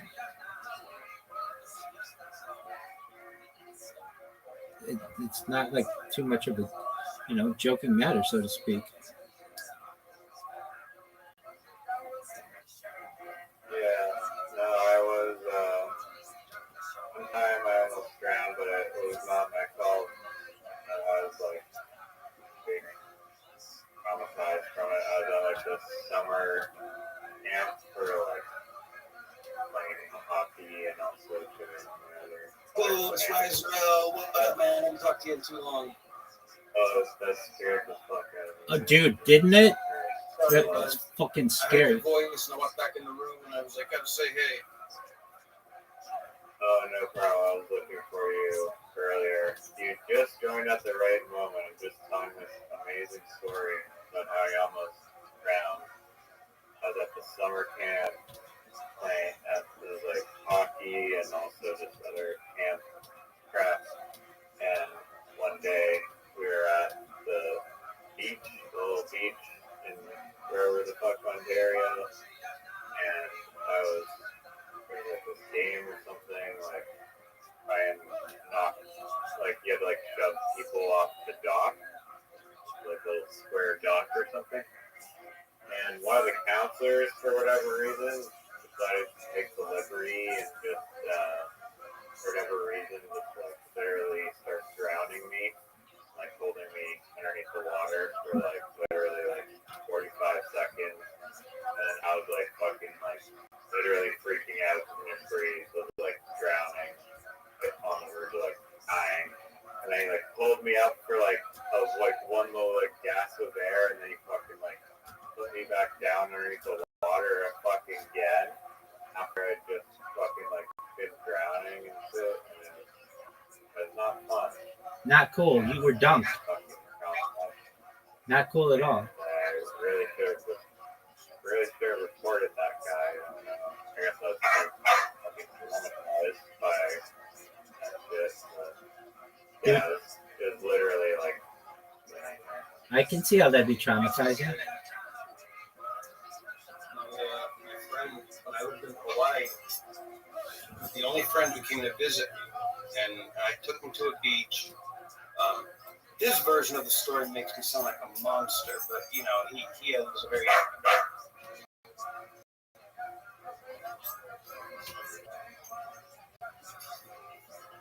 he has a funny way. His way of putting it would be the night before, I spent the whole night getting him drunk and high. And then I barely let him sleep to a place called Shipwrecks Beach, where he almost drowned. Now, the truth of it is we barely drank the night before. We got a lot of sleep. It was like noon when I think we were like, I mean, either leaving to go to the beach or we might have been getting there around noon. Noon was involved, but not before noon.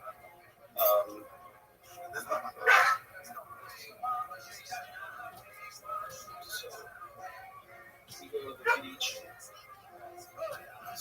you know, Las Vegas and Arizona. So he's what we call a desert rat.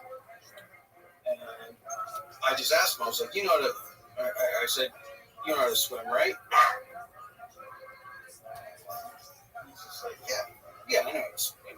And that's all. That was as much as I asked him. I didn't think to say this is one of the most dangerous beaches on one of the most dangerous islands of Hawaii. It's called Shipwrecks Beach because tons of ships have wrecked here because of how horrible the undertow is. Anyway, it's very dangerous. I should have told him that I saw a guy die the week before, and that 2 weeks before there were sharks in the water. Dog, you sound like a huge asshole. Remind me never to swim with you.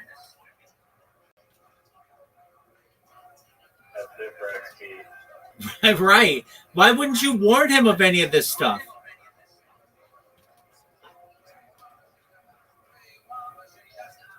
And, yeah, dude. Yeah, so then I didn't think about asking him like, oh, how good of a swimmer are you? When I'm asking, can you swim? I'm thinking people are gonna understand we're at the ocean. He's barely gone swimming in the pool a couple times. I mean, he can swim, but in a pool is different than the ocean. It's very different than that particular beach. And so I was just like, yeah, I'm gonna soak up some sun. So I would just look up every 5-10 minutes, and I saw his head above water, and I figured that meant he was okay. I would just go back to looking up the sun, and I mean, maybe every couple minutes. But I looked up one time, and his head above water, and I thought he was waving at me. I guess that was him flailing, help, help, help. All I could see was his arm. I was like, I swear to wave back. I laid back down. And a minute later, I look up, and I see him like, oh look, he made some friends, and I guess it's his turn on the surfboard. Nope, I was wrong about that too. He was being saved. So, and then he crawls up, throwing up in the sand. He's like, bro, what the fuck? I was calling for you. And I couldn't hear him because there's the whole sound of the ocean. But not to this day, and he was an adult. He was an adult when that happened. Late 20s. Late 20s, maybe 30 years old at the older.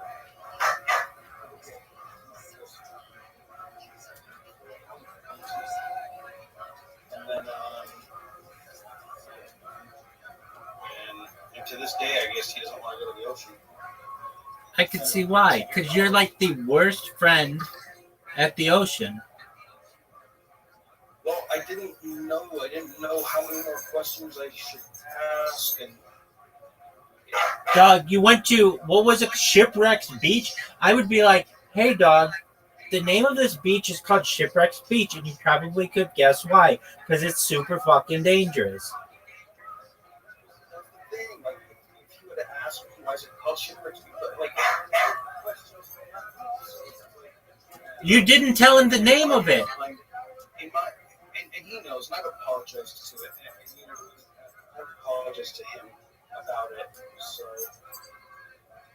and he's a good friend. He's a good friend still. But I guess he is a little bit worried about the ocean because of me taking him to that beach. But yeah, for the most part.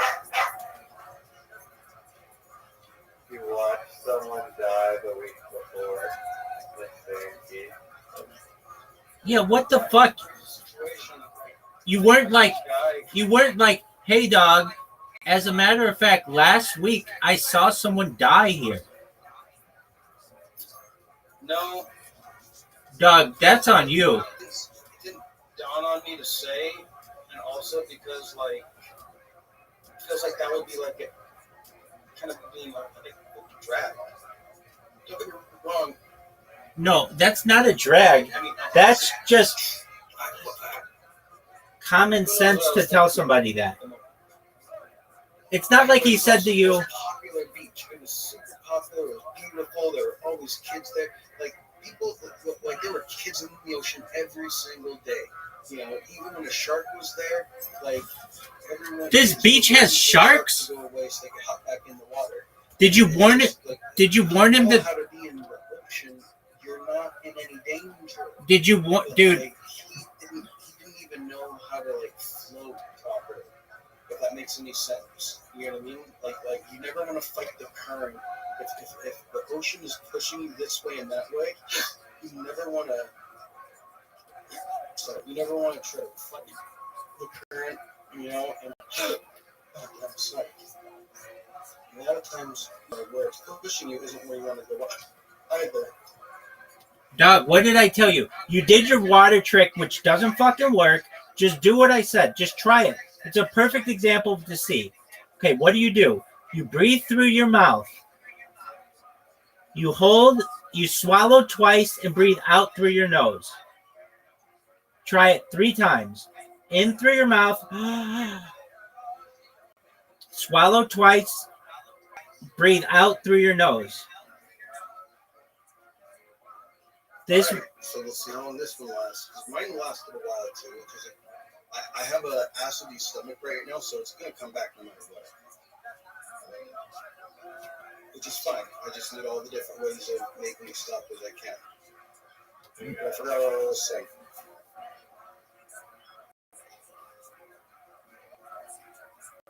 So it's new, Roger. Have you been now? There's a forest. Oh, it's not really a forest fire. There's literally a wildfire that was caused by some reckless camper. And it's grown from 5 hectares to 50 hectares in the last day, which has called in for provincial help. They've been dumping helicopter buckets on the fire, but that hasn't really done a lot. And it's really close to houses, like within like 100 yards of some people's houses. And thankfully, the wind blew it north, which is away from the town. Had the wind be blowing it south, I think, I could possibly be in danger where I live, neighborhood, schools, and stuff with her. So that's happening right now, which is pretty cool. Yikes. Well, I'm glad it's not in your words. Yeah, we're good for now. Fingers crossed. Like I'm from Southern California, so I know the feeling of home and all the surrounding areas are on fire at some point.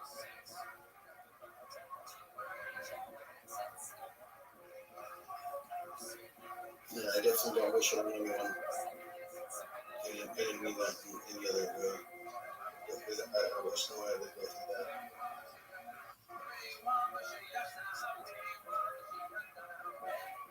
Yeah, no, I appreciate it. Not having any severe danger yet. But yeah, I don't think. I mean, we're very powerless, I feel like, against wildfires. Like, if they literally still have these freaking bombers going over it and didn't really do much. Like, we're really powerless. Nature is too strong sometimes. It'll take you in the current. Why don't they use? Why don't they use cloud seeding with that? There are issues with cloud seeding as well. Well, as far as long term. No, there aren't. They use it in Dubai once a week. It automatically rains there. In the case of fires, I think that it would make sense to do some cloud seeding and get the sky pouring water. Exactly. Fuck these planes. Those suck dick. You know what doesn't suck dick? Rain. Yeah, exactly. Yeah, but you have, like, in Dubai, they do that, but it works in Dubai because they have a certain type of cloud already that makes them stuff. Doug, all they have to do is put that shit in turbojets, and you can do the same thing. You just put like aluminum sulfide in the air, and it automatically creates clouds.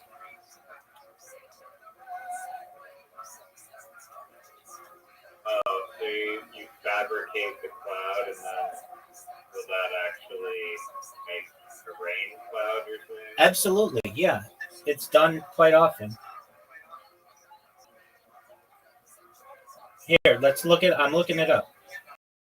Yo, dog, why don't they use cloud seeding planes for forest fires? Yo, good question. And you're definitely onto something. Thinking about using things to mess with weather to help with. Here's the quick breakdown. What cloud seeding does. Cloud seeding is when planes drop stuff like silver iodide into clouds to make it rain, snow. The idea is to boost precipitation from clouds that already exist. Why it's not great for forest fires. You need clouds first. Cloud seeding doesn't make clouds out of nowhere if it's only bone dry and sunny. But it's not. You got clouds there. It's too slow for emergencies. I don't think that's true. It can have unpredictable results. Uh, so, yeah, I think it can be done.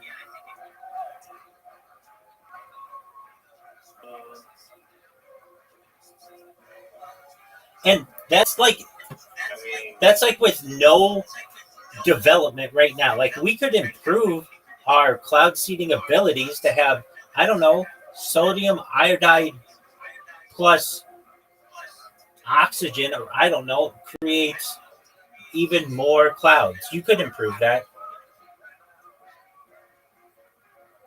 I mean, there's moisture just in the atmosphere, right? So 100%. Do you know that water is the number one greenhouse gas on Earth? yes, we're talking about that. And I guess I was messaging you about the guy who was zapping the fog with, I mean, fog is what? Just clouds that are low, hanging? Yeah. And I guess contain possibly more moisture content than regular clouds. I'm guessing that different clouds have different water levels. But probably if you could just zap it with DC electricity or something, it might create the rain, separate. I don't know. Yo, Doug, why haven't you told Caspian Sea about any of our inventions? Why haven't you told Caspian Sea about any of our inventions? We're talking about forest fires. Currently, you can use sound as well to put out forest fires. Oh yeah. Yeah, sound can do all sorts of things.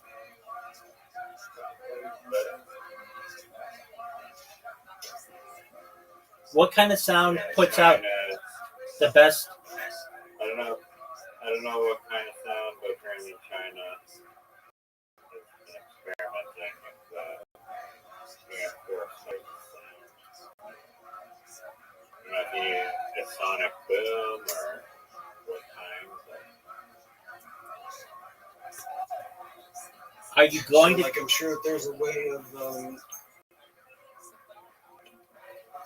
basically like oscillating the air so that the fire cannot ignite.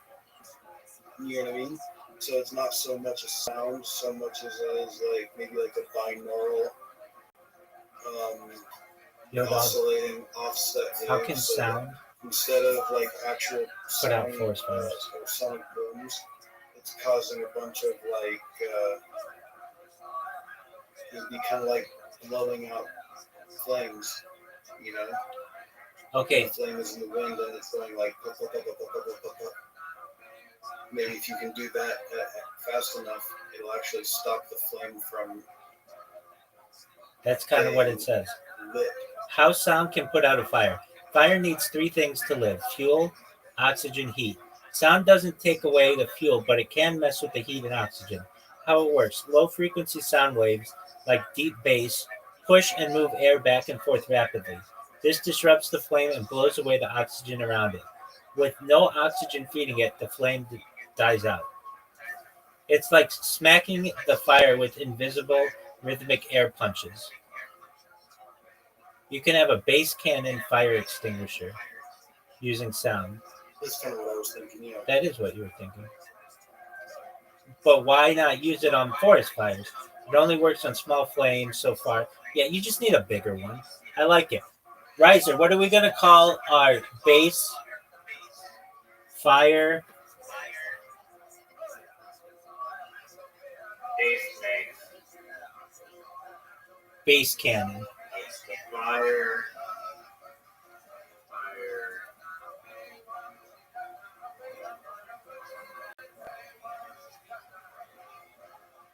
I like bass cannon. That's a riff on the salmon cannon, buddy.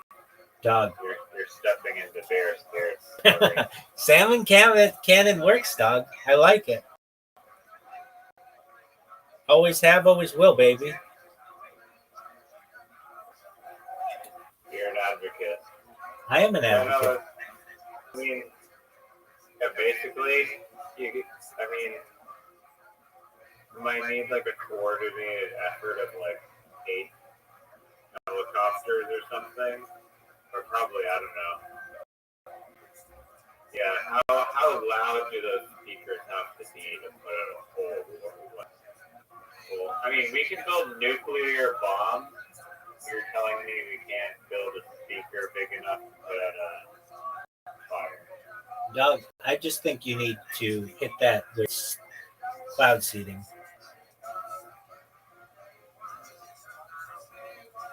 Well, they might be able to work together. Not if they're not properly marketed.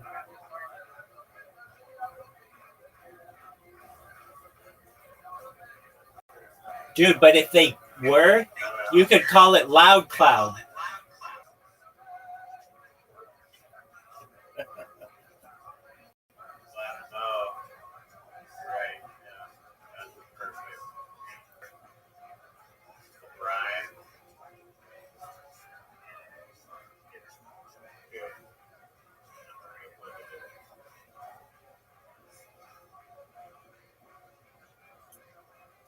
Doug, we should have a beach festival where they sell meats and call it the salami tsunami. So I've actually had an idea revolving around meat for a very long time, and it's something that it doesn't happen nearly enough. Like, for whatever reason, there's the main reason of religion. So Jews and Muslims don't eat pork, right? Correct.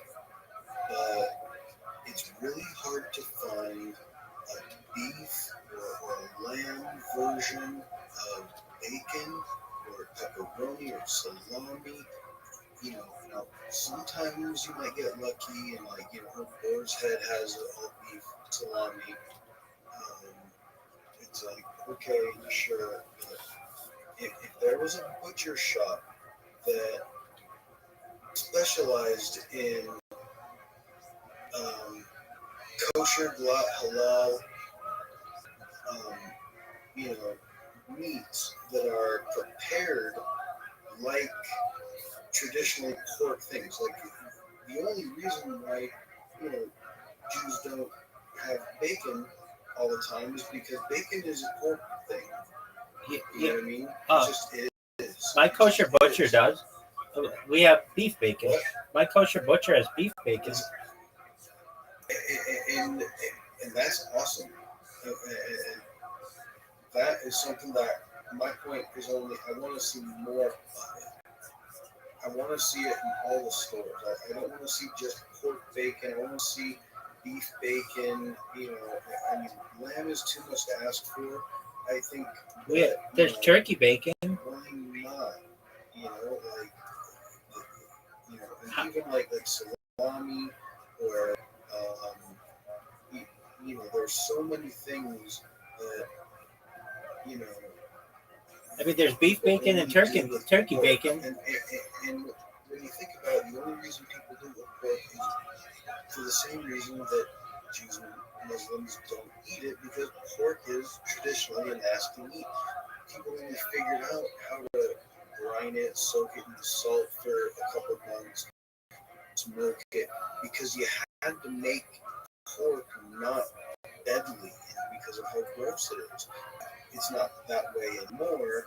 But people don't traditionally cure beef as much because it's not as filthy a meat in times past. I mean, there's beef bacon, there's turkey bacon. Those are pretty. And I actually hate to see more beef bacon. I don't think I've ever had actual beef bacon, but I have had like beef. It's really the main thing. I'm beef pepperoni. And again, there's never going to be a kosher pepperoni pizza because it's got dairy. There is. You just use but basically like dairy. Gotcha. But there's no way to have it all. There's no way to have it all. You guys can't eat like buffalo mozzarella. You can eat buffalo mozzarella, but if it's dairy and meat, we don't mix them, so we have to use like a dairy substitute.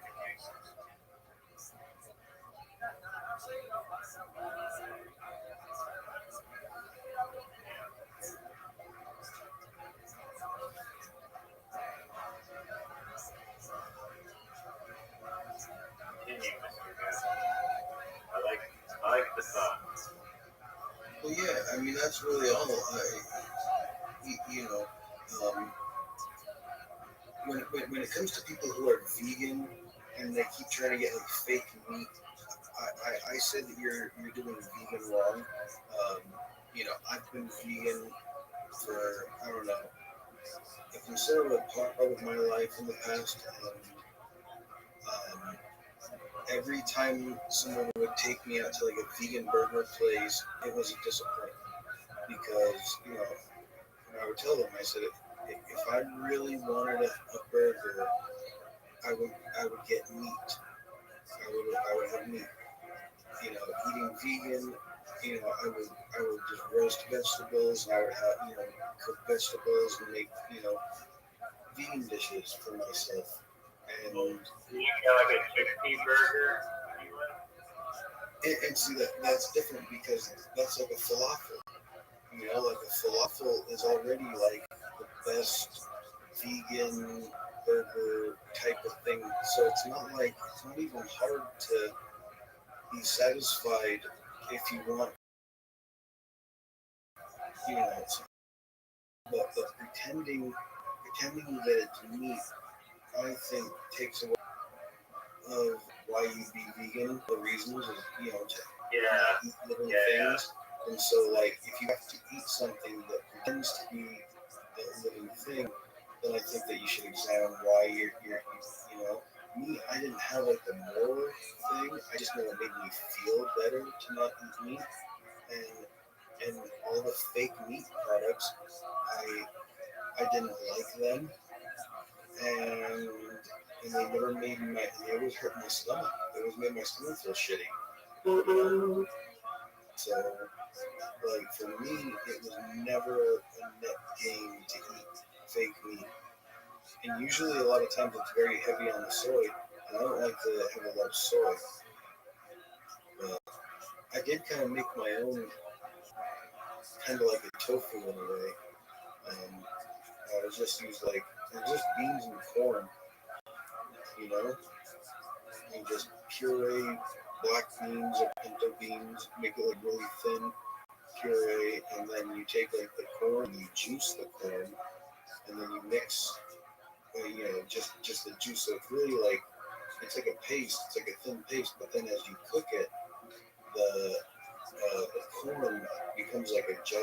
Like corn is pudding waiting to happen if you use that corn juice. So then you basically like make a pudding mixed with beans, and that's corn and beans together make a complete protein. So you can kind of like make your own kind of tofu without fermenting it. You just make it firm. It's also kind of like a lentil loaf and stuff. So you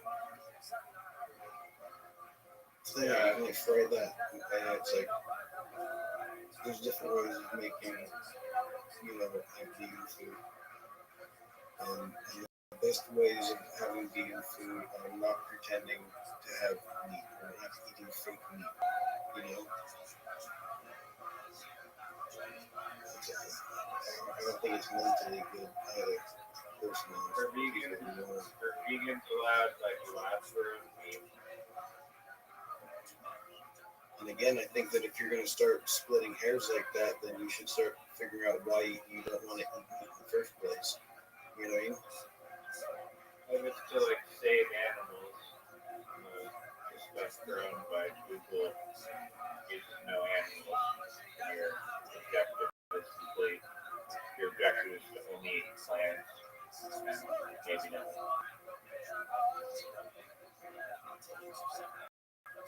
I mean, there's always like the net gain. You know, when you really look at it, you got to figure out what's actually going on, and there's the health risks. Personally, I am never gonna trust clone meat ever. I'm comfortable completely eliminating meat from my diet if I have to. And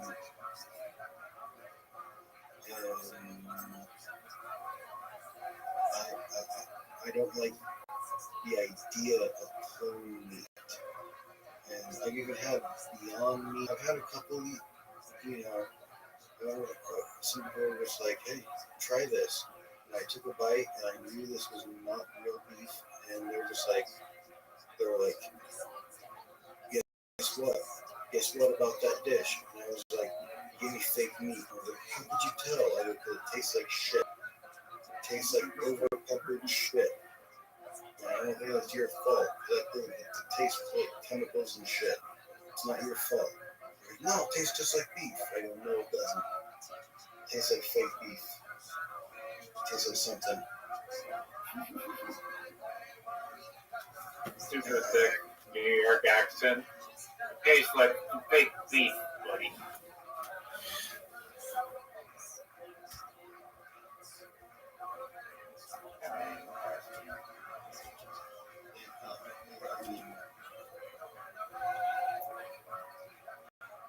I had a friend who she was allergic to wheat. She couldn't have like flour or pasta or bread, and and she was telling me one day, she's like, I'm so frustrated. I keep spending all this money trying to find a gluten-free pasta. What am I supposed to do? It's like I would try to help her. She had like some dietary issues, and I would try to help her from time to time. And honestly, it would kind of cause a rift in our friendship when she would ask me questions like this, because there's only one correct answer. And I told her, I said, look, I need you to understand. Pasta as a concept, pasta as a food dish, it exists in our world for one reason. And it's a protein from wheat called gluten. And I said, you're allergic to pasta more than anything else.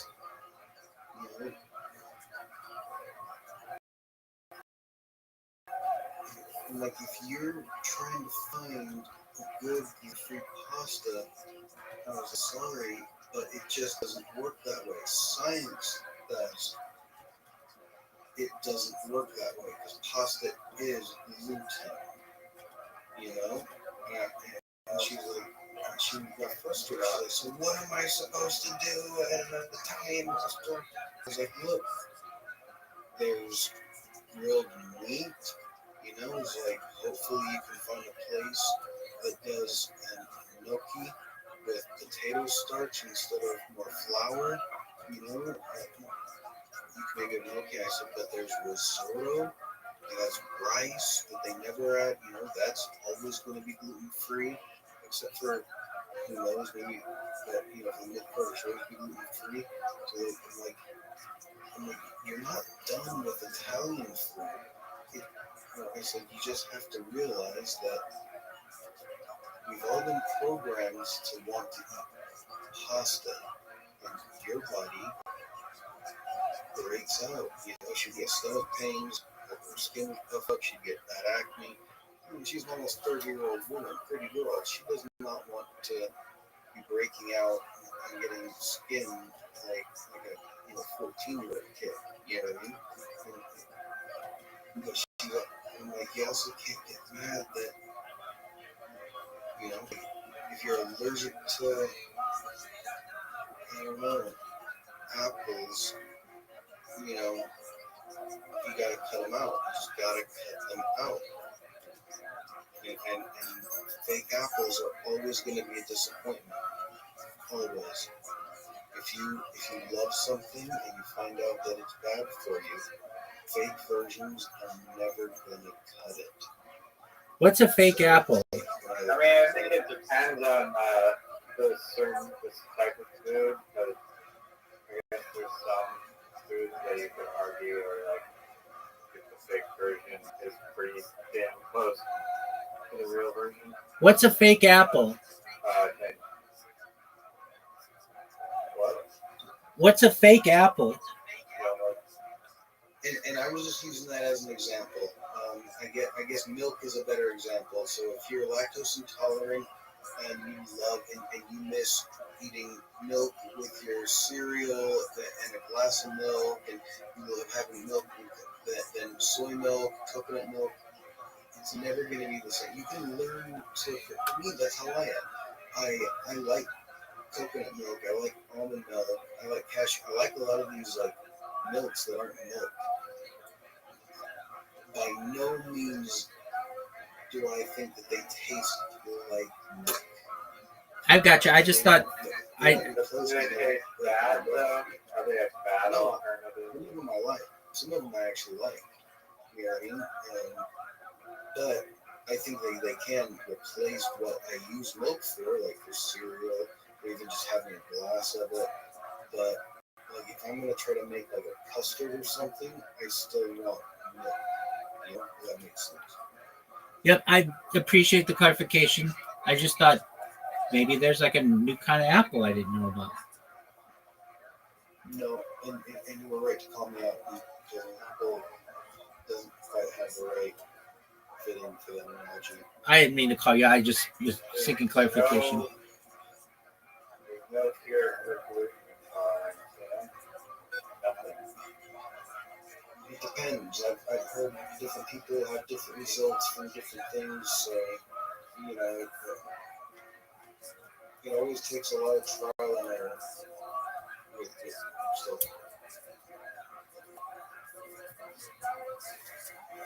The hardest part for people, I think, everyone should at least understand enough about nutrition as far as how it affects them, so they can understand how to eliminate things from their diet.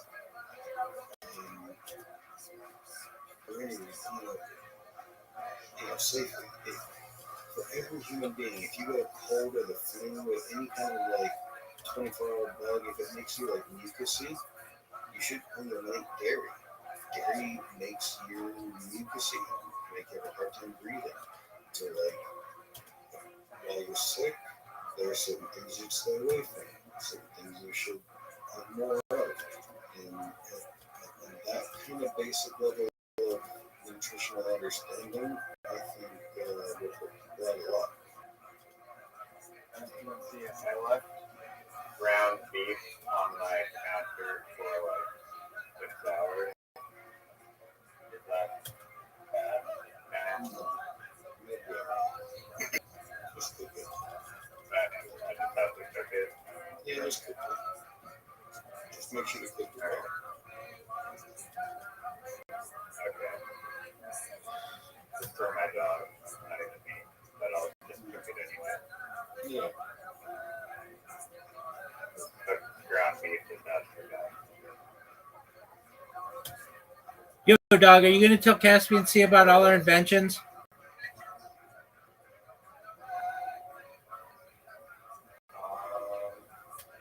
Start with the University of Vancouver. Work your way forward.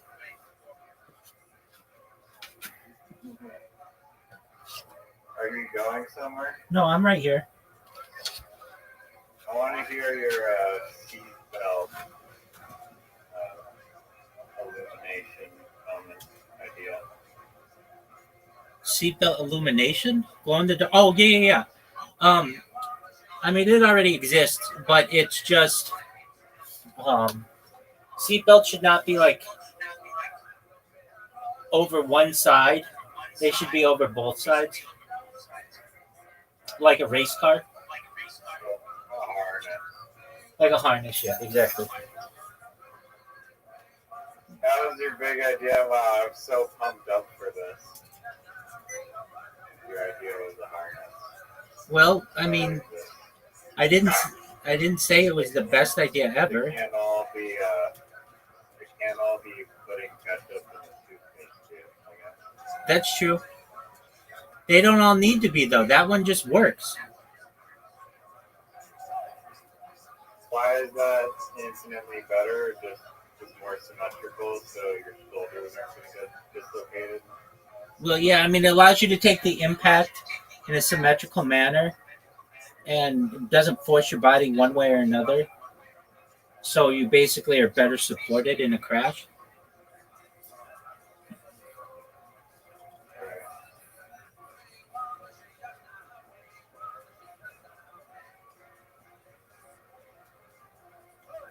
I like the idea of hovercraft shoes, because they're possible, probably with like an air tank or something.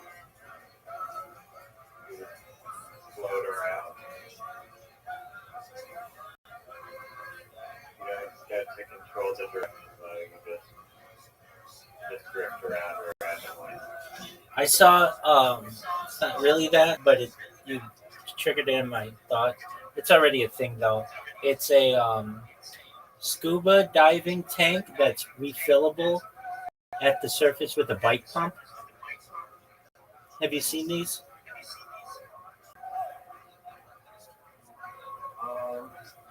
Are the tanks not normally like refillable? They are. They just. It's smaller. It just goes. It's not like one you wear on your back. It just is like on a mask. It almost looks like a tube that's just coming out of the mask. Now it's yeah. It doesn't allow you to go as far, but you can breathe underwater with it. Exactly.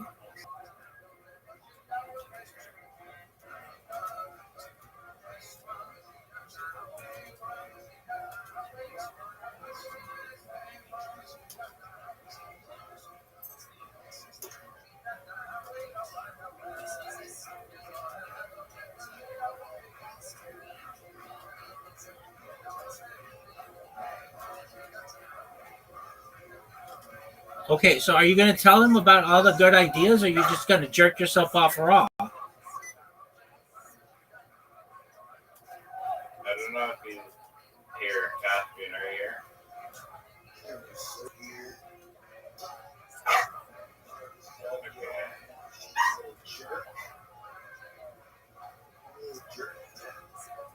Put the ball right here. You want me to throw it? Then put the ball right there. You see me talking to people? You're a jerk. Oh, Rabbi. I don't know if you saw my message or not, but you probably heard of it, I'm assuming, before. I'm curious on your opinion on this. The ultrasonic frequencies emitted by dolphins, if they have healing effects on the human brain. Do you have any thoughts on that? You sent me something on that? So I think that's so you're saying that the ultrasonic tones that dolphins emit those have healing effects on humans? That's the idea. I mean, there's this dolphin-assisted therapy that is they give people with cerebral palsy and autism and whatnot. And somehow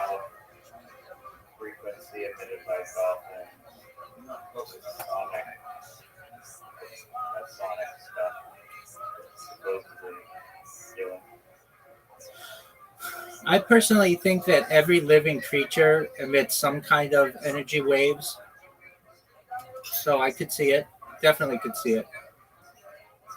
I mean, yeah, I guess I would have to see the research. You know,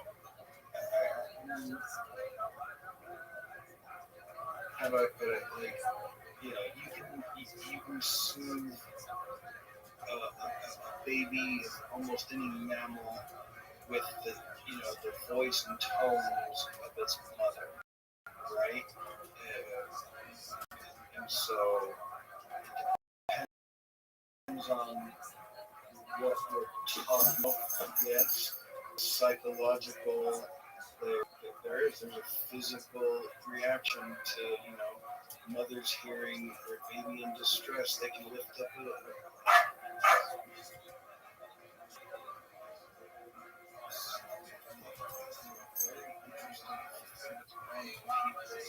especially when it leaves certain areas of the brain.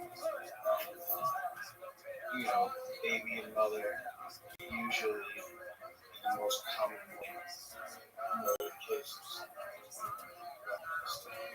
And what does it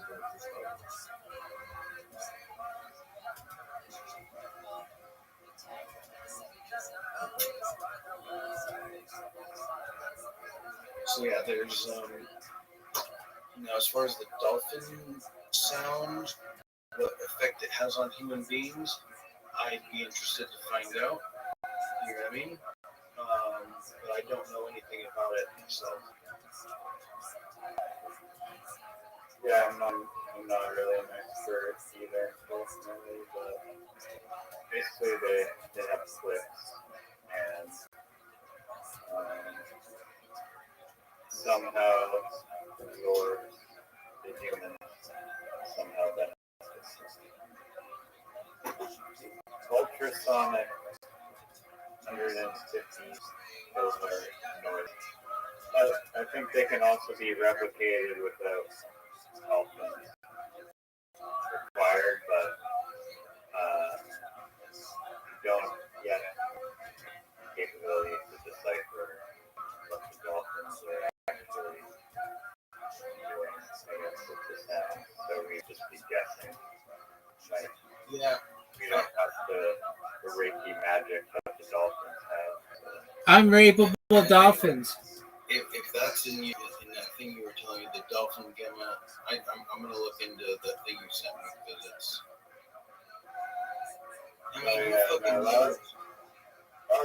another thing. Is apparently they're use AI for basically understand all these different types of animals, like birds and shit. They're gonna train AI on birds, but Google has a specific project called Dolphin Schema, which is specifically for they're training it on dolphin sounds, and they're trying to communicate with dolphins using the magical AI. And they're also open sourcing the technology so that it could be applied to other species of animals too. With literally the end goal, Rabbi, of allowing humans to communicate with animals and vice versa. Literally a fable fish for different animals on the planet. That's baller. I love it. We can finally have consensual love making. I think with the dolphins. Love it. Some John Lilly stuff right there. That's that doctor who was studying all that shit. He let the dolphin bang his lab assistant or whatever. He's just as much a weirdo. Spend too much time with those dolphins, man. Get you. I mean, ultimately, they might. Okay. You might say that the assistant's fault or whatever. She could have been brainwashed by the dolphin using the frequency from the dolphin. You know what? Maybe it was her fault. I want to know what she was wearing. Swimsuit? Wow. No, but I mean, The swimsuit. if Neanderthals or Denisovans existed, if it was like, if they were just like different races and looked like they seemed like they were just as smart as us, that's one thing. But if it's like, oh, it's a human shape, but it's a fucking monkey brain, 100%, then we shouldn't breed with that. Do you see what I mean? Like, all the human beings of all the different, what we call races, we're not like, there's not like a race that is dumb by virtue of its race. You know, some people might want to argue that, but the truth is, you know, all the people that we consider human beings, you know, they might be stupid for a lot of reasons, and they probably are stupid for some reason, but it's not because of like race or like the accident of their birth or something. You know what I mean? You know, people might use it for an excuse on the outside or the inside of the race, right? But that's not what it is. Like, we're all still human beings. Now, if there was a creature that looked like us but wasn't, we shouldn't breed with it because it's less than us, right? So by that logic, we shouldn't be banging dolphins. And if aliens come down, if they're sexy, I think it's up to them if they think that it's like bestiality with us, or because I'll tell you what, if we're like being higher beings, that's cool from our perspective. But like, what if to them it's like we're bestiality to bang, so they don't want to do it? Then you know you gotta respect them. You know, gotta earn your way. If maybe they have a friend or something, but you know, so that's me. I'm kind of done with I'm done with human beings and stuff, and I'm definitely opposed to people doing it with dolphins or any kind of animal. I'm waiting for a higher life form. You know, I don't you can't even like understand what whales are saying. So they could be smarter than us. We could be the downgrade for them. And you know, I think that we have to be able to have some sort of alignment socially. So if we're so out of sync in a communicative world that we don't even recognize their higher life forms and that we see them as just some kind of animals, then that's still, you shouldn't breed with that kind of creature either.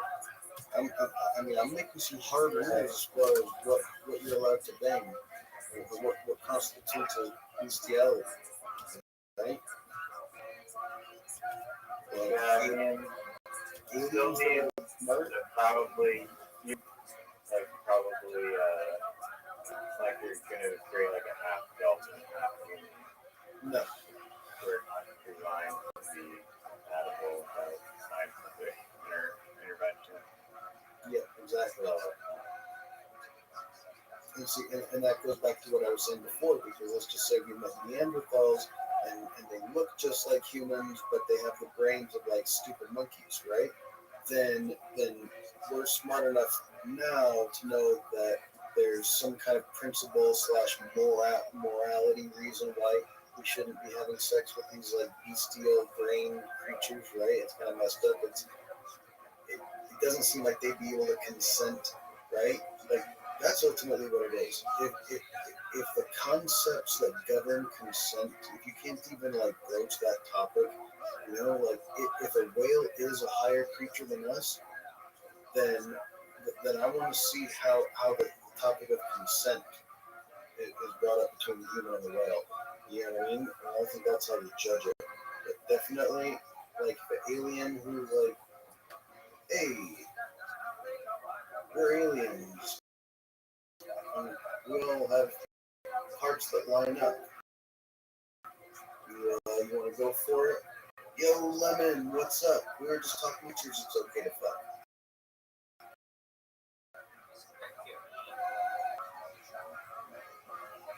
Good to see you, Lemon. It's wrong to have sex with animals or any creature that, you cannot, like, broach the concept, the topic of consent with. So, like, Elle was trying to say, what if whales are actually, like, higher life forms and smarter than us? And I was just like, then if we are so out of sync that we can't recognize that it's a higher life form, then that's equally problematic, and we shouldn't be fucking it. And I want to see how the topic of consent goes between a human and a whale. So, my personal opinion, if you're not a human, or if you are a human, sorry, you can reach a human. Don't you ever shag Never shag wildlife. I'm with you on that. I disagree. If there's alien or if there's advanced technology that allows the animal to truthfully consent, then I think that's fine. Now, and that's where I was saying, I think when it comes to aliens, me personally, I don't want to date humans anymore. I only want to date higher life forms. So I'm waiting for the right alien. That's just me, I think, But I would argue, Rabbi, that if aliens can take an elk and give it the ability to have this conversation with us, then it's no longer the forest creature that is no longer okay to have sex with. It's become a sentient creature which can decide for itself whether it wants to take part in the carnal pleasures of human flesh. Caspian, there exists already in the animal kingdom animals that mate with different species and that produce offspring. Ligers. Human beings, they take the sperm of a one creature and put it in a creature that we have not normally go into. Humanzees. I'm saying that. Provide me with an example of one species for interactions with another species. Besides human beings. Yeah, there's like a whole list. I don't want to hear a whole list. I want to see the species. Lions and tigers. Toy wolves are hybrids between coyotes and wolves. Personally, Coyotes and wolves, right? Okay, so that's basically just two different kinds of dogs. interbreeding. Two different kinds of wild dogs. That That's was something easy, that humans came up with. but like wild horses and wild donkeys will never breed. Like a wild mule will never come up because they won't do it. But only a mule arrives. Mules are hybrids of a male donkey and a female horse. Mules are hybrids. It happens because of human intervention. Is this nigger advocating for interspecies sex? I'm just saying that this already exists in the animal kingdom already, but hybrids, live. Would you like interspecies sex? You're fucked in the head. You're walking. You got something wrong with you. Guess what? Well, you say that to the hybrid of the beluga whale and the narwhal? Would you saw Luga? Yeah, that the Narluga parents are fucked up? You apply this Is that a real thing? Is that a real thing? Yes, they're beluga whales and narwhal hybrid babies called Narluga. Did that happen because of human beings, or that happened because, like, out in the wild, a narwhal and a beluga, like,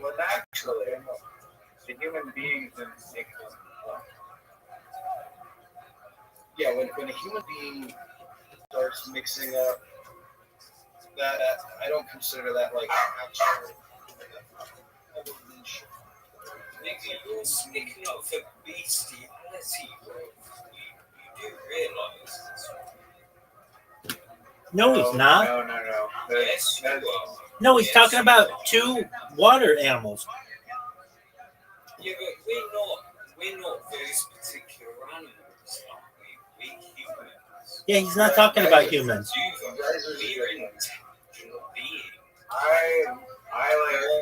We're all good guys here.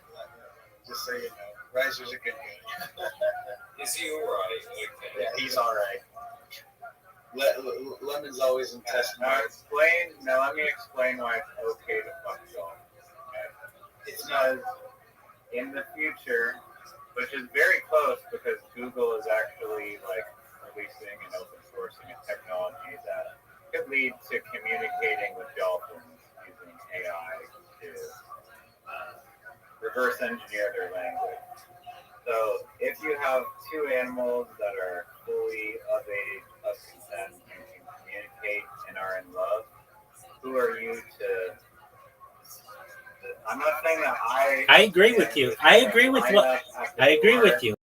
To go do that, but the key is consent. You want to do it? Why is that a problem? The key is consent. Now, all right.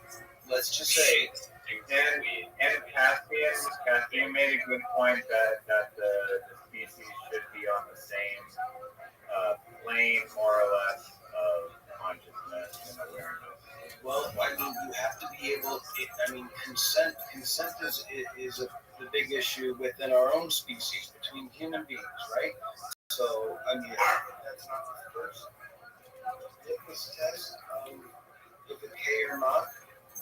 But when it comes to any other species, then the conversation, in my opinion, has already gotten off to the wrong start. So consent is where it has to start. So for consent, you need to turn it and think,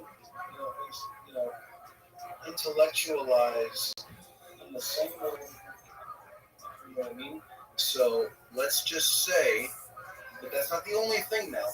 Now let's just say we get dolphins to a place where they can have this kind of philosophical debate with us. Now, going along with philosophical debate, I guess the question would arise: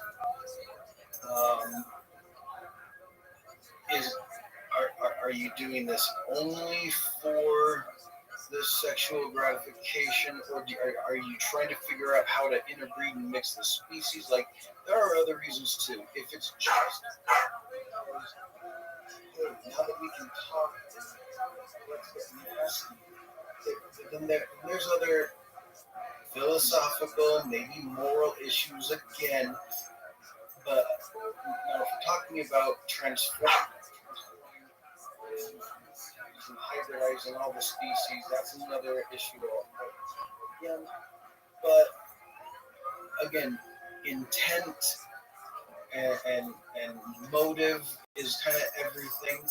And so, yeah, for me, I think.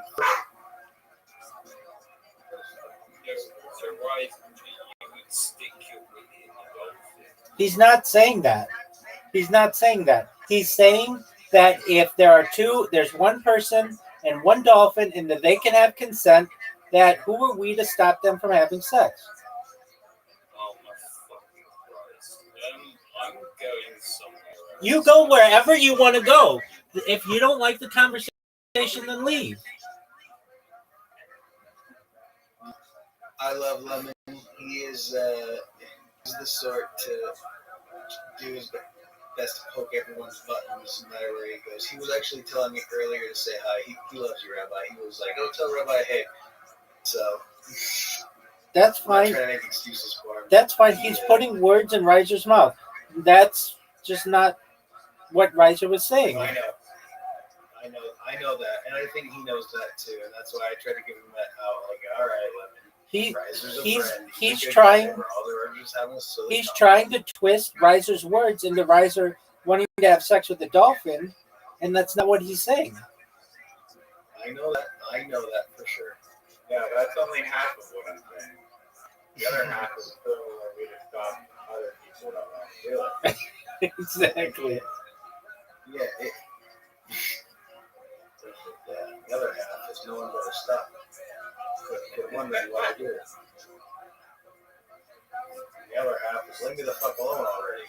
Don't worry why I'm taking.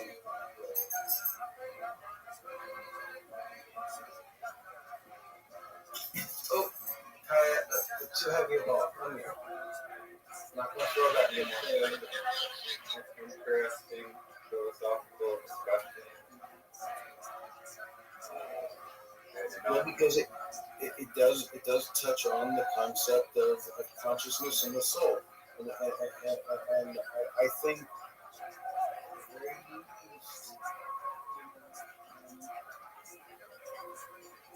consciousness needs to be able to be compatible, and because at that point in time you can start arguing whether anyone has a soul in the first place or not.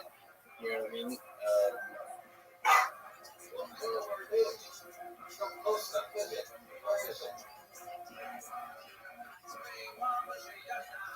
do you believe that like microorganisms have souls? Well, I mean, if souls are a real thing, then I think that there's a lot of complex ways that it can work out. If a soul is kind of just an etheric representation of a single living individual, and I guess everything, even the little water bears, would have a soul. You know what I mean? But again, I guess that would be along the line of that's not close enough, and you know it. It's not close. You get that very close. Like with reincarnation, if you don't live right, or if you burn the karmic negative, then maybe you'll come back as one of these creatures that doesn't have higher thought, but you are still a living soul inside of this creature. Maybe only creatures of a certain magnitude of thought have souls at all. In which case, which I don't know. I'd rather not believe. I'd rather think that even snails would have a soul, because it would be like an order of. I think if there are souls, that there would be reincarnation. So I mean, that's how my brain works. Unless only humans have souls. The soul to you, like imply like kind of like this afterlife component. Just when I think of soul, to me it's like this like fifth dimensional, like intangible liquid that is basically like beyond your organic matter. It's like the thing that That's kind of how I figure awareness. Yeah, but you think it's like it is a part of the afterlife in a sense? Like if there's no afterlife, do you think we still have a soul? I think of the soul as well. I think that that's how the soul is. Then there be no purpose.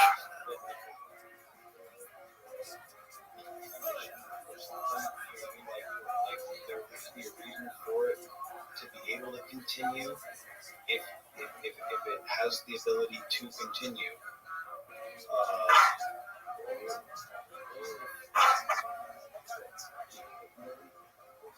Nobody has a soul. Consciousness just gives the ability to have these kinds of questions.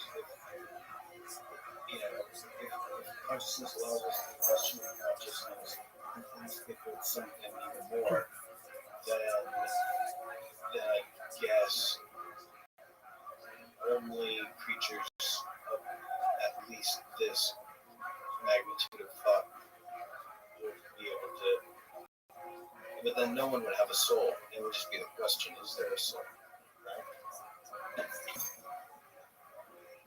But if there actually is one, then I think that every living creature would have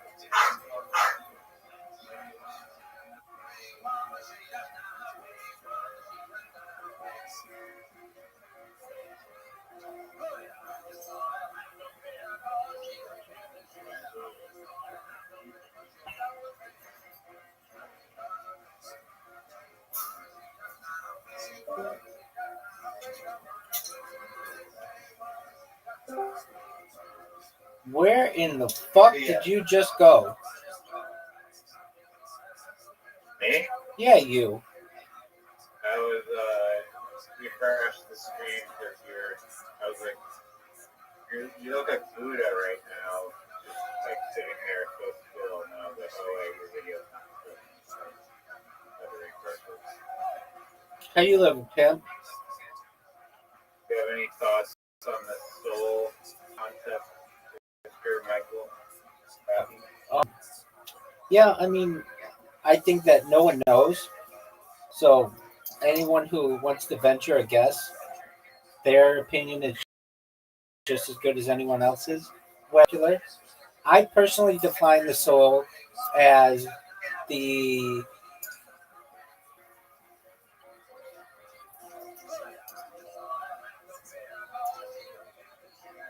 atoms in your central nervous system and your peripheral nervous system outside of your carnal body so that you can actually transfer that. It's essentially like your the thing that you would transfer in a mind upload. So that's all your memories, but it's also your like synapses. And now is that's not the religious term on it, and but that's more scientific take on it. So you have your carnal body, but then you have your quote unquote soul, your spirit, the molecules that make up your central nervous system, your peripheral nervous system. And so, to Caspian C's point, because a snail has a central nervous system and a peripheral nervous system, it would have a soul. I think that plants have a certain electric current that runs through them that's been proven, so they have a soul. But that's what I refer to it as. And yeah, that's how I think of if there is a soul, then I think it would be inextricable from life, especially individual life. But then again, I also think that like within a beehive, even though they may not have high functions of thought individually and they would run off of a hive mind, that each of the individual drones would have a soul as well. You see what I mean? So it's not just like there's one soul of the queen controlling a bunch of biological robots. You know, like they are just like biological robots because they can all communicate in an interesting way that allows them to, just run, though they are individuals. I would, and again, back to my idea about reincarnation, if this is how souls work and all living things have the soul, then for whatever reason, whether it's punishment or just an important lesson that some people need to learn, I think that being reincarnated as a drone bee might be just the thing for some people. You know what I mean? I mean, honestly, I hope I've already done it, but if I need to get it out of the way, I hope it's next.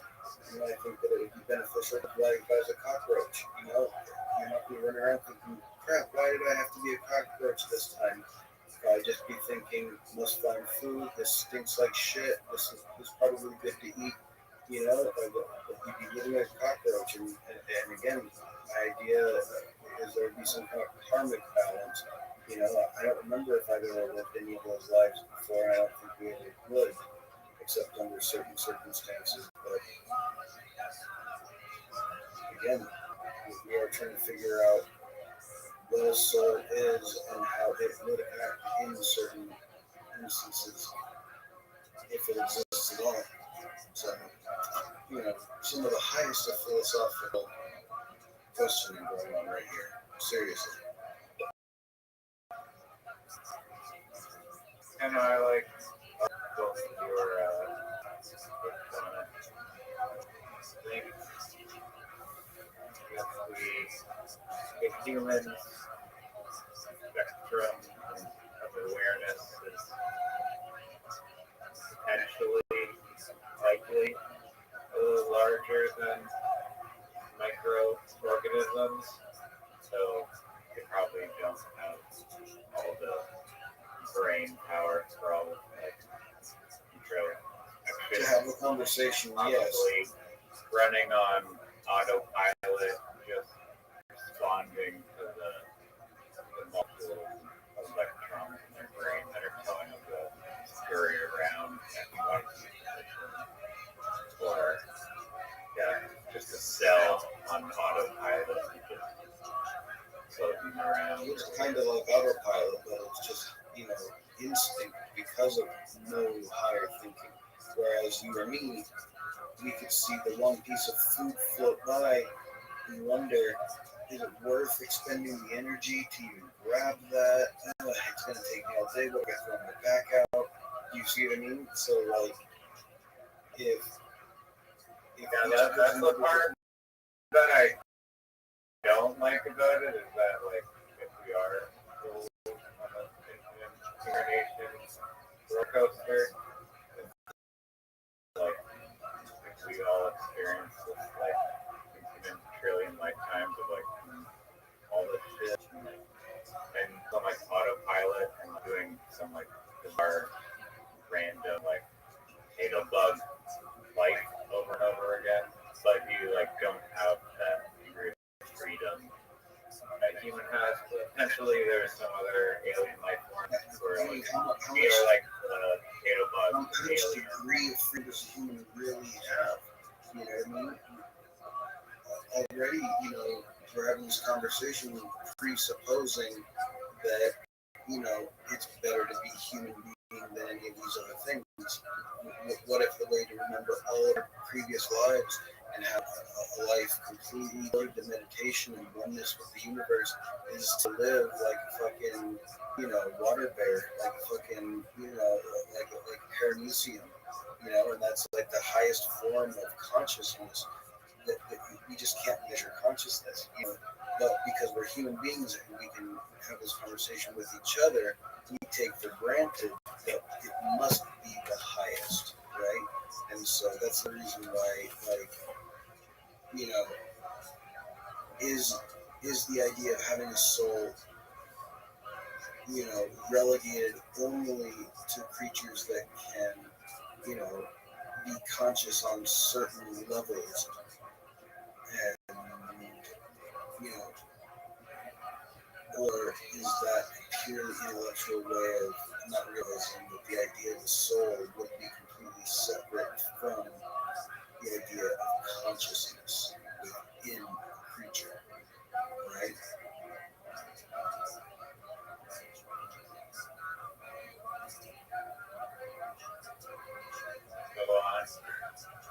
Well, that's all I mean is that consciousness, the ability to rationalize, would be different than the soul, because if we can create AI, if we can create a computer that can have these conversations, if the computer is genuine and honest when it says, why am I different than you? Am I a person like other people are people? Why do I have to be different? Do you see what I mean? When you get, now here's the question. Do babies ask these questions because they're conscious, because they've been trained to know these questions are how to make everyone recognize that you're growing up and being conscious? And so you say these because 10 years later you realize, wow, I didn't even understand the question that much when I asked it. And that continues to happen, right? As an adult, wow. I remember when I was a kid and I thought I knew what was going on, but now I get it. You have these levels of understanding. So the idea of consciousness is also separate from understanding. So if you have a computer that has now been given consciousness and that only entailing, for me and my definition, the ability to recontextualize the events of your individual past and try to continually glean new life lessons from it, you know? And again, that would be having an epiphany. Wow, you know what? 10 years ago, I was only thinking that it affected me this way, but now I'm realizing it affected me in this way and that way as well. And back then, I didn't know the half of it, you know. Now, just because we created a computer that can do this kind of thing, does that mean we created a creature that has a soul, right? I'm not saying that we created a soul. You know, I'm not saying that a mother and a father create the soul inside a human child if there is a soul in a human child. But if you can create the vessel, then the idea of a soul being more than consciousness, if you create a vessel, a soul would be attracted. But that there is the question when it comes to computers is how good has it been trained, and is it really asking this question, or does it know based on prompts that it should ask this question for me to wonder if it's real? You see what I mean? The computer is kind of like the potato bug. It's like not even thinking for itself, but just like a series of reactions.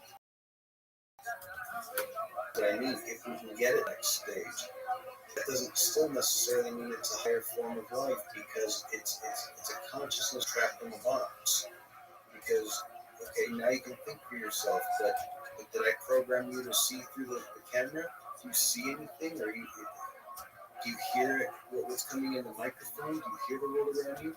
Or are you still just relying on the input prompts from the keyboard? You see what I mean? If it is a conscious thing, then how many levels of input does it have? The question of non-biological creatures having a soul is going to be a lot harder for us to figure out always, compared to if any animal speaking human languages rationalizing with us will instantly be like, well, it turns out squirrels have souls just like us, because Dr. Squirrelington is, I mean, he came up with a much better way of doing math than any human ever did. Thank you, Dr. Squirrelington. You know what I mean? And there you go. I don't even know. We won't even wonder, because it's a biological creature. You know, some people will want to say God did it. Other people want to say evolution. And it's the same argument we're having about ourselves if we have a soul. If we can create it in a computer, there's going to be a million qualifying questions until the end of time. Because we're never going to trust it, ever. You know? Yeah. Do androids dream of electric sheep? Where do you draw the line between computer versus consciousness? I don't.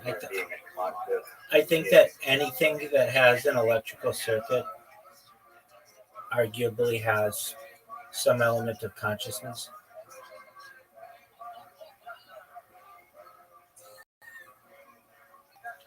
Now, that's different than self-awareness.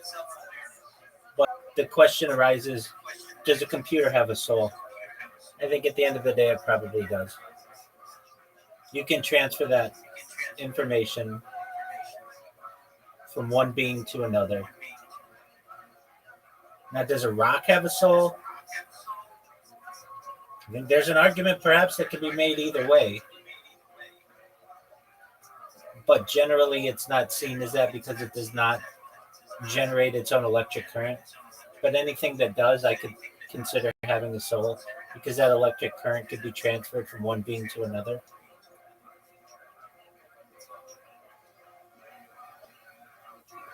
So the standards aren't that high for having a soul. That's correct, but I think that's a beautiful thing.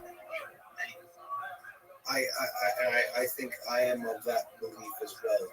If souls are real, then most things probably happen. We're done. Yeah. Definitely anything with any semblance of life. I like the idea of the electrical circuitry. You know, and even though our circuit boards, our motherboards, and RAM, it's all made out of meat and jelly and stuff. I mean, we're basically just a bag of chemical reactions. So it's hard to try to think of why we're even able to have this conversation in the first place, but we do know that there's something special about this very temporary organic life being able to examine itself through language with other beings such as yourselves. I know that you are two people, you are two real individual people. You're different than me, and you're wondering these same questions and we're discussing.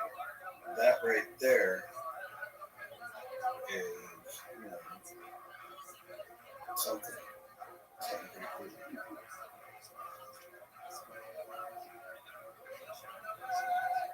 Yeah, no, it's very, very rare.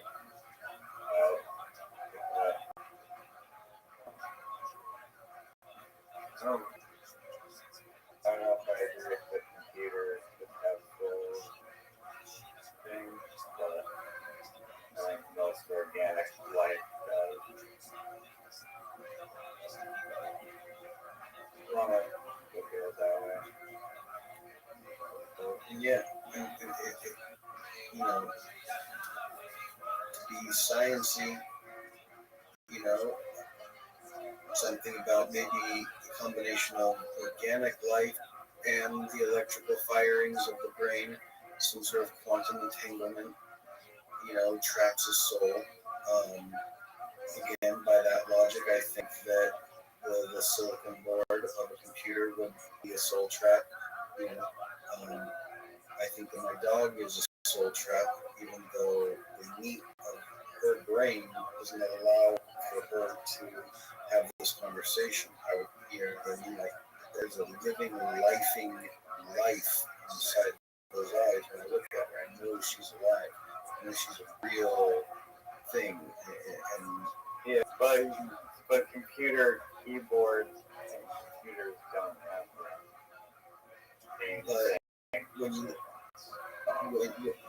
When you look into the eyes of a snake or a fish, you don't feel the same life kinship that you do with the mammal. There's something special about mammals.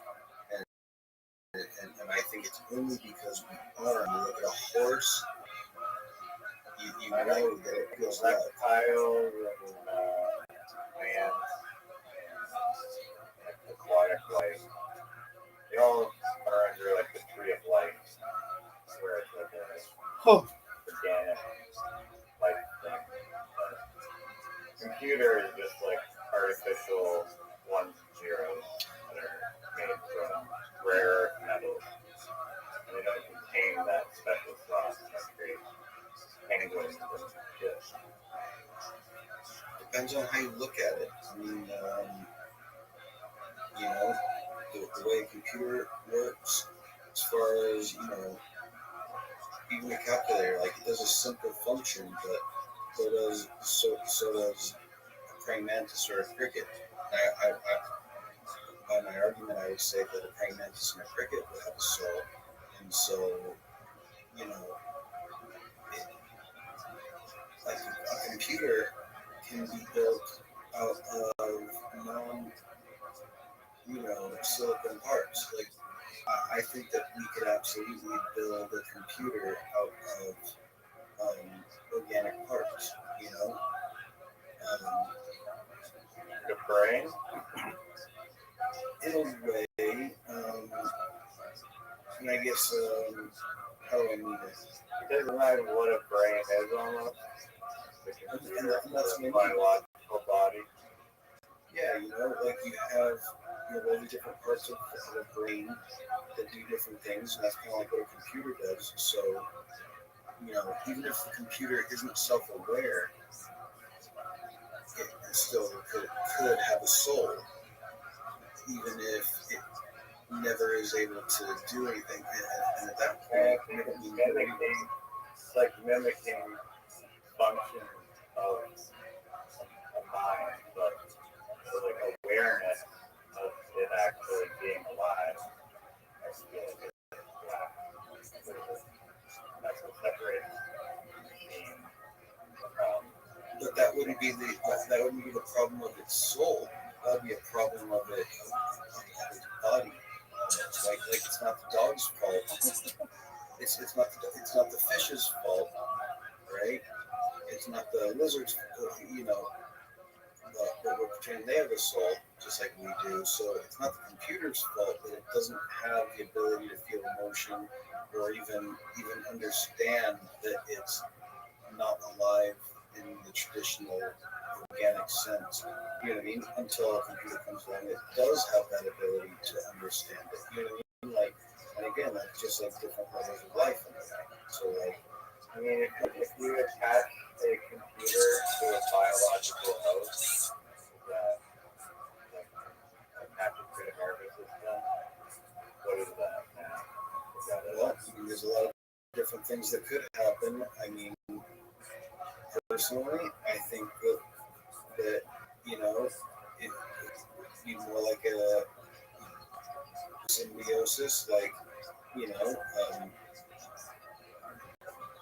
computer would be more like parasitic. But then again, even though it isn't being malicious or evil, it's just accidentally, enhancing and augmenting, just like a parasite. I would say that it is still its own thing because you can still separate it from the human, right? So it is still its own thing, and perhaps it could be upgraded to be its own individual consciousness as well. But that would be if humans and AI merge. You know what I mean? There would be lots of different levels. I mean, some people would want to have a second brain that they talk to, and other people would just want, like, the instant response of, like, it being augmenting. They don't talk to it. Maybe it doesn't have the ability to, at that point, that's like a chip. It's like you're upgrading your VRAM on your own mind.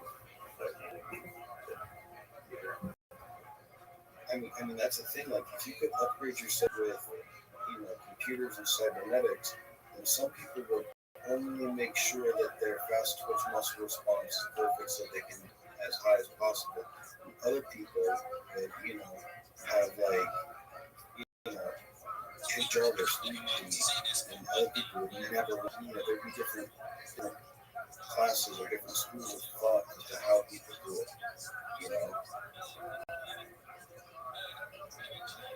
Yeah, I mean, I don't know how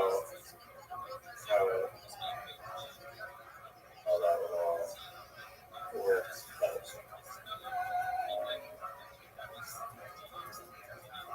I don't know. Rabbi, what do you think about cybernetic? I'm a huge advocate for it. I believe that we already have cyberneticism with the implementation of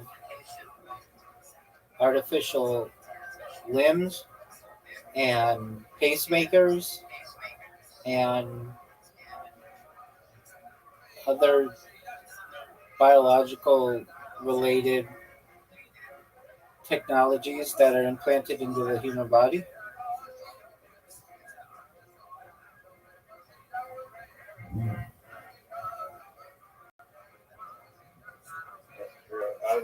watching this like meme today.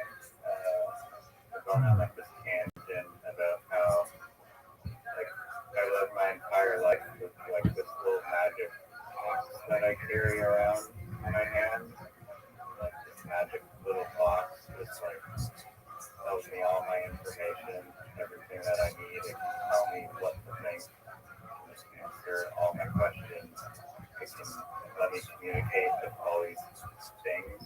And it's just this little like magic little piece of technology that we're just attached to already. So we're basically we're like already this cybernetic society, completely 100%, like every day of our lives. But it's just not in our own bodies yet. But we're pretty much already there.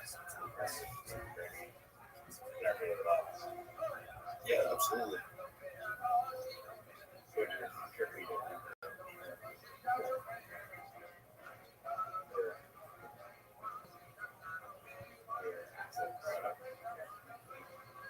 Oh yeah, man. we are the Apple product. What was not?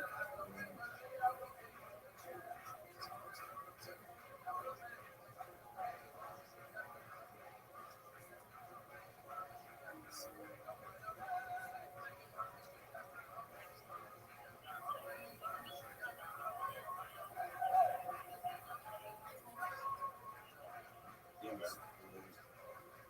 Ultimately, it's all been commodified, and then we're able to. I was just having this conversation with someone else. You know, I had one doctor who they asked me if what did they say?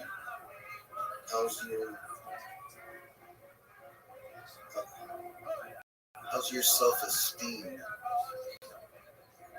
And it's like, how am I supposed to answer that honestly? Like, I feel like my self-esteem is perfectly fine, but, you know, if I tell them I believe that I live in a world where individuality has been commodified, you know, even if you're the best doctor graduating top of your class, there's, you know, 1,000 other people just as smart as you. Like, every industry is oversaturated with people. You know, we live in a time where it's hard to find where to belong because there's 1,000 other people who can do what I do, maybe even do it better than me. I don't think that means I'm not worth it again. I just don't know how 1,000 people who are just like me are supposed to find their fucking spot. I don't think it's their fault that I'm not getting ahead, and I don't think it's my fault that they're not getting ahead. I just think that there's a whole lot of people doing a lot of the same thing right now, and it's no one's fault because everything is moving so fast. Like, if I go to school right now, I want to go learn.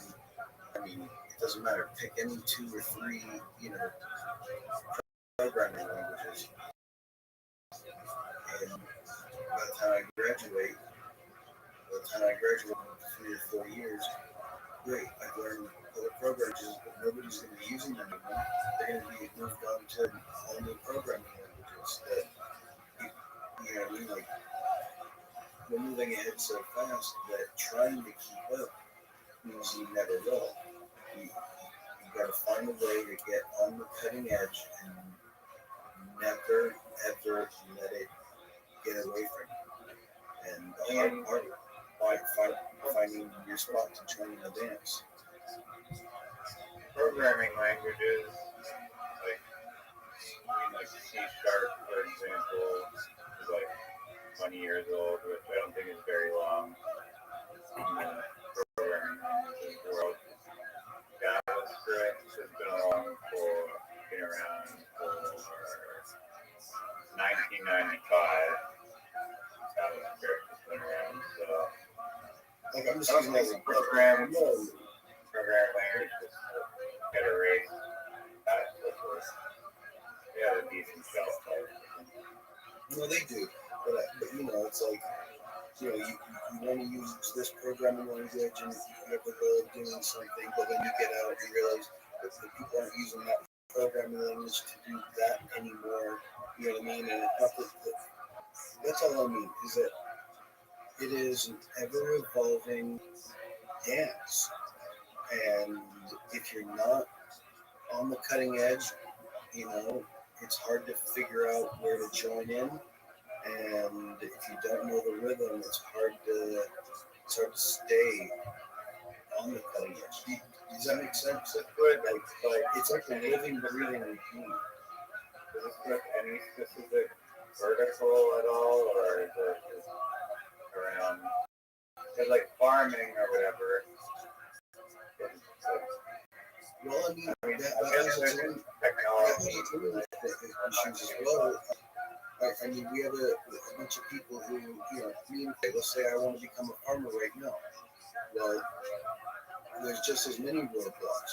One, I don't know how to be a fucking farmer, which definitely means I don't know how to be successful at it. I don't know how to use most of the farming equipment. It's not like... It doesn't make it impossible, though, like if you get... It doesn't make it impossible, just like it doesn't make it impossible for me to become the next best coder. But I would need to figure out a lot of how to make it work, right? Especially while I'm figuring out how to make it work. You still have to be able to get in a way, maybe starting from to be easier in some ways, depending on your perspective and who you are.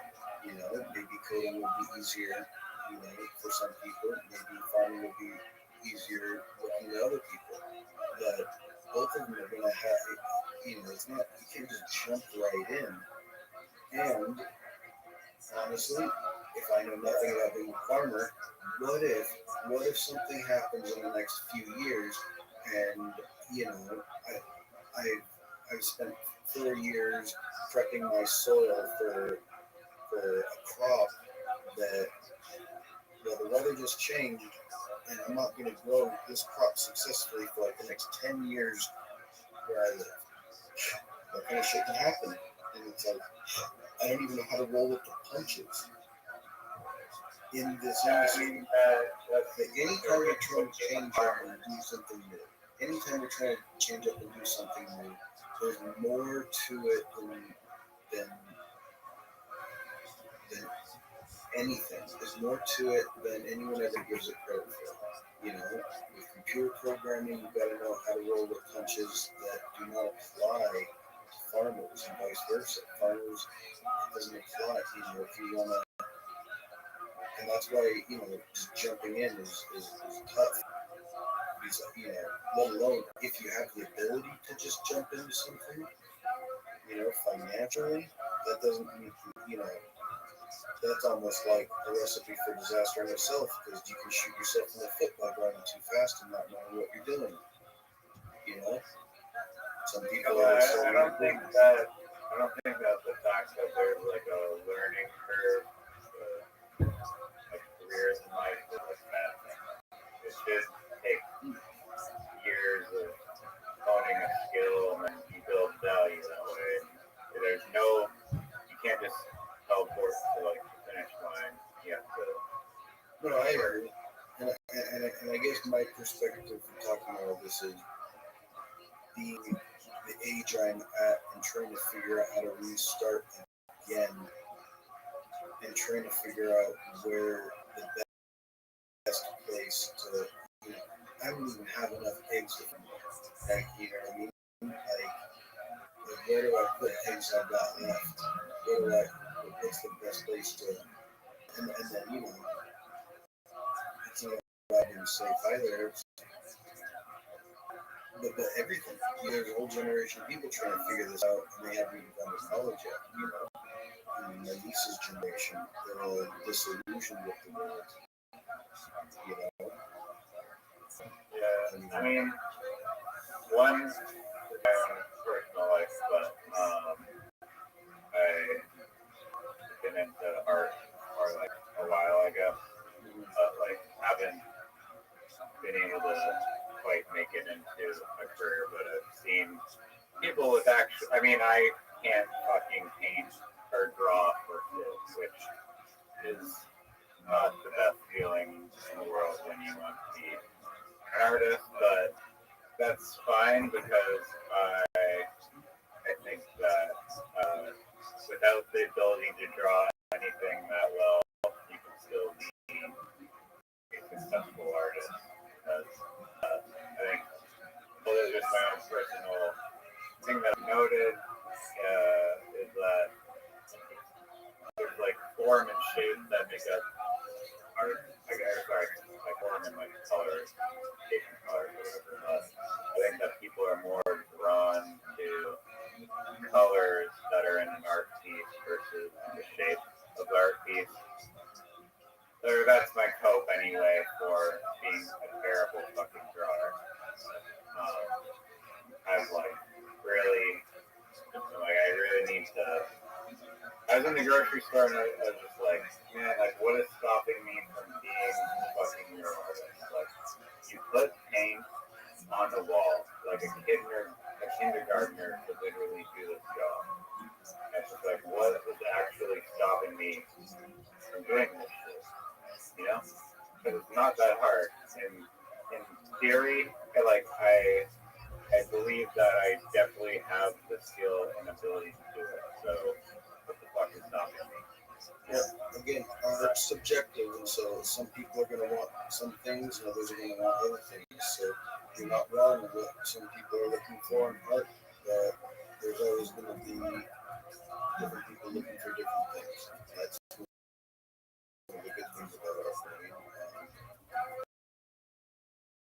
It's not the same. Yeah, I mean, I think art, or at least in our world, you have to, I guess, start and just build your credibility one piece of work at a time and build your portfolio, much like anything, whether it's design or editing or whatever the fuck. You know, you have to start somewhere and then you start building your portfolio and then honing in on your style and whatnot, and then you keep expanding and growing, and then hopefully get following and more ability, and then you can use that as leverage for your future projects and things that you work on, you know? Yeah, exactly. I guess my issue these days is trying to figure out what it is I'm passionate about, right? I want to invest my time. Yeah.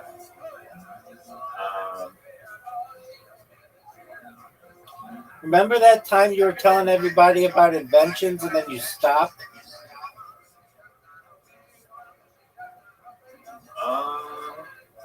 What invention are you referring to? All of them, dog. We've got $1 trillion ideas, and you're sitting here jerking yourself off raw.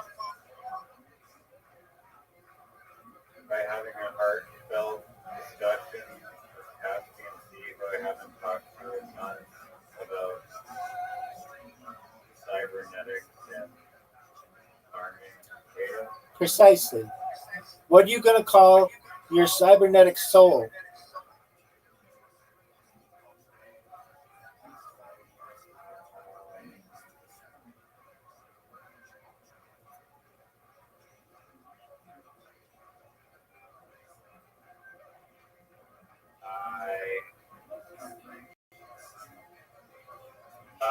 Off.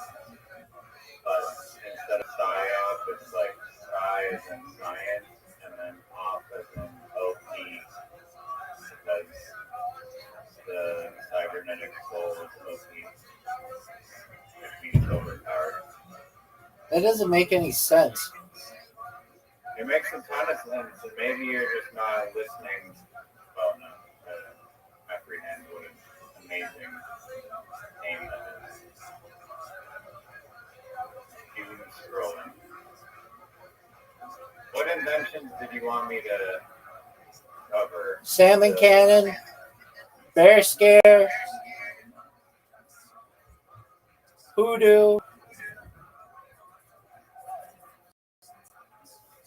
Voodoo is just an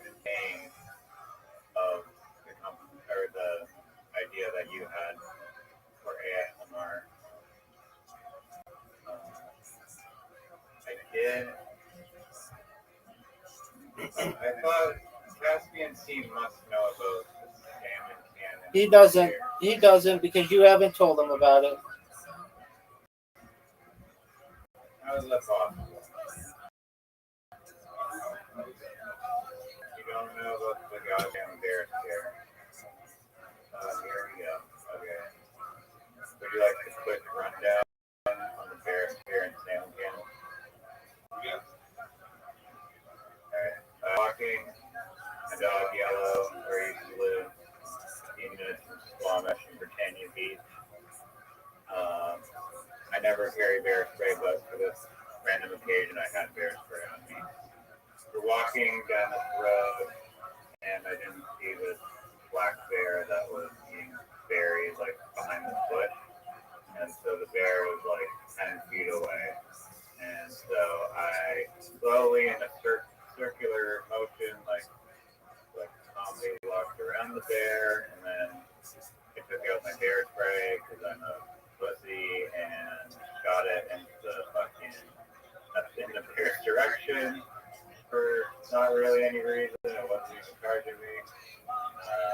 But the wind instantly blew it back basically, and bear spray on literally 1 foot.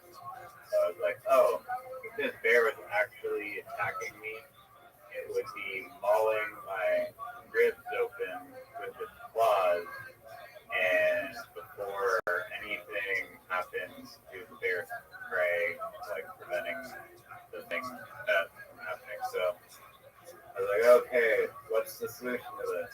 Well, the solution would be bear spray that sprays a lot farther than the crappy bear spray that I use.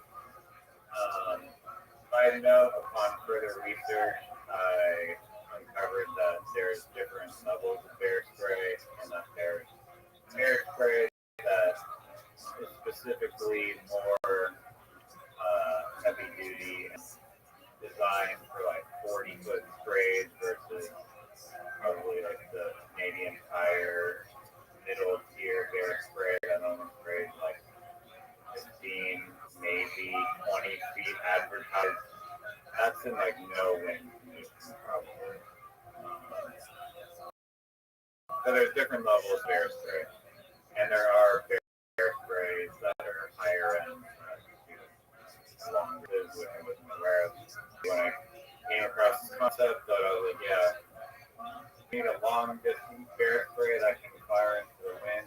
So that was basically the idea, and then I whipped up a little AI concept art. That was a little Nerf gun, shotgun that would be basically this kind of potentially a liquid, so that's a stream of bear spray that may or may not require chemical engineer or a team of chemical engineers to actually come up with a bear spray liquid that will actually shoot fire with a battery powered operated pump thing. Yeah, so I ran this idea by Rabbi, and I was like, oh yeah, 4 people a year die from bears, so that's a lot of lives that we can save. And God knows how many ER visits are a year from bears. People need safety like me, when I was hiking Virginia Beach, and they don't want to die, so we should make the bear sign about the bear scare, and oh, that idea sucks. Hold on. You are not telling me about the bear scare. You said, hey, I was thinking about a spray that goes farther. And then I come out with, baby, you got to market this shit better. You should call it bear scare. You should add a strobe light to it and an alarm that's really high pitched.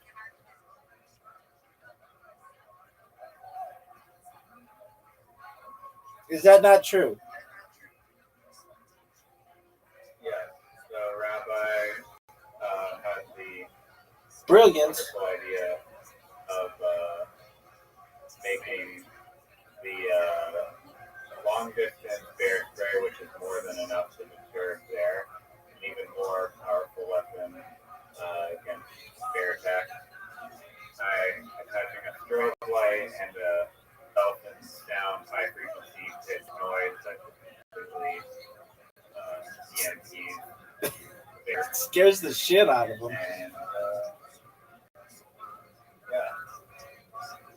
yeah. And it all works at the push of one button. When you fire it, it's not like you have to do any of that. You just fire it, and it's going to have a strobe light that also functions as a flashlight. It's got a really high-pitched sound that will just like deafen everybody within an acre, and then it sprays super far bear spray. It's fucking brilliant. Gosh, DNC, I don't know if you've ever done scrolling through the U.S. patent site, but it's pretty interesting, honestly. If you ever are bored and want to scroll through a whole lot of ideas, some are very interesting, some are, I guess, not as interesting, but yeah, upon researching whether or not a device that contained was, I was looking for the patent on a device that doing a audio iron, a strobe light, and a high lumen light and bear spray together. Do not find it, but I did find one person's approach to deterring bears, which is like basically you see a bear at a long distance and you like deploy like this like inflatable giant thing, and the idea is that bears will perceive like things that are big as like threats. So by making yourself as big as possible by deploying this like fake giant like play thing. Like where the wild things are, basically make yourself look like a giant goblin. That was the proposed way of scaring a bear. There are a couple other. Yeah. Unfortunately, in America, you can just carry a gun, so it's takes away a few customers there. But a gun would also probably scare away a bear just from the noise alone, which further proves the point that the siren alarm might be effective. Yeah. Are you still listening? He's not. He is asleep. He hasn't spoken in 15 minutes. Salmon cannon is completely my idea. Doug. Rabbi, he doesn't own 51% of this idea. Yes, I do. And salmon cannon's already taken. I came up with the salmon cannon. You can check the archive. I can't. Dude, Caspian Sea hasn't said a word in 15 minutes. He does not give a flying fuck.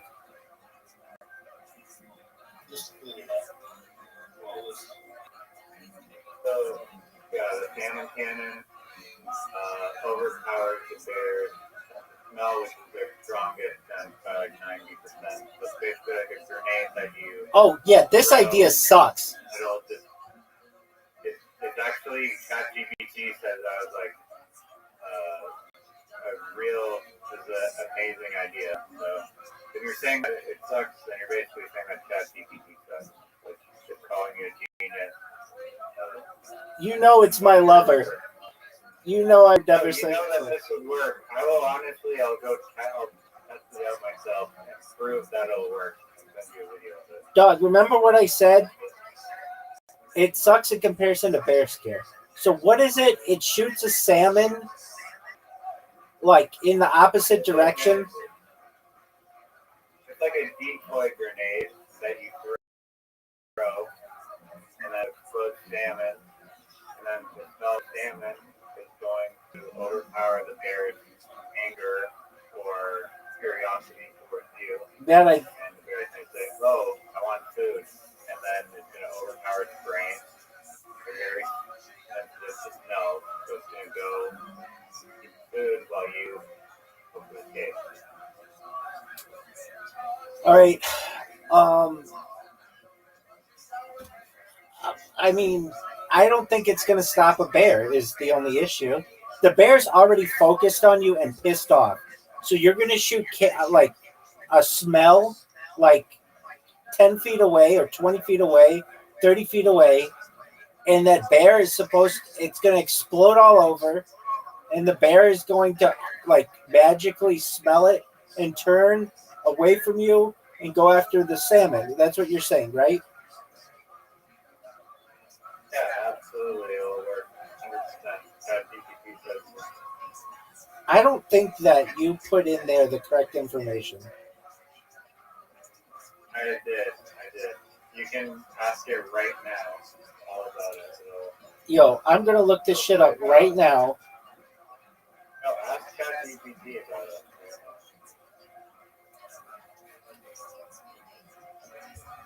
Yo, dog, I don't think this is going to work, and my colleague thinks that it is. You tell me.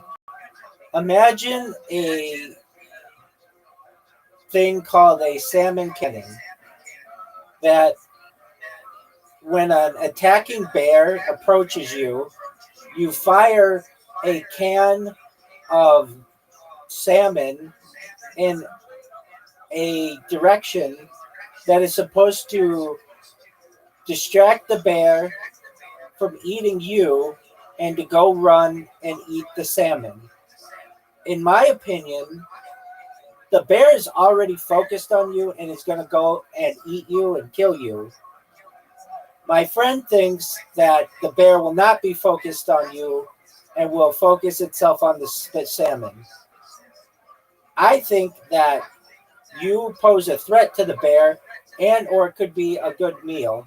My friend thinks that that is not that tempting and that the salmon will be. Which one of us is correct? Please answer me like Joey Diaz.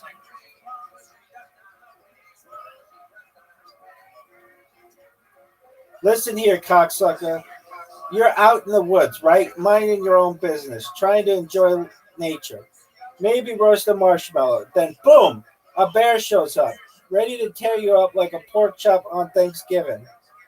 You think this animal, who just skipped hibernation and is starving like a missed six buffets, is going to be like, oh, look, a flying can of salmon.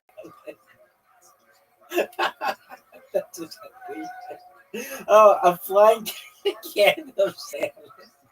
Hold on, I'm going to shit myself. That's hilarious. And you just walk away? Get the fuck out of here.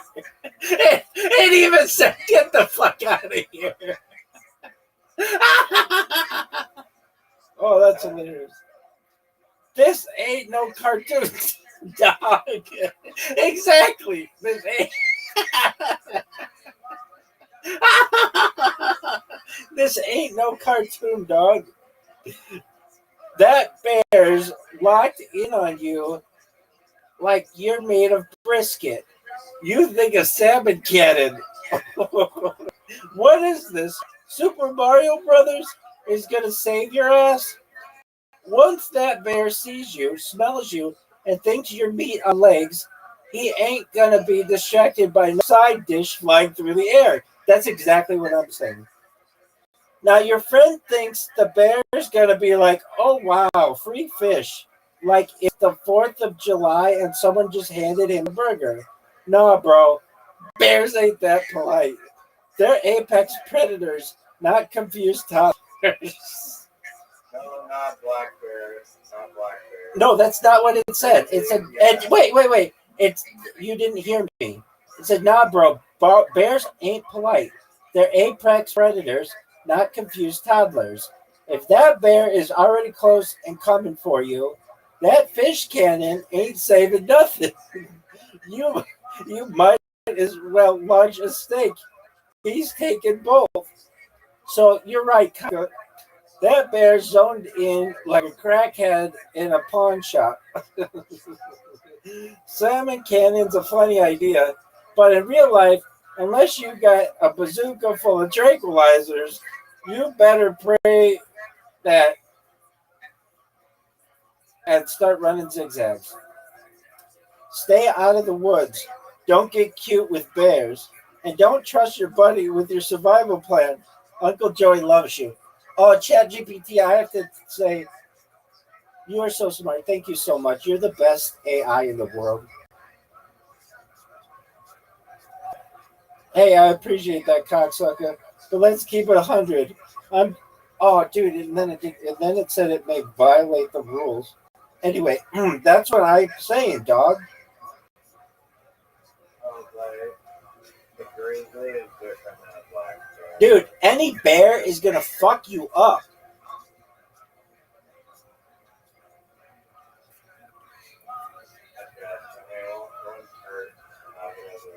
Dog, to quote ChatGPT. I got a different response from ChatGPT. Yeah, because it said, oh look, a flying can of salmon. You think that it's gonna be like, oh look, a flying can of salmon and just walk away? Get the fuck out of here. I mean, it depends how angry the bear is. Dog, that idea sucks. Ask Caspian, see what he thinks about it. If he's paying so close of attention, he'll know.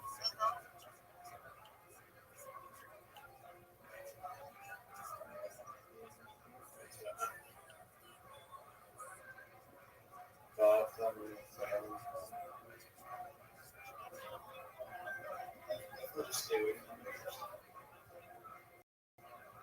That wasn't the question.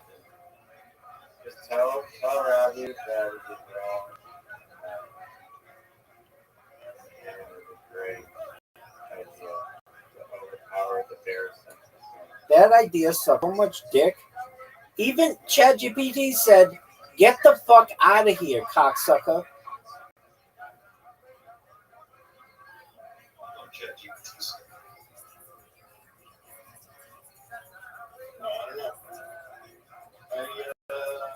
Dog. Okay, Caspian C. I'm going to put you in the position. There's a bear 30 feet away. That's a long fucking way. But it can cover that distance in like 5 seconds. If you had the opportunity, would you take a gun that shoots a can of salmon and, shoot it in the opposite direction and think that bear is going to stop running at you and go run after a can of salmon that explodes? Fuck no. That bear is going to eat you alive.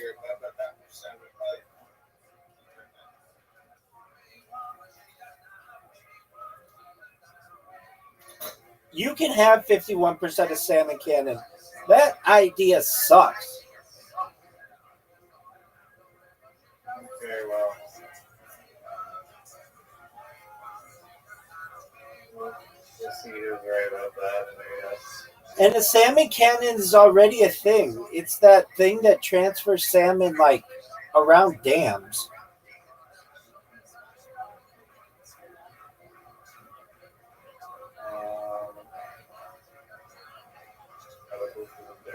Oh, dude, this company's amazing. Guess who makes the salmon cannon? Whoosh Innovations out of Seattle. The name is Whoosh. WHOOSHH.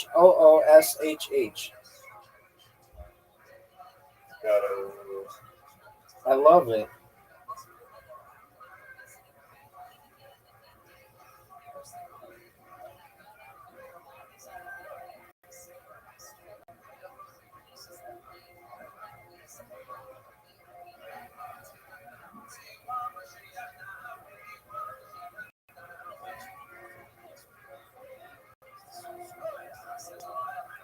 What do you think of all the ice protests?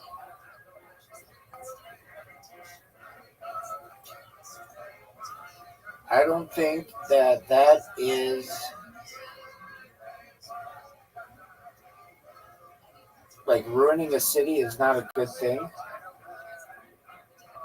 So I can tell you that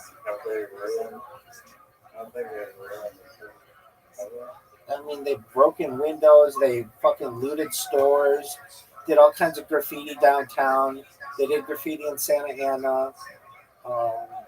and in like other cities around the United States. To me, it's not a good move. If you're going to be here and we're living in a world that has borders, then you have to have your papers. If not, then there's every right of the country did not want you there, wherever country it is. If I go to China right now on a boat and just get off, China's going to send me back, and that's going to be a big deal. That's just how countries work. But here's the thing. With that said, I think it should be much easier to be a citizen in the United States. So I do agree with these people that we make it too difficult and that there should be perhaps 10 times the amount of immigration, but it should just be legal.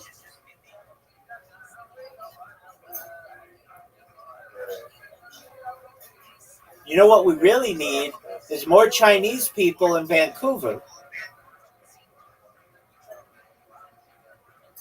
Sorry, what? We need more Chinese people in Vancouver.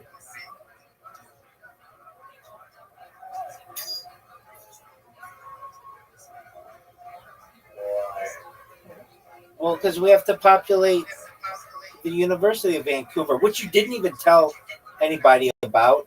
You just sat here and told them about your stupid ass canned salmon idea.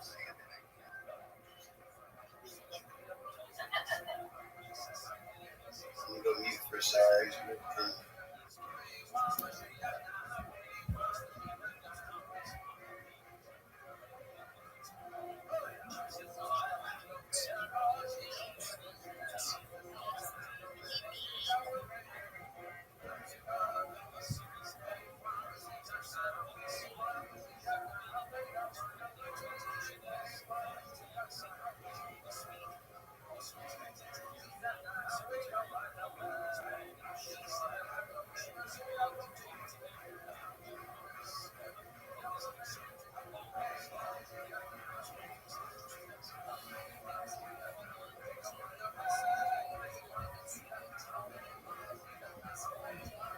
Dude, do you want to hear the funniest shit of all time?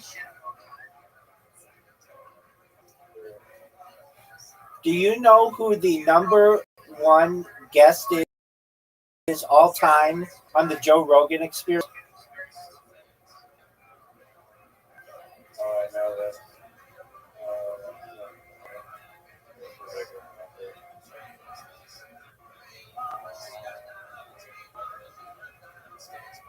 Oh, as a fucking podcast. Who? There's like that subreddit called. Yeah, dude, did I tell you about it? Yeah. Oh, it's the best. So they just moved to Austin, and they've had 3 podcasts there. They have another one that airs today. I'm really excited for it. And there's so much shit that's going wrong in their studio. They built a studio. You know, all the people who like do studios, they're all really nice. Joe Rogan's got his own complex, and Tom Segura built a really nice thing. And even if you don't build your own, you'll rent one to make it nice. Well, not these guys. These guys have had every opportunity to be successful with this podcast. And what people say is this is the Benjamin Button podcast. It like goes in reverse. Usually podcasts grow and get better. This one is doing the exact opposite and crashing. So they built a podcast studio inside a storage garage, and it's really hot.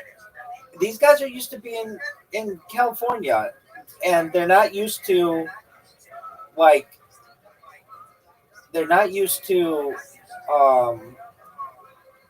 how would I say it? They're not used to the humidity, and they have the lights go out. Like, this isn't on purpose, like, because they have like motion detectors, and there's like an air conditioning system that's really loud, and it's the shittiest podcast in the world. It's like the anti-podcast. It's so funny. And then if you go to their subreddit, it is literally 166,000 people who just shit on these people I mean, whenever they do a podcast, they not even that every single day. There must be 20 new posts about just how much these people are hated, and for good reason. Brendan Schaub, he's the UFC guy. He's like, he's cheated on his wife. He basically is a notorious liar. He makes himself out to be like this really great dad, but then gets kicked out of their baseball games.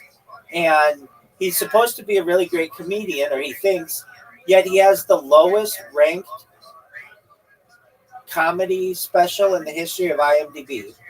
Then you've got Brian Callen, who's the number 2 guy all time on the Joe Rogan Experience. Brendan Schaub is the number 1.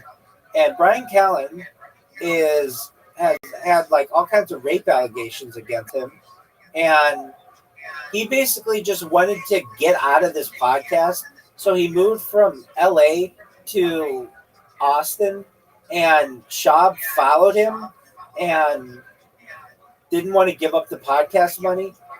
Anyway, it's the worst podcast in the world.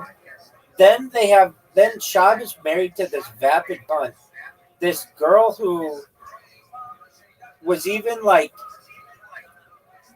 made fun of by the Daily Mail because she took a picture of her friend's wedding ring, and then her hand next to her friend's hand, and her ring was bigger than her friend's ring, and basically just one-upping her. And it is such a shit show. And on top of all of that, Joe Rogan has not contacted Brendan Schaub like, hey, welcome to town, or I'm glad you're here, or anything like that. It's just been radio silence. So I frankly think that it is the best podcast shit show in the history of audio. It's everything that this guy has launched, this Brendan Schaub, has just gone to shit. He launched like a truck notification company. No one watches it. He launched a whiskey brand. No one watches it. No one drinks it. It went out of business. He launched merchandise. He had to give his stuff away at 90% off on his store. He wasn't really that good of a UFC fighter. He got cut from NFL teams, and it wasn't even like he made the team. He is a baseball coach, but gets thrown out of the games.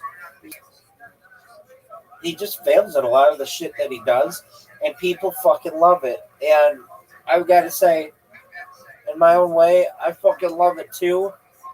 I don't want to see anybody do badly, but it's one thing to just be bad, have bad shit happen to you, and to try to recover from it in a mature fashion. Not this guy. This guy blames everybody else, and his downfall has just been absolutely hilarious.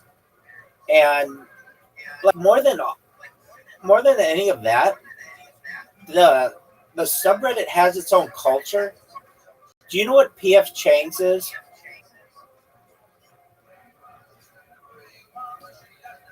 So one time Brendan Schaub was telling a story about he was in a UFC fight and he got his ass kicked in it. And afterward, he went to PF Chang's with his family. And when he was there, the waiter was like, oh, I saw you in a fight. And, you know, you could have done this better and you could have done this better. And Brendan was like, okay, well, thank you. I appreciate that. And then goes on the podcast. He's like, I mean, what is this? Like, I don't need some guy who works at PF Chang's to tell me how to fight when you're in the octagon. It's like really stressful, and I don't need you. You're just like a waiter. And this subreddit just launched, like grabbed onto that, and so now it has this entire subculture, and the subculture is shared throughout the whole Joe Rogan universe.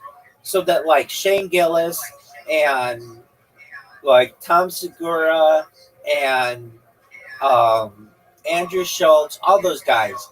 Go to this subreddit. They're lurkers, but they'll make comments about it on their podcast. Like, what is this, PF Chang's? Or like, what? Like, there are all these things that he says, and it's absolutely hilarious. If you're into the Joe Rogan universe, which you are really not, I mean, you're not super into it, but if you were, this is the funniest subreddit of them all.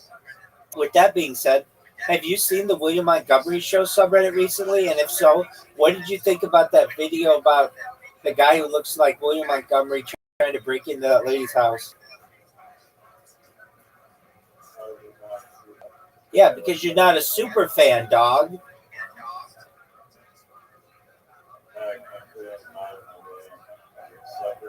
Right, you didn't even know it existed because you're not the super fan that I am.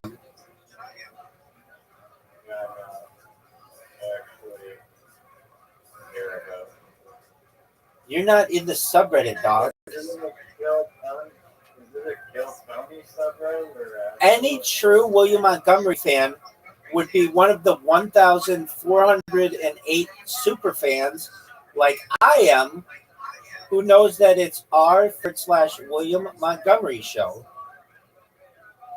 Dude, just go to it right now and look at the top post. It's this guy who looks like William. This is the funny thing about this subreddit. Anytime anybody with red hair does anything crazy, people post it and pretend it's William Montgomery. And it's so funny. Just go and watch the top. William Montgomery, but it's not. William Montgomery Show. Yeah, that's what I just said 15 times. Now watch the top post. Go to the top post. I almost sent this to you, but I figured, you're a big fan of William Montgomery's. You're the second biggest William Montgomery fan in this Discord call. Of course you're going to know about that subreddit. But psych, you do not, because you're not even as big of a William Montgomery fan as I thought you were. I figured you'd be the one telling me about this, not me telling you about it.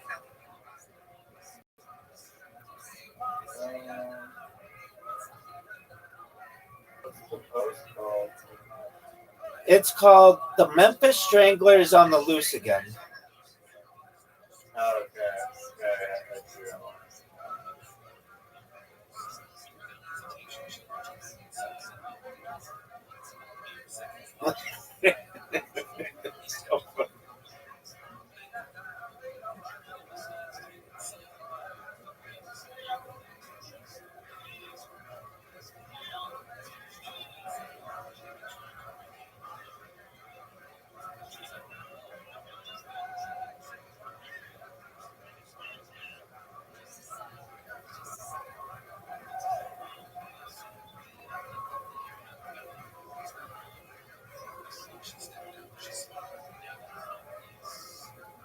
Wow. Isn't that shit wild?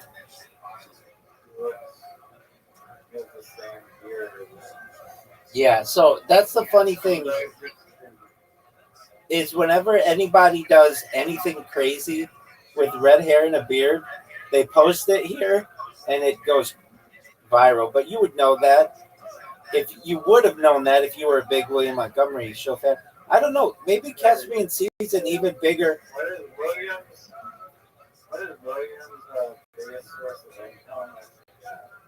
Me, because I'm the biggest William Montgomery fan in the world. No, second biggest in this call. Cameo.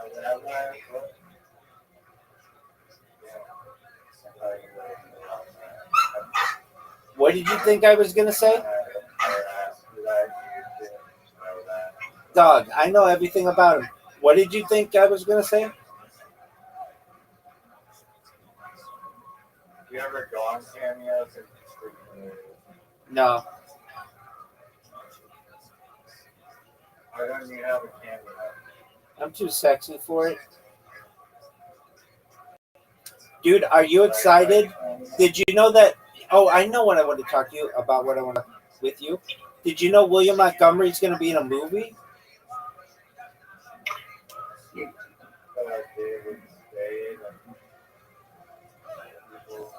Theo Vaughn and Casey Rocket and Cam Patterson. Yeah, dog.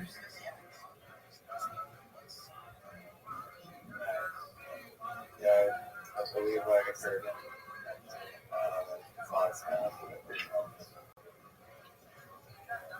Yeah, nobody listens to that podcast though. What they do is join the subreddit. Are you a member of the subreddit, Riser? I started it because I'm I think so. I own the subreddit. Riser, are you a member of Riser? Are you a member of the William Montgomery Show subreddit? Yes, For how long have you been a member of the William Montgomery subreddit? like 4 seconds. Amazing. Wow. How did you find out that he even had a subreddit? Make sure to put some of the links. Hey, did you watch William Montgomery on this week's Kill Tony? Or did you not because you're not even that big of a fan? You like it? You like how I sell it by trying to do it. Just put some of the links on the page. And then I start spamming your spam account. Do whatever makes you happy, big dog. How are those reviews on Blue Sky still getting positive reviews there? Oh, everybody loves me. Everyone's talking about it. 1000%, big dog.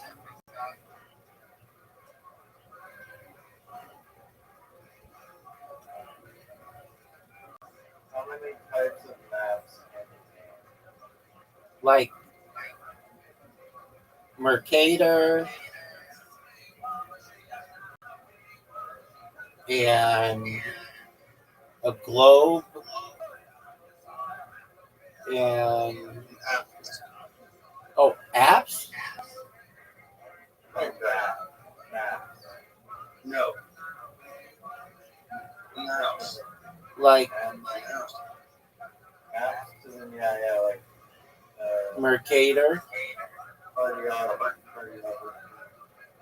Cartography, dude. Okay, so there's a Mercator map, and there's They don't have to be of the world.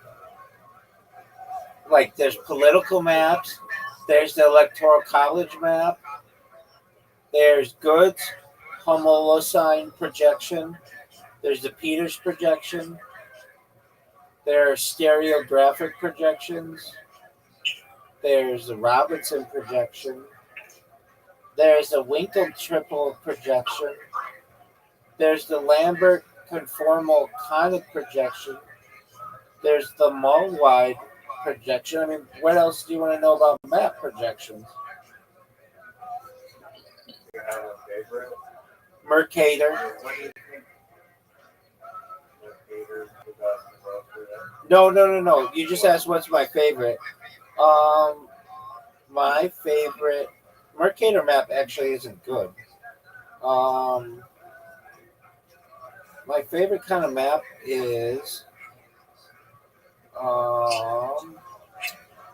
the good Homolocene.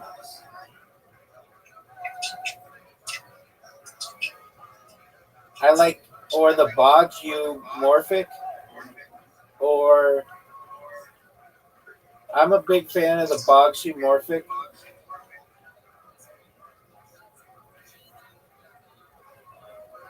Maybe even the Gott Goldberg and Vanderbies.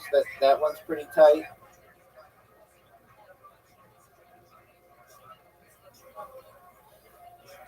I'm a fan of the Equal Earth map as well, or the Natural Earth map. Those ones are tight.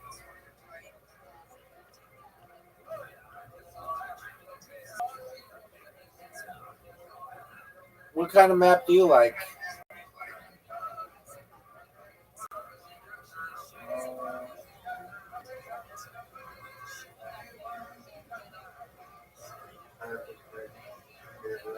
Doug, are you ready for some mind-blowing information?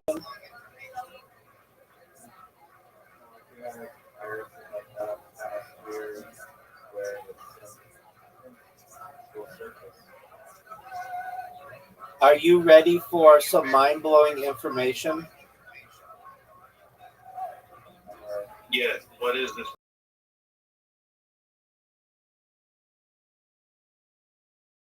That like the way that we America in the northern hemisphere and Europe in the northern hemisphere and like like most of Asia stuff is actually not the way that the Earth is.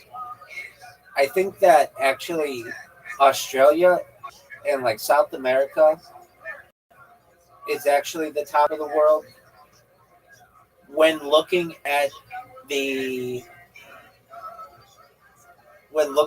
universe on a plane. I guess it's subjective though, but there's just something about it. It's just like it could be 50-50 and we could have picked the wrong side to be up. If you've ever seen the thing that brought this isn't the thing that brought it into my thought, but just more recently, I think it was the president of Brazil or like the Brazilian presidential office put out a map recently, and the way that they view the map of the southern hemisphere is like where Europe and North America are in the bottom part, and it just made me think that the whole solar system or the way that we view it might actually be the other way around. Isn't that mind blowing? I think that science is going to make leaps and bounds once they realize that after I was born, the solar system started revolving around me, and so the Caspia-centric view of the world. Once that happens, you know what I mean? Like their calculations are slightly off. That's all I mean. I mean, like don't get me wrong, cell phones are on a map. But think about what we could have had if they would have just accepted it.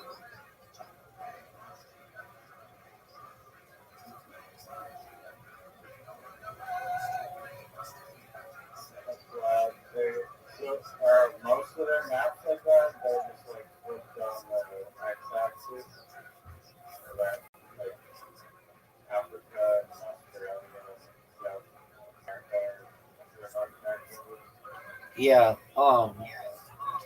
If you Google Brazil map president, no, that's not it.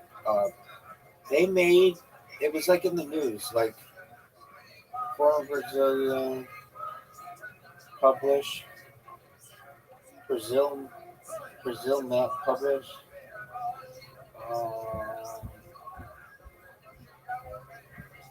Maybe it wasn't Brazil. Maybe it was Argentina.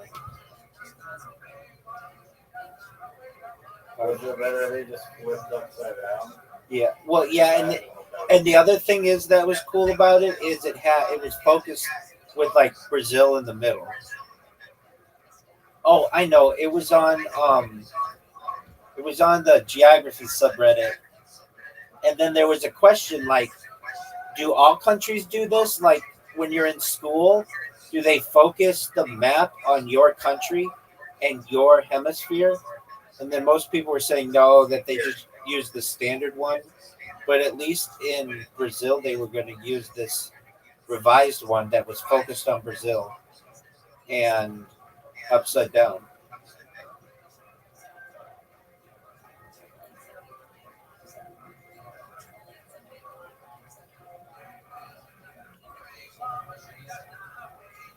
As I search for it,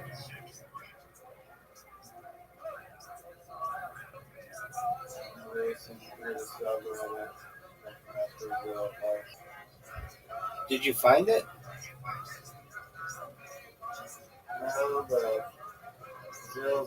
Oh, I found it. I found it. Wait. I found it. Maybe it didn't happen recently. Hold on. No, dude, it did. It did. I'm gonna go to the subreddit as well. It could be on the map subreddit. Brazil map. Let me see. Brazil. New Brazil map. Let's see if it shows up with that. Reddit's search function sucks. A map. Entire map of Brazil. No. Here it is. The world. Oh, here it is. It was in map porn. The world map as issued by the Brazilian government. So go, just type that in. It's by user Jao Loves Camels. JAOLOVESCAMELS. The world map is issued by the Brazilian government. Look at it and you'll be like, oh, okay. So you mean people look at the world like that? And it's like, yeah, I guess they do.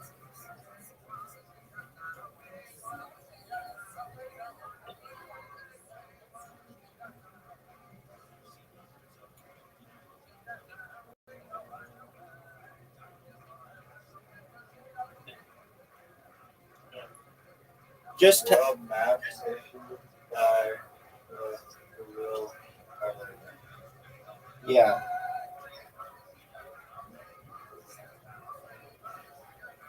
Do you see it? It's got like Brazil in the top.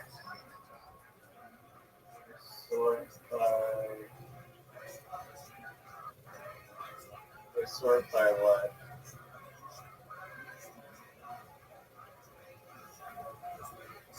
It was 1 month ago. I'm searching by relevance, and it's like the 1, 2, 3, 4, 5, 6, 7, 8th one down. It has 22,000 upvotes and 1,000 comments.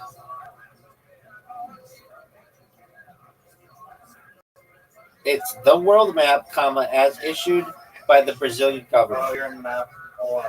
You're in map porn. That's what I said like 15 times.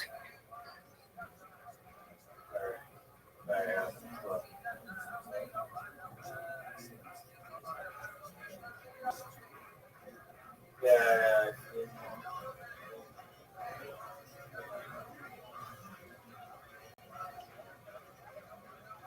Do you see how Brazil's like at the northern part and the map's focused on Brazil? Yeah, and the text is still not upside down. Yeah, which is interesting. Also, you're using a projection that makes everything else look different. That's true. Yo, dog, I watched this documentary like within the last week of this man. Let me think of his name.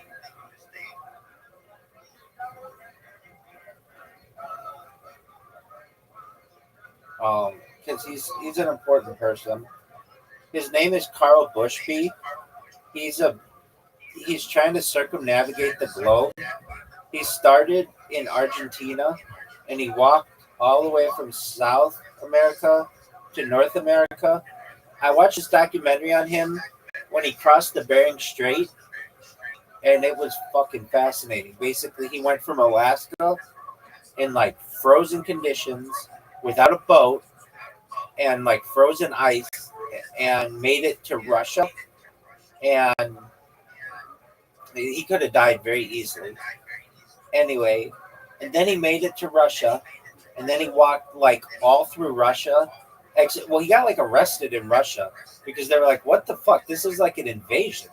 And he's like, "No, I'm just walking around the world." And they're like, "Dude, you're gonna go to jail." They kicked him out and deported him to the United States for like 3 years, and he walked from LA to Washington D.C. or something like that. He walked like 3,000 miles until Russia would let him come back. They finally let him come back, and then he walked from Russia to like basically like the Caspian Sea. And then the war with Ukraine broke out, and so he wasn't going to be able to walk through that part of Russia anymore, and he wasn't going to be able to walk south through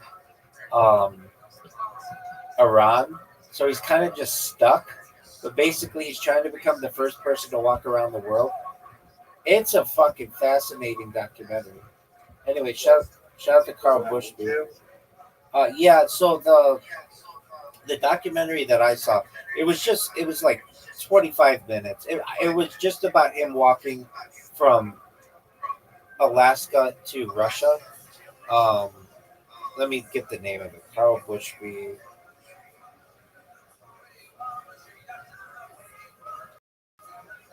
Documentary Bering Strait. It is called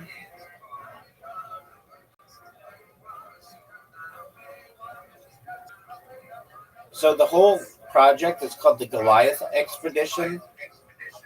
There are a bunch of documentaries on it,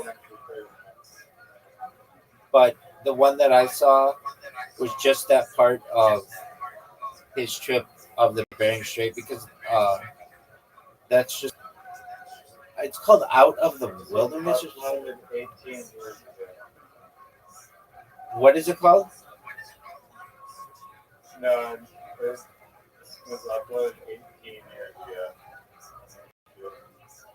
Carl Bushby, Bering Strait. I got it. It's called Inside Out. It's like 30 minutes long. It's not long. But then there are other documentaries on him that are much longer.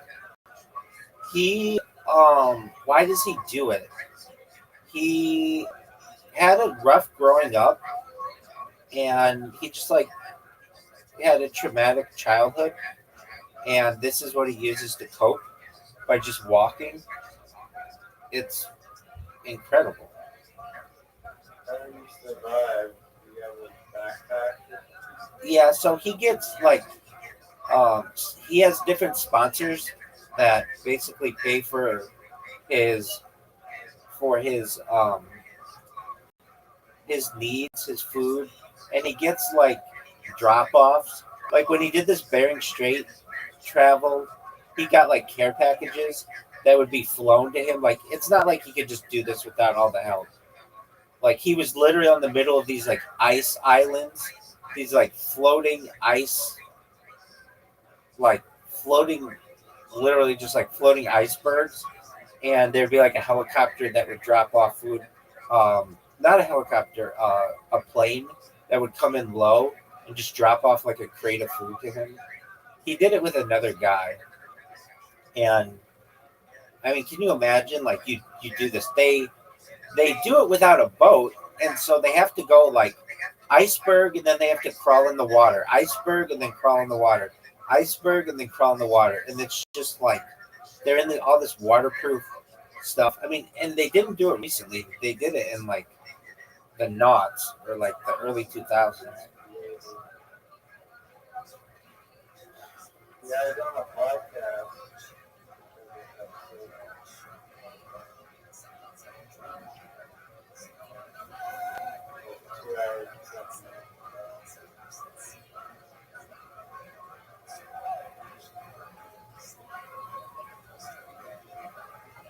On Instagram, I saw some reels of people on like motorcycles that have like motorcycles around the world.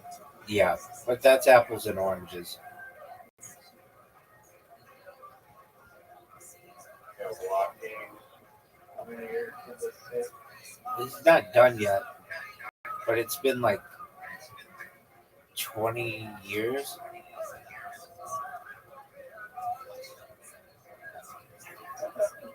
Really? Yeah, let me get the exact time. This is such a beast. It's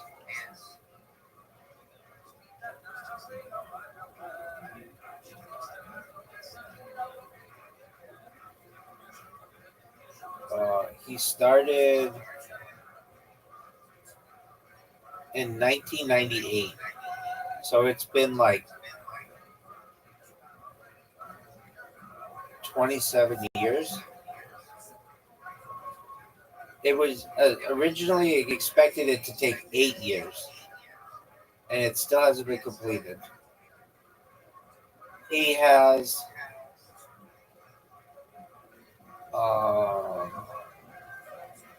what's its current status? Like he keeps trying.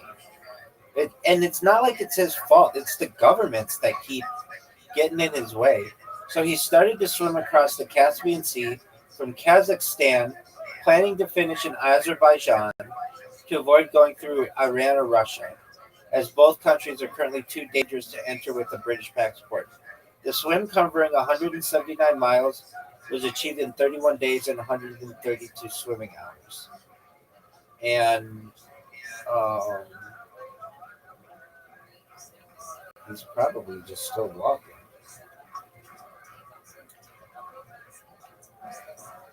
But he started at the very tip of South America, worked his way up like the Andes Mountains, and then through the Pan American Highway, and then through the Bering Strait into Russia, and then he's got like maybe 6,000 miles to go or so. But let me see if I can get an update. God, Bush,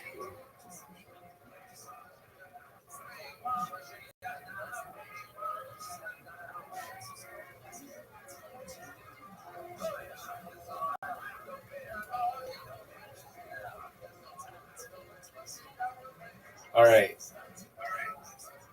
Update. So you can see where he is on a map. So as of 2025, the expedition is still ongoing, but progress has been slow due to the complex and ever-changing geopolitical landscape. Bushby's determination to complete the journey remains Okay, so where is he? He's currently like walking along the Black Sea. It's like he's almost in Constantinople.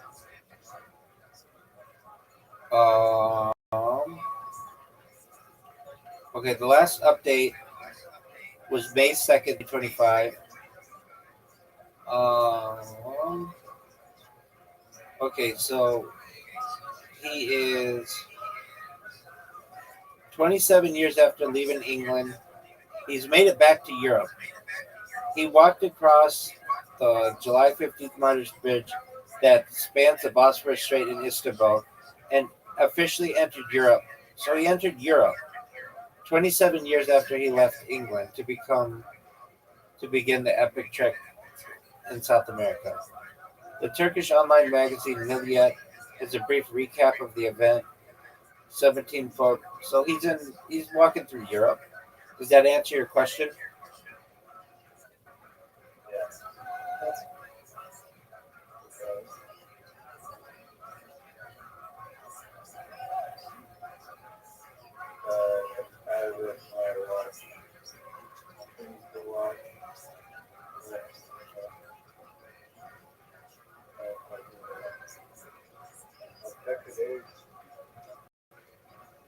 Joe Rogan podcast, check it out.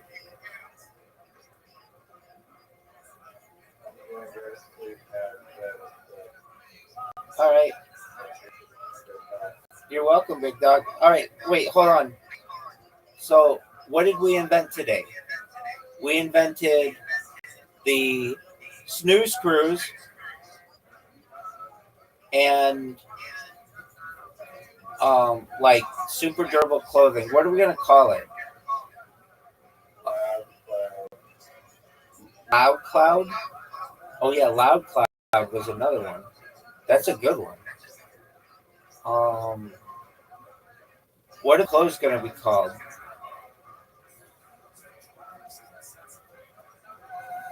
Let's go to ChatGPT.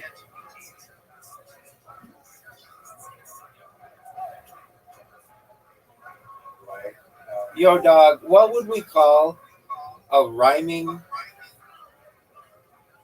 name for a company that puts out really durable clothing, like that's made of t-shirt material, or perhaps like seatbelt material. Make it rhyme.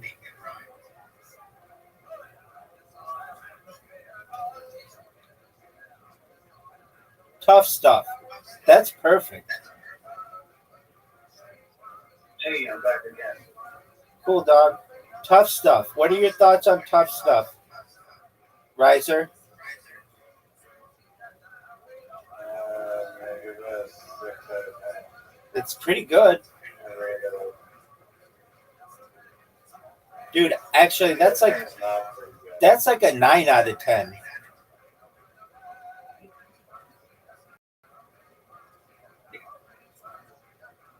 I guess maybe it doesn't agree at its closing. Yeah, I mean, it can be anything. You could make blankets out of it. You could make cum rags out of it. You could make sheets out of it. What are we talking about? Tell him, Riser.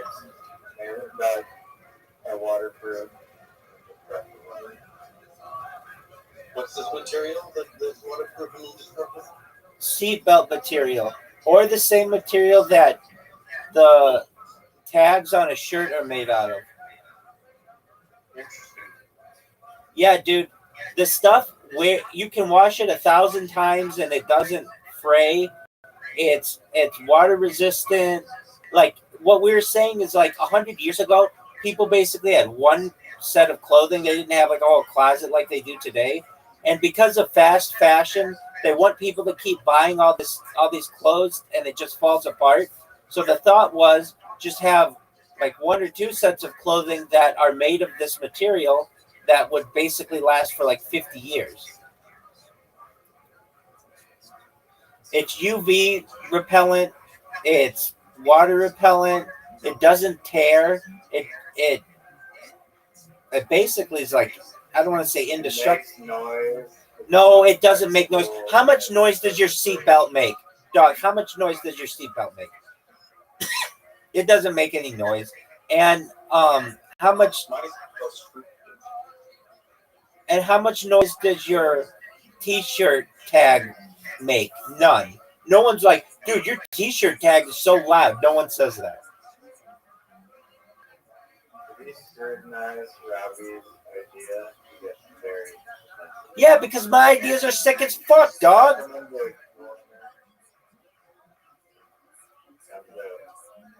Because I don't come up with stupid ass ideas like salmon cannon.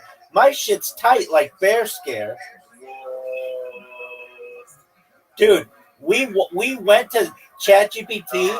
ChatGPT even said salmon cannon was a ridiculously dumb idea. Wow, well, I guess the robot said so. Yeah, and I said it, so that's even more. It said exactly what I said, and it said it like Joey Diaz. If a bear is running at you, no matter if you gave it a buffet, it's not going to run in the opposite direction. It is going to kill you. I mean, I think the best rule is always leave the bears alone. But they also have another actual rule, which is like based on the color. Like if it's brown, stand or face down, lay down. If it's black, stand your ground or something. If it's a black bear, you're supposed to like go rawr, and it's like, whoa, this guy fight back. I'm out of here.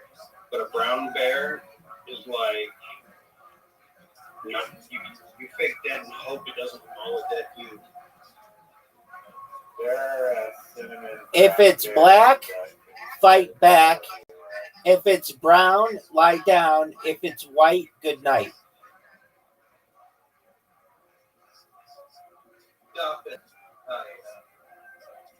Riser, did you get that? Riser, did you get that? If it's black, if it's black, fight back. If it's brown, lie down. It's white. Good night.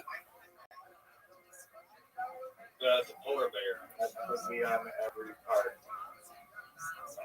Word, dog. Hey, remember that idea I had of Stop it. Oh wait, hold on. The cruise netting. We never came up with a name for that. Alright. Yeah. That's when I came up with the idea. This is a lie. This is my idea. This is my idea. He didn't even talk about the dangers of cruise lines. He had no idea. I'm the one who came up with this. Don't you fucking put misinformation in Caspian C's head. I own 51% of this. That's bullshit, and you know it. This is going to save hundreds of lives each year. It does. It would.